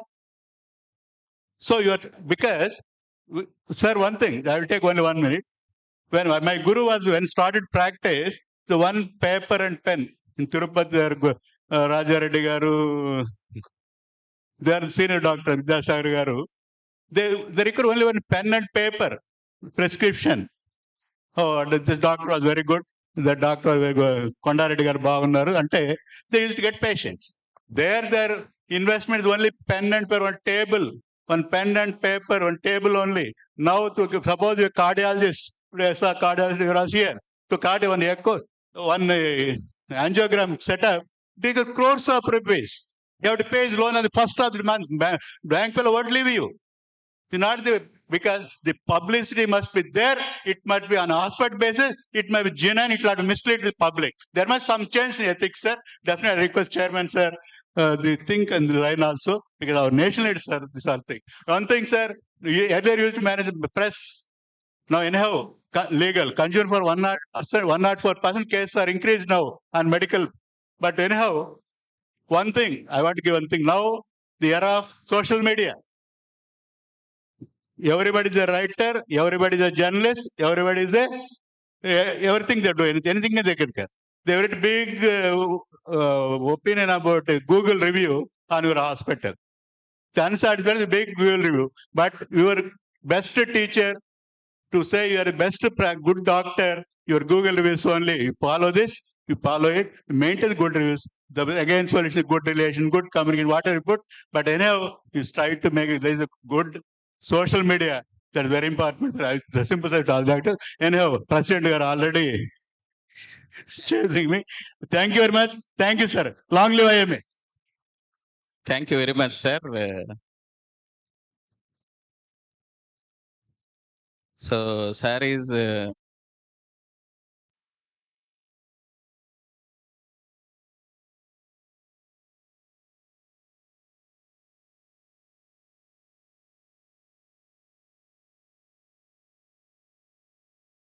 few words. After that, Shijiz Bali will. For the hospitals, Tirupati. Thank you, IMA Rajampet. National President will be there. And one.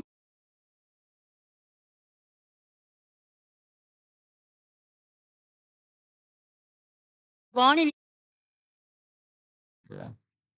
Sir, send his best wishes and love to all the ladies.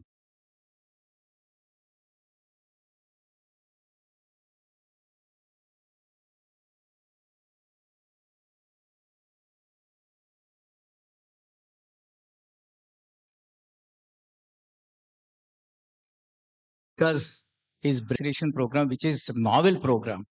So such dynamic leader with us as chief guest and other dynamic leader, past national president, Dr. Vinay Agarwal, past finance secretary, Dr. Bali, and our state president Nanda, incoming president Dr. Balraju, and other dignitaries on the dais, off the dais. I congratulate Dr. Nanda Kishore. He has done very well. He has done everything for the members of IMA of AP state regarding fire, pollution, what not everything. Slow and steady leader is our Nanda. And I request and I wish Dr. Balraju has to take up the leftover things, leftover tasks of Nanda Kishore and to continue the same strings and do the favor for the members of IMA AP state. And the power transformation of from Nanda Kishore to Balraju is going to happen before the dynamic leaders of nation leaders, and it is happiest moment. And I wish Balraju to continue to do favor for our doctors members. And another task is there, Balraju, the brainchild of leader of the leaders, Dr. Ketan Desai, to construct a building at headquarters. It's sorry to say our IMA AP state is just lagging behind in giving the contributions. I don't say donations, it's our contribution. It's our house. Because without any house, no member can do anything, no union can do anything, no association can do anything. We should have our own house. So for that, Dr. Balraju, you have to take up the responsibility to collect contributions from our members, at least 1,000 from a member. It's enough for us. So please do that. It's my sincere appeal. And my request, there is, NATCON is there, December 27, 28. Please register for your, all members for NATCON. And another national conference is there, IMA CGP. National conference is there December 6th and 7th at Vijayanagaram, Andhra Pradesh. So please, I request all the members to register yourselves for the both conferences, and please enjoy academic feast of the both conferences. Thank you very much. Long live IMA. Thank you, sir. Now I request Shijit Bali, sir, to speak. And thank you, sir. I'll be very, short in saying what I have to say. Special thanks to our national president, Dr. Bhanushali, sir, and special thanks to Dr. Vinay, sir, who got me along here. I think it's wrong to say that Vinay, sir, is looked after only by the NP. We all look after Vinay, sir, at headquarters. Where is he?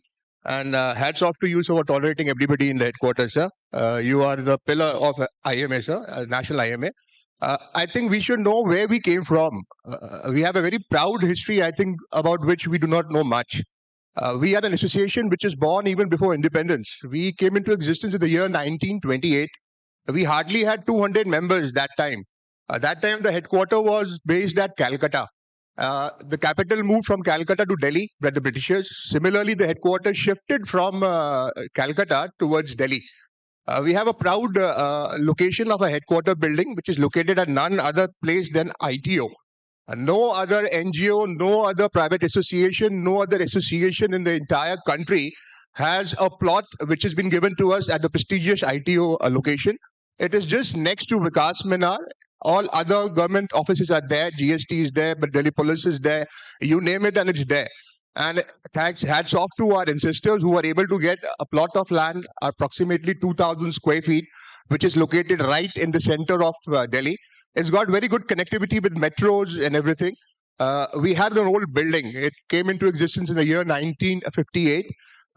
We had just 2 floors that time. We added a couple of more floors, and we had an entire building of approximately 4 and a half floors, which was there in the year 1964.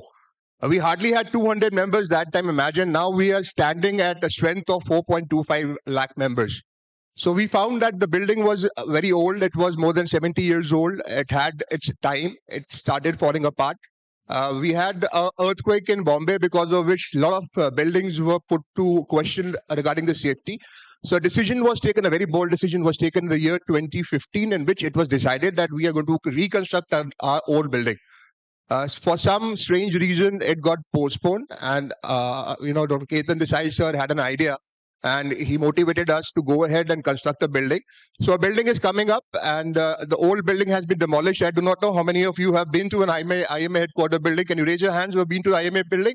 So you have seen the location of the building, you have enjoyed the hospitality of the building, you've seen rooms there. So now what we were having our integrate problems with that. So we are going to have a new building with 100, car parkings area. We are proud to announce that we are going to be the first building which is going to have a basement in which a dual car parking is going to be there. We're going to have state-of-the-art 20 rooms which are going to come up. We're going to have a huge auditorium, state-of-the-art auditorium which is going to come up there. And it's going to be a home away from home. It belongs to everybody. And we request, because the project is costing approximately 75 crores, and our ancestors, when we saw the history, had not borrowed even a single rupee from anybody else. They donated proudly and they built the building. So we request you again to please donate. It's your building, it's your home. It's going to be there for the future generations. See, somebody thought about it in the year 1955, and now we have it here. And we have to, again dream for it for another 100 years for the building to be there, for our futures to be there. We have around about 13, lakh doctors who are there, who are looking up to us to construct the building. And they have a very dismal collection from Andhra. It stands at 14th place. Hardly 8 lakh rupees has come from Andhra. So we request, it's a big state. 22,000 is not a very small number. So hardly 1,000 rupees coming there is what we request. Go to the website of IMA headquarters. There is a QR code. Please donate. 1,000 is what we expect. Beyond that, every zero does count, sir. Be a part of history. Let's make history.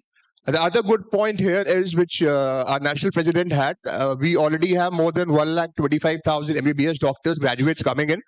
IMA understood the difficulties with the work and with the jobs for them. So we have started a job portal. That also is available on the website. It's free listing for all IMA members. Any doctor who's less than 35 years of age can list there freely. There is no money charge for anybody who gets a job there. So kindly support headquarter. Long live IMA headquarter. And please do visit the headquarter building once it is constructed in 2028. We promise it's going to be a state-of-the-art building which no association has in the entire India. Thank you. We have a small video in which Dr. Ketan Desai sir also has given a small message. So I request you to please play the video. So all those who have not seen the building can appreciate what the building was and what we are going to do.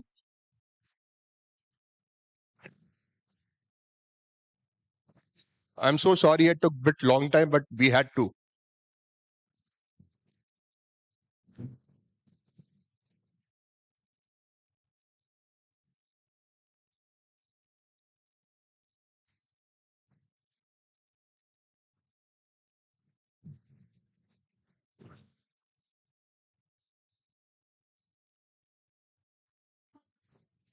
In a nation rich in tradition and history, one voluntary organization has proudly ensured that good health stays a priority. At the forefront of modern medicine, it champions the nation's wellness while advocating for the rights of doctors and patients. This is the story of the Indian Medical Association, the world's largest professional body in healthcare services, and its majestic headquarters building in New Delhi. Following India's independence, IMA headquarters were relocated from Calcutta to New Delhi in January 1949. Soon, need was felt to have its own building in the central zone of the capital. Land was procured next to the historic Income Tax Office and across the School of Planning and Architecture near the banks of the river Yamuna.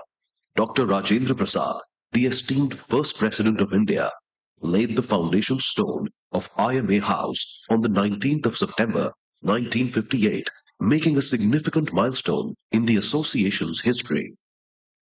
The building was inaugurated on the 6th of September 1964 by Dr. S. Radhakrishnan, the then President of India. Many more iconic structures like the Vikas Minar and Indira Gandhi Indoor Stadium have since come up in the vicinity. IMA House is a building that has silently witnessed the evolution of medical practice over decades. Its walls echoed with the footsteps of healers, innovators, and pioneers in the field of medicine. The grand Dr. Ketan Desai Hall, the opulent Dr. A.K.N. Sinha Auditorium, the well-equipped media room, other conference, seminar, and meeting spaces, official suite of the national president, cabins of esteemed office bearers and administrative staffers, and leisure lounges. Every place has a story to tell. Many young doctors and aspiring healthcare professionals have taken inspiration from various lectures, scientific demonstrations, national and international get-togethers, and other social events held there. Not to forget the kitchens and dining hall that have served many a sumptuous meals with equally invigorating and lively discussions. To fully understand the importance of the Indian Medical Association, we must take a glance at its history. From its inception, almost a century ago, the focus of the Indian Medical Association has been to elevate healthcare standards in India. The association was formed at the 5th All India Medical Conference held in Calcutta on the 28th of December, 1928. This was a time of unprecedented political unrest and societal upheaval. As the nation grappled with the challenges of colonial rule, visionary leaders like Dr. B.C. Roy, Dr. G.V. Deshmukh, Dr. K.S. Ray, Sir Neil Ratan Sarkar, and many others actively participated in India's freedom movement. Their unwavering commitment to service and sacrifice inspires IMA's values of integrity, compassion, and social responsibility. Indian Medical Association is a great, grand, exemplary, and emulative legacy we have in it. Born in the fire of freedom struggle way back in 1928, we are nearing the century landmark. We are an inseparable part of India history. The IMA was founded with a constitution based on the following principles: promotion and advancement of medical sciences and its branches, improvement of public health system and medical education, upholding the honor and dignity of medical profession.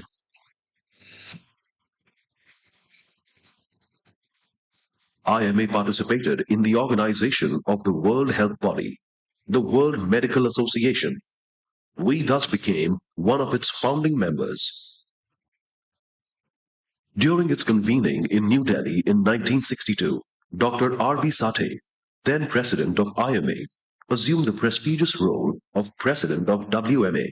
It's a matter of pride that other illustrious past presidents of the IMA, Dr. A.K.N. Sinha and Dr. Ketan Desai, have also held the position of the president of WMA. Established with an initial membership count of only 222, IMA has evolved into the world's largest association of healthcare professionals, boasting a membership count of over 380,000. It now has 1,800 plus branches spread all over the country. As the IMA grew in size and influence, it has played a crucial role in shaping healthcare policies and standards in India. To facilitate the ease of working and peace of mind of the medical community, IMA has formulated and implemented welfare schemes like National Family Welfare Scheme, National Professional Protection Scheme, National Social Security Scheme, and National Health Scheme, among others. IM has upheld the dignity of the profession, serving the multifarious needs of its members all throughout as a part of its core committee. It has been consistently the voice of the voiceless, defending the health rights of the people all throughout, rising to the occasion in a committed manner. On the 26th of January 2001, the land of Kutch trembled the impact of a massive earthquake. The Indian Medical Association, under the leadership of Dr. Ketan Desai, responded to this national calamity by setting up temporary health facilities for the victims. The IMA also rebuilt the well-equipped Rambagh Hospital at Gandhidham, a city which was totally destroyed by the earthquake.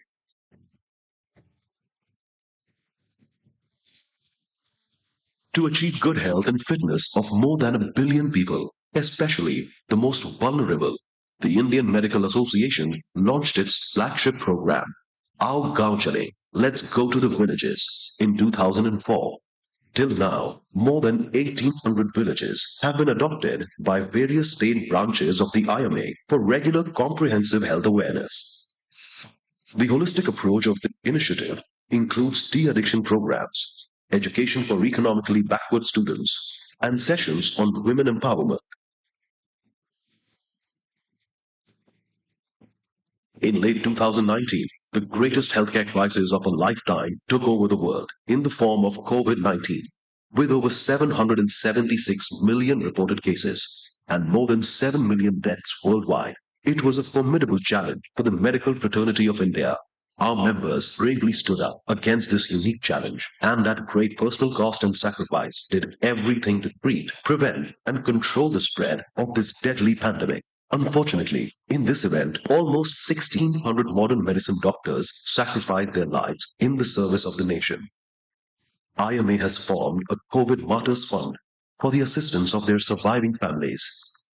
The Wall of Martyrs at the headquarters keeps their memory alive. In spite of its many successes, the IMA has also faced numerous obstacles in its mission to provide quality health care for all. The Indian Medical Association has been striving hard to get many demands for its members and medical professionals.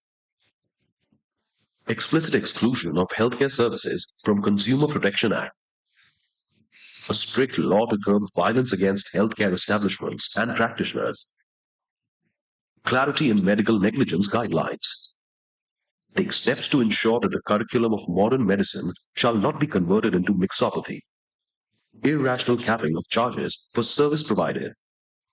In addition to the above issues, IMA has submitted its suggestions for safe handling of biomedical waste, nursing home registration, and other issues related to hospitals and nursing homes to the authorities. To keep its members informed about latest scientific research, the IMA regularly publishes Journal of Indian Medical Association. Additionally, to cater to the health education needs of the public, IMA also publishes Aapka Swasthya magazine in Hindi and Your Health in English.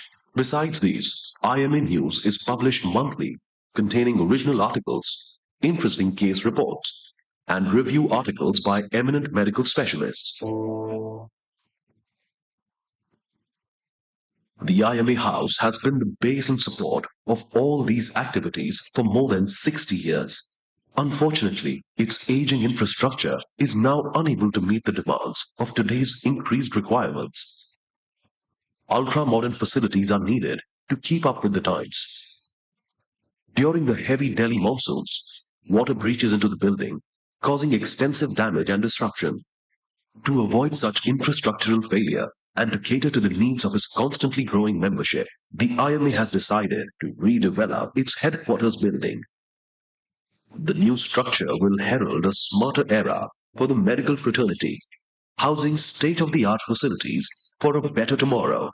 The IMA headquarters building, which has seen action for over 65 years, is our resounding historic need asset.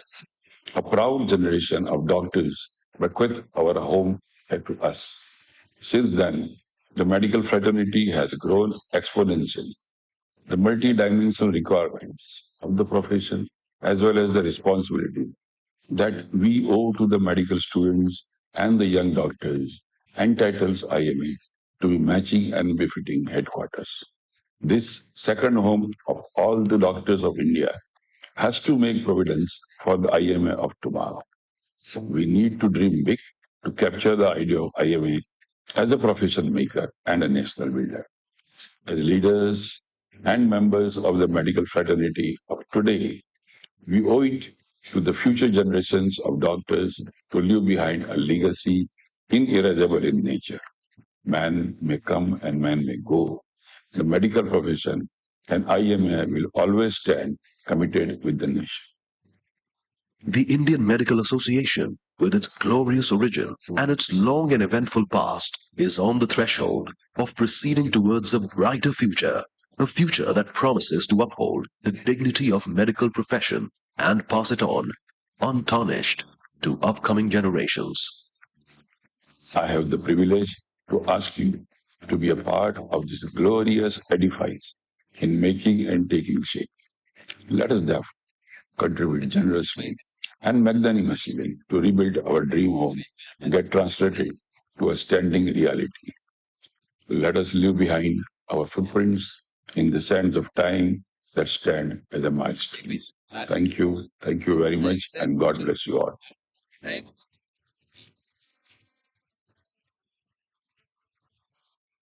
So, thank you.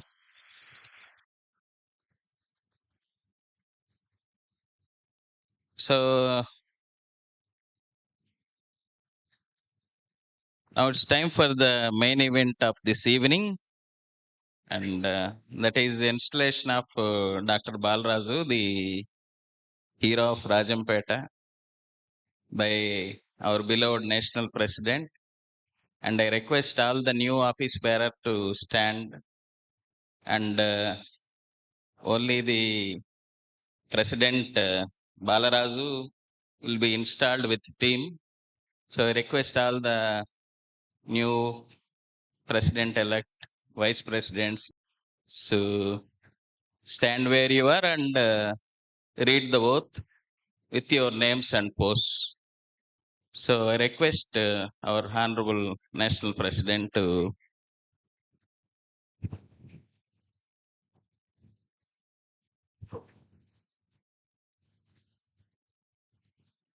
You have to call him Balraj.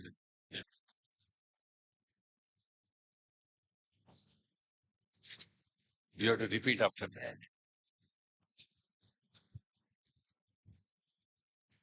I do solemnly swear.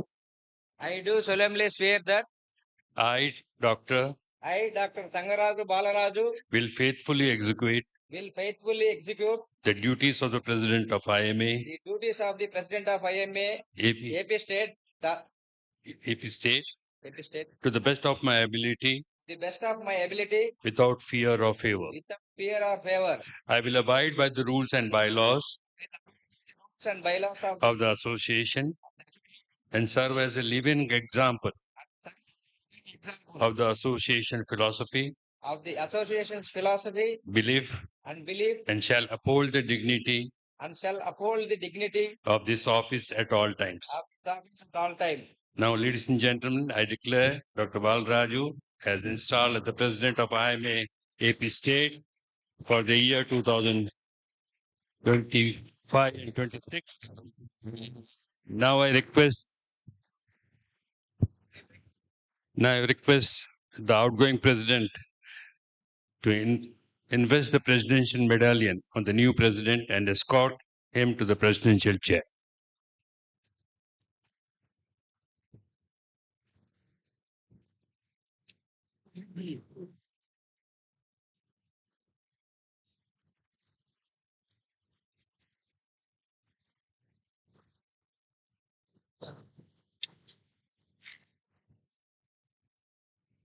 Yeah.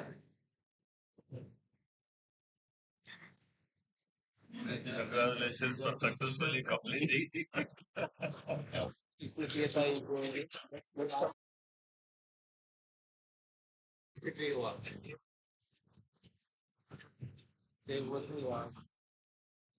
next time.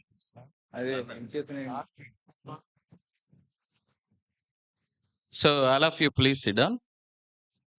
Now the new president, Dr. Balraju, will give his maiden speech. I request President Balraj Garu to address the gathering. Congratulations. Thank you. Website launch.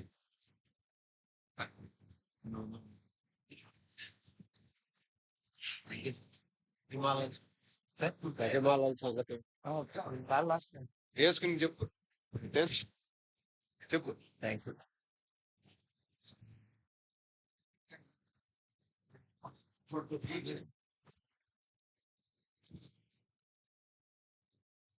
Good evening to all.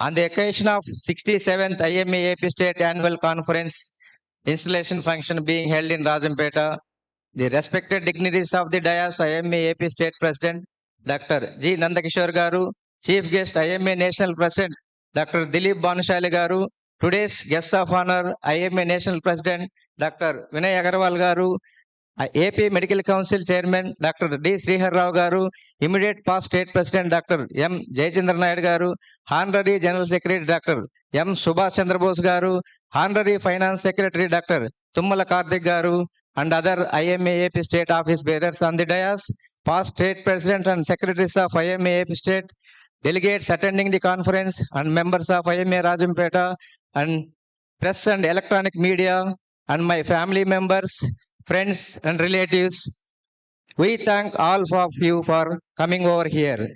At the outset, I extend my sincere thanks to all members of IMA AP State for choosing me to serve as President of IMA State for the year 2025-26. Indeed, it's a great privilege to lead an association having 100 years of history.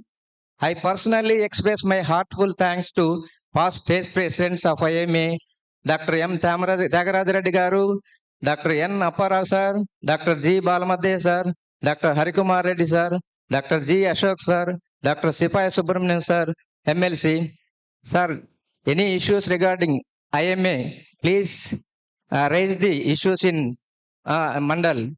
Thank you, sir. And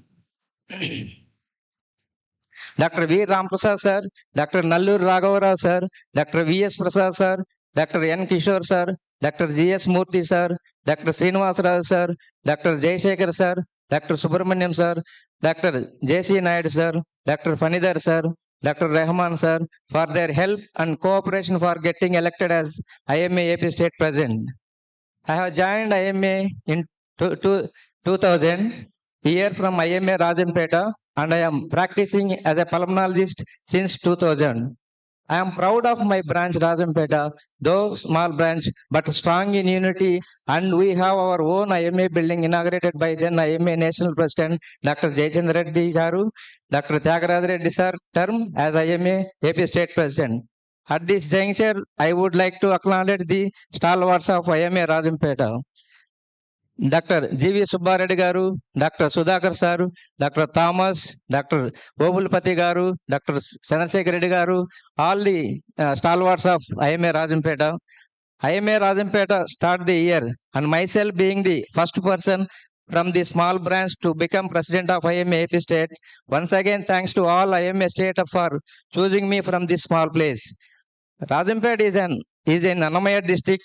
We are proud to inform that the great poet, saint, and a great devotee of Lord Venkateswara, Sri Talapaka Annamacharya, who wrote lyrical songs on Lord Venkateswara, belongs to this place. We are fortunate to be near to Tirumala, Tirupati Balaji Temple City. At this juncture, I express my gratitude to all my recent past state president and secretaries for working tirelessly for the welfare of IMA AP State members and for strengthening the association and for putting lot of efforts to solve our various issues. We are facing lot of issues.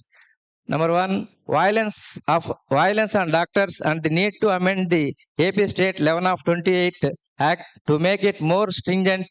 We need to make government to release standing operating procedure to deal with the complaints from the patients to police. We have problems regarding pollution and medical waste management, regarding fire NOC, and the cumbersome work of hospital registration to be made easy by single window system. I will consult and take advice from all my past leaders and request them to show right path in leading the IMA AP State. With the cooperation of all the office bearers of IMA AP State and all branch leaders, I will work hard to strengthen the association by increasing the membership, starting new branches, and strengthening IMA AP State welfare schemes. We have some administrative issues also regarding registration of the association, GST, renewal of 12A and 12G, 80G tax exemption, procuring a suitable site for construction of our long cherished IMA AP State building. With the cooperation of all the past leaders and present state office bearers, I will certainly work to address all these issues in proper way to find out final solutions. We will work as a team, IMA AP State, to deal with all issues and to find solutions for all of them. Finally, I would like to thank IMA Rajampeta branch members for organizing the state conference in a wonderful way. Once again, I am thank our organizing teams of Rajampeta branch. They are working tirelessly since 3 months. So thanks once again to all Rajampeta IMA members.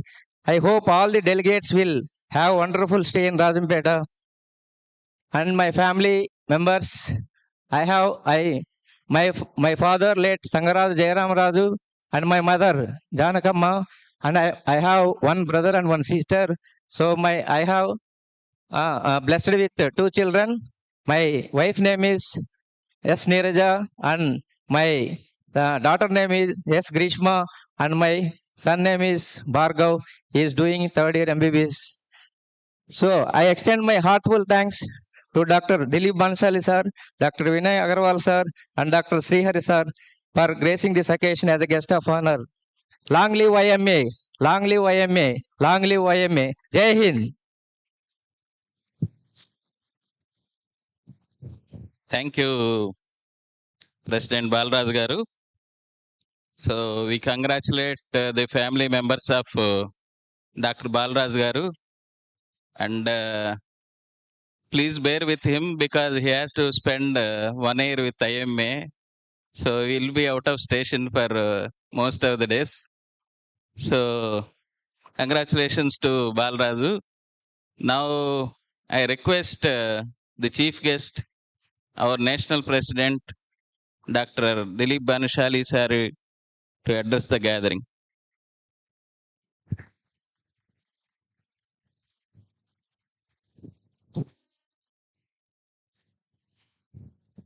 అందరికీ నమస్కారాలు.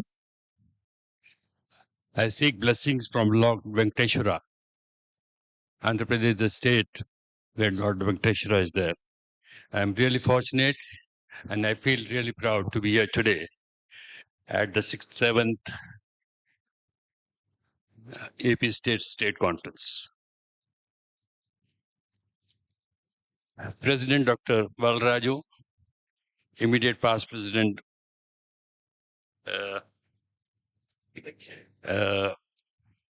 Dr. Sudhakar, Dr. Subramaniam. I have had nostalgic memories of all the leaders of Andhra Pradesh who are sitting in front of me. We had an association almost 40 years, starting from Dr. C.S. Raju, Dr. Kishore, Dr. Tyagaraja Reddy, Dr. Sai, Dr. O.A. Sharma, Dr. Prasad. I don't see Dr. Ram Prasad here. Dr. Ram Prasad. And so many tall leaders from Andhra Pradesh. Dr. Balraju and his team, I must congratulate all of you for being installed today. And also congratulate the outgoing team for their wonderful work. We have our leaders of leader here, Dr. Vinay Agarwal, Dr. Bali. We have at the head office my colleagues, Dr. O.A. Sharma and Dr. Prasad, and the vice presidents at the center. Friends, I think you should give me at least 5 to 10 minutes as a national president to explain what IMA has been doing. Because wherever I go, people ask what IMA is doing. So before telling the problems of doctors, let me start what we have been done up till now. When I took on 29th of December 2024, the first thing was the next day I had flown to Bombay to sign MOU with Oxyp for this HPV vaccination. Now, in phase 1 HPV vaccination, gynecologists were trained 10,000 doctors. Now, they wanted the help of IMA to train IMA doctors. And the MOU what we signed was to train 50,000 of our IMA members. A big movement was started there. We made a national coordinator, we made zonal coordinators, we made branch coordinators, and a big movement was started. It took me at least 3 months to make people understand, but this is not vaccination. This was training of doctors. Okay, now you people must ask why have we started this. Now, SP vaccination is usually recommended between the age of 9 and 14 to the girls and boys both. And that age is very difficult for the people to understand. I mean, at least the children to understand why the vaccine should be given. Even the parents don't know. So this vaccination training program was online program of 1 hour duration, wherein the integrity of why vaccination be given, when to be given, what are the contraindication, which type of vaccination given. I don't know how many of you in the audience have trained in this. Any gynecologists who have got trained here? Well, this is the unfortunate part of it. With so much of, in fact, perseverance of this vaccination, I've been writing letters to all the president secretaries throughout the country to get enrolled as many members as possible, both gynecologists, pediatricians, general practitioners, or who wants to train, get trained. Believe me, half of the things in that training program we don't know. So it's very important to, get trained in that vaccination program. So that vaccination program, up till now, we have trained almost 15 to 17,000 doctors. We are yet to reach our target of 50,000. And for that, 3 months extension has been given by the American Cancer Society, because this has been funded by American Cancer Society, Cancer Society of India. Both are funding this program. And now I request whoever has not got trained, let them enroll that. There are zonal coordinators. I'm sure there must be from Andhra Pradesh also. So you can contact them. This has been done every day. So you can get enrolled. The second most important thing after that membership was we met the commissioner of GST in Delhi, where I requested that common drugs, which we use day in, day out, should be exempted from GST. Well, the commissioner was very nice to us, and he, in fact, took us to the GST Council. We met the GST Council, and GST Council in turn asked what are the drugs you want to be exempted. Believe me, friends, it took us 3 months. We gave them the list, and with severe follow-up and perseverance, you have seen the results. IMA should have this credit because IMA was the only organization which was after the government to reduce prices of common drugs. And you have seen it has been abolished or it has been to 5%. I think it requires a lot of applause. Ladies and gentlemen, thank you. Now, people have said this is about training. What next? So, ladies and gentlemen, my next thing is for vaccination. I had written a letter to the owner of Serum Institute of India, Poonawalla. He was kind enough. He sent a representative the other day to Hyderabad. We had a in detailed talk with him, and he is going to supply to the last point, wherever we ask, vaccination at half the cost. IMA is going to get vaccination at half the cost. Right now, the cost is 2,000. IMA will get for 1,000 rupees. So in the next 1 or 2 months, we are going to roll this vaccination program throughout the country. We want that, we have, in fact, I have written to all the president secretaries whether what module we should have now. We were asking that half of the prices means 1/4 should come from the branch, 1/4 from the patient, 1/4 from the state, and 1/4 from the headquarters. So we asked the opinion of all the president secretaries. If that is fine, then I'll go ahead and sign the MOU with Poonawalla about this vaccine. The third important thing which we are going to start in next few months is online membership. This online membership has been a demand from our IMA members since last decade. Unfortunately, it was not happening. We sat down very religiously. Every point has been taken care of this. In fact, all the president secretaries who are there of the branches, they know what are the integrities of how to follow that. Every point has been taken.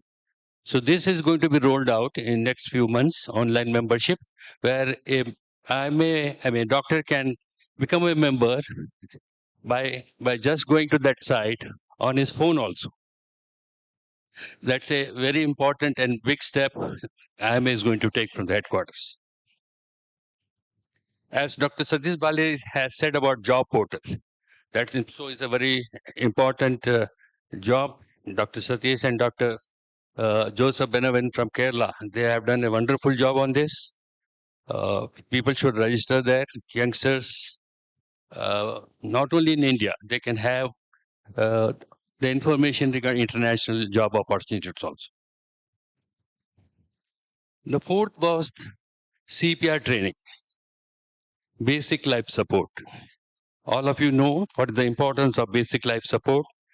IMA is going to take this in a very big way. We already started. Almost 10,000 members have been trained. Lay public, we have gone to the police people, we have gone to the schools, colleges, and we have been training them. I have been asking all the president secretaries to purchase mannequin in their branches and start training. Start training your office people, start training your college, schools, police people, wherever it is possible. This should be a big movement of CPR training.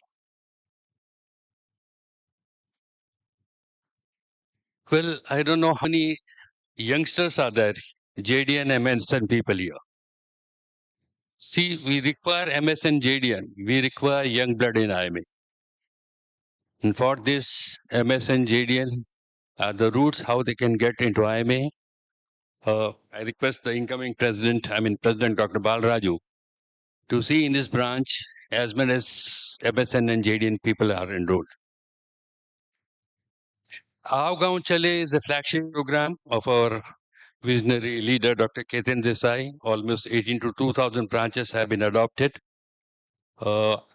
I'm sure in Andhra Pradesh also a lot of villages must have been adopted. Now, this is not only for the health of the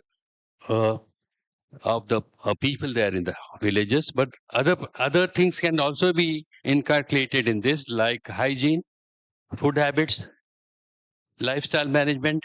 This can be also taught. In fact, this vaccination program also comes into this.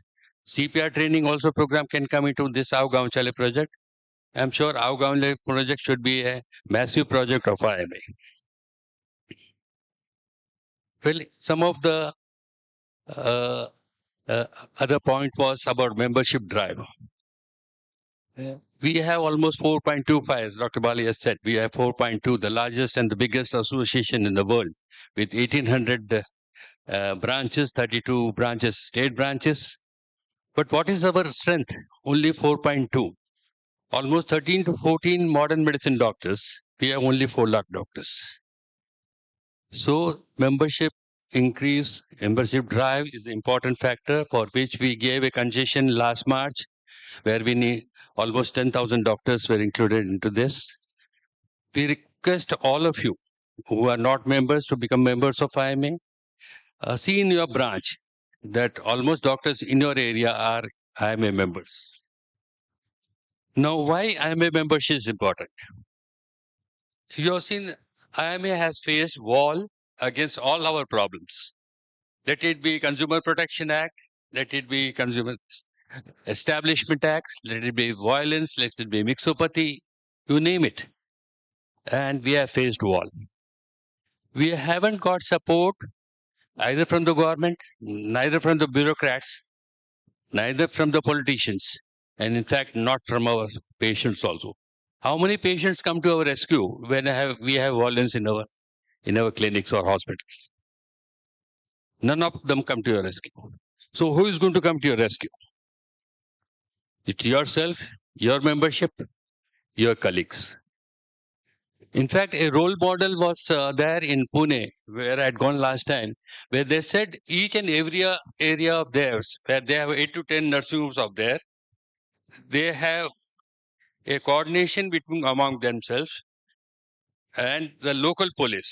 They take local police into confidence, and any violence in this area occurs, that is activated. Disaster management. So that's where all in one button or one call of in WhatsApp. This 8 to 10 hospital people gather there with the police personnel and they tackle that violence problem. So it's important that we should have a strong membership. We should have unity among ourselves, and collectively we can definitely fight. As Dr. Vinay Agarwal had rightly said, what are the factors which is causing violence and what are the remedies for that? Mixopathy is a big challenge. We have seen quackery not only in rural areas but in urban areas so rampant. They have been writing third generation antibiotics, steroids like hell. And our national program, if you have seen only the other day, antimicrobial resistance program we have started in a big way. Government also is approaching us for this, for our support. Antimicrobial resistance should be a program should be taken in every branch to realize the importance when to and how to give antibiotics. Now, mixopathy, government is hell-bent upon Ayush. This integrated course of kind of years between BMS and MBBS, we have challenged that. If you have seen the case of Pondicherry, where they wanted to do this, our letter from IMA, both to the Prime Minister and to the Health Minister, right now it is on hold. So we have been fighting against mixopathy. In fact, I had written to our Honorable Health Minister that we are not against any pathis. We are not against Ayurveda. Ayurveda is there in India for thousands of years. Why don't you keep that Ayurveda in a pure form? Why do you want to mix it? So we have been fighting for this, but unfortunately what has happened, if you have seen 99% of Ayurvedic people, homeopaths, write our medicines. And for that, to some extent, we are responsible. Because we gave them, jobs in our hospital. We go and operate in their hospitals. So we are encouraging quackery. So my earnest request is to अपने गरेबान में जाके NCA आप क्या कर रहे हैं? What are we doing for this? How are we going to stop this quackery? And then our Honorable Home Minister, when I met him, he said all these subjects are state subjects. We have to fight at the state levels. Both CEA, that's Establishment Act, and violence, both are state subjects. So that has to be fought at the state level. Last but not the least, as Dr. Vinay Agarwal and Dr. Bolly has requested for the donation of our new building. But this iconic building of IMA is our own building.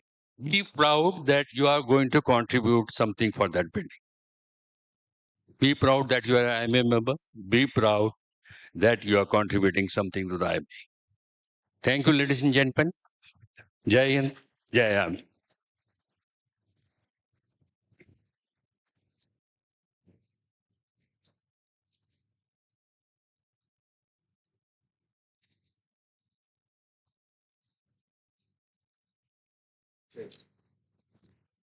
Thank you, sir. Thank you very much for your wonderful speech. Now, I request National President and other dignitaries to release the souvenir, conference souvenir, sir, and launching of website of IMA Rajampet.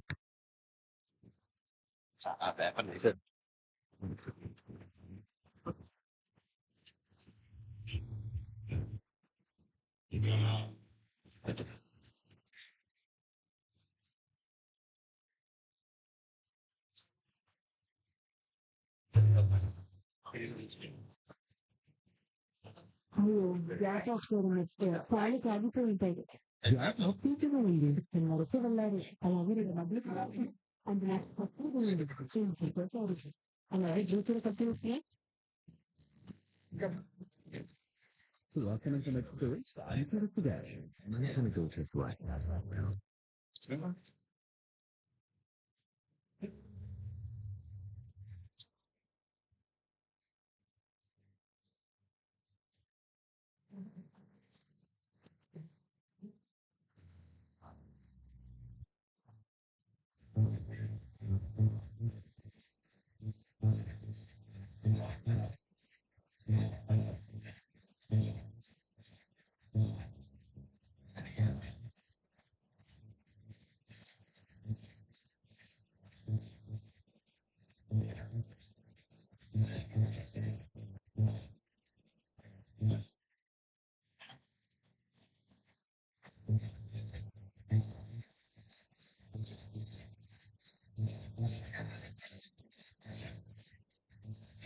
Yeah, thank you, sir.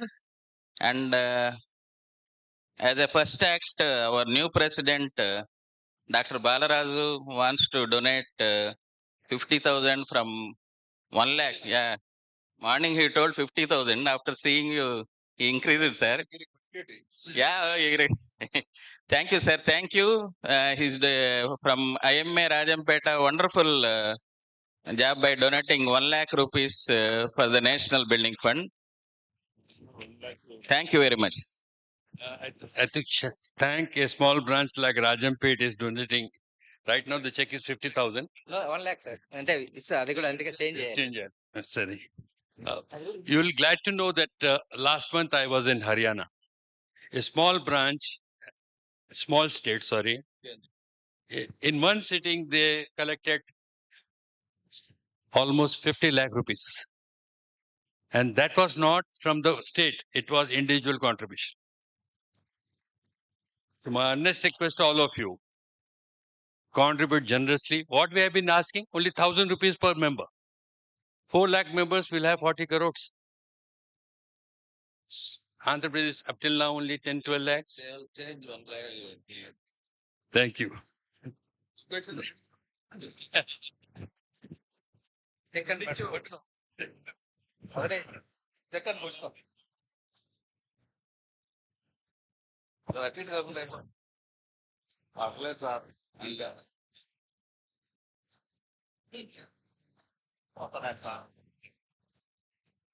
Sir, thank you. Thank you, Balraju and M A Rajampeta. I request all the dignitaries on the dais, please take your seats, sir, for a few minutes. Before going to awards function, so IMA Rajampet and organizing committee, IMAP state wants to do felicitations for the guests. I request Balraj Garu to hand over the felicitations program. Sri Hari, come. Right.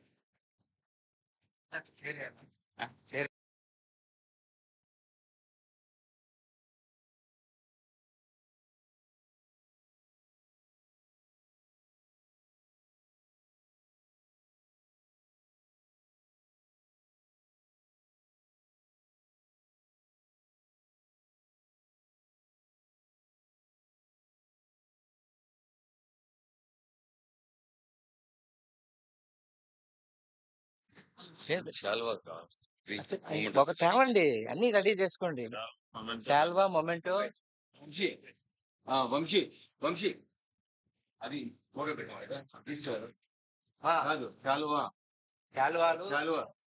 శాల్వా moment చూపించండి అది తొందరగా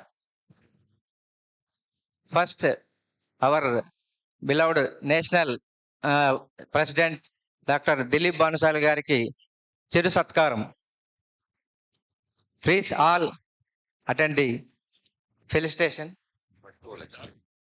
Mundu shala. Please bring the shawl. ఏమయ్యా మేము కాదు కాదమ్మా మీరు ముందు పెట్టుకోకుండా ఏం చేస్తున్నారు ఇది తీసుకురా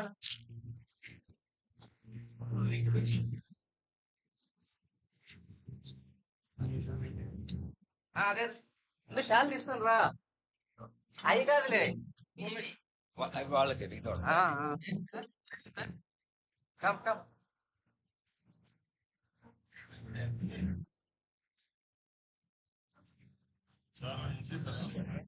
okay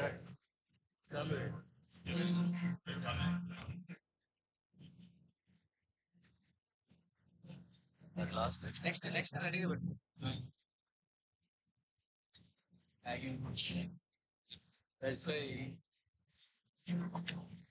Thank you, sir. Thank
Thank you, sir. I request Dr. Vinay Agarwal, sir.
Thank you very much. Now I request Shijit Bali, sir. Thoda. Balaraj garu.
Thank you, sir. Thank you very much.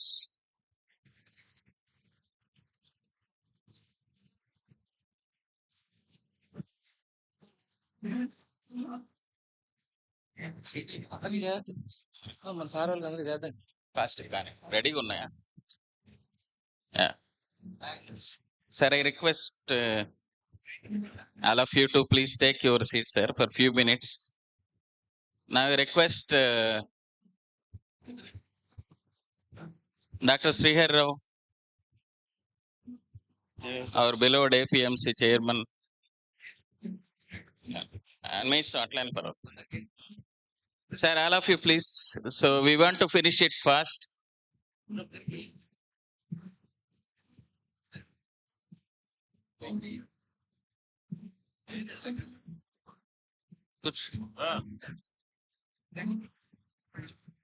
I request Srihar Rao garu, please come.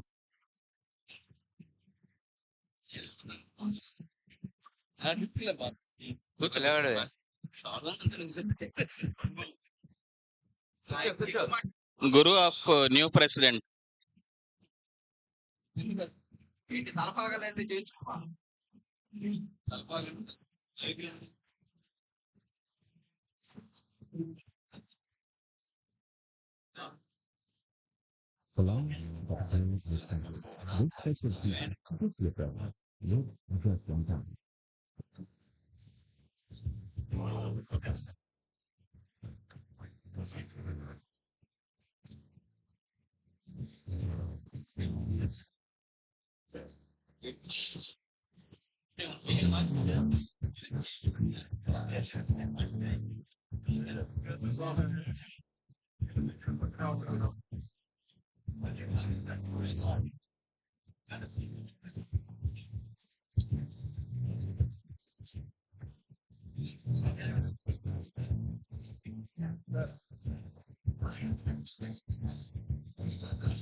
Sir, Dr. Sipai Subramanian, sir.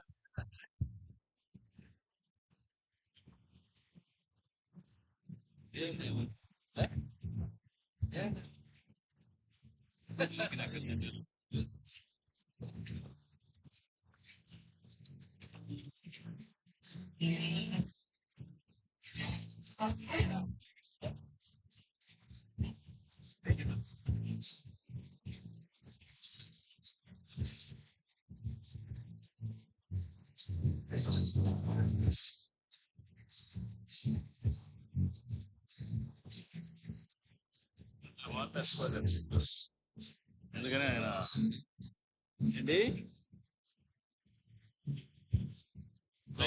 Order ముందుకు వచ్చారు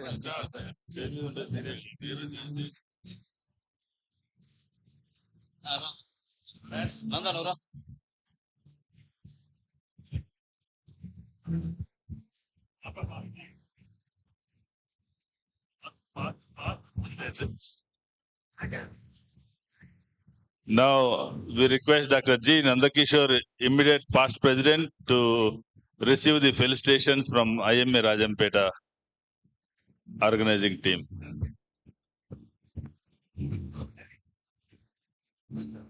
Dr. G. Nandakishore.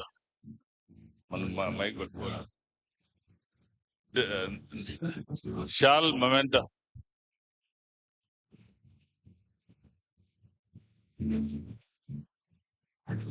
Sir, please join, sir.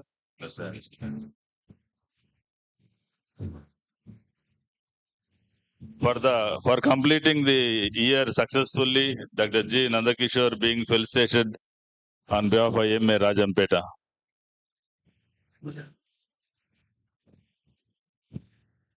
We invite Dr. M. J.C. Naidu, immediate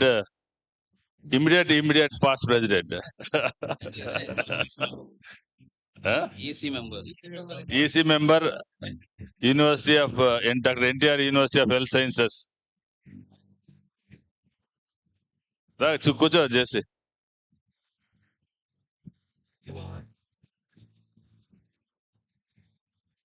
కూర్చో.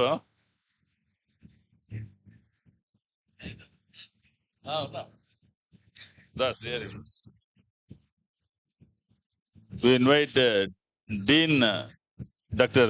V.S. Prasad sir to receive the felicitation on behalf of M A Rajampet.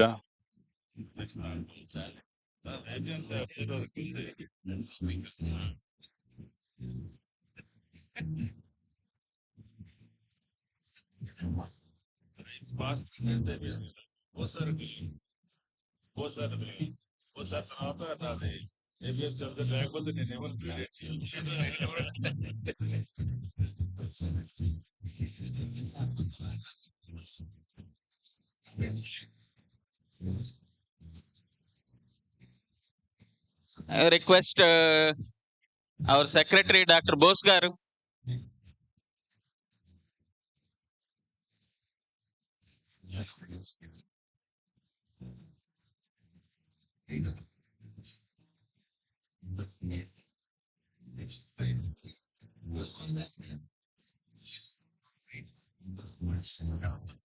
మనోడికి ప్రవేశం లేదా?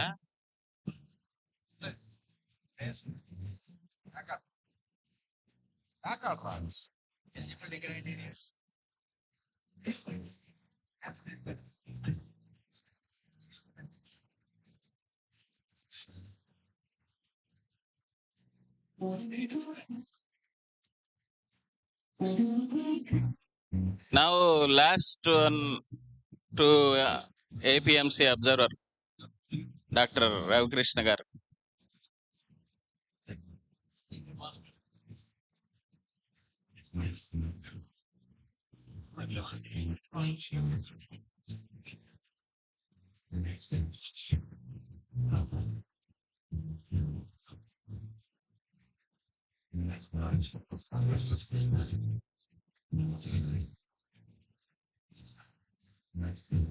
Srisailam chairman Ramesh Naidu వద్దులేండి sir, వాళ్ళు పిలుస్తాం వాళ్ళు సార్ టైం అయిపోతుంది.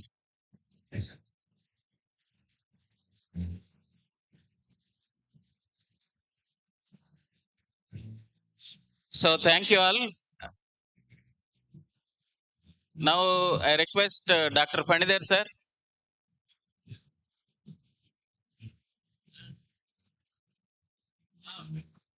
to start the award function. I request all the other dignitaries, please spare few moments. Sir, please sit, sir. Sir, కూర్చోండి. We'll start the award function. I request all the other dignitaries to leave the stage. Because congestion is here, please. I call Srisailam chairman, board chairman. దయచేసి Srisailam board chairman doctor Pothukunta Ramesh నాయుడిని రాగవలసిందిగా కూర్చుంటున్నాం. Please sir. ఇదండి sir. Sir ఇదండి sir. Sir mike.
If you can.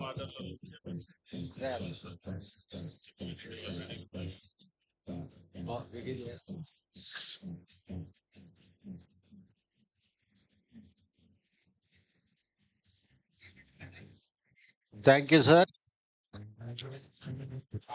May I request all the dignitaries to resume their seats so that we can proceed with the award ceremony.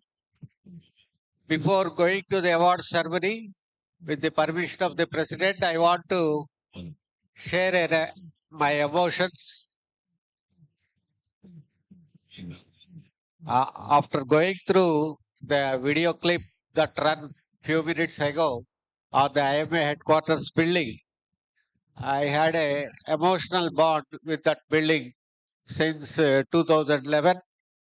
The structure, the series of photographs of all past national presidents, Jivaraj Mehta, Dr. B.C. Roy, Dr. Ketan Desai, Dr. Samaram, Dr. Jayachandra Naidu, so many stalwarts.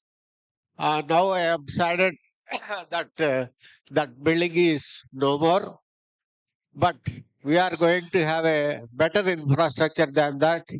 It makes me happy once again. And the committee headed by Building Reconstruction Committee headed by Dr. Vinay Agarwal. I should say there is no standing committee at IMA headquarters which is not headed by Dr. Vinay Agarwal. That I forgot to mention earlier. So, with this emotion, I want to personally contribute 1 lakh rupees towards the building, 50,000 this year and 50,000 in the next year. I think it is a opportune time for any of the philanthropic members to come forward and give their consent to donate. So thank you, President, for that. We will go ahead with the award ceremony. There is a lot of competition for the Dr. P. Gangadhar Rao Memorial second award, that is for a local branch of outstanding performance. Surprisingly, smaller branches have competed so fiercely for this award. As my co-judges are Dr. Srihar Rao and J.C. Naidu are on the dais. The onus of declaring these awards is with me. Yeah, first year this award was given to IMA Nanjala branch. Second year the native branch of Dr. Gangadhar Rao, IMA Gudivada branch. And this year this coveted award goes to IMA Chirala President Dr. Sridevi to receive. This is a fiercely fought award competition, and she richly deserved it.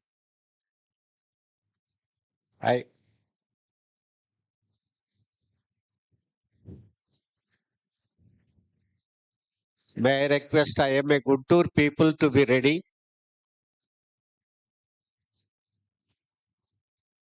IMA Guntur people.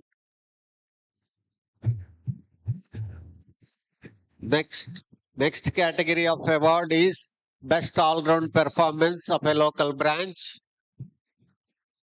The class large-sized branches. The award goes to IMA Guntur, the branch of our state president. IMA Guntur to come forward to receive the award.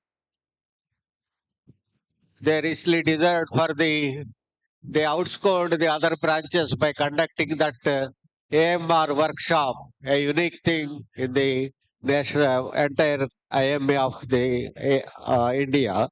They conducted that AMR workshop. It scored above. Next, IMA Nanjal to be ready. In the medium category, Best All-Round Performance Branch is IMA. Thank you, Guntur. IMA Nandyal in the medium size. IMA Nandyal causes solves on all occasions a difficulty for us. We cannot push them out for the activities, so many activities they do. Okay.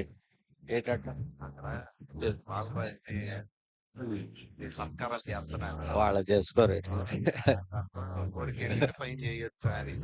చేసుకోవచ్చు అయిపోయినాక ఇది అయిపోయినాక 35 minutes. In the smaller category, once again, IMA Chirala. Best performance by a local branch. It is a combined thing for the Gangadhar Rao Award and this one. And IMA followed by, we have selected another branch because there is a fierce competition, and IMA Palamaner. Small category, IMA Palamaner.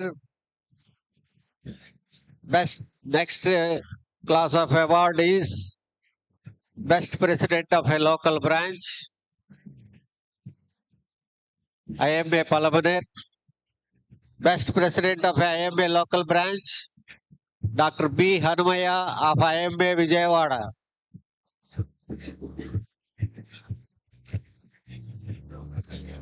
Medium branch, Best President, Dr. C. Madhusudan Rao of IMA Nandyal.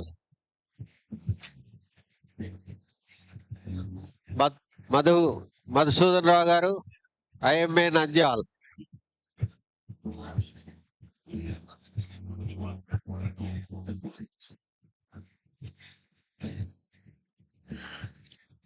Small branches, once again, Dr. P. Sridevi of Chirala and Dr. E. Yugandhar, IMA Palamaner.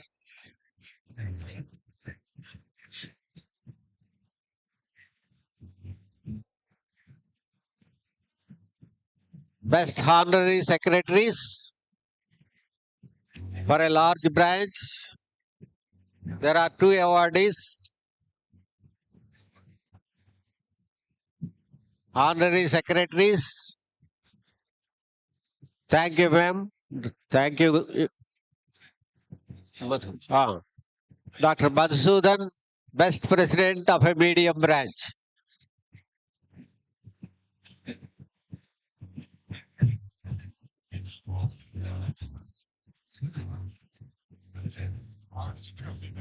Honorary secretaries of local branch, large branch, Dr. S.V. Rammohan Reddy of Kurnool. మీది ఇందాక పిలిచారు కదా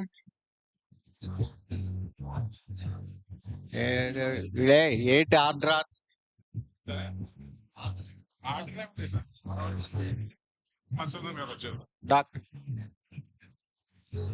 doctor వాళ్ళది అయినా కదా ఇది వచ్చేది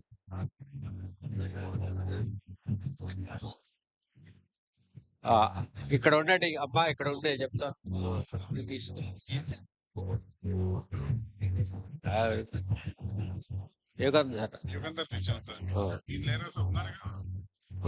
అదే డాక్టర్ ఎస్వి రామ్మోహన్ రెడ్డి ఇచ్చిరపో నువ్వు ఎందుకు మళ్ళీ వాళ్ళ మధ్యలో వాళ్ళకి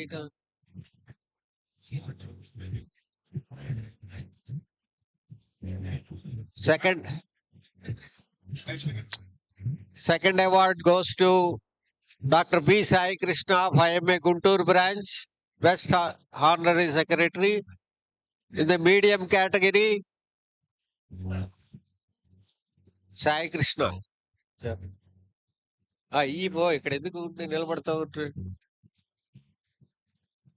Dr. C. Niranjan Reddy, IMA Anantapur, medium size branch, Honorary Joint Secretary. In the small branch category, Dr. V. Gopi. ఆయన వచ్చి నిలబడ్డాడు అక్కడ వాళ్ళ చేతికిచ్చే నువ్వెందుకని పట్టుకుంది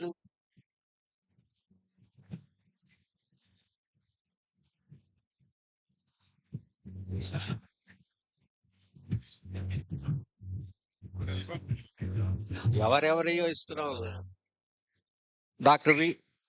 డాక్టర్ వి గోపి.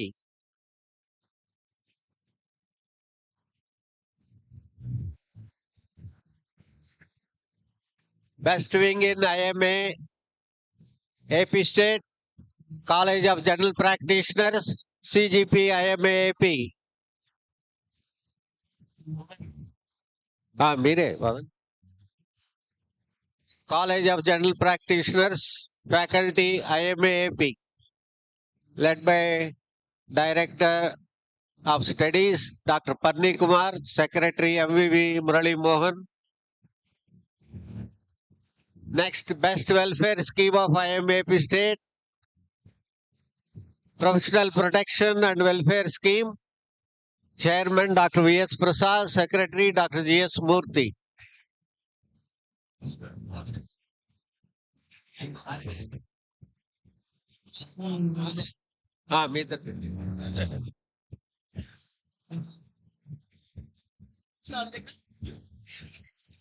ఎవరు గోపి పదండి ఇంకా. CGP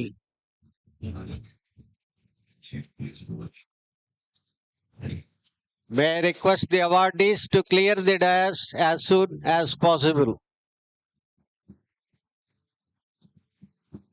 Best Service in Distress IMA Guntur branch. IMA Guntur to be ready, followed by once again IMA Kavali, IMA Guntur. Best Distress.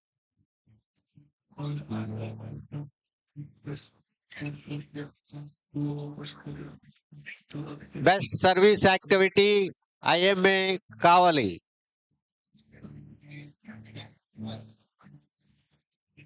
Next category of awards is for organizing state level events. Once again, IMA Kavali.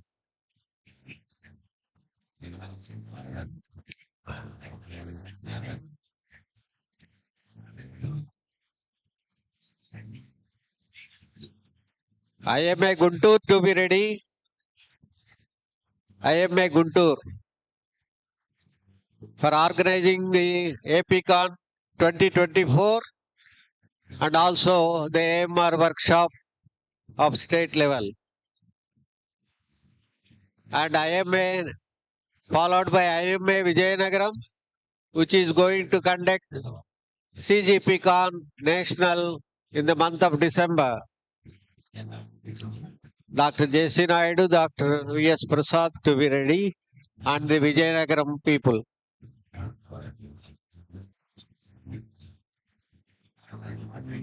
For conducting state working CGPCon, Dr. V.S. Prasad, Dr. J.C. Naidu, and Vijayanagaram members.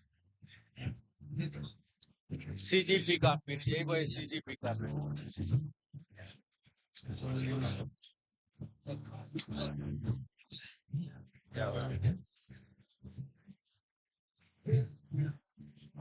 For conducting state working committee meetings, Babu, ఎవరైనా తర్వాత ఇతురా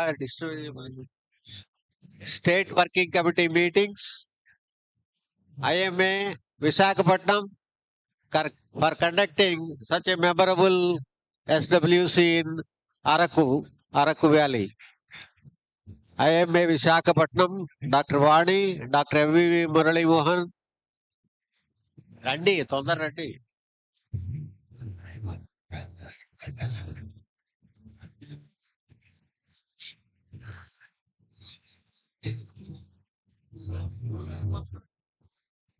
నేను అడ్డంగా ఇటు నిలబడి. Next SWC, 183rd SWC conducted by IMA Chirala.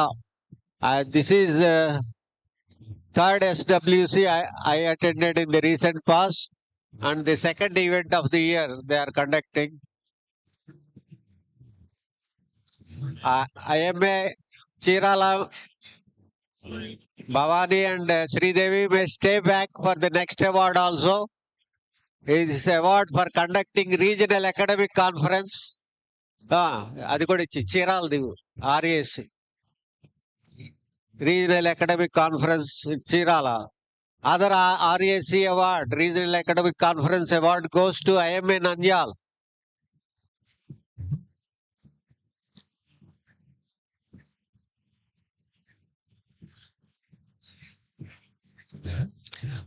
Next award is for membership drive.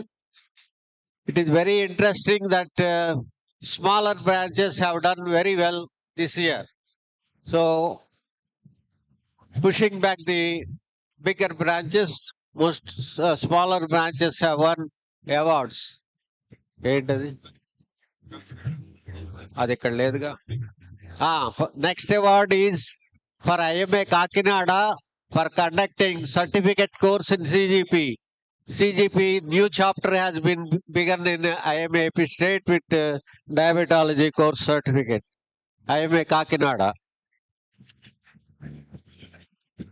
Followed by for membership growth, IMA Srikakulam.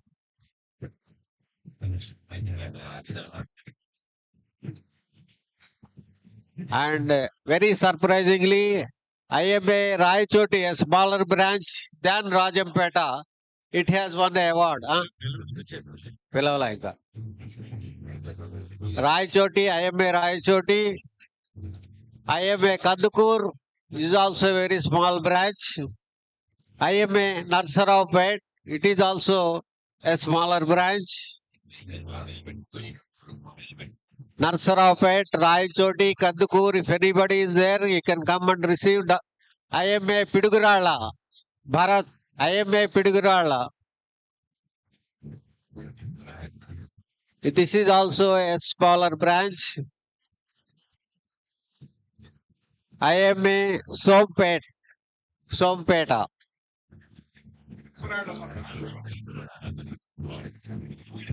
Now comes the bigger branch, that IMA Tirupati. IMA Tirupati.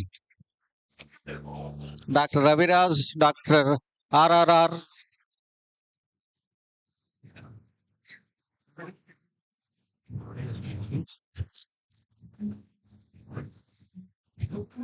IMA Adoni. మీరు ఇట్రండి award వెళ్ళేవాళ్ళు. IMA Adoni. Followed by IMA Tadipatri. Of all the 9 awards, only Tirupati branch is a large branch. All other branches are smaller branches. It shows the vision of our past president, Dr. Nandakishore, how to encourage smaller branches.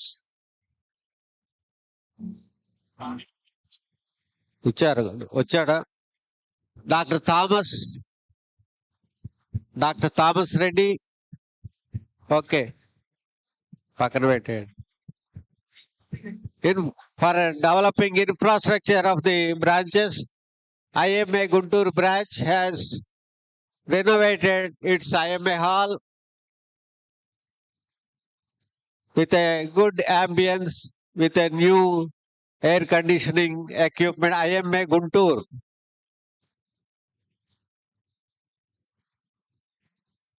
For infrastructure. Followed by IMA Machilipatnam. I had the fortune of visiting recently IMA Machilipatnam. Well facelifted, well painted, new set of air conditioning. Well done, Dr. Srinivasachari and his colleagues.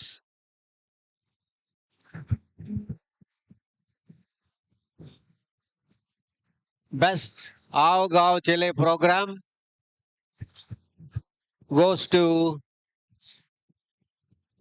chairperson of the erstwhile WDW, Dr. P.V. Durgarani.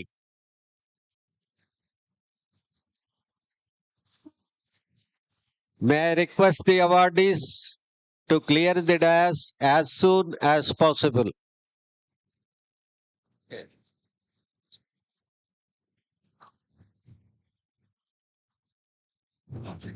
for Durga Rani for Avagav Chile project. Next award in this category, Avagav Chile, Women Doctors Wing of IMA Nandyal. Dr. Harita.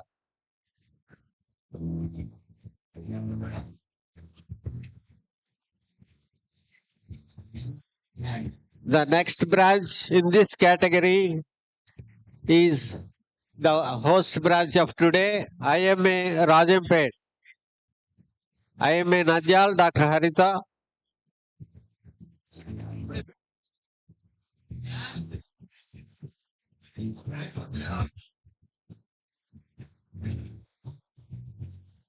IMA Rajampet to be ready. Rajampet.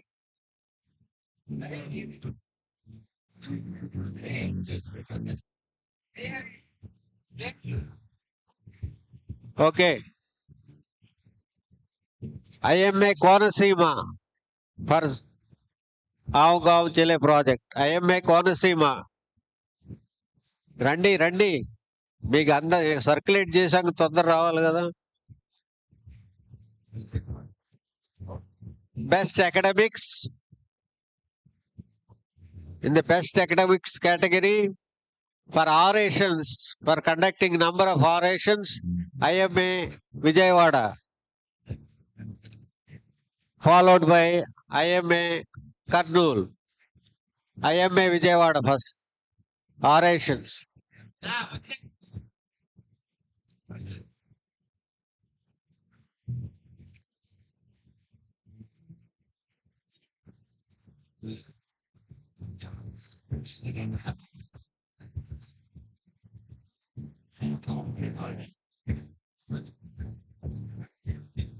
Thank you, IMA Vijayawada.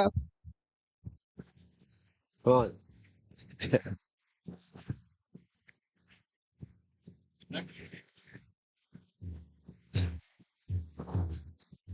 IMA Kurnool, Honorary Treasurer, Madam. CME programs, IMAs of Nellore, Produttur, Bhimavaram, Madanapalli, Repalla, Tirupati, Tenali. Nellore.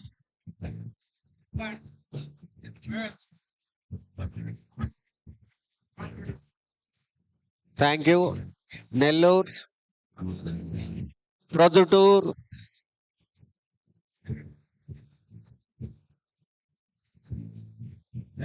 Bhimavaram.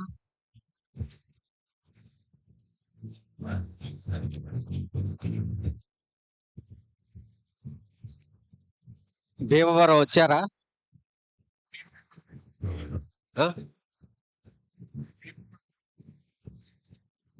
Madanapalle, IMA Madanapalle. ఎవరు లేకపోతే పక్కన పెట్టే మనం ఏం చేస్తాం. రేపల్లె అది కూడా లేదు. Tirupati, IMA Tirupati. IMA Tenali, people are not. Yeah.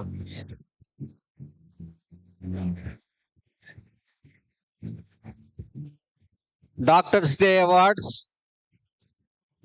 This also gave a tough time for the award committee because most of the branches, maybe around 58 to 60 branches have conducted Doctors' Day this year, and everyone conducted in a befitting manner. So it gave a tough time. That's why President permitted us to select 8 branches. IMA Ongole for Doctors' Day Award. IMA Rajamandri.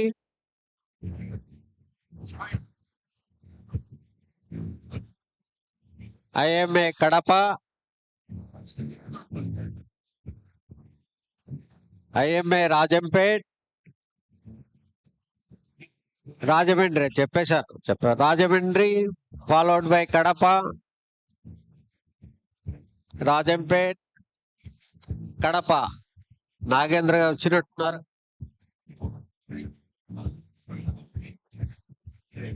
Anybody from Kadapa? Charuga.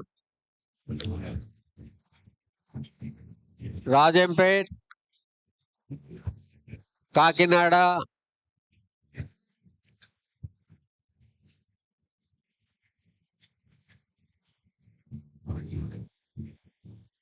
Rajampet రాలేదు ఇంకా. కాకినాడ ఆగండి, రాజంపేట వాళ్ళు రా.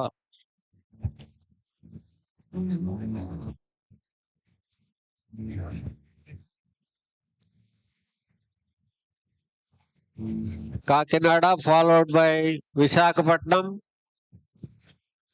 నువ్వు చేసే నేను చేసేది విశాఖ కాకినాడ వాళ్ళు వస్తారు. Visakhapatnam to be ready. Anantapur, Gudivada, Piduguralla. మీరు తొందరపడబాకు, వాళ్ళ ఖాళీ ఎవరు stage. Visakhapatnam, Visakhapatnam,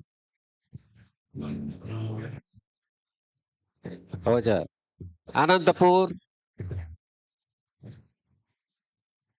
Gudivada,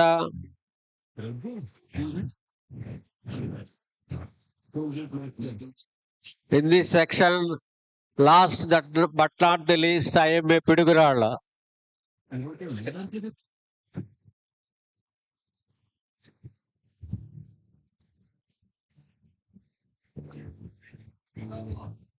Next category of award is on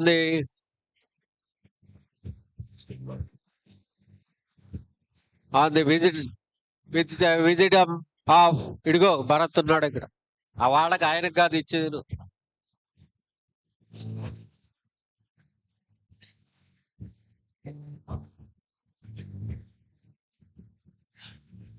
Piduguralla.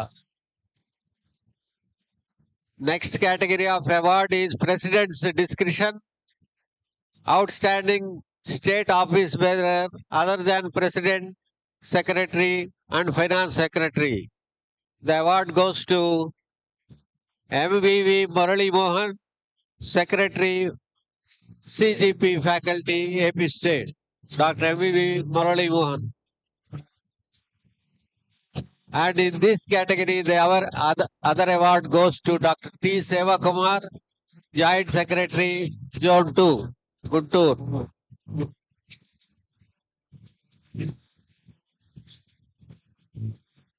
Babu. Last category of awards are the President's Appreciation Awards. Thank you, sir. Dr. President's Appreciation Awards. Dr. I. Vani, President Visakhapatnam. Dr. S. Narasimurthy, President Srikakulam. Dr. D. Bharat Kumar, President Pidugurala, Bharat. Dr. Basavaraju, President IMA Elur. Bharat lady. Bharat Kumar. Randi, me award undi. President Appreciation Award, Dr. Bharat Kumar, Pidugurala, IMA Pidugurala. Dr. Basavaraju, President IMA Elur. Dr. C.H. Kiran, Honorary Secretary, IMA Kakinada.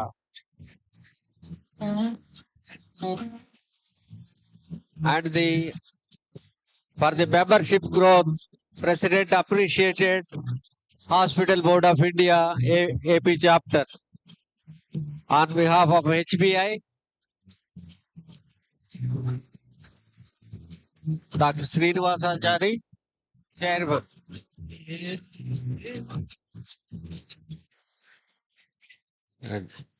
Dr. V. Sridevi, State Coordinator, HPV Vaccine Awareness Program. She is the State Coordinator, and IMA AP State stood third in the National IMA in this program. Dr.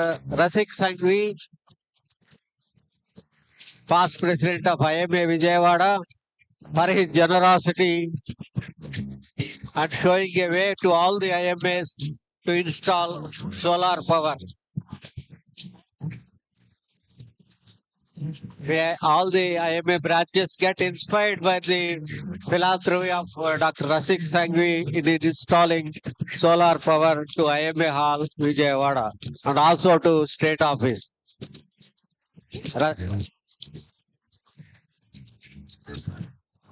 Okay, తప్పకుండా అట్లా IMA Markapur, IMA Bathwell, IMA Akivid, President Appreciation Award. If anyone is there, IMA Markapur, Bathwell and Akivid.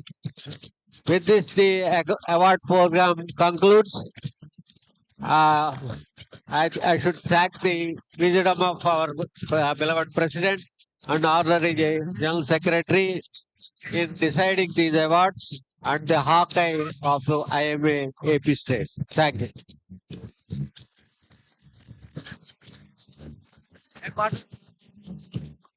On behalf of all award winners, we are very thankful to the award committee members.